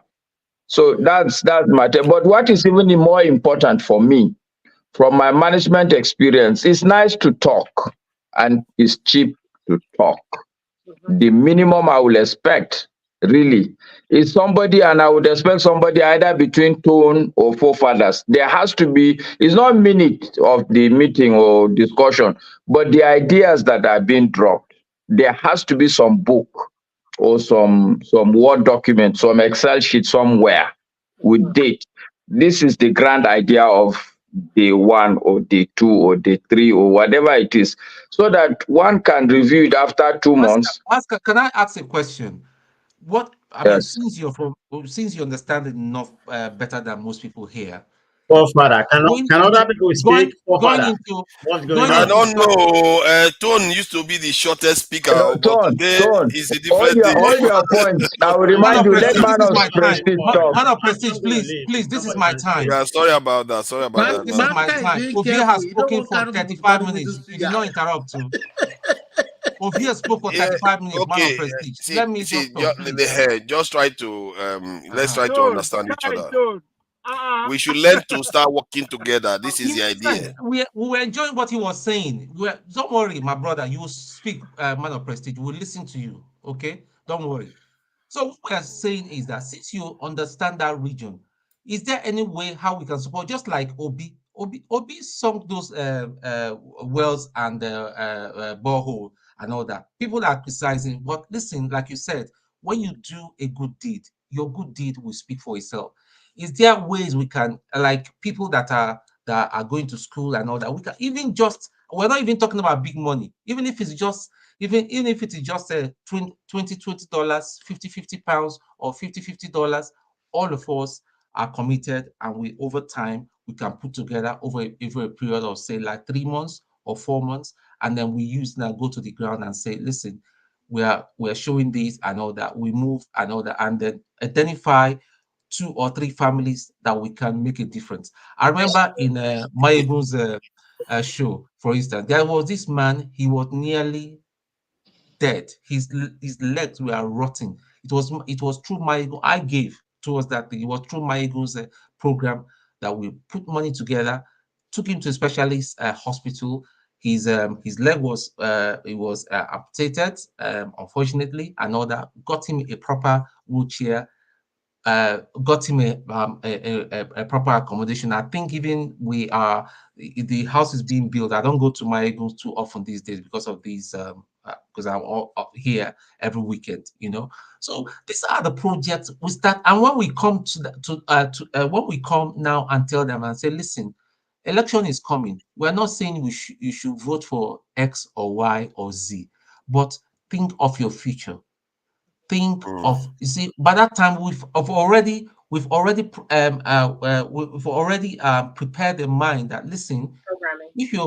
if you're voting based because is from the north or from the east or the west and all that, that is not the way forward. Think about somebody that will make Nigeria a better place for you, for your children, for your business and all that. And people will start thinking, because people do not think very well.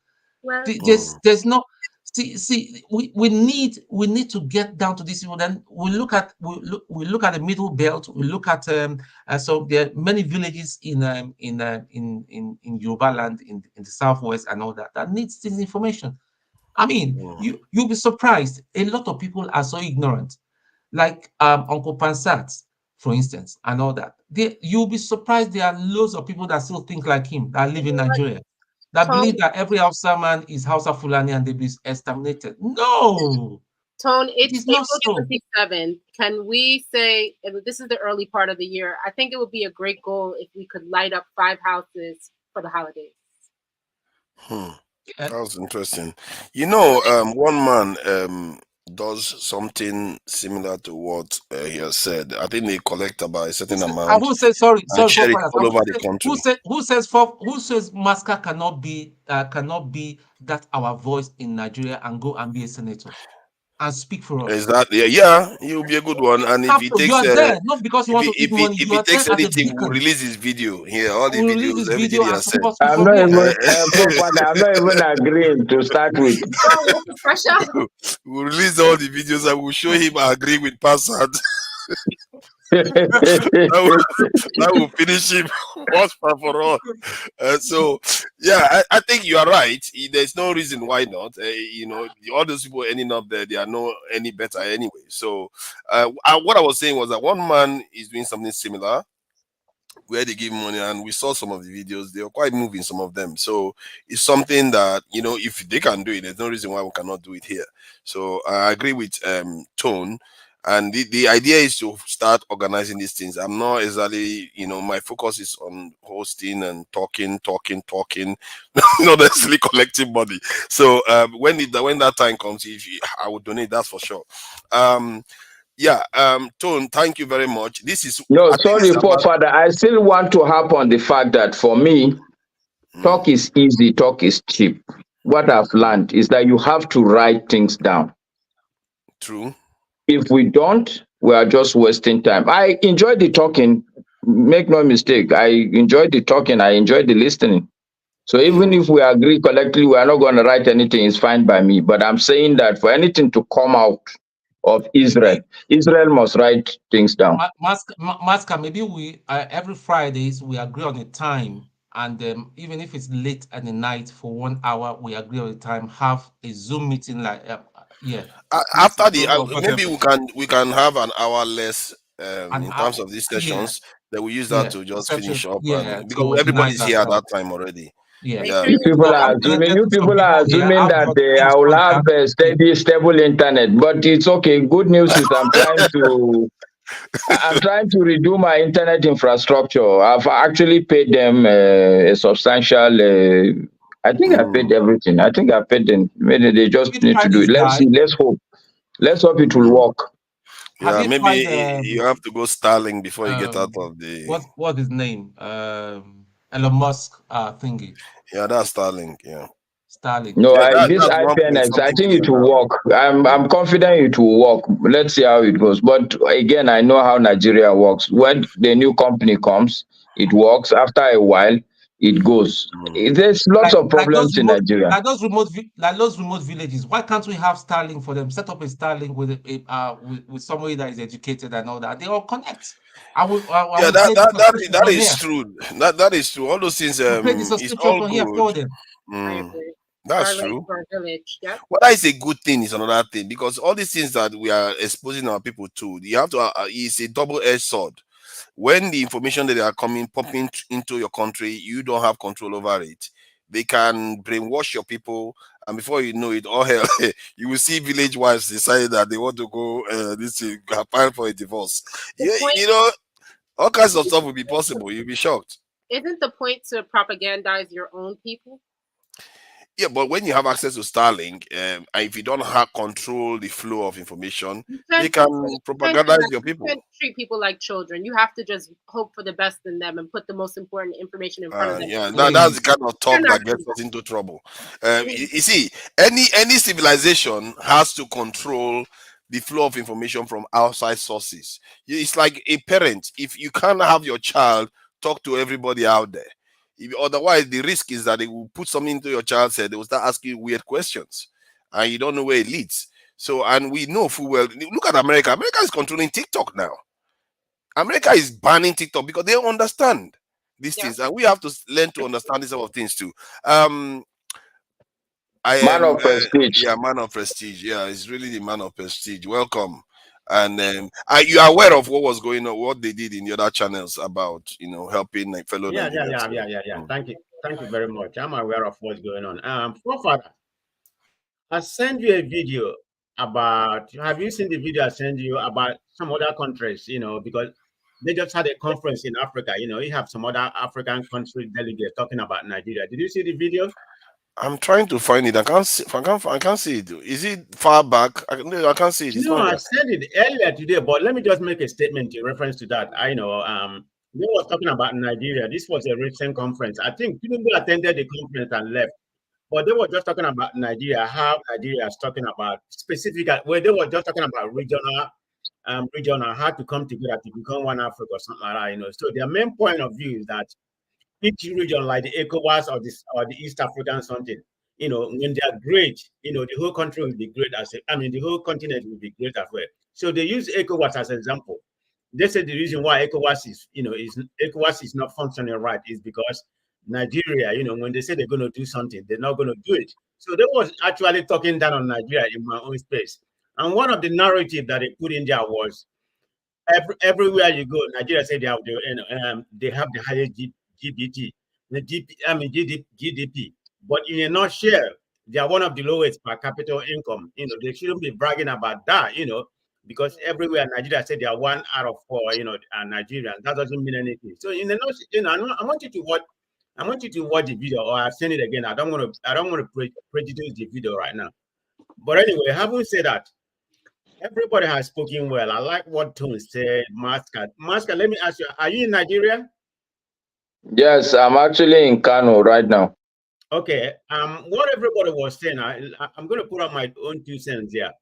I think when we come to this forum, some of us has a better English command or something like that, but we're not here to speak English. Speaking English doesn't mean you're amongst us successful or whatever it is. So we should more align to pidgin English, because everybody here, we know where we are and what we are here. It's about enlightening people in Nigeria. Ordinary people that live in the village or wherever, they're not going to understand when we come here and speak different kind of grammar. That wasn't necessary to them, because we are trying to enlighten them. I've been to other countries forum, where they talk about their country or something like that pertaining to their country. They speak their language. I don't need that their common language. But Nigeria as a whole, I know we have 50 tribe or whatever, but speaking English, even some of our Black American friends, they understand sometimes when I speak pidgin English. But pidgin English would be a more better, what we can use here. I'm not saying sometimes we can mix it up with English, but why are we here? Are we not here to enlighten the Nigerians? Maybe they can change their mindset. So that's why I propose something like pidgin English to come on this forum, And one more thing I have to say, like person like Masca, which I respect a lot. If we can, if we can designate maybe 1 or 2 people in Nigeria, and every day when we come here, we're not talking about the super chat or whatever, we can be contributing $1, $2, $5, we call it like a go fund, and I trust Dr. Rudolph, he's going to be able to keep it in touch. And we design somebody like, who said that? I think somebody said that, like, one man, he did that during the Christmas. and the person was in Abuja, they was able to go through Nigeria, and give them money. I mean, people donated a lot of money. It doesn't really matter, $100, $200, $1 is still all the same. So we should start from that foundation, and try to educate people in Nigeria, because we can come here and speak every day, I mean, till all of us die, 100 years, nothing is going to change. We have to start in educating Nigeria, because most Nigerians are so docile. They have this slave mentality that the people in the government, like their master, they're not going to be able to do anything the people tell them to do. That's what they're going to do. But it's about time we start enlightening them. We don't have a vote over here, because they have not been able to allow us to vote. So there's nothing we're going to do if we don't enlighten the people of Nigeria. We have to start from there, so we can start changing their mind. That's the way I look at it. So maybe is it not because you were saying the people are docile and they seem removed from the government? Is it not because the government doesn't call on them to do anything?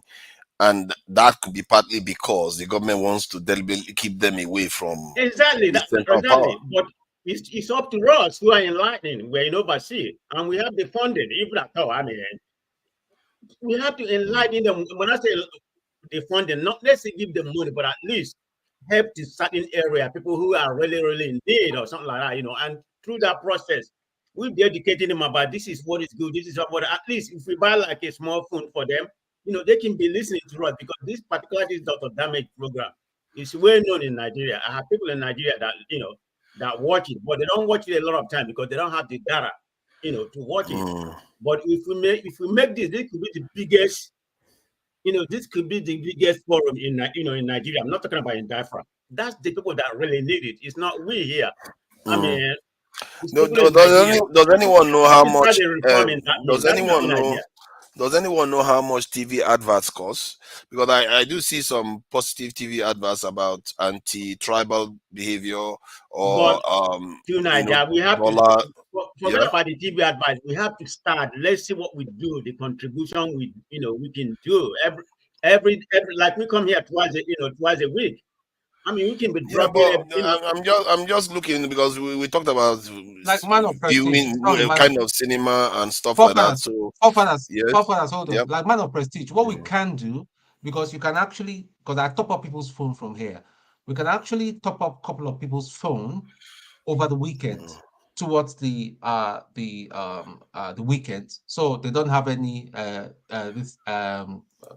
they don't have any excuse not to connect. So we can actually provide that. Then talking about viewing center in a village setting and all that, is a Starlink and power generator or solar panel that want to provide for them. That will go a long way. These people will listen to us. Provide, like someone just said in the comment section, Ife Kings, which is brilliant, what he suggested, providing Starlink for some universities and all that, providing credit for some small businesses going to the market, like I said earlier, getting a storage unit for them. And which tell them, really, listen, we are not for politicians, we're not affiliated, we just want Nigeria to work, we want people to do the right thing. Do not accept bribe from anybody that will tell you to come and vote for this person. And this is the reason when we tell them, let them understand the consequences of accepting, selling their vote. You see, that's quarter bag or 1/5 rice of rice. Sometimes they even give them spoiled rice to eat. Is it worth it? Okay, the people, there might be some kids that are not going to school, find out how much it is. We can do these things. And you see, you'll be surprised that a lot of people will catch on with this vision, and you'll be surprised at how big this thing is going to blow out. Anton, I think what you just said is right. I like Mask a lot. I think Mask, is based in Kano or somewhere in Abuja. No, I'm in Abuja. I only come to Kano. It's not necessary. We can provide him. He can do it for free. For the means of communication or something like that. Like transporting. We can do that. Maybe find somebody in Lagos, maybe in Port Harcourt or something like that. To do that, at least 3 people or wherever in Nigeria. We definitely need that. But it's not just talking. Because sometimes I get tired of talking. we have to start doing something. It's not everybody I agree with you. more action that is more relevant. Let's If you bring come here and talk Jonaba every in. day, it doesn't matter. Let's Thank bring you. Jonaba in. Thank you. Thank you for your patience. Go ahead. Thank you for having me again. I think this is a brilliant idea in terms of how to reach the society back home and trying to empower them, trying to set them on the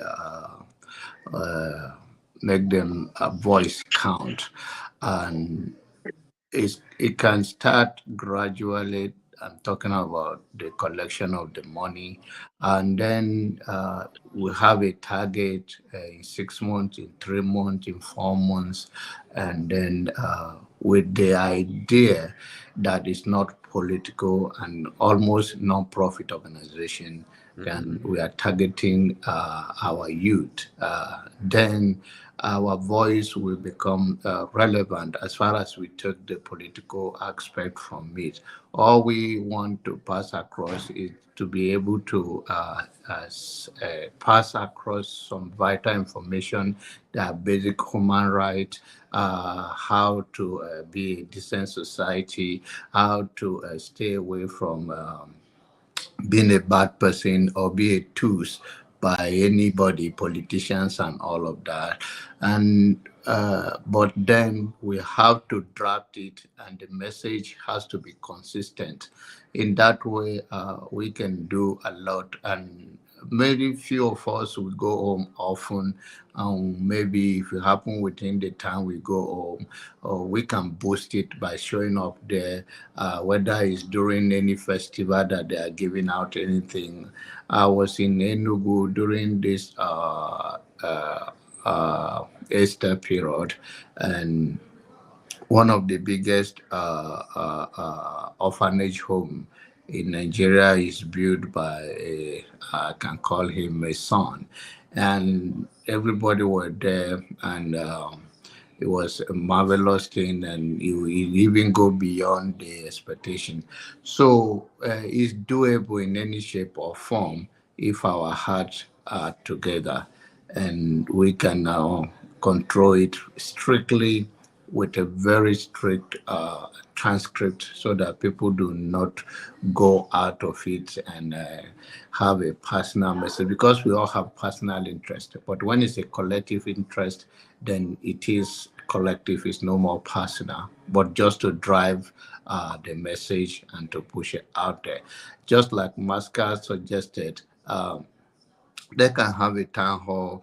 Era of technology today, they have this their Wi-Fi that they can make have in a place, maybe a designated place, whereby they can show what we are doing, not necessarily the way we come here and talk, but what is our aim and objective that can be recorded and showed to them. And also we will be also mindful of the saboteurs. We'll be mindful about the political attack on our project. Oh, these are people who are pro this person and all of that, because Nigerians are smart in one thing, is doing evil. So they can go and be digging, so because they know that some of the idea was people have a preference of who. That's why we take the politics out of it completely. Our aim and objective will be reaching out to the people, empowering them, and trying to make them to make a better choice, and even have their destiny in their hand. And that's also including when we talk about empowerment, which means we can still help them out and set them up. Because if we are imparting 5 people in a community, 5 people in a community, those 5 people are also contagious. They'll start touching other people, and before we know, it become a battle that we draw between the good and bad, and we can succeed in doing so. As far as we strictly have idea and put it together, and that also including us to also be aware that in the midst of all of this, we get we will get pushback. People will come with different things to distract us, but we will be strong-minded and make sure that our goal and aim is to focus and to allow politics out of it, rather to speak to the society directly. I think we can succeed by doing that. By the time you do it in Kano, do it in Abuja, do it in Lagos, do it in Benin, and by the time you know that this non-profit organization movement, and before you know, the world of media these days, if you are consistent, it spread quickly. And that is how we're going to make a change. And I appreciate that suggestion from everybody, or everybody contribution is brilliant. But then talk is cheap. We have to really put it together as quick as we can. I think that can be discussed. We'll be hosting Rudolph here soon, and it's like a town hall thing, Texas here. And those are most things we want to discuss with our elite here. How do we influence people back home and take politics out of it, rather to make them relevant, and how they can make a quality choice for themselves and the community. Thank you, Janaba. Yeah, the Blackstone. Yes, sir. I think that you are listening to the suggestions. What do you think? Just hold on. Is Olumide sleeping? What did you say, Mr. Father? Blackstone, Yeah. come carry your brother Fosa for comment section. About the suggestion. To those states to go do something. Are you interested in my brother? You don't know. Your brother now. I was born in Naira State now. So I'm Igbo man.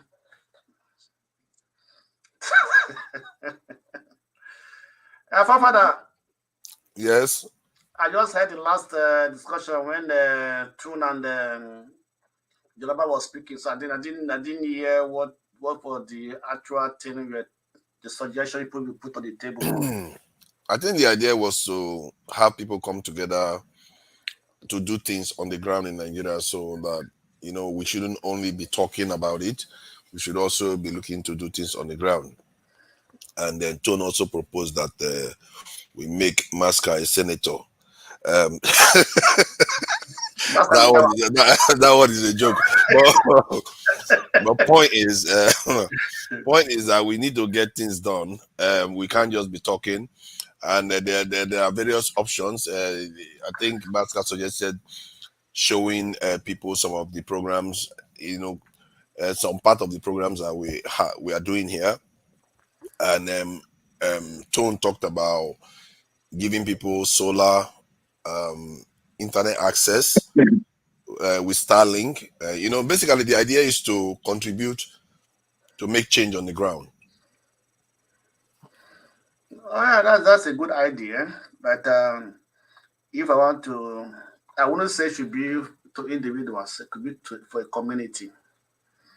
I can have a project for a community that will impact everybody in that community.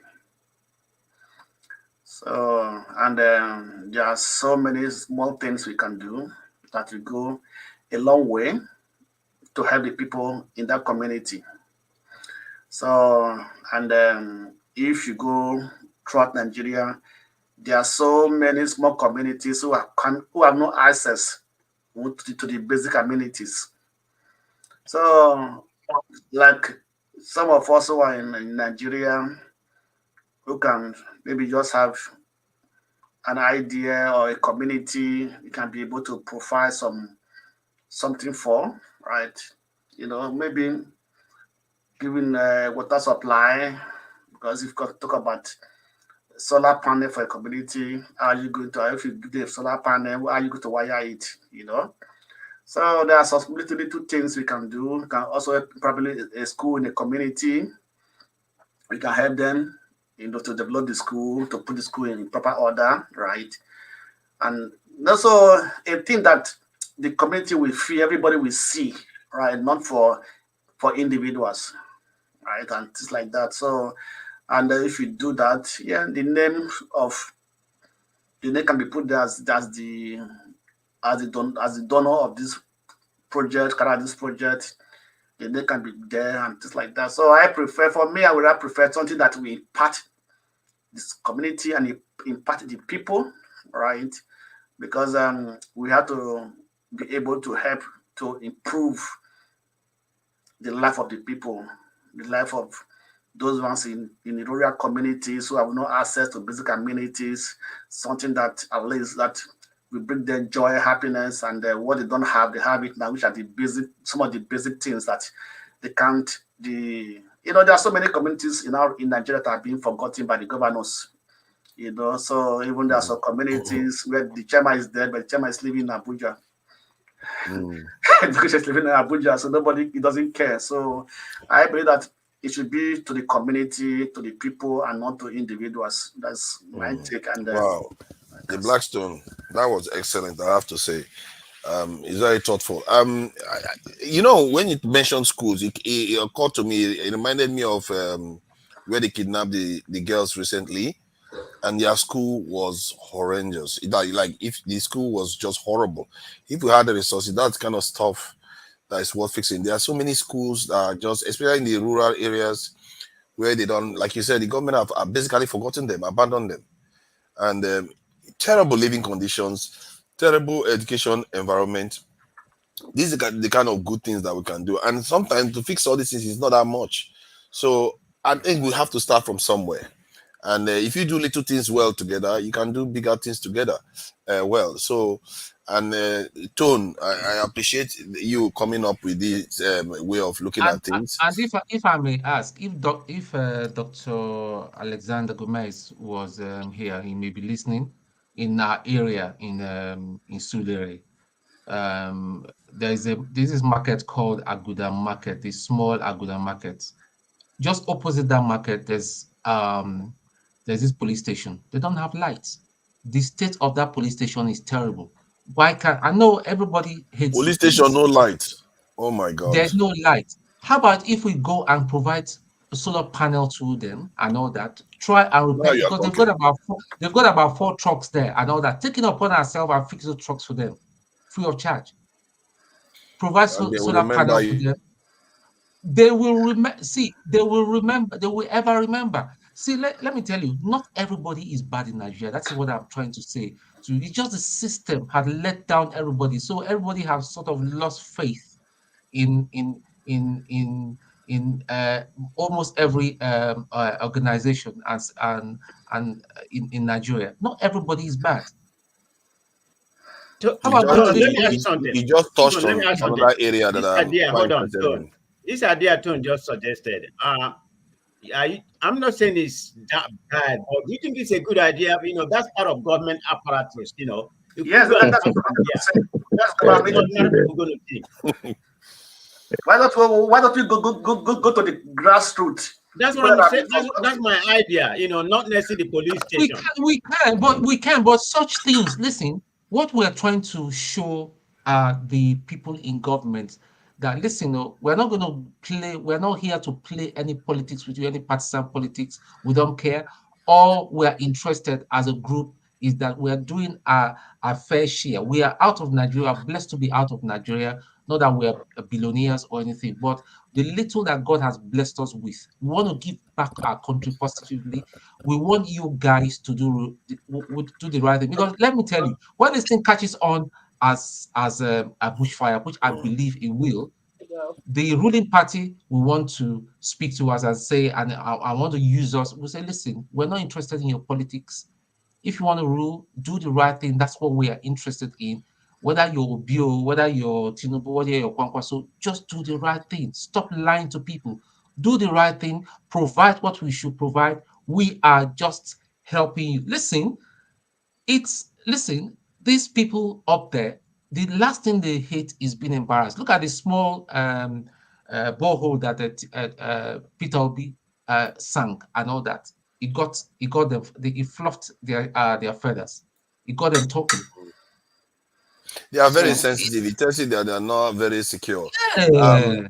That's what I'm saying. let me add something, Tony. You said it's apolitical, so you want to go and give this person, you know, the donation from everybody, and you see the person wearing APC. Tinubu is my father. What would you do? Would you like still give the person this? Like, See, no, okay, you don't deserve it. okay, can we be clear? Can we be clear about I'm something? just asking. We are in a democracy. You are free to join any party that you. Let's just respect that. You are free to join any party you this. But where I have problems with somebody personally is when another person from another party comes, you want to break his head because he does not align with your candidate or your manifesto. That is where the problem is. So if you like, just say if you can even where some that Tinubu is the one that created you or pregnanted your mom. That is your business. I know that. I don't have any problem with you. After all, I have very close friends that are by PC supporters, and I tell Okay. them where I stand, and they say they make all the. But when it comes to bigotry, that is where I just remove myself. It's fine. It is fine. And Okay, again, okay, Tony. After all, those market, Hold on, after hold all, on. those Calm market, down, calm down. after all, Let's those not be market rowdy. women, after all, those market women that are shouting a being power, most of them voted for Tinubu. Why? Would you say they are bad? They are not bad. They believe based on the information that was given to them. But because these people are not informed, so what we're trying to do is to get people informed, to start changing their their mindset systematically. Like what you said earlier and all that. All the big English, we tone it down when it comes to those sections and all that, so we can get back to them. You know, we cannot be saying pontificates. The one when they sell a wedu for market will say, what's in all this? They will just disconnect from us. We need to just bring down our language that we can use to connect to them and open their eyes, communicating that this is what is going on. If you do this, these are the consequences and all that. They will go back, listen Can after you the speak program. pidgin English, Tone? It will get them talk, it will get them thinking. Tone, can you speak pidgin English?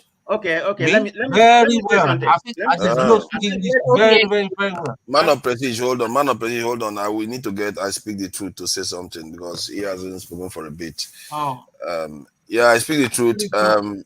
Thank you for joining us. You know, so I don't know whether you have anything to add to this. Yeah, I've been listening, but let me preface everybody been giving great ideas, and all the ideas they've been giving wonderful.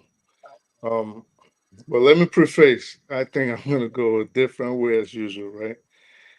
And let me preface by saying I am not intelligent. I'm not a smart person. I just know a little something, and I am not advocating for any violent change. I'm not advocating for any bloodshed. I'm not advocating for any change of government because that might, some of my propositions might lean towards that way. So, in my opinion, from listening to everything everybody's been saying, while all these sound good, I think there's just no way you can effect change in a society like Nigeria, where we have kleptomaniacs in charge and where we have a very uneducated or poorly educated populace in terms of people not knowing their rights, not necessarily educationally, but people just not knowing what their rights are. So I say that all of that to say I think it'll be almost impossible for Nigeria to have any change in the way the system is now without one fracas occurring in the country, meaning when the people try to get power from the powers that be, they are not going to let it go. So you might term that a coup d'etat, you might term that a revolution, you might term that riots all over the country, whatever. I'm just saying, without bloodshed, this is one scenario. Without bloodshed, without blood being shed, there's not going to be any change in Nigeria. Now, the second aspect, barring any violent fiasco will Sorry, be. can I just ask what's your basis of this point that you make that without bloodshed there's no change? On what Well, basis? if you hear the second part of what I'm trying to say, then you will understand where I'm coming from. Okay, fine. Go Okay. ahead.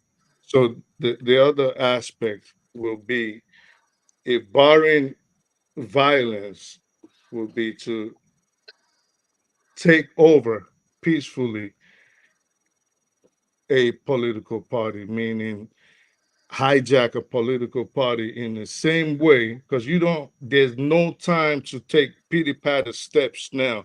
So everything everybody been advocating are things that, yes, in the future will help, but in the interim, what we need right now, just like we have the leaders right now, they are taking baby steps. If you want to take power from these people, there is no time right now for baby steps, because they are grooming the next generation of kleptomaniacs. So you are trying to build by, well, everybody, we know what everybody's been said. So what I'm just saying is, if we don't have a situation where the people that want power, Tone and Man of Prestige and Forefathers and Moscow and all these other people I've been listening to talk, having their own structure on the ground without political, it's not just about having money. Without political power, you cannot effect any change. Just forget about it. Like, it is, you're just fantasizing at that point. So how do you get in the system? You have to figure out a way to get in the system, and you have to figure out how to do that in giant steps to get in there. So without elaborating or elongating my position, back to what Masker said, your question.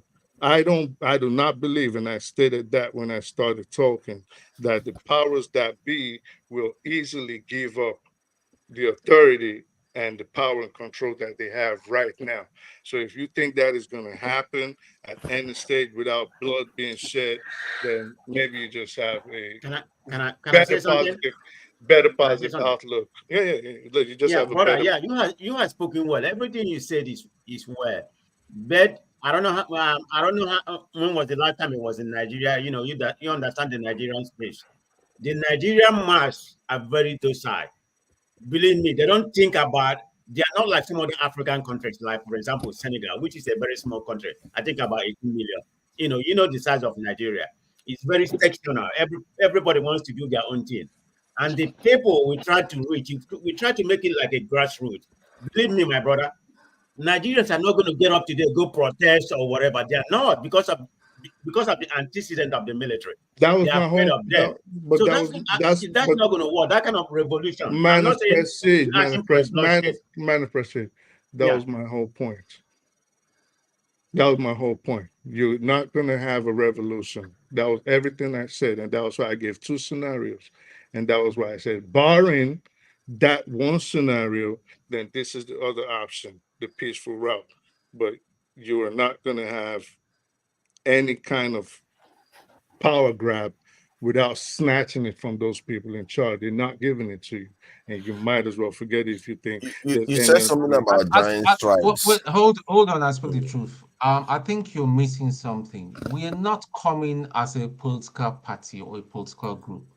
All we are trying to do is to reach the ordinary man out there, especially in the villages, to change their mindset, for them to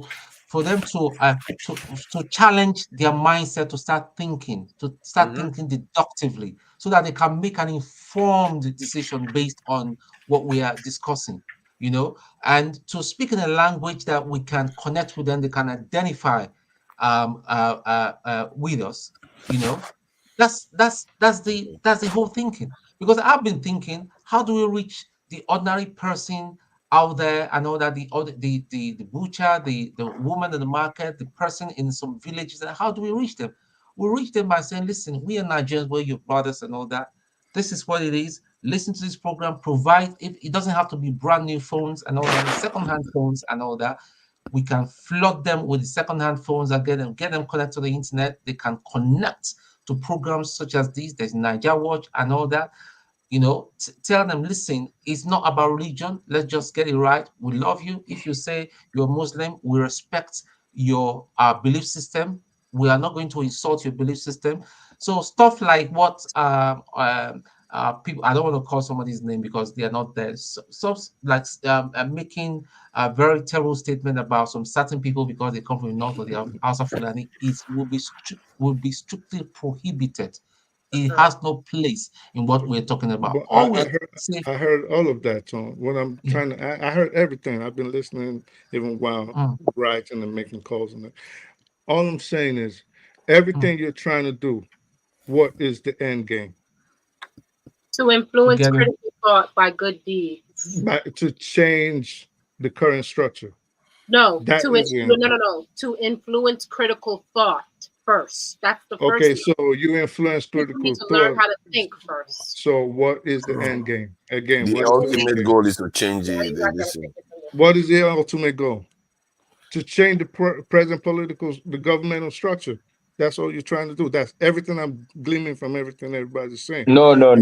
It's it's much deeper than that. It goes way back. There's a point where Black Beauty mentioned even I think about 3 or 4 steps.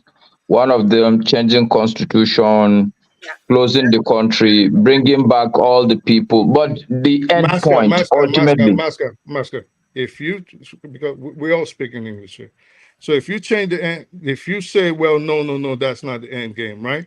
So if you change the constitution, you are unhappy with the present political situation in the country or the present way of governance in the country.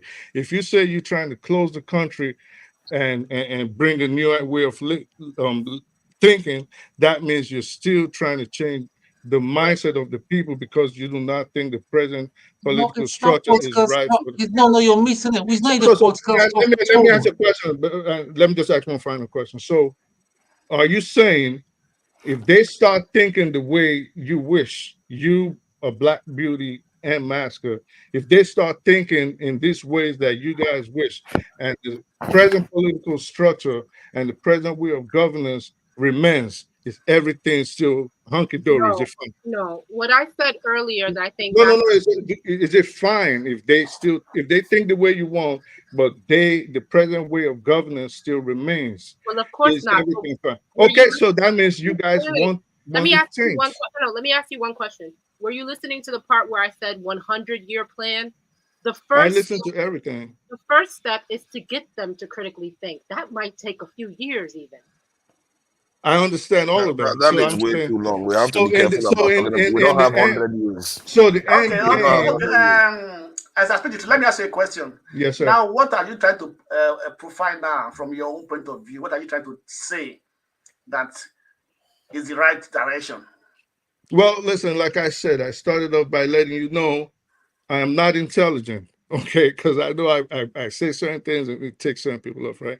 So my own, if I was to proffer a suggestion or a solution, would be to figure out a way to start a political movement, to start a political party.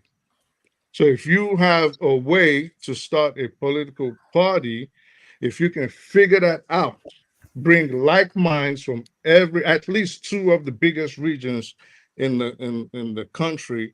So we're talking about the North, obviously the Southwest, and obviously the Southeast. So the South is the 2 biggest spots, right?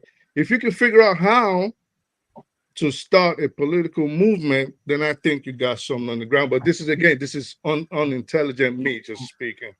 No, let me say something. What you said is not unintelligent. Okay, in a normal country where things work, or kind of semi-normal country, that could work. Nigeria is more complicated than that. Believe me, if you try to start any political party, the present government, or what we call the cabal, they're going to try every means necessary and sabotage it. Or even send some talk to go eliminate or delete those people. This is how dangerous Nigeria is. Believe me, Nigeria is a very complex, probably the most complex country I've seen in my lifetime. In terms of political, it's very difficult to let me put it like this. Even the past election that does happen, Nobody thought Obi was even going to get 1 million. I was surprised he got that much. Believe me, it's always those two parties that have been ruling the country, or whatever is at stake at that time. I, I, Nigeria think, is I a very think I think I think you are mistaken to think that if somebody is setting up a political party, they are going to be that vulnerable to thugs.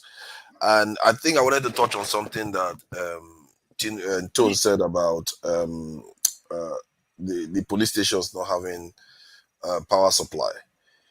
What that rang in my mind was something that I've been saying before, that you can create links between all the major institutions in the country, from the military, the police, even the security services. You're not just going to appear there from nowhere like a church, this is born again Christian, and say, I want to create a political party.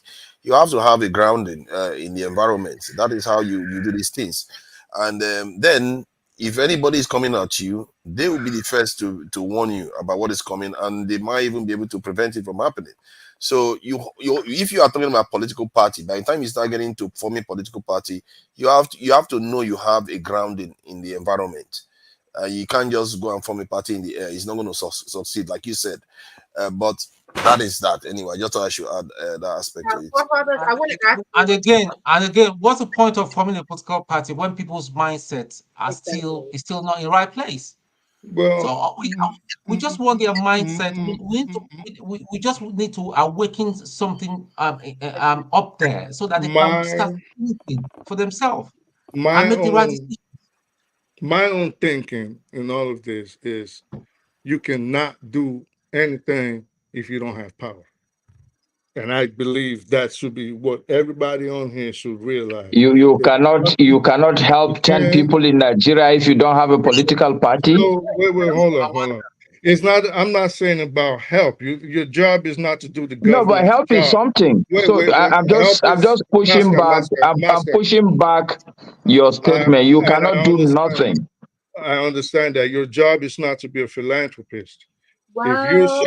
If you're saying, hold up, if everybody on his grouse is that they have a problem with the way the government is handling the affairs of the country, okay, so you want help, you want good roads, you want education, you want social welfare for the people. This is what all the people that have an inkling of how Nigerian society or any society runs are advocating for. So if you're saying, well, now we don't mind what the government is doing, we will take responsibility and take it. Wait, hold up.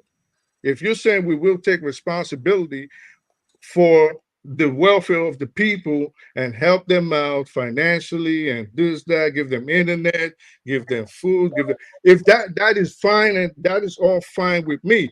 But if you're saying you want the government, you want to hold the government to a higher standard, I am saying and putting it to you equivocally that you need to have power. And that is just my point. Again, I think you are going to the, I think he's going to the end goal. I think that's where this is. But I speak the truth. If you hear what they have been saying, they are looking at doing things on a more local level and it's on a smaller scale, not necessarily on a major scale yet. But I did mention TV advertisement, but they were like, let's focus on small stuff first. I have two questions. One is for I Speak the Truth. Number one, I want to ask you, this is for you, and then for Forefathers, I have a question for you. I Speak the Truth, I want to ask you, don't philanthropists garner a lot of influence? Number one. And then for Forefathers, I'm asking you, what is your intended timeline? If 100 years is too long, and I understand that now because things are moving at a rapid pace, then you give us an idea of what that timeline would be so that we can work backwards. And those are my questions. Well, you go first. Thank you. So philanthropy is wonderful. Like I said, if that's what y'all want to do or what y'all proposing, fine, it's beautiful. But now when you help people and take up responsibility for the social welfare of the people and you take over the responsibility that should be constitutionally and governmentally available to the people, and you say we're going to do it, it is our job. We're going to build hospitals, we're going to build schools, we're going to build roads, we're going to provide them water and internet and Starlink and all this thing. Then don't turn around and complain about the government policies. So Why not? philanthropy, Why not? well, because that's not the job of a philanthropist. A philanthropist's job is to help people without respect or regard to Not what the this tool. This tool. let Speak me the truth. master, let me No, land. you've been speaking for so long. But that's not the You are not point. going You to asked learn. me a question. All right, go ahead, sir. Uh-huh. So because you've already concluded, you've landed, you've said two words that are conclusive. Nothing is a conclusive word. But so the point I'm making that I'm a philanthropist does not mutually exclude the fact that I'm going to be an advocate. Peter Obi has a political party. He's a philanthropist today.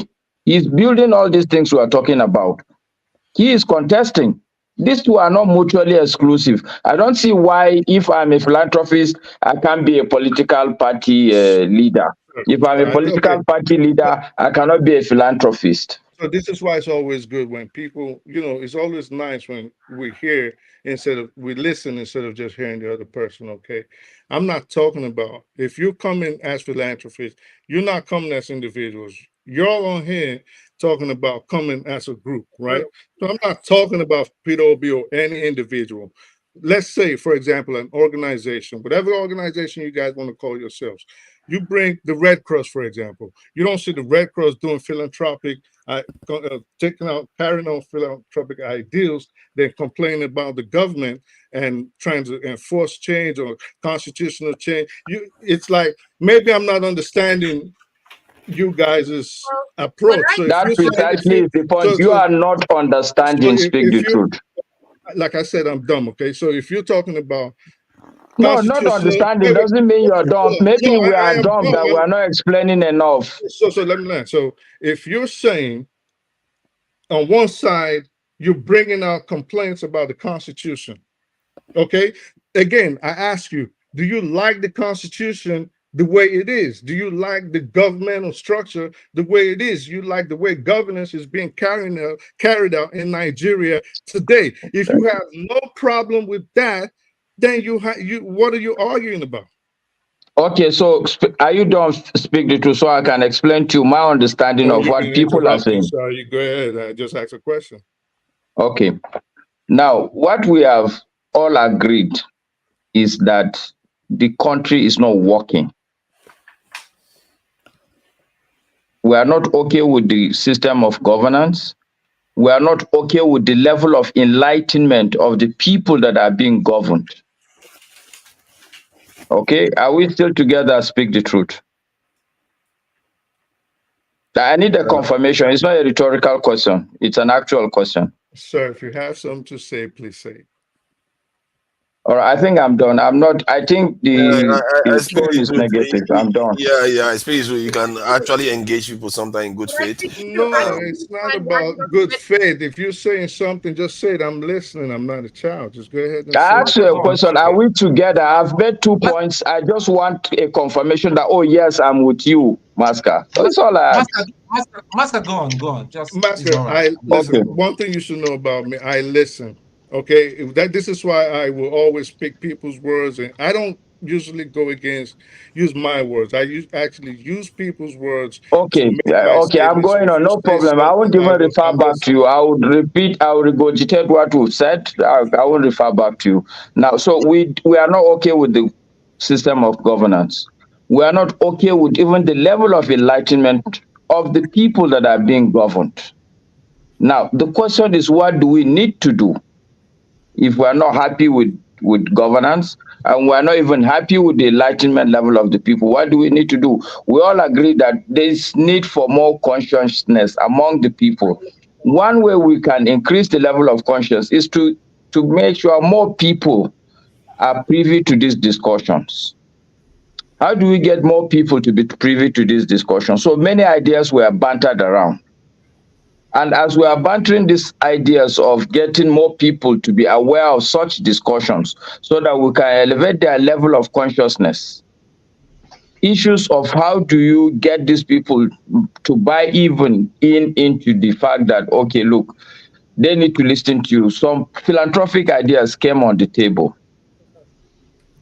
And I think that's the long and short of it. But the ultimate game plan is to raise the level of consciousness of the people and lead them to a point where, I mean, the reality is that all Nigerians have to be party to this. I'm not saying 100% Nigerians, but the bulk of Nigerians, we agree, need to buy into a unified directional level of thinking. That is the ultimate point we made tonight. People need to think at the same point in a certain direction. That's all. How do we get there? It's all the story we are singing. Can I weigh in? Hold on, don't worry, I'll let you come in. Listen, the enlightenment aspect of it is all good. What I speak the truth seems to be implying is that the ultimate goal is to transform the nation, and to, in other words, remove the elites or the people, or remove them or change them or whatever it needs to happen. It needs the top needs to be changed, and that is also the goal of, that's the whole point of changing their enlightenment, isn't it? To transform it so that Nigeria gets in a better state. But that said, regarding the timeline, I don't think we have more than 20 years. Okay, that's fair. Because the West and the East will be settled by then. And if they settle and we are not out of the trap we are in right now, Nigeria doesn't become sovereign, we are in this state, I don't think we'll have any, we'll not have any ability to determine our fate, So maybe in your going into the mind, future. so in your mind, the enlightenment of the people needs to happen before the next election in Nigeria, right? So that It gives needs us to about start yesterday, yes. okay. And it's already beginning to an extent. It's already beginning. Okay. So, yeah, sorry. Thank you, guys. From when I started listening, I'm thinking that this conversation changed when Black Beauty weighed in a submission that Nigeria should do what China did. And I know that this is where we've been having this conversation to where we are today. So this philanthropic approach, which nation tried it? Because it is a methodology we're placing on the table. Which nation has ever tried it? And I know that when we talk about consciousness, building consciousness of a people, no matter what we do, Nigeria have sat on a table many occasions to have deliberations. Let us review, how did they handle those resolutions they had? To what extent did they keep to the terms of that resolution? Because the EU on this platform cannot be taken away from the lineage you came from. If I have a group of people that are not consistent to a particular thing, why are you telling me that I will not be afraid to engage with the same set of people again when I have a history that these people have been engaged years and they failed, and they've been engaged again and they failed? So we really need to come up with something. And forefather, when you said 20 years is what we have, I so much love that. And if you are using 20 years, the only way you can get it is what I Speak the Truth said. I mean, give a figure that we can raise. One oil well, no matter how much are you going to raise from abroad? One person with one oil well will counter whatever you're raising. And they will just get to it. Once the money is gathered, the nation will get the person that is having the money. EFCC will come for the person. So all what you have done, you begin again. So for me, the consciousness begins from us. How many are we here? If I go home to my family, influence 20 people, the 20 people will influence 20 people. But I need to take something to my family. What will I tell them? Who is here to say that in 2023 election, what did we do? Did we have guys that could have been trusted? How did we handle it? Or are we talking like this because there's no election in the next 2 years? Now, because there's no election in the next 2 years, we are making all these arrangements tomorrow. If in the next 3 years, when the election will come, who is guaranteeing you that I, the Igbo man, will not go back to my tribe at that time, and the Hausa man and the Yoruba man and the Ibibio man will see his person and be able to say, my person is bad? And there is another conscious question we need to ask here. In a Nigeria we call one country, how many of our states, Fofana, we raised this issue last week, people that hold their leaders accountable. So if I am holding my leader accountable in my state and in another person's state, the leader is also messing up and the person, nobody is holding that person accountable. So how do you really get a conscious nation with a conscious people? Thank you. For me, one of the easiest ways. Yeah, go ahead. Yeah. I mean, Austin, I understood what you just said, but what I'm saying, what we said earlier, like you said, nobody can be trusted. Even I thought we donate millions of I don't know, millions of dollars here.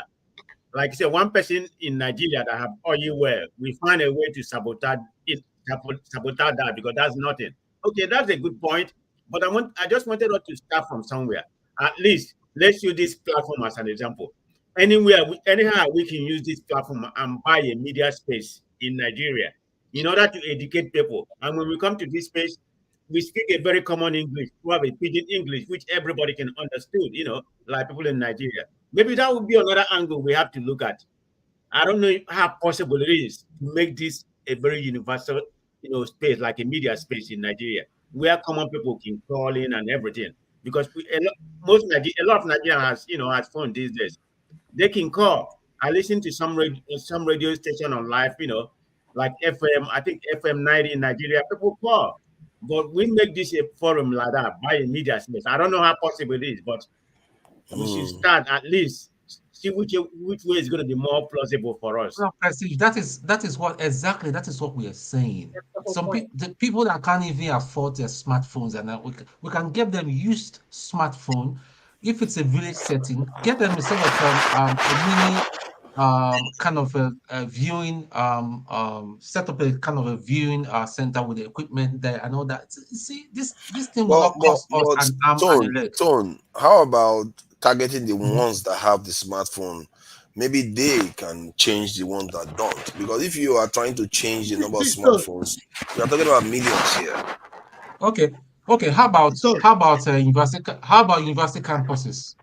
These are people that is what I'm saying. They have smartphones already. Yeah, they have smartphones. So we can, but that does not mean that we can find one or two communities that we can start with. Because somebody was asking, I think, Augustine was asking, I just heard that when I just popped to the kitchen to make myself a hot drink. Augustine was asking how many people have done. See, the primary purpose is not philanthropy. Yeah, when we need philanthropy, we'll do it. But the primary purpose is for them to listen into this program. That is why all of us in this program, we need to start being responsible and take ownership of what we speak and not someone that will come and say, every northerner is a terrorist and all that. They are outside Fulani. No, we don't see. We need to start changing our mindset that listen, this can work if we start thinking deductively. So when somebody comes and say they want to bribe you and all that, for them to go there and they don't represent you, most House of Assembly and senators, they have never been to their district that they are representing.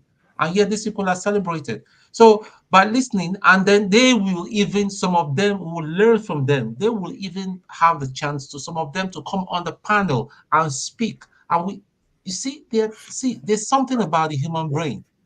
We've already come up with this solution before now, where we talked about having, because all these people that have smartphones, many of them use YouTube, Instagram, that have adverts. And if you know how to target those adverts, you can reach every single one of them. Because and somebody said I don't have airtime. I mean, how much is airtime? How much is 3,000 airtime is a serious that is a serious problem, I must say. Yeah, it's not a serious problem. I will tell you why it's not a serious problem. If we load up their airtime on a Saturday morning, because I don't believe in giving them money, because some of them will use it to do something else. Load up. Yeah, what did you think? True. That's reality. No, that's reality. Load up. So how many gig are you going to load? We just a couple gig, 2 or 3 for the weekend. And that will last for Saturday and Sunday. Yeah. Or maybe Monday. Nigerians will be looking at it like, look at this cheap people giving me 2 gigs every weekend. What's the 2,000 exchange naira rate? worth, 2,000 naira worth of data will not last 2 hours. I'm telling you. On YouTube. On YouTube. Mask, I don't know if I I'm, heard. if I'm correct. Okay, I heard. Yeah, I heard. Yeah, I heard YouTube is YouTube. free I after heard a certain YouTube. hour. But I think we're over laboring we are over flogging a dead horse. The truth is that none of us has a magic wand that we are saying, oh, we do this, Nigeria will be fine. And without that magic one, I think it's only legitimate for people to faff and waff around trying to find their way to a better Nigeria. And the idea that somebody puts an idea and then all we do is to criticize and run down the idea, I think is part of the problem. That is Come good up with your own point. idea. Come up with your own idea. If you come up with a superior idea, I assure you, I have not seen anybody on this panel that is bad enough not to succumb to that superior idea. Augustine, Thank you, Mascot. This is what democracy. This is what democracy is all how much about. is Starlink? Everybody with their own opinion. You know, and we come together How as a much is Congress Starlink? Subscription and for see which Starlink. one is How much is one possible mic, for us please. to One mic, utilize. please. That's what it's all Sorry, I'm about. coming. Well, you know So- what? so the- The Starlink is a little bit expensive in the beginning. For the we can do that if you're doing it just for one location, a campus or a bar like that. But I like the idea of us having maybe a spreadsheet of a couple hundred numbers. People submit their number to our program if they want us to top them up on Saturday. We top them up. There's 10 of us here. Each of us take 20 or 30 names and we top them up. And also keep in mind, MTN offers free YouTube viewing from 11:30 to 6 a.m., which means that if we, curtail our conversation at a certain point, we can do the evening and time to run the actual show that we want them to watch. And actually, MTN, just to add to your point, Black Beauty, MTN is a business entity. So as far as I'm concerned, they may not come out publicly to say that they are not happy with the way Nigeria is governed, but they would support any tacitly they can. Anything to make Nigeria a better place. They are the ones suffering. They declared a loss simply because of the mismanagement of exchange rate. They declared a massive loss. Yes, that's So what I'm saying is that we can work together with MTN. And the good news, I also know at least one or two people in MTN who we can talk to, and we can work out something in terms of, okay, look, we need to. You know what you just said just now? You know what? What you just said, sorry, man of prayer, hold on. You know what you just said just now? This is regarding another topic. Because when I talked about how these people did their round tripping, the ultimate round tripping with this our currency, when people will come and take money out of the economy, that is how they take it out. MTN has just lost money because of what they've done. And somebody made money from what just happened. And that's all, what I'm trying to say. Please, man of pressure, go ahead. Yeah, this is just an idea. Maybe when Dr. Damage comes tomorrow, we have to propose this to him. When we come to this forum, particular, I don't know, on Sunday is different. We normally have a guest, but on Saturday like this, when everybody's here, maybe the first half of the platform or the second half, we can always talk about Nigerian problem or give them advice. But ultimately, they don't listen to us. So we can talk from now until everybody here dies.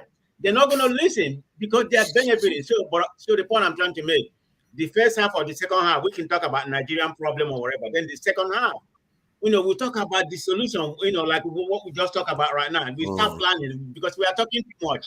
Believe me. Yeah, we need to structure it. We need to on structure this it. You have a point. More than a year right now. Think about the time frame. What relevant has that done to Nigeria? Nothing. So think about the time frame, right? Stop talking a lot and start doing something. It doesn't matter what it is, like I proposed earlier. Austin, I proposed even $1. He said, no, don't you go out to eat a burger and, just say, okay, I'm not going to eat this burger today. I sacrifice. I go home and cook eat my wife food, which is even more better, and give it to Nigerians. It doesn't matter. If you and about the airtime issue, maybe we don't even have to worry about airtime, or all you just have to worry about at first. Sorry, Augustine. Because that airtime issue, it comes down to what Masca said, that we seem to shoot down every idea.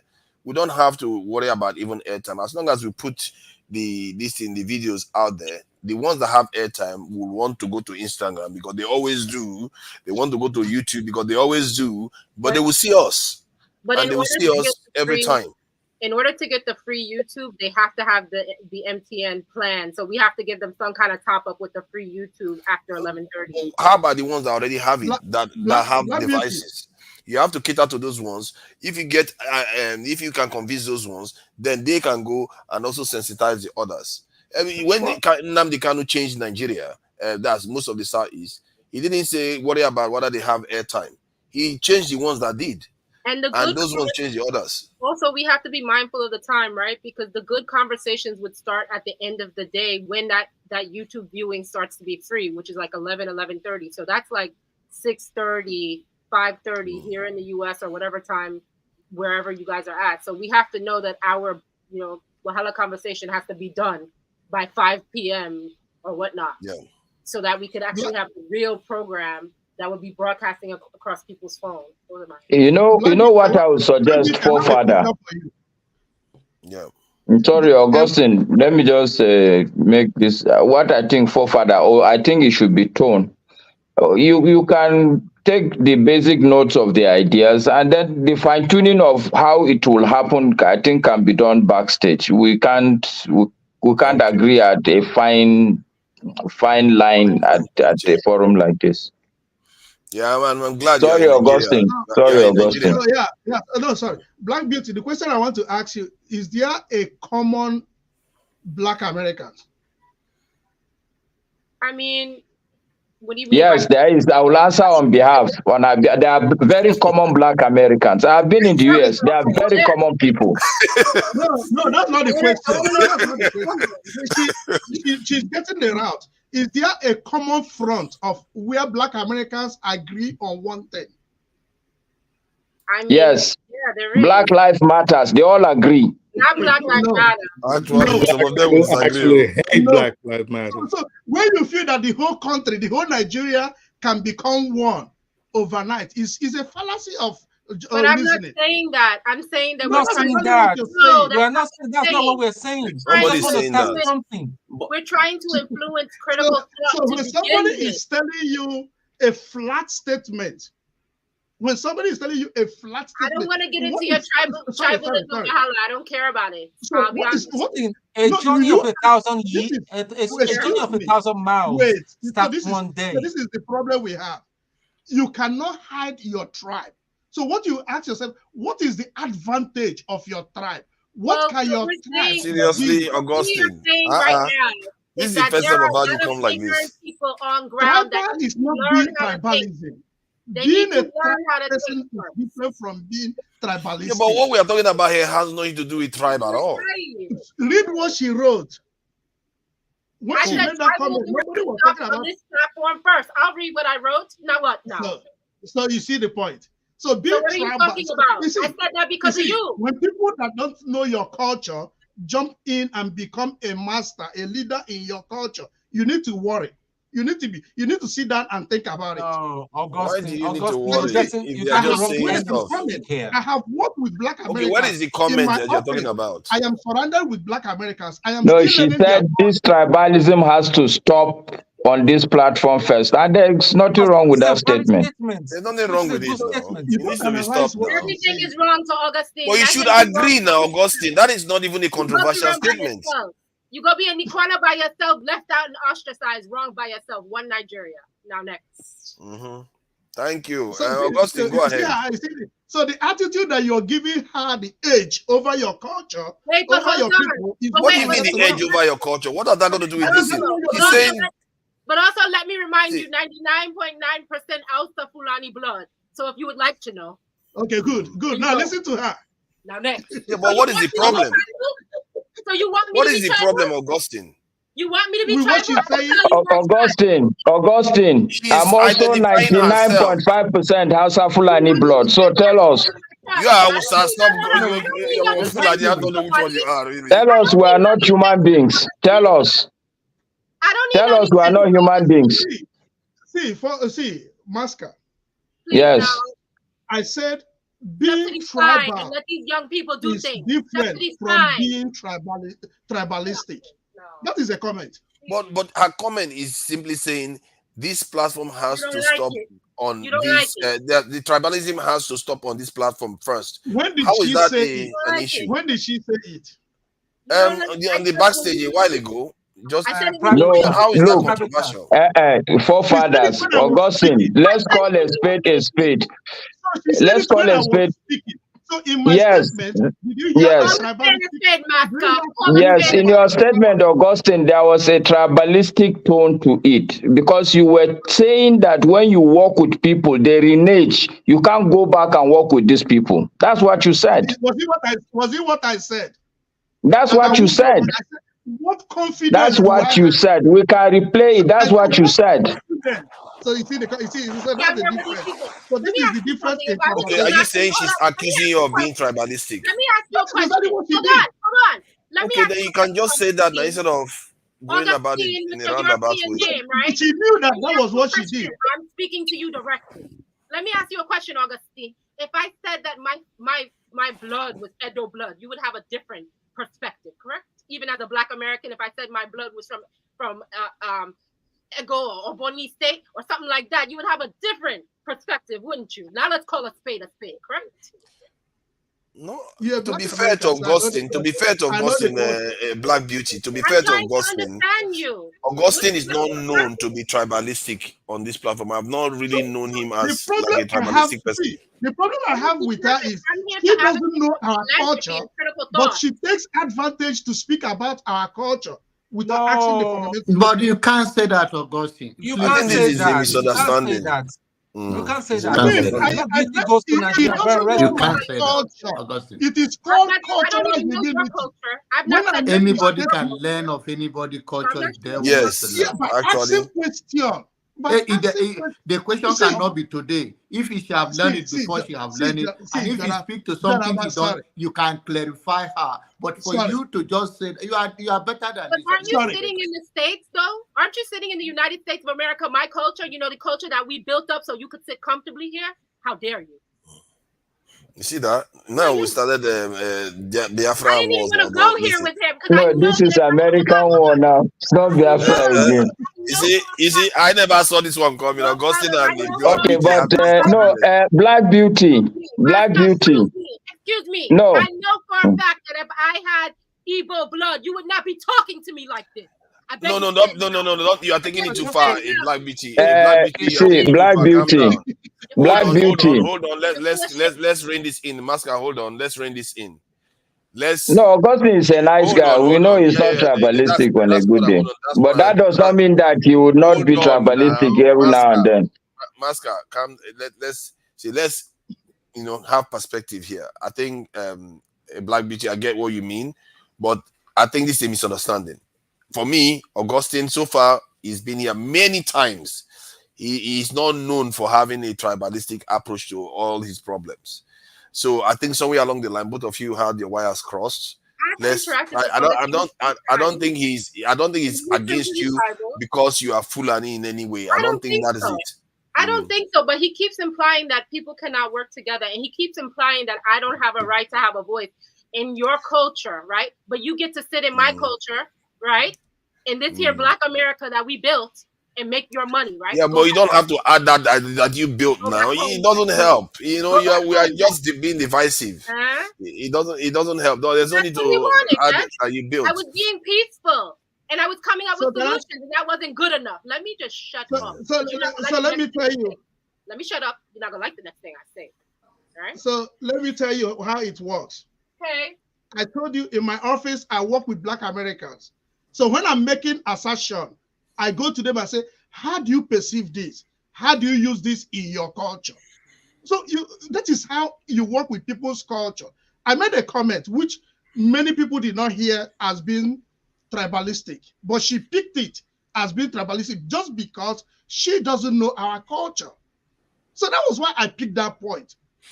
Because you could have argued your case in a more conciliatory manner because it came across as if you were accusing her of something or something like that. If I may, in Berlin instead of coming. Black Beauty, if I may, please 1 minute. Augustine, I understand totally where you're coming from, and like forefathers will say, I will support you 150%. You're never a tribalistic person. I think it's just a mix-up and a misunderstanding. Black Beauty, you'll be surprised that she knows a lot of a lot about Nigeria, even though her accent will give her away as this American person talking with Born this and kind bred of New York accent. City. You'll be surprised what she knows about us.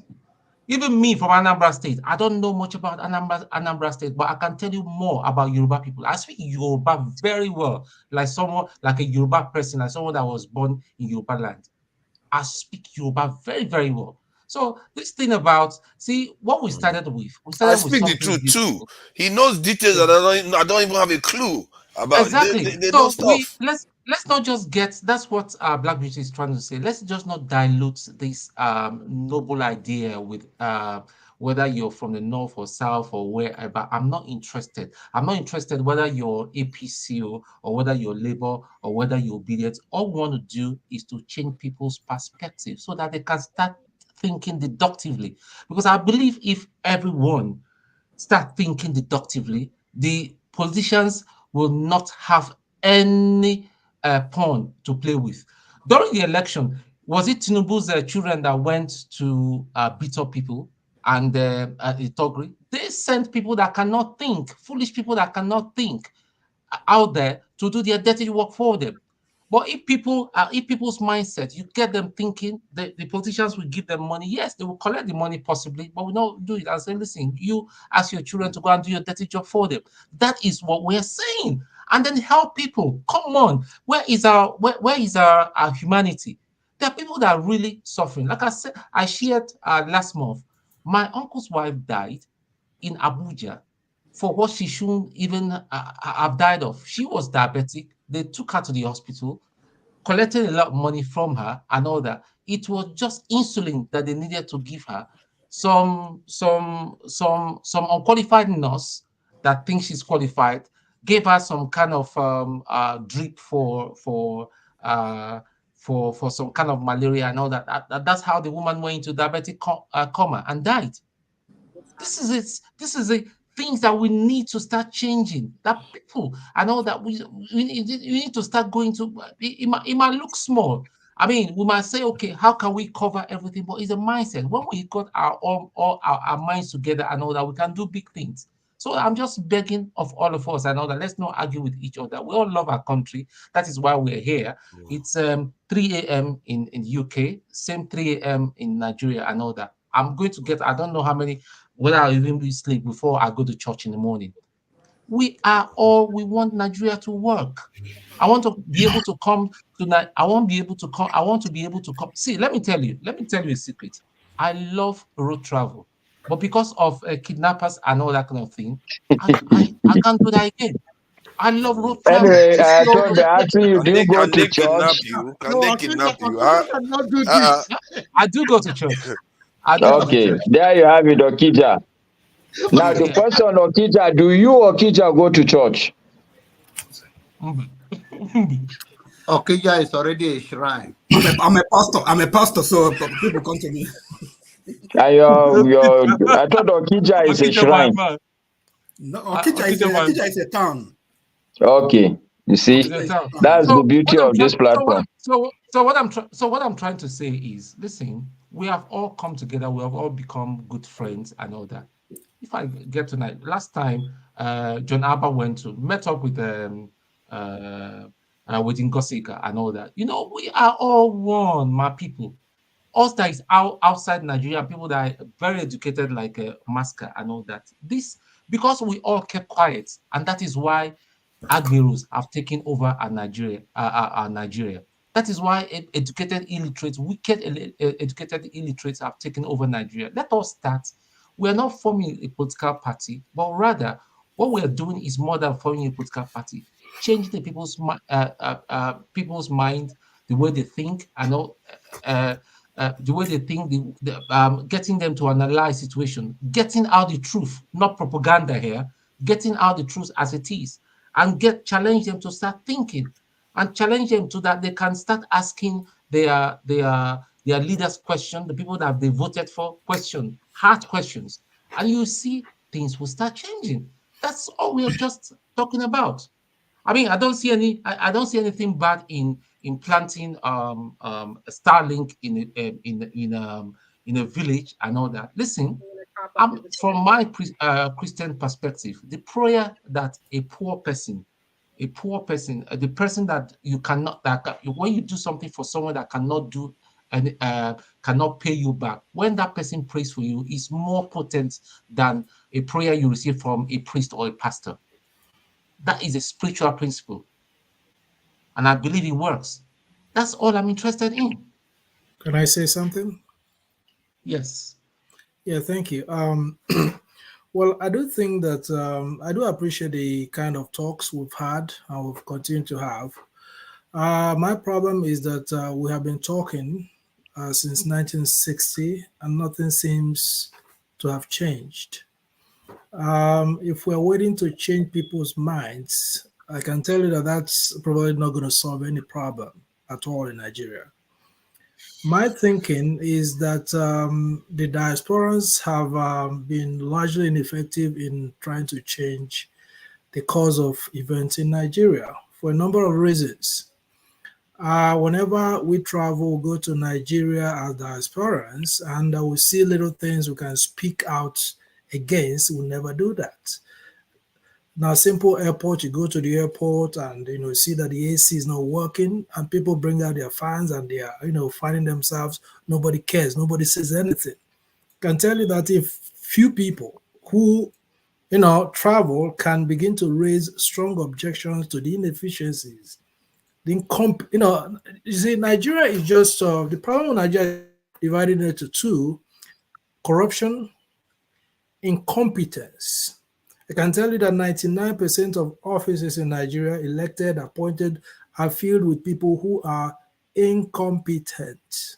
So it doesn't matter the kind of policies we want people to change, things are not going to work. I was just discussing an issue with somebody. He went to an office and he went there, he met, he had to go to like 20 offices for people to sign stuff, right? And some of the offices can see that you have like women who should be in the village, doing some stuff at those in offices, receiving files. They don't know how to operate the computers, do all those kind of stuff. So there are so many corruption, incompetence everywhere. So my suggestion is that we have really need to start, doing something tangible in terms of actions. For instance, if we talk about the hospitals, someone just said hospitals are not working. What can we do to make sure that people who are supposed to do their work in hospitals do their work? This has nothing to do with tribe. I don't need to understand anything. When we were coming to America, we didn't understand their culture. We wanted to come to a place where things work. It's not magic. We have got to start doing things the way they do it wherever we live. This is very important. So if we say hospitals are not working, why are they not working? If the schools are not working, why are they not working? If there's lack of employment, why do we have unemployment? You see, the irony of Nigeria is, the problem with Nigeria is that we have never solved any single problem Nigeria has since 1960. None. We have never. Talking about epileptic power supply, they were there when I was born. And we'll continue to talk about that in 2024. No light. Why? What's the problem? Why? That you have a president who stays 8 years, multiply that by 12, multiply that by 365. That's the number of days, number of weeks and years that a president stays in office for 8 years without doing anything about power. We can't keep on talking. We need to actually try to fashion out maybe short-term, long-term, medium terms, actionable plans to start doing something in addition to trying to change the minds of the people. The minds of Nigerians have been so bastardized. I mean, it's going to take a miracle for you to change the minds of a lot of Nigerians. Everybody is waiting for an opportunity to join in stealing. Yes. It is that bad. Everybody. That's true. But Golden you see. Not everybody, to be fair, but when I say everybody, you know what I mean. Okay. I know. There's a large percentage of Nigerians. One, They really, I'm sorry to say this, but we have got to, for us, we have got to devise ways of making sure that people who are saddled with opportunities to lead are people who think critically. The problem with us is somebody said you can't solve a problem with the kind of mindset that created the problem in the first place. So we have to find people, competent people who are going to see that as, okay, for health, these are the problems we have. How are they done where we live? In America, why do we have efficient health system? What are those things that need to be done that are not being done in Nigeria? Then when you begin to look at this critically, know that we haven't started, that nothing is working. Somebody was just telling me that people just, he wanted to go sign a form and they said the guy didn't come to work, that he had to go to his house to sign a form. Yeah, by two people. And that's the kind of society we live in. Guys, is bad. Yeah. Is Are you sure you are living in that society, gold mine? Which society?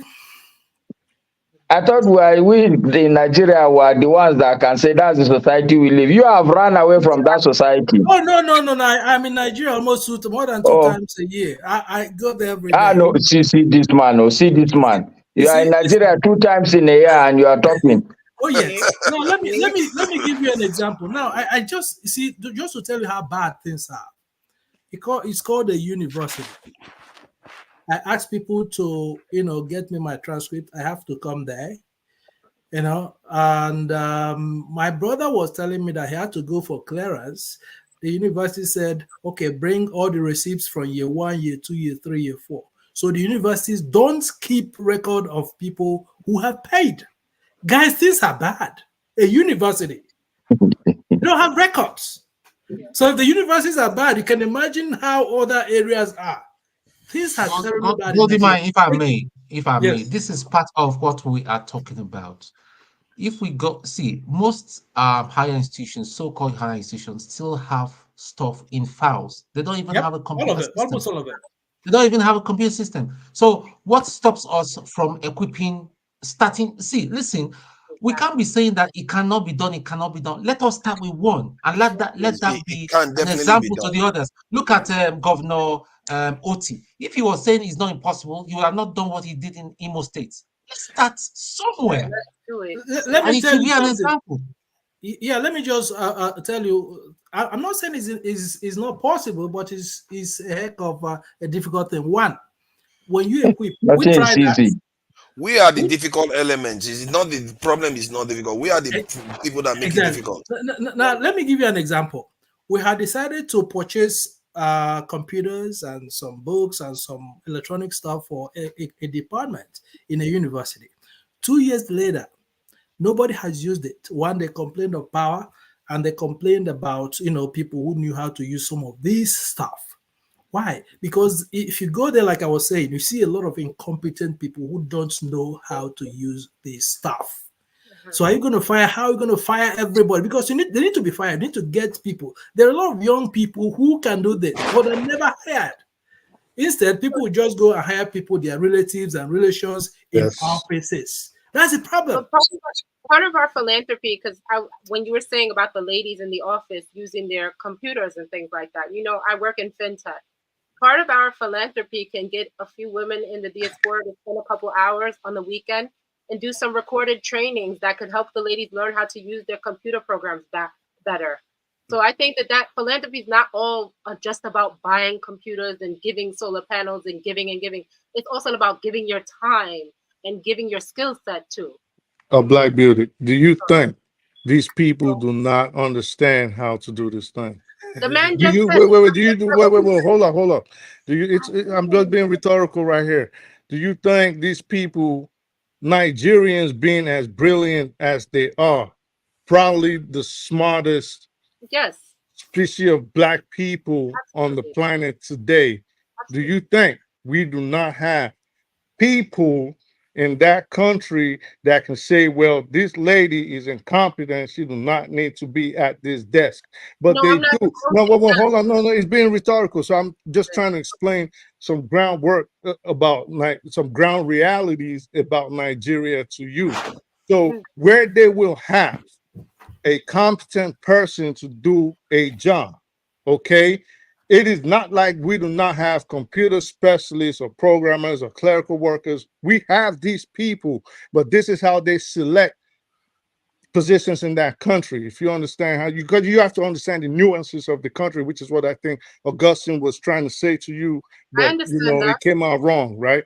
So if you understand certain nuances in Nigeria, we have this qualified person, but I'm not going to put her there because she's not from this tribe. And I will rather pick someone that's the same religion as me, or someone that's related to me, or someone that paid a bribe I to understand get that. that job. So we have a lot of problems. It's not just, But can I ask you you a know, question now? yeah, go Let me ahead. ask you a direct question now. My question is, who's going to stop me from sitting in my house on a Saturday afternoon with my Zoom and 4 or 5 ladies that work at the hospital and teaching them how to do Excel? Nobody has to know about that. Yeah, teaching them is not the problem. Now you teach them, you can teach them all you want. They probably will not get that job because they have all these problems that I just listed. There's a lot of nepotism in Nigeria. There's a lot of red tape. There's a lot of corruption. So it's not like the people don't. There's no qualified people. There's a reason why Bill Gates been going to And Nigeria there's a lot forever. of negative thinking also. But aren't we Defeatist thinking. aren't we speaking to teach the people that are already in the roles? We're not looking to put new people in the role. He's saying there's ladies that are working in these institutions that don't know how to use the things that are in front of them. What's stopping Because us? they're No, not no. selecting. What I'm saying, you're talking about philanthropy. I'm talking about people who work in government or public institutions. Now, for philanthropy, you can do whatever you want, right? But in the public institutions, the bureaucracy, the way they hire people, So they're the not way they do. allowed so those people working in those government institutions are not allowed to come to a Black Beauty Zoom course to help them use their computer program. You guys are negative and I don't like it. No, I think Yeah. they are allowed. And see, I think it's just a misunderstanding. See, the golden mind, what you are talking about is government institutions having people that don't know what they are doing in terms of the required computing knowledge that they need. And a Black beauty is saying that she can offer that kind of service. That is something that people can actually do. And I don't see anything wrong with that. You could teach people if they have the right aptitude, they can learn quite a lot in one weekend even, if you give them the guidance. So I don't see. You see, let me add one thing about what P2B said. When he took over Anambra State, he didn't, according to what he said, he didn't fire any staff, but he transformed their performance from, on average, in terms of education, to the best in the country. So that's the same thing. The kind of stuff this Black Beauty is talking about. Who is that? Yeah, go ahead. Pretty much, one thing I pick offense with is when people come on platform, sometimes we should be able to give them an opportunity to learn more about the platform and also to be able to be welcomed, greeted or welcomed or whatever it is. Golden Mind, what you spoke about in the real sense has to do with bureaucracy. And when you say that your brother went to an institution, and it's so surprising that they don't even have a record of him being a student or whatever it is, it has to do with the incompetency of the alumni. Every higher institution in Nigeria got an alumni. And if you want to table the matters, you table it to the alumni, and say, guys, why are things being done this way that there is no improvement up till now? You and I on Dr. Damage's platform can change people in what do you call it, in University of Nigeria, Nsukka, or Unibadan. We can't do that. And Black Beauty coming in, I understand where Black Beauty, she's coming from. She's coming from the fact that she is volunteering. Now it's up to you and I to link her up and say, okay, probably link up, if we have an alumni and say an alumni, we have somebody that can actually, if teaching people computer is a problem, then should be able to reach out to those people. Because what we are saying is this: when you talk about Nigeria, Nigeria is a country. It's just like how United States is. You say, okay, you want to teach people in California, you have to have a kind of like a small cell in order to reach those people. You can't just come to California and say, oh, I want to teach people. They will look at you and tell you, some will even tell you, teaching them is not the problem. It's just that corruption that we're talking about. And I also pick offense when Golden Mind says nobody speaks out. I do speak out. As a matter of fact, when the last time I went to Nigeria, the problem I had was that I was with American passport and I was with Nigerian passport. My Nigerian passport has expired. Getting to the immigration, all of a sudden they wanted to start turning me around. Oh, go to this person. Oh, go to that person. And then when I went to that person, he was waiting for me. What he was waiting for me to do, which I already knew he was waiting for me to do, was to bribe him. And I refused to do that. I refused to do that. Because I told him, I said, having Nigerian passport shows you that I'm a citizen of Nigeria by birth. And I also have an American passport, of which I can even go to the next table and take visa on arrival. But I refuse to do that. I can't be coming to my country with a visa when I am, and I was born in that country. And my own thing is that I had a plan to renew the passport while in Nigeria. That was when he looked at me. He said, well, look, sometimes, they come here and I go just do like saying when I know pass. I said, I don't know more than you. I don't know what you know, but I know what I know. Yeah, were you not the one that said that he never bribed anybody in Nigeria before? That's what I'm saying. Yeah, I never did that. How did you grow up in Nigeria? Did I grow up in? Yes, of course I did. You got your driving license in Nigeria? Yeah. I grew up to my teenage age. Forefathers. Yes. Sorry, Mazi. I'm just checking. Me, I live in Nigeria. I just wonder how he survived in Nigeria without having to do that. Whether it's realistic for you, because you put it in the chat that you never bribed anybody in Nigeria. I never did. And I can tell you, forefathers, the truth is that in Nigeria, I work for an institution where let me just give a small story. I was working in a bank. So the first work I was given is to take money to central bank. We went to central bank and then they said we should bribe them for them to take the deposit. So as a young man, innocent, I went back to the office and told my boss that, okay, these people there, they need some money. He laughed. He called me into his office, closed the door and asked me to sit down. He said, look, this is a company where things like this bribery you're talking about does not exist. There's no line, there's no account called bribing account in the whole books that they can go and debit and give me money to go and give central bank. And by God, we had to go back, talk to them, say, look, we went to the office, they said there is not going to be any bribe. So what do we do? After 2-3 years, they have come to know us. When we come, they will try to frustrate us, but this will be new people. The old people will tell them, don't waste their time. Don't waste your time on these people. No show. They know they do anything. The point I'm making, even in Nigeria, the truth is that if you stand your ground, all this issue of bribery, it's not, we are just lazy people. That's also part of the reality. When I was in Lagos, the police people in my area, they know me. I can close from work 10 o'clock. You can delay me till 2 o'clock. There is okay. The good news is that tomorrow when I come, you know that I'm not going to give you anything, so don't waste your time on me. Better go and harass somebody who will give you money. The reality is that half of the problems we caused it because we are also guilty. It's just like the way they do. So, Masca, you've never given anybody any gift, nobody any gift in Nigeria. Not because you harass me. If I give you anything, it's because I have a good mind. The truth is that I'm also at a level where who the heck are you that you're going to harass me? Even the IG of this country can't harass me. That's the truth. Oh, IG won't harass you for sure. But so when you're driving on the road, so I'm saying a small policeman on the road. No support policeman what on he the road said. can.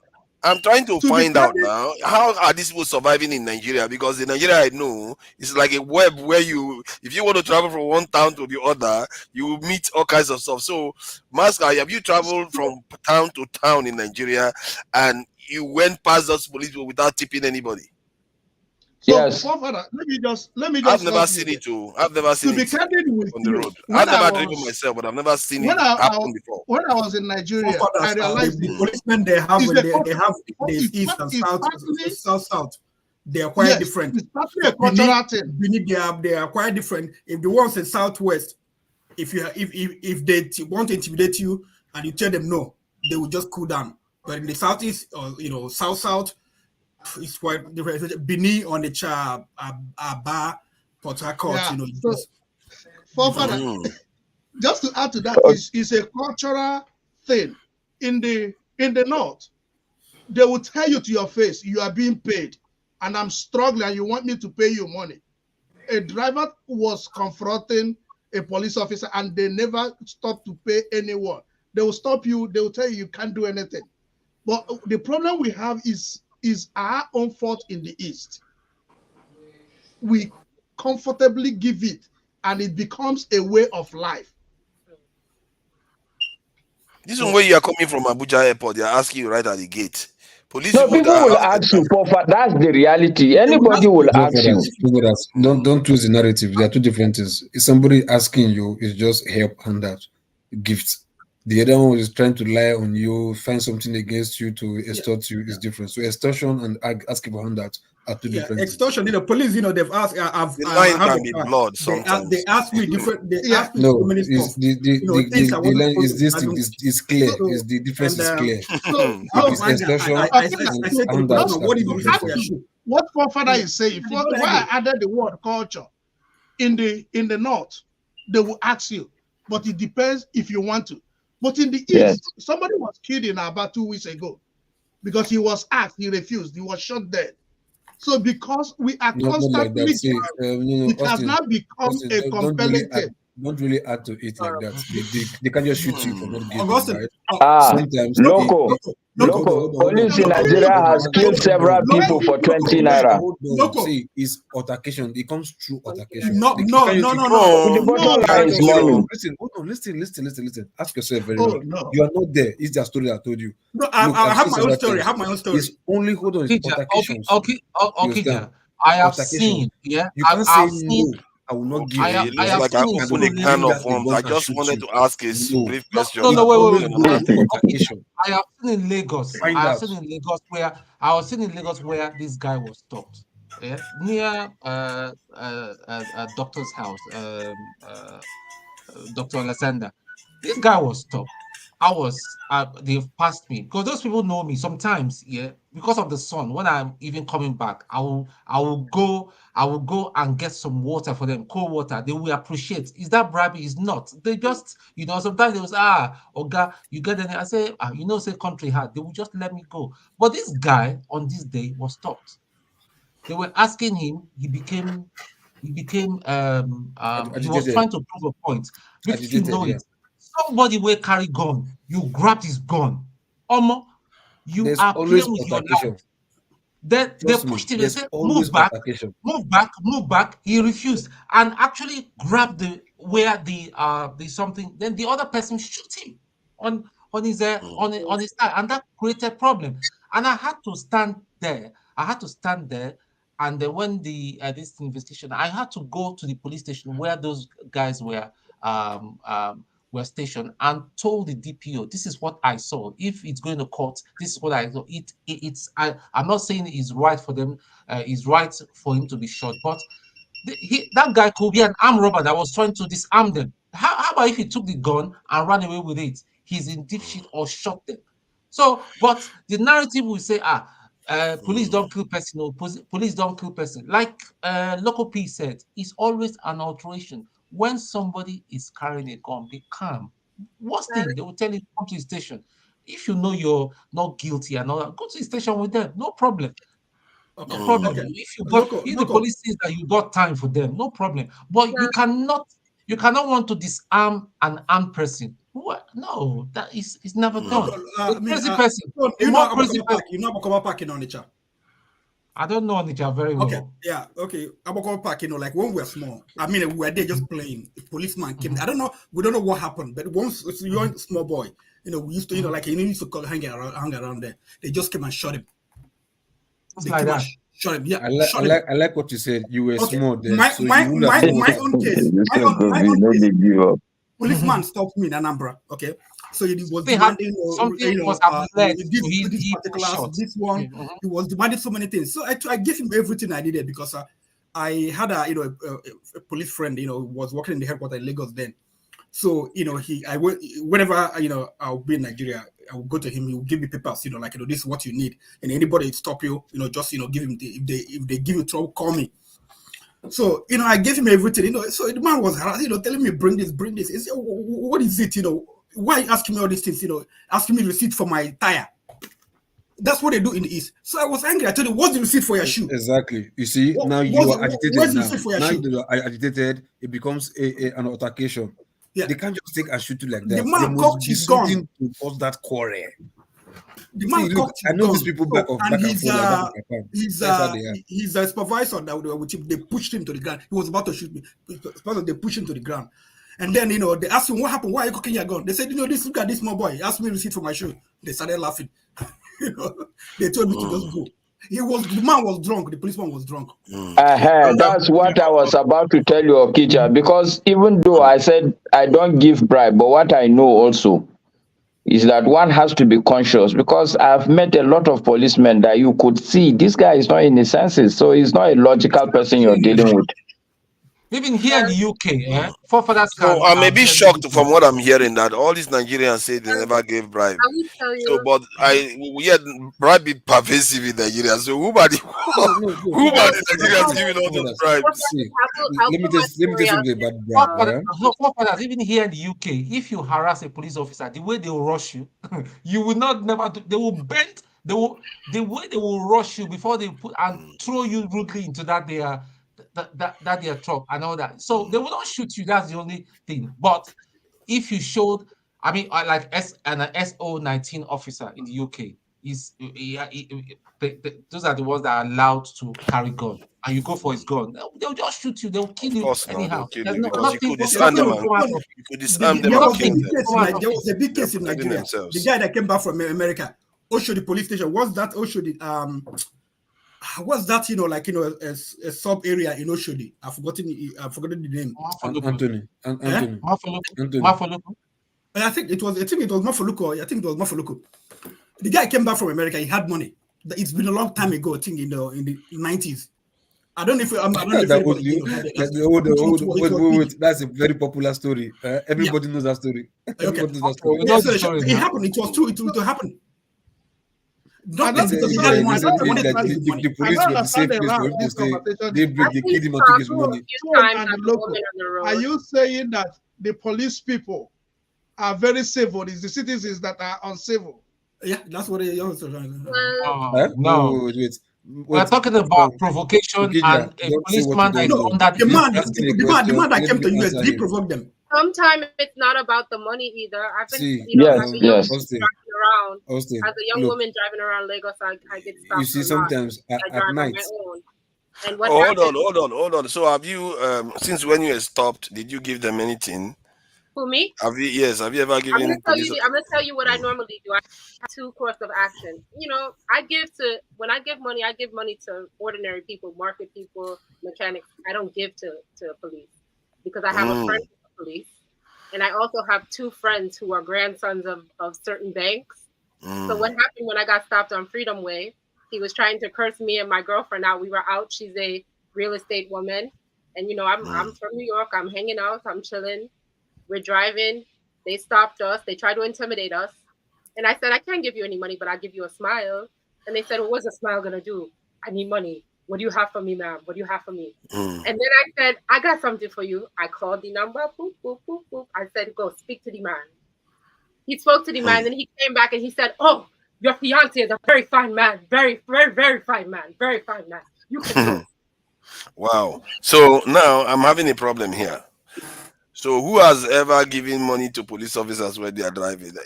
Are we lying or something? Because this is doesn't seem right. No, but maybe the name you are calling it is not what it is. You have You are to calling it drive. bribe. But No, not bribe. Okay, I'm saying just giving money to police officers. I think Jonaba is very quiet. So when I'm driving, I always have money.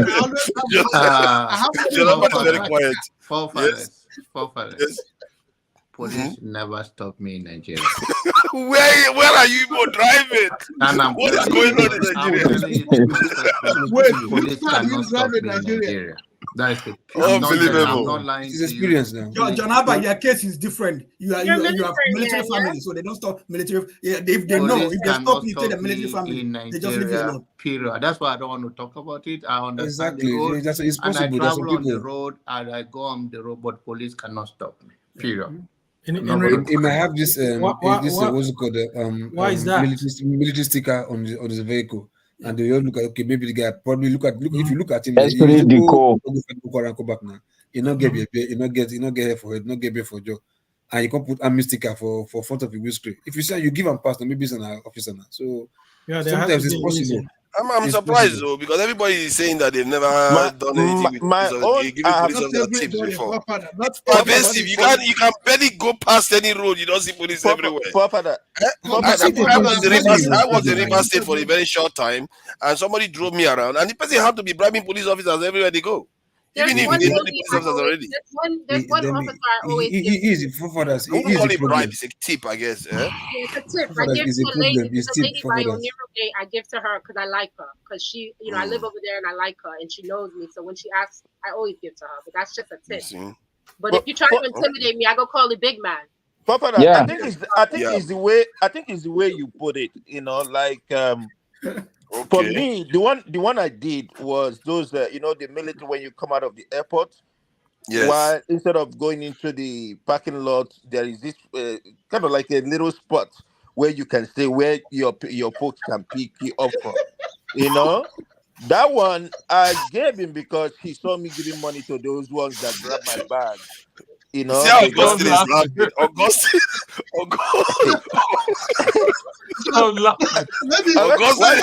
Why are you laughing at me? Did I say anything wrong? Augustine appears to have a special account for giving people. Why are you laughing then?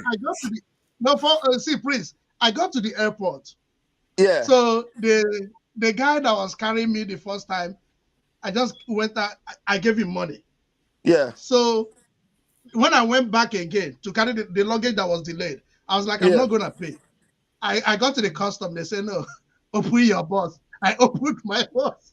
Guy, every gift I bought that had tag, they will turn it upside down.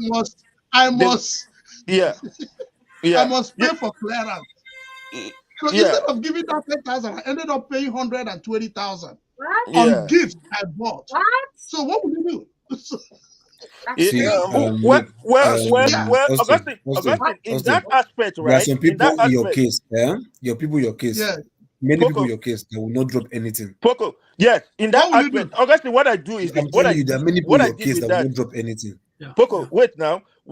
Augustine, what I did was one time I had receipts. And my receipts are from Macy's and other stuff. So when I got there, the junior officer wanted to intimidate me. You understand? Oh, first he pushed my cat. He was gonna push it into, there's a room. They always push those things into. I was like, wait, don't push that thing in there. You understand? And then he wanted to argue with me. And then I asked for the officer in charge. So when the officer in charge came, what I did was just to express myself, and I told him that all those things are gifts. And they have a rule whereby if it's a certain amount of money, you understand, then you cannot pay any duty on it and all that stuff.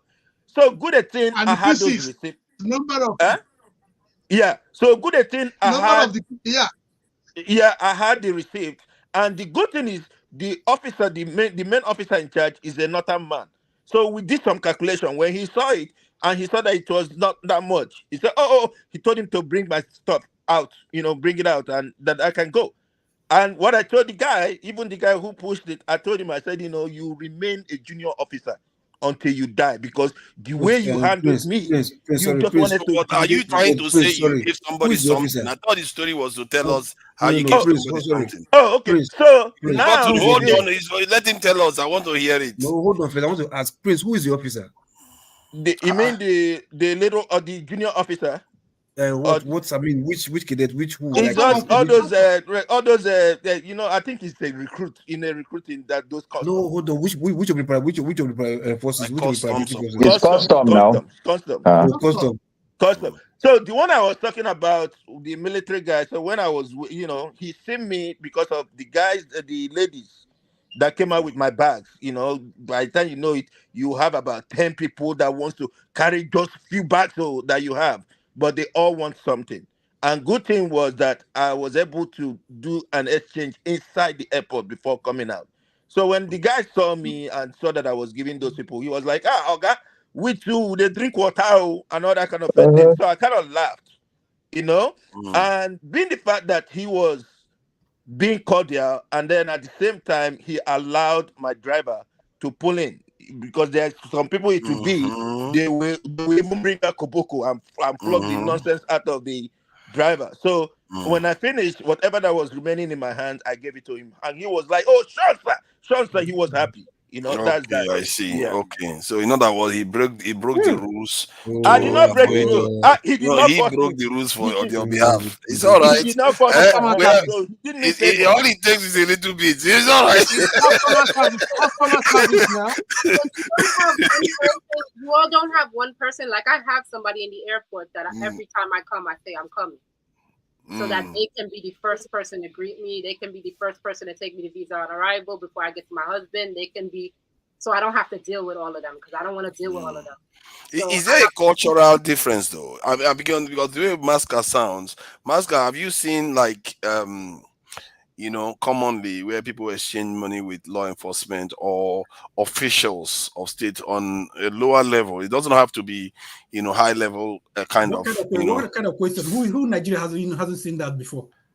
But let's hear. You are saying I was a little bit surprised. It took a while to get people to admit to even exchange a penny today. Forefathers. I live in Nigeria. As you are driving, you will see the man in front of you giving money. Yeah. Okay, is it the same in the north as in the south? Yeah. Because I think maybe that's why I'm asking whether there's a difference. Okay, let me put it this way. Yes, there's a difference in terms of the cordiality. When I was in Lagos, the average Lagos policeman, there's a tacit understanding between them and all these downfall drivers. There's no waste of time. It's Lagos. Nobody wants to stop. If it's 20 naira, the downfall man will give 20 naira without stopping. So no issues. There's that understanding. Yeah. But for an average normal person like me in Lagos, the police would want to harass you. In Lagos, I was driving a place where there is no U-turn. The policeman put his jacket on top. When I do the U-turn, they remove it and show me the U-turn. Nice. They've done it to me before. Yes. So, but the good thing is, so what I did was I said, okay, no wahala. I've turned where I should not turn U-turn. So let's go to your office. That took the wind out of his sail, because he also doesn't want to go to the office. Yeah. Because we'll go to the office, I'll drop you there. When matter finish, you have to find your way back to where you. So he was more in his interest to let me go so that he can cover it for the next victim. I'm saying that Lagos police, they are a bit, you have to learn how to deal with them. When I was in Lagos, I've learned to split my papers into like 4 places. So when you ask me, I'll bring the first set and give you. Because Lagos police will always find fault. Say, okay, where is a proof of ownership? I'll pretend as if I don't know it was not there. I look. Okay, it's here. I give you. And then you look at it. Say, where is insurance? By that time, you're already upset with me because I'm wasting too much of your time. And it is looking like every paper you ask this man is going to bring it's it. got it down to an art. Yeah. So, That is but really good. in the north, it is a bit different, especially in Abuja. An Abuja policeman will greet you cordially. It's up to you to play game or not. Especially when he looks at the car, he looks at you, you look clean, it's okay.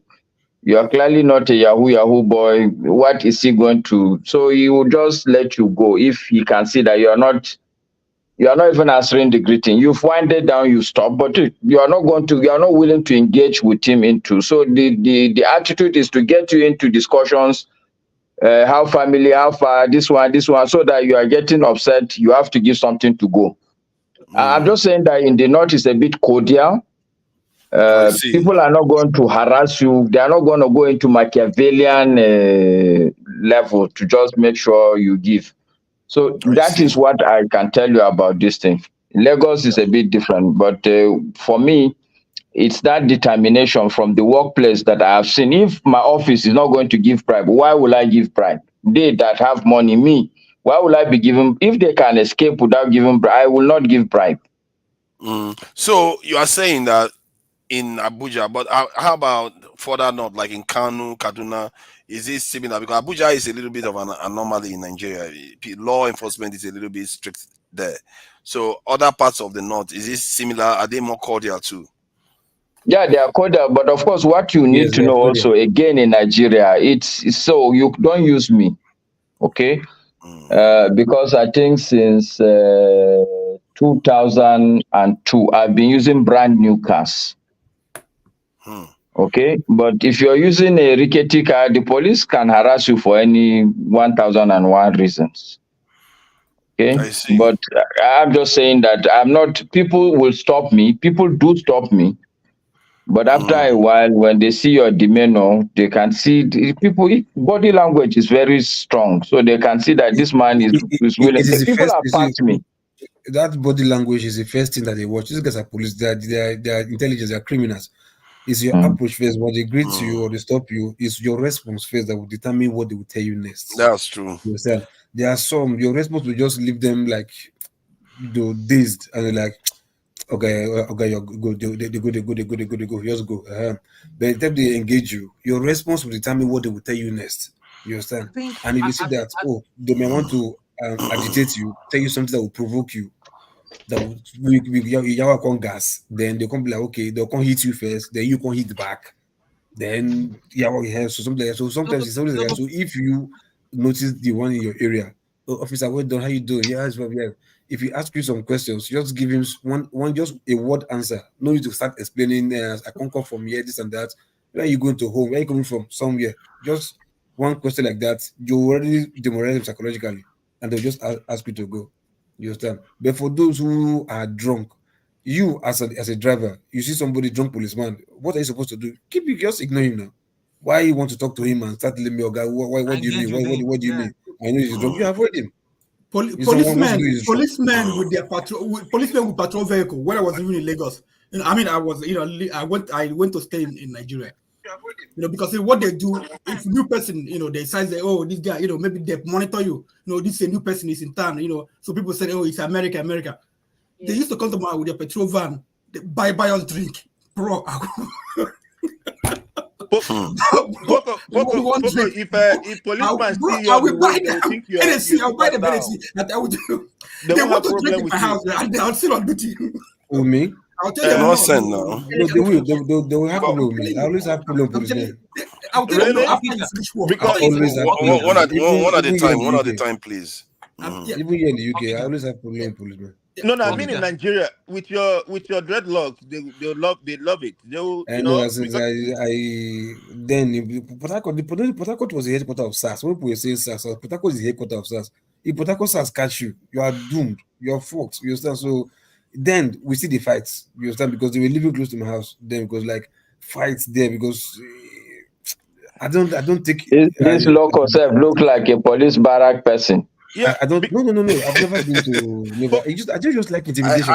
I think Masca has got a formula that everybody should consider, and I actually believe in that. You have to be ready to spend time with them. If they feel like you are willing Yeah, to pack I do your that. property Yeah, and that's come why I and fight stay with with them. them, they want to get rid of you. No, that's why I And fight that with is them. Masca's I do that. tactics. That's why I fight with them. We Mm. always have altercation. Forefathers, I don't know. I don't know how in it is now. in Now, but 2013, growing right? up in Onitsha, okay, Mm. police they will commandeer a bus, commuter bus, and they will shout main market, just like Oshodi, main market. People will enter. They will just close the door, take you all to the police station for loitering. They will charge for loitering. I'm telling you, that's Yes. Yeah, they do that. No, but that was long time ago, Kija. When we were kids, they used to do that for us. They did it to me once. I fought with it once. During the loitering time of at Abacha, they used 2000 to or do that. 2000. I don't fool as they say. I don't fool at And I was 2000. only, I think only Okija, we were three. with your heart only, they go think say you be native doctor. They go even We leave were you. They don't three. go charge you anything. I only entered once as a young boy.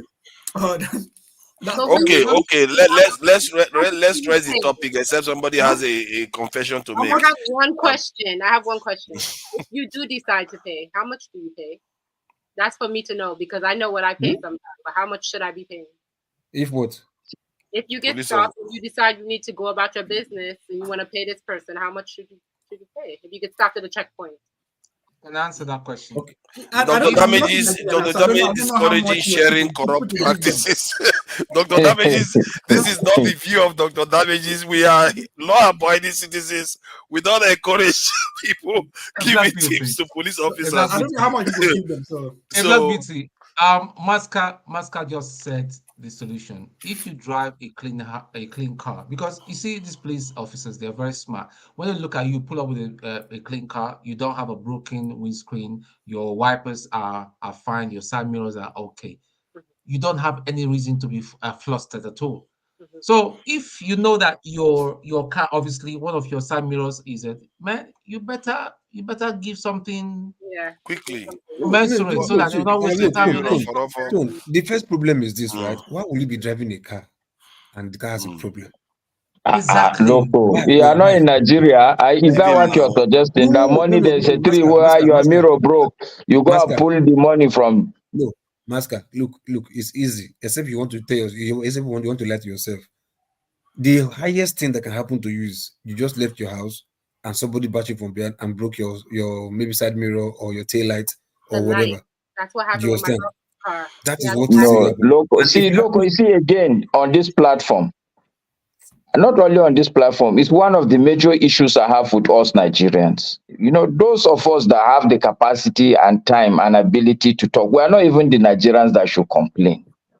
I know a guy whose car, the engine has gone so bad. He goes and every day when he's going, the smoke behind him is ridiculous. No. So sorry. I'm not talking about engine. I'm talking about physical as in body damage. So I'm saying if you can't fix your engine, you can't fix your engine, when are you going to go and start looking for side mirror, especially if it's the other side, not even your own side? No, come on. If you cannot fix engine, that is big. That doesn't mean you cannot fix a small one. What logic are you using? We got stopped because of a tail light in the back, and she had paper tires. If you can't do it, because hold on. If your engine is bad, loco. Let's have a real down-to-earth discussion. Okay. When it comes to safety in Nigeria, there are certain parts I did not used to like driving at night because you will be running at high speed. The car has not even this triangle. Not to talk of tail light. High speed when you know your is that the issue now? It's not the issue. Look, when did you become a road safety now? No, see, I said Loco is a police barrack person. He's just exposing himself. I'm not. See, I've never been close to. I've never had any Loco, what I'm saying, no, seriously, Loco. It doesn't cost you anything just to have common sense and do the right thing. I'm saying that, look, I agree with you. But the truth is that in this country, me and you, Loco, are the lucky few. Me, I don't lose sight of that fact. I know a lot of people who, they don't give a hoot about side mirror. All they are even interested in. Then they should be prepared to go in for whatever it costs them. They should be prepared to go in. Of course, or naturally. Why do you think the bribe is prevalent? It's because most of these people, they have faults. Exactly. If they have faults, then don't blame the police for taking bribe from them. Who is blaming police? Who has blamed police here? Loco, if they don't come out and blame the police, they park the But car. what about the Instead, they police go and that start their own kidnapping light people? Is too that is what broken? you want? The So police this that is the what you police get in you the have country. for broken light, their light too are broken. See, look, look, see, the people who make good design car and decide to put all In those things. fact, loco, go and take. I will think Allah, I swear that by God's grace, I will take a police car, Nigerian police car, their I've seen patrol it. car. All this I've seen broken it. light you're talking about, you will In see. fact, no, they are no in Nigerian. See, the truck, the van, Nigerian police van is an example of a unroadworthy car. First, So, so why are you surprised that an ordinary Nigerian will also take you from police no, and drive his car like that? we are seeing police. We're not talking about. We're seeing police bribing and citizens because if the citizens, even police don't have headlights, even if they don't have engine, but that does not mean the citizens should do the same thing because they are Who are the the ones law who are the tail end, enforcement? who are receiving the brunt of these punishments. You understand? So if you just want to be out of this guy's radar, just do your own first. Yeah, apart from police, regardless, the safety of even having Police all will these things. find a fault if they want to find a fault. Police can never Loco, I find a don't want fault. to take you. I don't want to take you deep into institutional issues, but the reality also is, people. For instance, now if the cost is for me to go and spend 30,000 naira, and I know that in 1 year, police will catch me like 3 or 4 times. Okay, and highest what I would spend is 5 naira or 10 naira. People will take a decision that okay, it's better to be bribing these people because the police will never. The real penalty will be to impound that car and say this car is not roadworthy. Police will never do that. Also, Yeah. police will only collect small 5 naira from you and let you go. So in a way, they are actually the ones that are encouraging people to break the law because there's no what they call Consequence. no, it's not just there's a technical word for it. When you break a law, they catch you, they prosecute you, you must pay the penalty for that breaking that law. And the penalty should be more severe than the enjoyment you enjoyed from breaking that law. But in Nigeria, it's the opposite. The penalty that the police will enforce on you is always very negligible.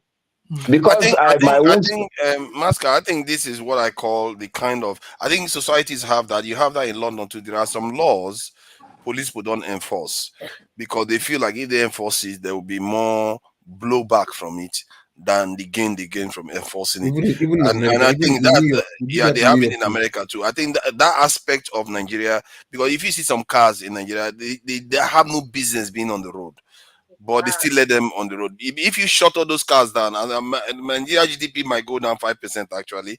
That's not true. How do you know? How do you know? It may What not do be they pay? precise, but it is going to affect somebody. Those people pay. They only pay Agbero, and Agbero money do not go to government post first to first. So how many?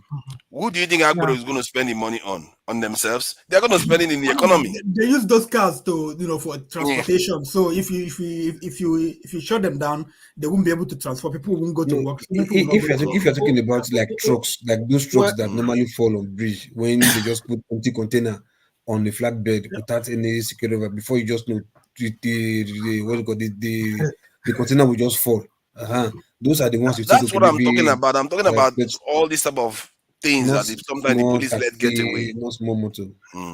Well, no, I'm referring to those things. That's what I'm referring to. Sorry. I think let's finish this topic because we before you know it, we're going to run out of time. Then I just wanted to say something before you move on. I mean, okay. You see, this is one of the reasons why I think that the problems of Nigeria is going to be very too difficult, because even some of us here don't understand why certain things are necessary. You see, there's no reason why a car that's not roadworthy should be on the road. Absolutely no reason. Because the time we start, after all, there were places where Okada were banned. Okada, Keke banned, right? So if the government this is just an example of not having government, because one, if you are driving a car without side mirror, you're endangering your life and the lives of people in your car. Simple. So there should be no excuse for that. So These are just failure of government.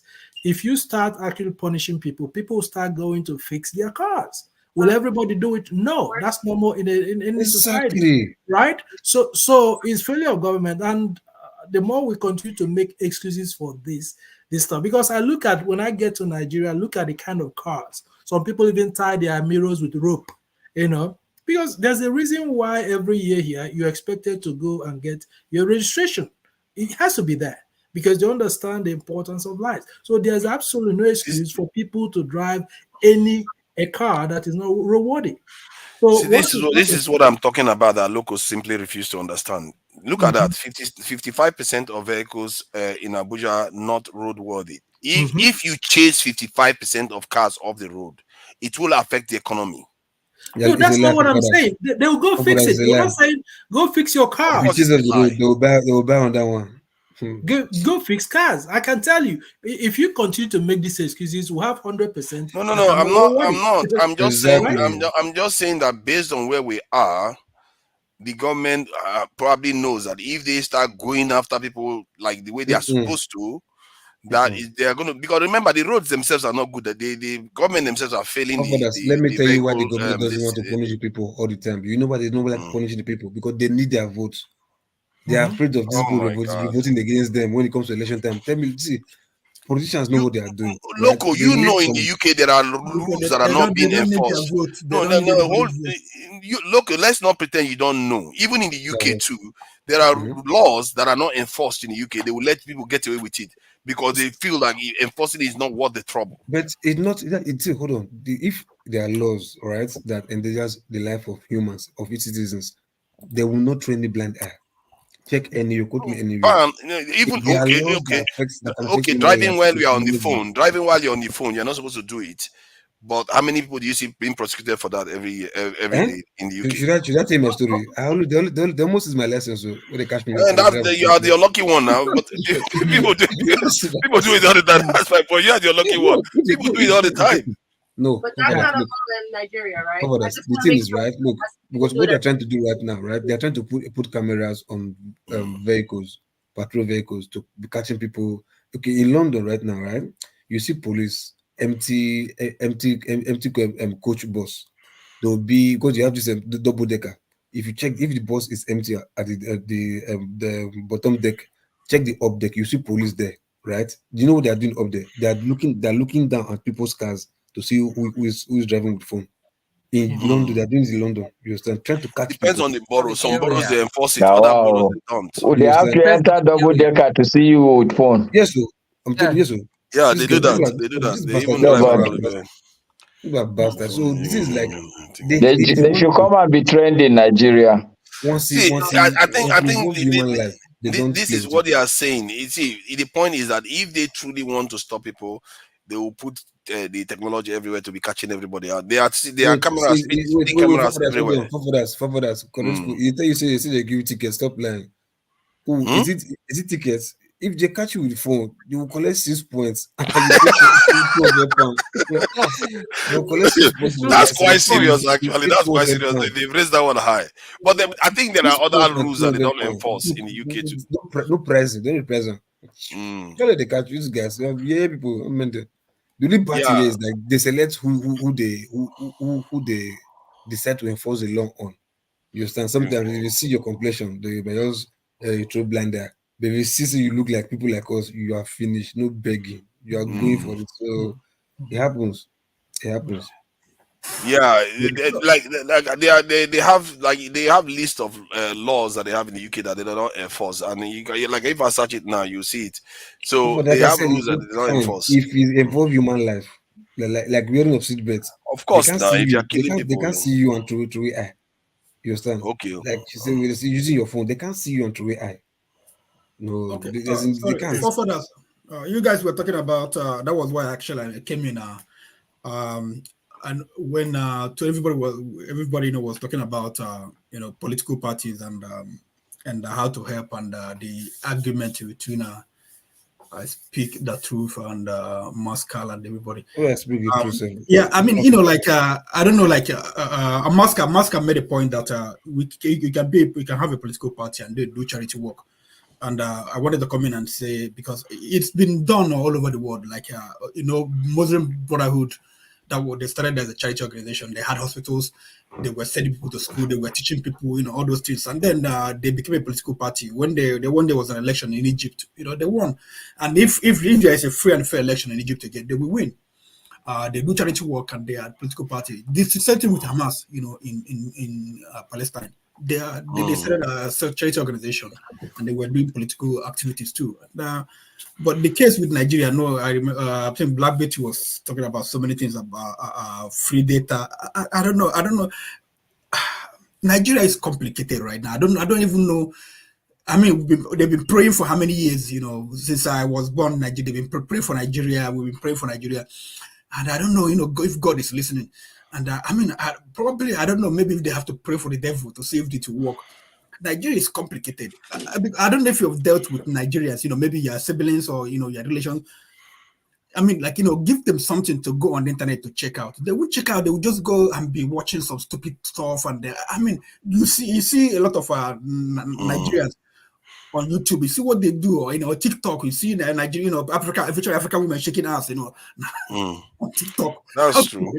That's the only thing they are good for. The only thing they know how to do. For them to watch Dr. They're not good. They're gonna use it to do something. We have a problem. I don't even know where to begin. But I know that there are some people, that want solution that we can impact. I was me and my friends, we had this discussion. We were trying to encourage one of us. So okay, just go home, run local government chair, which I'm run for local government, council, be a local government chairman, and then we decided to calculate how much they paid them. It was about 300,000 naira a month or something like that. So we said, okay, what we're going to do, we'll support you every week, every month. Each one of us will bring $100, about 20 of us. They will give you 100. We'll pay you $100. But let there be something. That it will happen. Things will change. Things will happen. So every month, that was what was supposed to happen. But eventually, it didn't work out. But that's it. If we have to, I know I've tried to run for office in Nigeria local government chairman, and I've met people. There are some people, even though they are, but they understand that things, need to change. And they were so I saw some people they didn't even you needed to give them daily money to transport stuff. They were committed. They were I will believe in this thing we want to do. So but it's going to be difficult. That was about 15 years ago or so. But I don't know in Nigeria now what is obtainable, because I still talk to my nieces and nephew. Their head is somewhere else. You're talking about something else. They don't even want to go to school.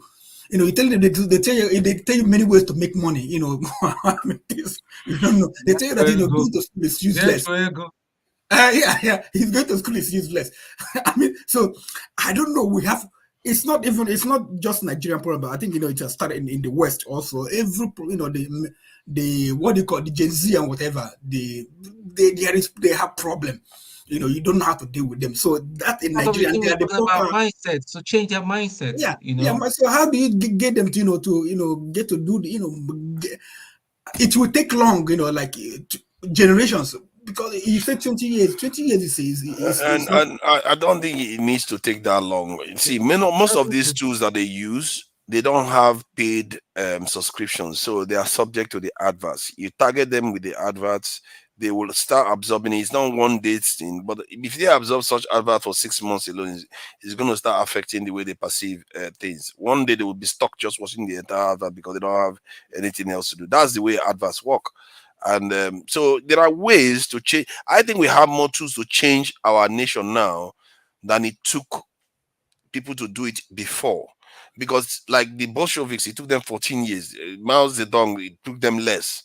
So now when we have technology, we are thinking that it's not possible. It's just that not, but we have example. Look at what Nnamdi Kanu was able to do. Yeah, we even have an example. No. Biafra course is quite different. You can't use it to, Nigeria. You can't use it to. You can't compare it to Nigerian situation. What is happening in Nigeria right now? Biafra course, because it's what our be an Igbo person. What our fathers, they went through. They told us, and we saw their faces. When they were telling the story. We knew that this thing affected them, and we read. I mean, some younger people now. But it didn't affect them enough to get Ojukwu to get elected. But yet they listen to Nnamdi Kanu overseas. Yeah, but that's what I'm saying, because it's still tied to Biafra is still tied to Ojukwu. Okay, and if you want to understand Ojukwu, Ojukwu was say something, he said that he never handled money, he never bought a car, he never bought water. That everything he needed, people would give to him. If he's driving and his car spoils, so someone will they'll bring another car, driving home. They'll say, "Oh, God, we'll bring your car." Someone will fix the car and bring it to him. Yeah, so that's the kind of person he was to Igbos. So when he's dead, so when this guy identified with Ojukwu and then what he fought for, so it kind of a lot of people kind of transfer, and then with what is happening in Nigeria, people complain. I mean, Igbo people perceive as marginalization, so a lot of people keyed into his anger. And so it's easy, but Nigeria and you can argue that but let me ask now, don't you think a lot of Nigerians have been affected by kidnapping one way or the other? Yeah, but then somehow people will still look at it, they don't. It's like Nigeria is like no man's business, kind of the way it is right now. It's like something like a playground where people come and play and go. Just the idea, there's nobody's thinking that I'm responsible for Nigeria. I'm responsible. Yeah, but the same thing you can. But what you are saying, but what you are saying, you cannot say it applies for the Southeasterners. But if you have something that affects the entire nation, Southeast has been affected by kidnapping, South has been affected by kidnapping, and other forms of insecurity like herdsmen and all the rest. Southwest, the same thing. The North, definitely something that affects everybody. But you can't. The thing that it says, but yeah, even though it's happening. Okay, I don't know if you have seen video of Nigerians, like people shot. Someone is shot or someone is killed. You see Nigerians going around that person, snapping pictures. Something has gone out of Nigerian mind. Something is damaged. It's not damaged. I get what you are saying, but I totally agree with Okija. Our brain is a damaged brain. Things that you see is not logical. But it happens here as well in this part of the world. No. You can't see not in America here where I live. You see somebody killed. Police will just when they are carrying the cops, they will cover it. You wouldn't even know what happened. Police will come and put the barricade.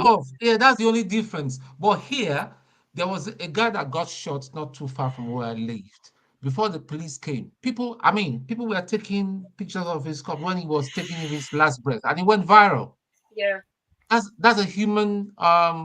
It's strange. I don't think I think it's a different area I'm looking at. I think Okija is right that because the person that is doing it, they are not connected to the person that is losing their lives.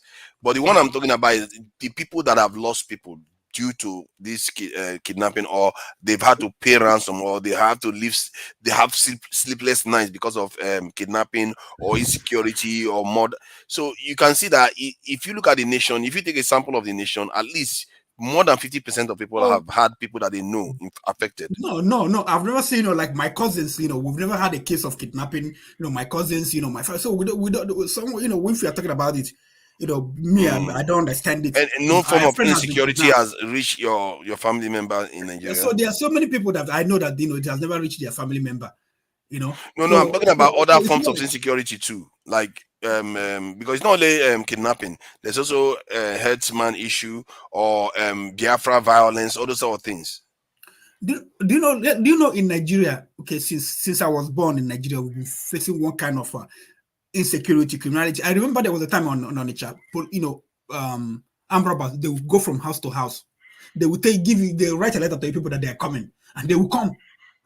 And they will go from house to house. They will come with 911 and they will packet things. So we've been living with those, police intimidation. We've been living with one violence or the other. So it's we are used to it. It's like a part. It's like our nature. In Lagos, I don't when Lagos they used to shoot everywhere in Lagos. They shoot everywhere in Lagos. Police banks being robbed all the time. Sometimes you go to the bank. You will be scared. I want to get out of here because I know they don't know when they're coming. The bank they started using that what they call that protection they use, that gate, small gate or revolving gate they use. Yeah. to curb it.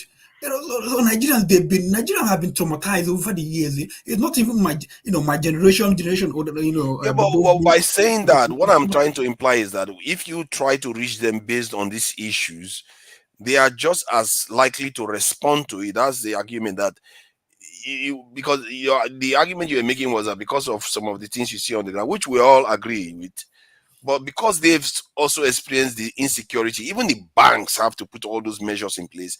It means that they know there is a problem, and if anybody is giving them a solution to it, they are going to listen, don't you think? Yeah, but the thing is, like sometimes, like if you have your own personal problem right now, you will grab it, say, this is my problem, I have to solve it.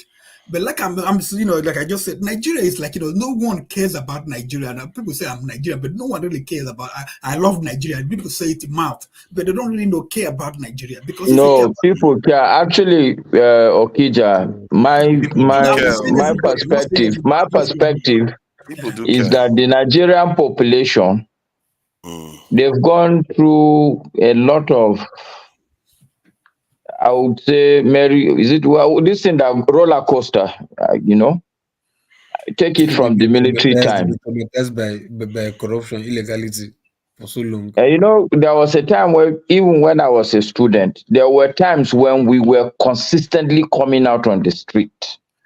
Nigeria, they will kill people, but we will still come out on the street. And all you have to hear is that Ife is out on the street. AB will be out on the street. Bini will be out on the street. We will shut the country down. But what has come of it? All this riot, what has come of it? Military will come. They will do all sorts of tactics. They will come and be.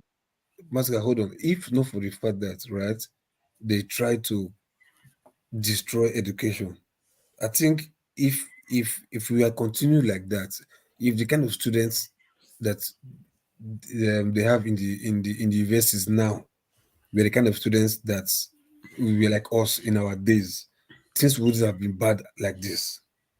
I think they knew. So what is your analysis, Loco? What I'm saying is that my conclusion is that we are blaming Nigerians. But the reality is that Nigerian population now, it's almost like a population that has been sedated. And I'm taking you through the process of sedation. I'm taking you to a point where Nigerians were alive. In my lifetime, we were coming out on the street. Yeah, Babangida was a military leader, but I know we came out and said Babangida must go. Oh, yeah. Nigerians have toppled military governments. Babangida had to leave. Not that he wanted to leave. It was Nigerians that forced the man to come down.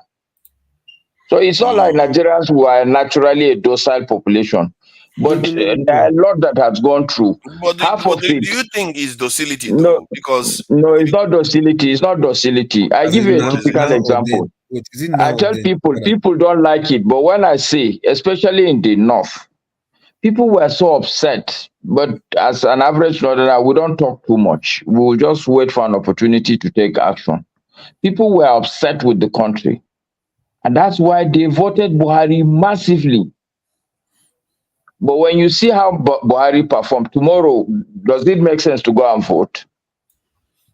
Yeah. After suffering and voting the man into power, and you see what he has done, tomorrow will you do it? Not at all. Exactly. So this is the quagmire. This is the quandary in which an average Nigerian has found himself. Right from when I was in doing my A levels, one of the first things they taught us in political science is the issue of apathy. Yeah. Let's hope that, you see, one thing before we change topic, because I just wanted to show this in local some of the weird laws. It's illegal to carry plank. Nigeria is the home of political apathy, and I'm not surprised because when I don't see Mask, I'm not sure it's necessarily political apathy in Nigeria. It is. See, my worry is that people don't. Take a good example now. Watch how disobedience will behave come 2027. You will see what I'm saying. Yeah, but that's exactly the point I'm making. We are all assuming that the way Nigerians perceive the world is similar to the way we perceive the world. The way they perceive Nigeria right now is that if you are in an economy or a space where things are improving gradually, people don't tend to turn on it. And most of the youths, they have access to the internet. They are doing other things with their time. Some of them are even involved in the gig economy. Some of them are involved working with people overseas. And they don't even have to be making money, but they just have to have hope. And that means that they are focusing on something else. They are not focusing on the government anymore, especially when they see that their mate is succeeding. So, and the way I look at the Nigerian youth right now, either they're thinking of jackpot politics or working in the gig economy. That is their three areas that they tend to look. Most of them are not subject to this hopelessness that the way we like to think they are. They are not necessarily subjected to that, and maybe that is No, you why see, they are not so you are responding the way mixing we apples expect them and to respond. oranges, poor father. You are mixing apples and oranges. How to live your life for you as an individual is one thing, and how to make your country politically and socially better is completely a different thing. The apathy is not that no human being will be apathetic to eating. You are not going to lie down on the bed and say, no, I'm not going to eat. How you will eat, you must find it. That's this japa is simply to eat food. It's not to repair the country. The apathy we are talking about is you lose. Even me, for instance, take me for instance, it's apathy. Because look, honestly, I come to this platform, but how many times do I come? As far as I'm concerned, okay, I've come out as a student on the street several times. Police are shut up. But I've decided, okay, look, if this country as a whole is not going to repair, at least me, I'm not going to die of hunger. I will find a way to eat. And it's like that with all of you. You guys decided at some point, if the country is not going to be better, let me find my level. We're all examples of apathy. What are you talking about? Yes, apathy to the nation. I agree with you on that. I'm trying to find a way to link the way they are behaving right now to the nation, and I think It's the way apathy. A young man doesn't care about any Nigeria. it's not necessary. I think they are seeing Were you here improvements in last their week? own lives. Eh? Were you here last week when I asked Aisha that question? Okay, look, let me ask that question again. Why is it that Nigeria don't fight for people who fight for them? Look at now. They had an election. Obedient people. Let me say they assume that Peter be won. They didn't come on the street. Look at Showore, where in Nigeria, government kept harassing Showore, put him in prison. Nigeria didn't fight for him, but Mohbad died. The people all over the place, people just complain Mohbad. Justice for Mohbad. Because that I'm trying to explain it to you. You are thinking the way they are looking at what you are looking at. They are not looking at what you are looking at. Their What are eyes. they looking Why for? do you think they are responding to Mohbad? Because the internet is where they are. The kind of thing that they see is different from what you are seeing. They don't see that the country is getting bad. They see a country that gives them an opportunity to have access to the internet now. They see a country that is giving them an You opportunity go to to the know what's internet, going you on see them. overseas. You go to the internet, you see them every day. They complain on the internet. You go into the internet and see them. Of course, they complain, but they also do other things. That's the thing. Okay, They get so online. why can't they fight for that Nigeria instead of just fighting for Mohbad? Why can't they fight for somebody like Future Warrior? Because I mean that one, he was there. No protest. Nobody had a protest. Okay, look at it now. They can't his people. They're always protesting. They're always doing something. The show See, was there. it's hard to go and protest when you just start a YouTube channel that you want to hopefully grow, or you start an Instagram account that you want to grow. It's hard to worry about taking risks with your own life when you think you are seeing your mate that just started a YouTube channel and everybody knows that person in the world. You know that robotic girl that goes around. There are a lot of people that started YouTube accounts in Nigeria that are blown up all over the place. So you can see the way they think is no. I'm engaged with young people, That's and you what can see that they don't seem helpless at all. And that's what Master said. And it boils down to what I'm saying, that no one is responsible for Nigeria. People were like, I'm responsible for myself. I want to make money. I want to survive, whether Nigeria is good or bad. And even though there are some who are interested, they're just like, with one eye, try to help. All of us here with one eye. All of us. Yeah. We're just interested with one eye. Even though I don't, I have my issues with Showore, but I believe that he's one who's committed person, that he wants to change it, and he put his he tied his time there. He paid for it, and he come back. He's back. I don't know if he's gonna go back. There are people who are invested in Nigeria who want to. There are people like that. Don't want to do something. But If a nation is improving gradually, when a nation is improving gradually, people are having access to things that give them hope. they don't tend to rise up against the state. You will find it hard to rile, especially the population that you need to do that, which are the young population, the university population. Go to the Nigerian university right now, what they're going to be telling you. What they are going to be telling you is not what you would expect at all. Their mind is somewhere else because they have things distracting them on YouTube, on the Jackpot syndrome, all those things. No, okay. Have you seen what's that guy's channel? That guy that goes to Nigerian university and asks them questions. Ask them what is AI. You know, just ask some stupid question people should know. You'll be so amazed. You know, students. You don't know the channel. When he goes to university in Nigeria, he went to ask, you know, what's AI. Many people they didn't know what AI was. AI. The guy recently asked somebody what sports sports do you do backstroke as on this whatever. The idiot said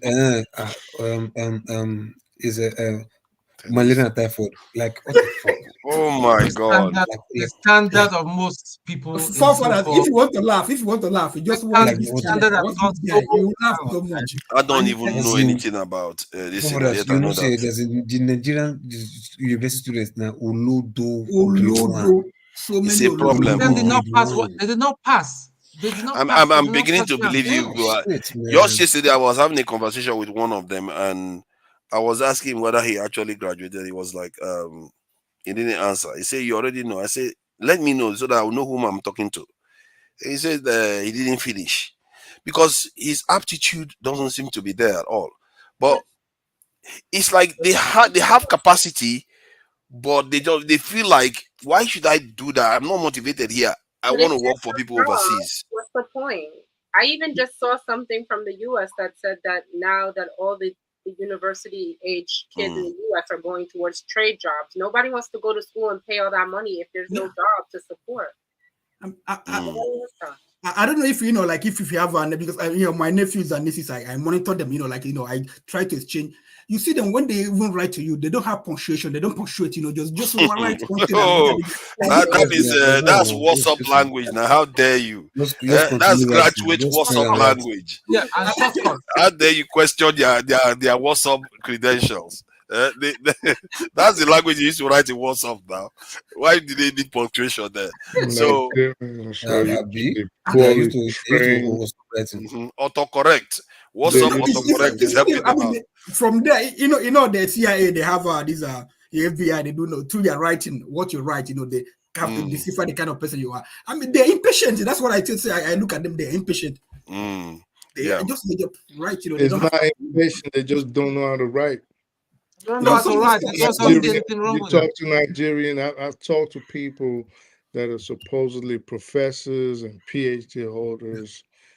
It's a disgrace. And if you come, I'm surprised we even all agreeing on this topic. I remember I brought it up before, and they jumped on me. What do you mean they're poorly trained? What do you mean they're undereducated? Listen, Nigeria's situation is very dismal. If we think we can change anything in the next 5-10 years, we're deceiving ourselves. We got like a 40-50 year hurdle to cross. And then you're condemning us to that. If we 40-50 years, if we start, and that is if we don't have that length of time. And that is if we start moving right now. So if we don't start, then we are done for then. No, we are in serious trouble. That is what I am saying. We are in serious trouble if we do not start leapfrogging. Remember, I stay using the words giant steps, but we still do this pity-patty baby steps thinking we're going to get anywhere. We're not getting anywhere. So if we don't start getting really serious right now and doing what needs to be done, the coming generations, remember, we have 3 bastardized, and part of my friend, we have 3 bastardized generations right now. So if we don't start doing something right now, let me just type these things. Sorry, guys. Let me just type in malaria vaccines. I think in Nigeria, I think they are testing it in Nigeria now. Definitely Ghana, I'm sure. Ghana. Let me get Yeah, I was Ghana. gonna say, forefathers. I was gonna say that to speak the truth. It's kind of depressing because when you look at the Ghanaians, they have so much hope. It's unfair. Yeah, it's one of those things. And skin cancer vaccine. You Hope see, can, these hope things can they don't only seem carry you connected, but do they? so much. So now the reason why I put this here, the skin cancer vaccine that has been discovered, that just happened. They were announcing it yesterday that they basically want to give it to everybody. It's already been there for a while. So they are able to create vaccine for skin cancer. And skin cancer is as a result of people generally of lighter skin being exposed to the sun, which is one of the Yeah, disadvantages. warning. This is why in Australia they have such a high level of occurrences. So now that is one thing that has been cured. And malaria vaccine, now they've got malaria vaccine come through. And then if you come here, you look at China and US should be partner. This is the Chinese telling the US this. And this is something I keep saying, that we need to be paying attention to what is going on. Because sooner or later, these are rivalries that you see, including Russia. If that rivalry ends and they decide that, you know what, we can make the world as we see fit. The rest the rest of the world is our oyster. Who do you think they're going to dine on? And this is my problem, that we don't have that length of time. Now that they have these agreements, it's your chance. That's how China emerged. When Forefathers, Soviet Union and America had a problem, that's how China emerged. forefathers, you are late. You are late. You are late. Late to where? Let me tell you, China, about 15 years ago, 15 or 15 years ago, they had a discussion in their parliament. How do we take over Africa? They said that they will send 1 million Chinese to Africa. They will send 1 million, and they've started sending go to Liberia, you see Chinese women control the brothel. Go to brothel. Yeah. I'm telling you, they are the madam. They are the madam and the Liberian women, being doing the whatever for them. So go to Zambia, Zimbabwe. You see them cut, farmers, with hoe, local farmers. You go to Ghana. A friend of mine from Ghanaian, he was so angry, he was so pissed off. You know what Chinese did what they were doing in villages in Ghana? They get all what they call slot machine. Slot machine. So they designed this portable slot machine, that uses battery. So they take them to villages in Ghana. So in the morning, kids would just get on Dinah's channel the other day. Slot machine. We were just on Dinah's channel the other day. Didn't he have a forefathers? Didn't he have a story about a Chinese market that was banning Nigerians in Nigeria? Yeah. Yes, I think the one in Abuja, isn't it? That one has been shut down now. That was kind of trying to ban Nigerians from getting in. And Shonolu, this is another topic. I just want to discuss the one Dr. Damages left with us, that of Israel protest that is going on in universities in America, because I don't want us to just leave that one. Otherwise, there's a lot of other things to talk about. Shonolu wants to close down, threatening to close down a school in Lagos for Indians, that they are accepting only Indian students and only teaching Indian curriculum and stuff like that. So, and that is supposed to be against the law of Lagos. So, and that debate, that discussion can get very, very heated sometimes. But so the stuff I want to highlight now is the protest going on in American schools. Sorry, hold on before you go that, because what really made me to come in there was because I was watching you guys always well since, but I was a bit busy. This AirPeace stuff that you guys are talking about, right?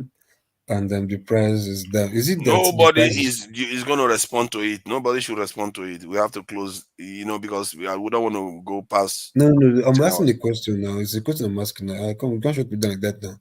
The question I'm asking is We that, can't is go it back to that another topic now. I want to change no, that's topic. why I want to ask a question. Okay. Forefathers, see the links I sent to you about Chinese slot machines in Ghana. What I'm saying is like, In right? rural places. Is it that their price is cheap, or their price is lower than other airline? Because for me, air price fare is not cheap. AirPeace, AirPeace whatever is expensive. It's just that he tried to bring his own down lower than other prices. You understand? And now that they are trying to other international airlines are trying to reduce their price, people are saying that they are what's it called, that they are getting incentive from government. Government is not giving anybody incentive. It's just that this international airline, they've been cheating Africans, cheating Nigerians all this while. So now they decide not to cheat by reducing their price. Government is not giving them any incentives. You understand? If you check the price, compare the price to South Africa and Nigeria, compare the price they take and compare what they're charging Nigerians, you can see that they are supposed to charge Nigeria half of what they are charging South Africans. You understand? And if Oyema is not doing that, that means the price is still expensive. It's just that Oyema is just bringing his price lower than those guys' price, those international airlines price. You understand? That's what he's doing. But the line, the fare ideally is very expensive. What AirPeace is charging is still expensive. You understand? That is just the point I wanted to correct, because I saw where you guys were arguing that like he's just yes, his price is not cheap. His price is expensive, but it's lower than other airlines. That's what it's doing. And if you go Yeah. with the analogy of what other airline is charging South Africans, half of it, because it's half the distance is half the flight, half the journey. You understand? Half Nigerians supposed to be paying half of what they are charging South Africans. And if you are charging South Africans 500, Nigerians are supposed to be paying maximum 300. And if they are charging Nigerians 700 and Oyema is charging 600, that means the price is still very expensive, despite it's always lower than theirs. That was the narrative I wanted to bring in. That's why I asked that question. But you can go on with what you want to say. In the end, it's just look at the two numbers here. This is the Oyema price there, and that is the cheapest price.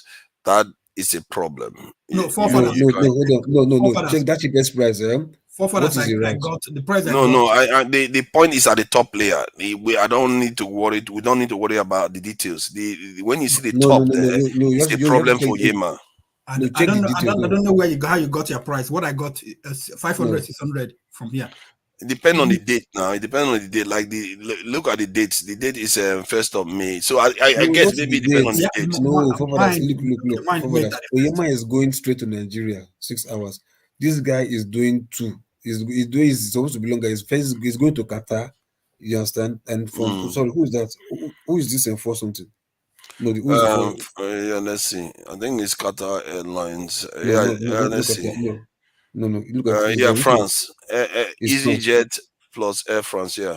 Okay, They are EasyJet the is ones. budget airline. EasyJet is budget airline.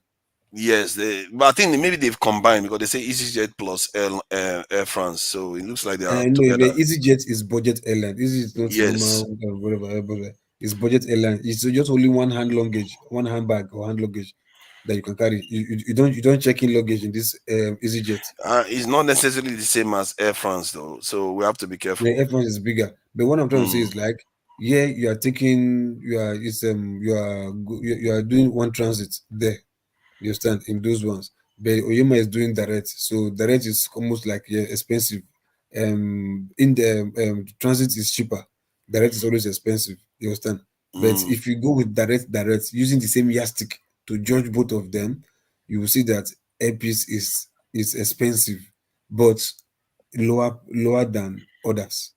So, but now that others are trying to bring their price down, they're not getting incentives from any government.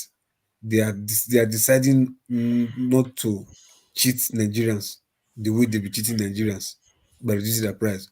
You get my point. So I think Oyema should also do better by even bringing this price down lower than their own, because the price is charging is very expensive.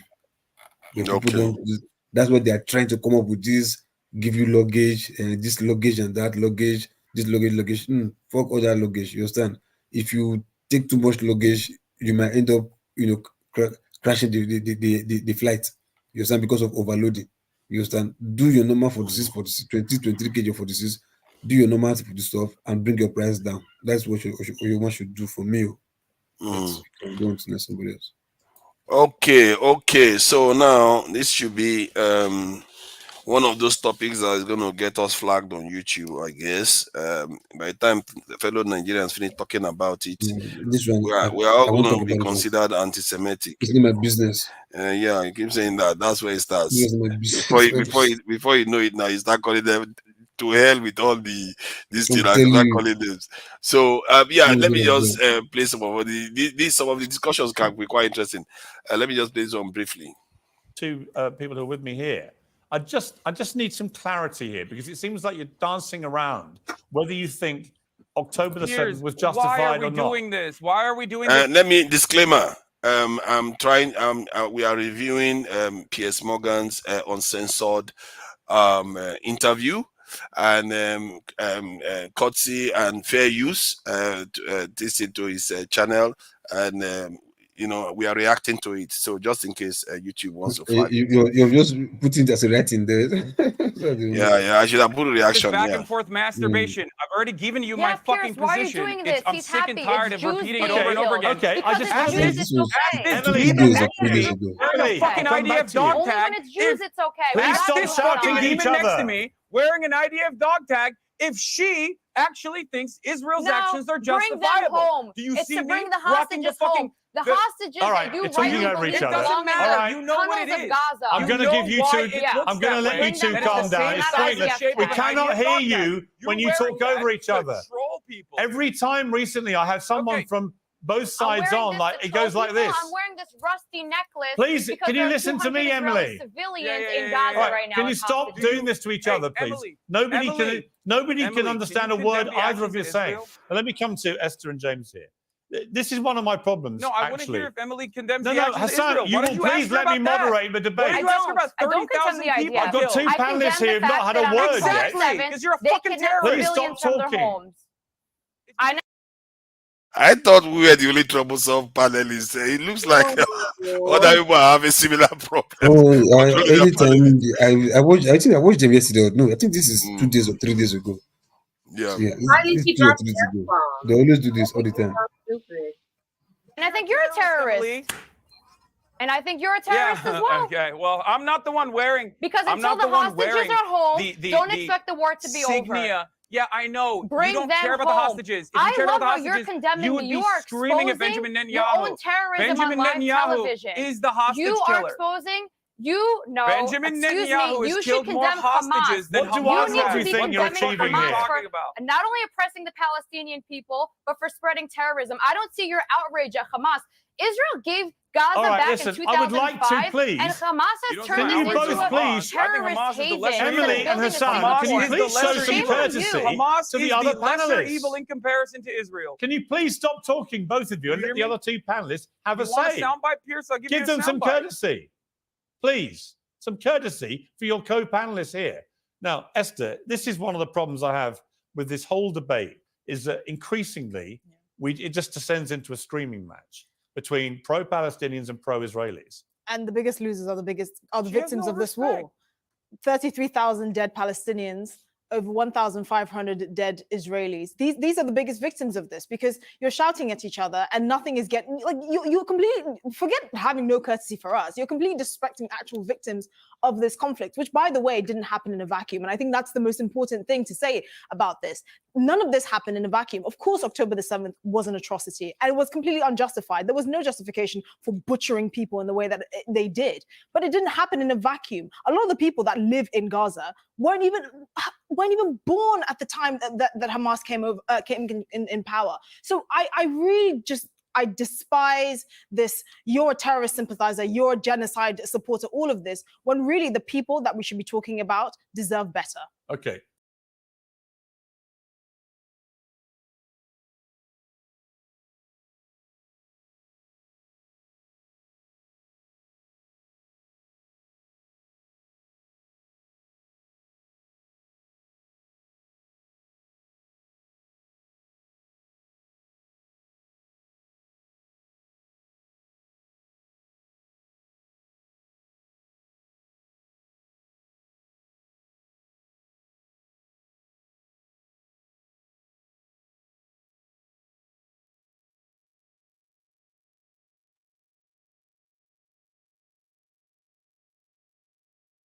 can't hear you. You're on mute. I was wondering.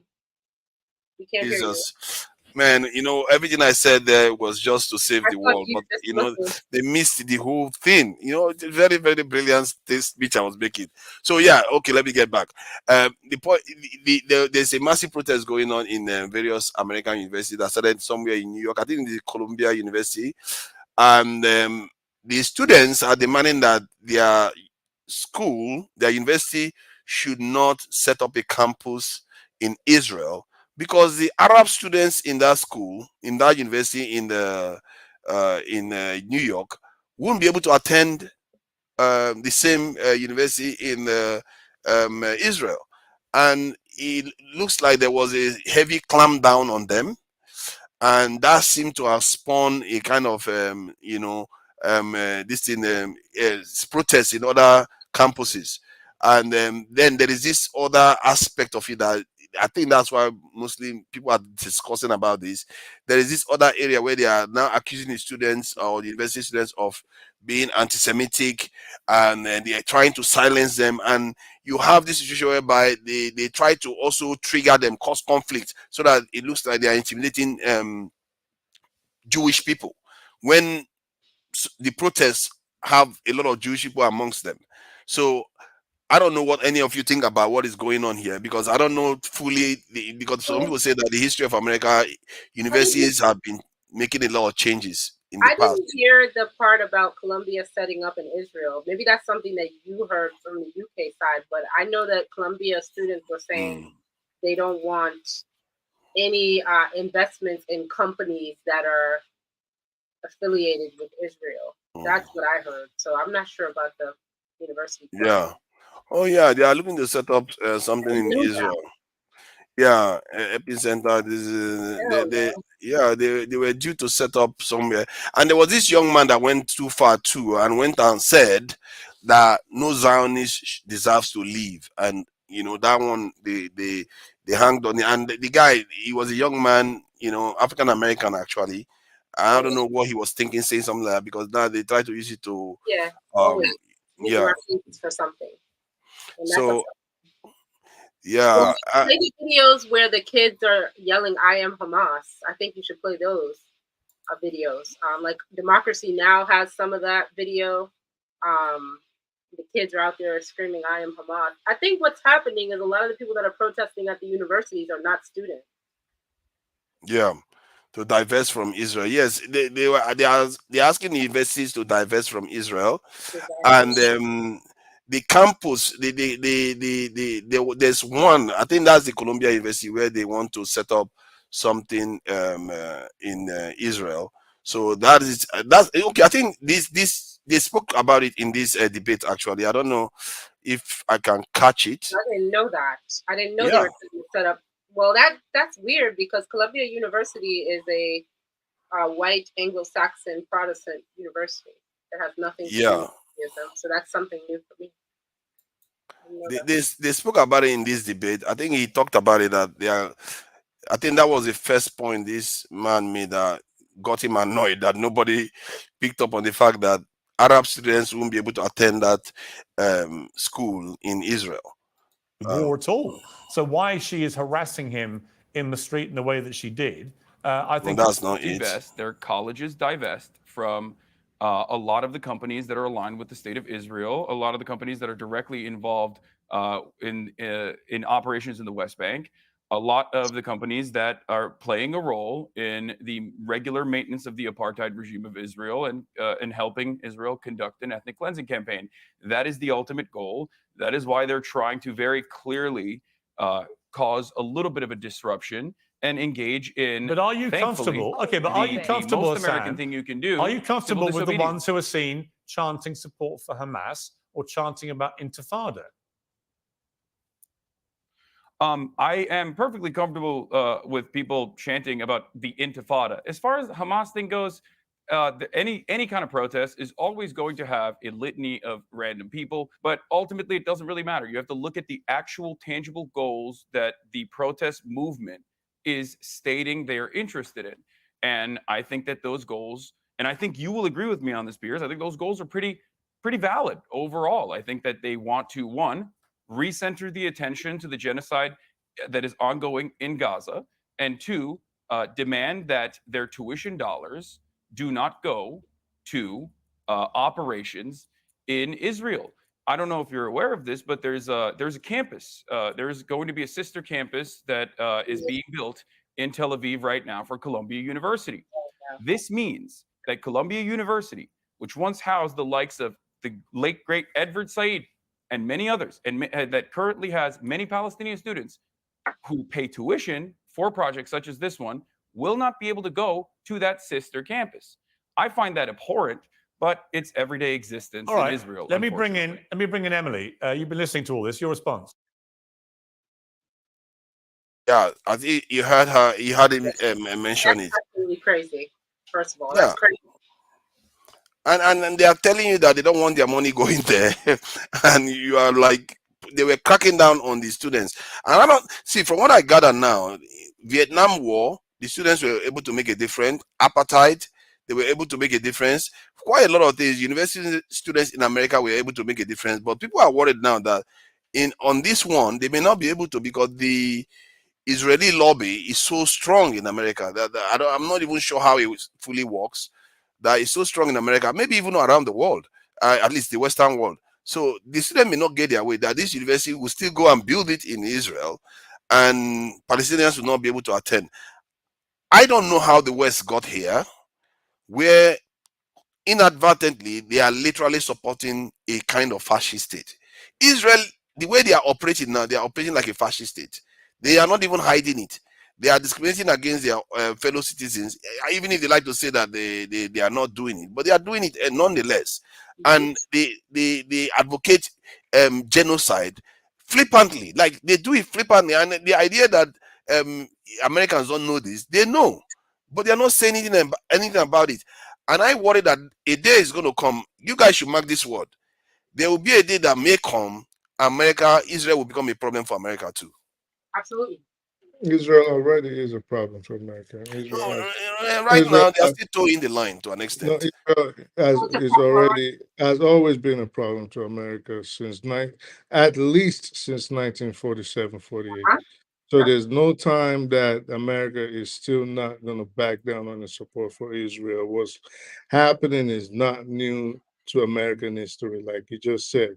In Vietnam, if you read the archives, you see it was the same thing. There's going to be pushback from the elites. There's going to be pushback from the people that have an interest in what's going on in promoting the war. But in the end, the students, the young people are going to win. This time, 3 months ago, everybody was scared. Most people were scared to lend their voices to the Palestinian cause and call out what Israel's action was for what it is, genocide.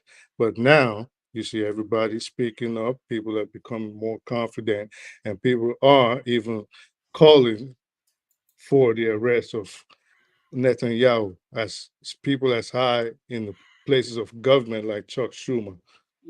So if you think at any point this is not going to backfire, at some point America is going to drop Israel because they are about to cost the Democrats the elections in November. And not only that, they are a burden to America, increasing the debt of this country. And at some point, a two-state solution is inevitable at this point. This is why they are trying to ban TikTok, because the students young people around the world cannot be brainwashed because of the advent of social media. And Yeah, but if they ban TikTok, though, I speak the they truth. already have. It's not come to fruition yet. They banned it in law, but they are appealing. So Right. if they do that now, because the strategy I think they are using is that, like, the Israeli lobby, they are very, very powerful with all the Western social media. So they can now, when they get rid of TikTok that is owned by China, they can now clamp down on Google, Facebook, Instagram, and then you get only one narrative. They can't do it. It is too late. This is a situation where the genie is out of the bottle. You cannot force it back in. So now more people know about what our grandparents didn't know, what our great grandparents didn't know. People know it now. that we've been fed a narrative from one angle. And not only just a narrative, we've been fed lies and rubbish, and people are pushing back against it. And these septuagenarians and these octogenarians, they do not know how to respond. And they think they think TikTok, social media is something you just go and flick a light switch and cut off the lights. This is what they thinking. It is impossible. The noise is too much. People know too much. People that would ordinarily support Israel against Palestine may be taking religious angles or tribal angles, or now saying, no, this is wrong. You can't just massacre people. And people are understanding how the Zionists went into Palestine in the first place. People are understanding that all that land is to be Palestine. People are understanding that you were welcomed in from Europe. You don't belong there. So a lot of things that they've lied to us, we're the chosen people. You cannot go to war against us. Even if we do anything to you, you have to accept it because we're God's chosen people. All these narrative people are pushing back on now. So it is impossible. You can't put the genie back in the bottle, like I've said severally. And at some point, the United States is going to sit Israel down and say, listen, you have to go to a two-state solution, destroy all the settlements, and let the Palestinians have a choice in choosing their own government, army, and officials. And that's what's just I don't necessarily see that too. Please go ahead, Black Beauty. Did you see the protest that you Now had? people are going to catch some sleep. 2 hours sleep before church. Okay. Thank you for joining us, Tone. I appreciate it. Take care. Bye-bye. Take care. Did you see the protest they had at Grand Army Plaza? It was all Jewish people on the night of the first night of Passover. Literally, this was on Monday. It was all Jewish people. Brooklyn is Caribbean and Jewish people. So it was all when we saw the protests on the news, I thought I would have seen a bunch of young college people. No, it was all the Jewish people from Park Slope and Grand Army Plaza and Eastern Parkway that were out there, protesting against their own nations that they have, affiliation with. They speak Hebrew, they have the passport and everything. So, I mean, this is really their issue. I think it's crazy that they have, from a Black perspective, they forced us to care about white hegemony, and it's frustrating to me because there's a lot of other things going on. But what I like, though, what I do like is to see the Jewish people protesting against Israel. Definitely. That's what I like. So what frustrates me most about it all is that, like, it's not like I'm saying Israel doesn't have a right to defend itself. Why kill so many innocents? It's like there's no need for it with all these smart bombs that you have, and then you're just deliberately being cruel. And in short, they're just angry. And they are angry people, and in short, they've been like that for quite a long time. It's not now it started, and America just doesn't see it. No, most people just didn't see it. It's now that people are seeing it clearly. Like these people, like, they are murderers at this stage. They just want to murder these Palestinians. But something I wanted to add to it, you see, that the reason why I was saying I didn't agree fully with I Speak the Truth was that he is thinking that America will call Israel aside, change his mind, and make sure all this is work out fine. My concern is that America's strategy might actually be, with the support of Israelis, will be ramp up the debt toll from another source. See, let me explain why I'm saying this, because I learned recently that America, in Japan, where they bombed Japan, that they literally killed more people a few days before they used that bomb. Hiroshima? They killed more people than they used the bomb on without using nuclear bombs. They killed 900,000. And I didn't know that. I've known the history of the Second World War, but I didn't know that detail. That America bombed 900,000 civilians. Why wasn't that in the textbook when they taught us that, right? Speak the truth. That's the point he was making earlier. But you see those protests you mentioned in Grand Army Plaza by the people from Park Slope and Crown Heights and Eastern Park and all those other Brooklyn clubs, Williamsburg. There is a before you completed, the point I was making was that they could decide to go back to that state of things. They call that state of things the total war. If they go back to that state of things, they will withdraw the way conflict is perceived. Sorry, carry on. That's my thinking. That's the So way there, Well, I Israel agree with you that this. those protests were not that important. I was just saying it's good to see people who have a vested interest protesting, is what I was saying. But I agree they're not as important as the student uprisings. So one of the most important things that this conflict has brought to the fore is people understanding that there's a difference between a Zionist and a Jew, an Orthodox Jew. So a lot of people used to make the mistake that they were one and the same. So when you see people in Grand Army Plaza protesting, you do not have Zionists protesting. You have the Jews protesting, and the Jews have always been against an Israeli state because they understand what their Talmud says and what the Torah says about not having a settlement on that part of the Middle East. So the people you have, they've tried to deceive the world for a long time that they are one and the same. Okay, so but now people now understand the difference, or at the very least, a lot of people are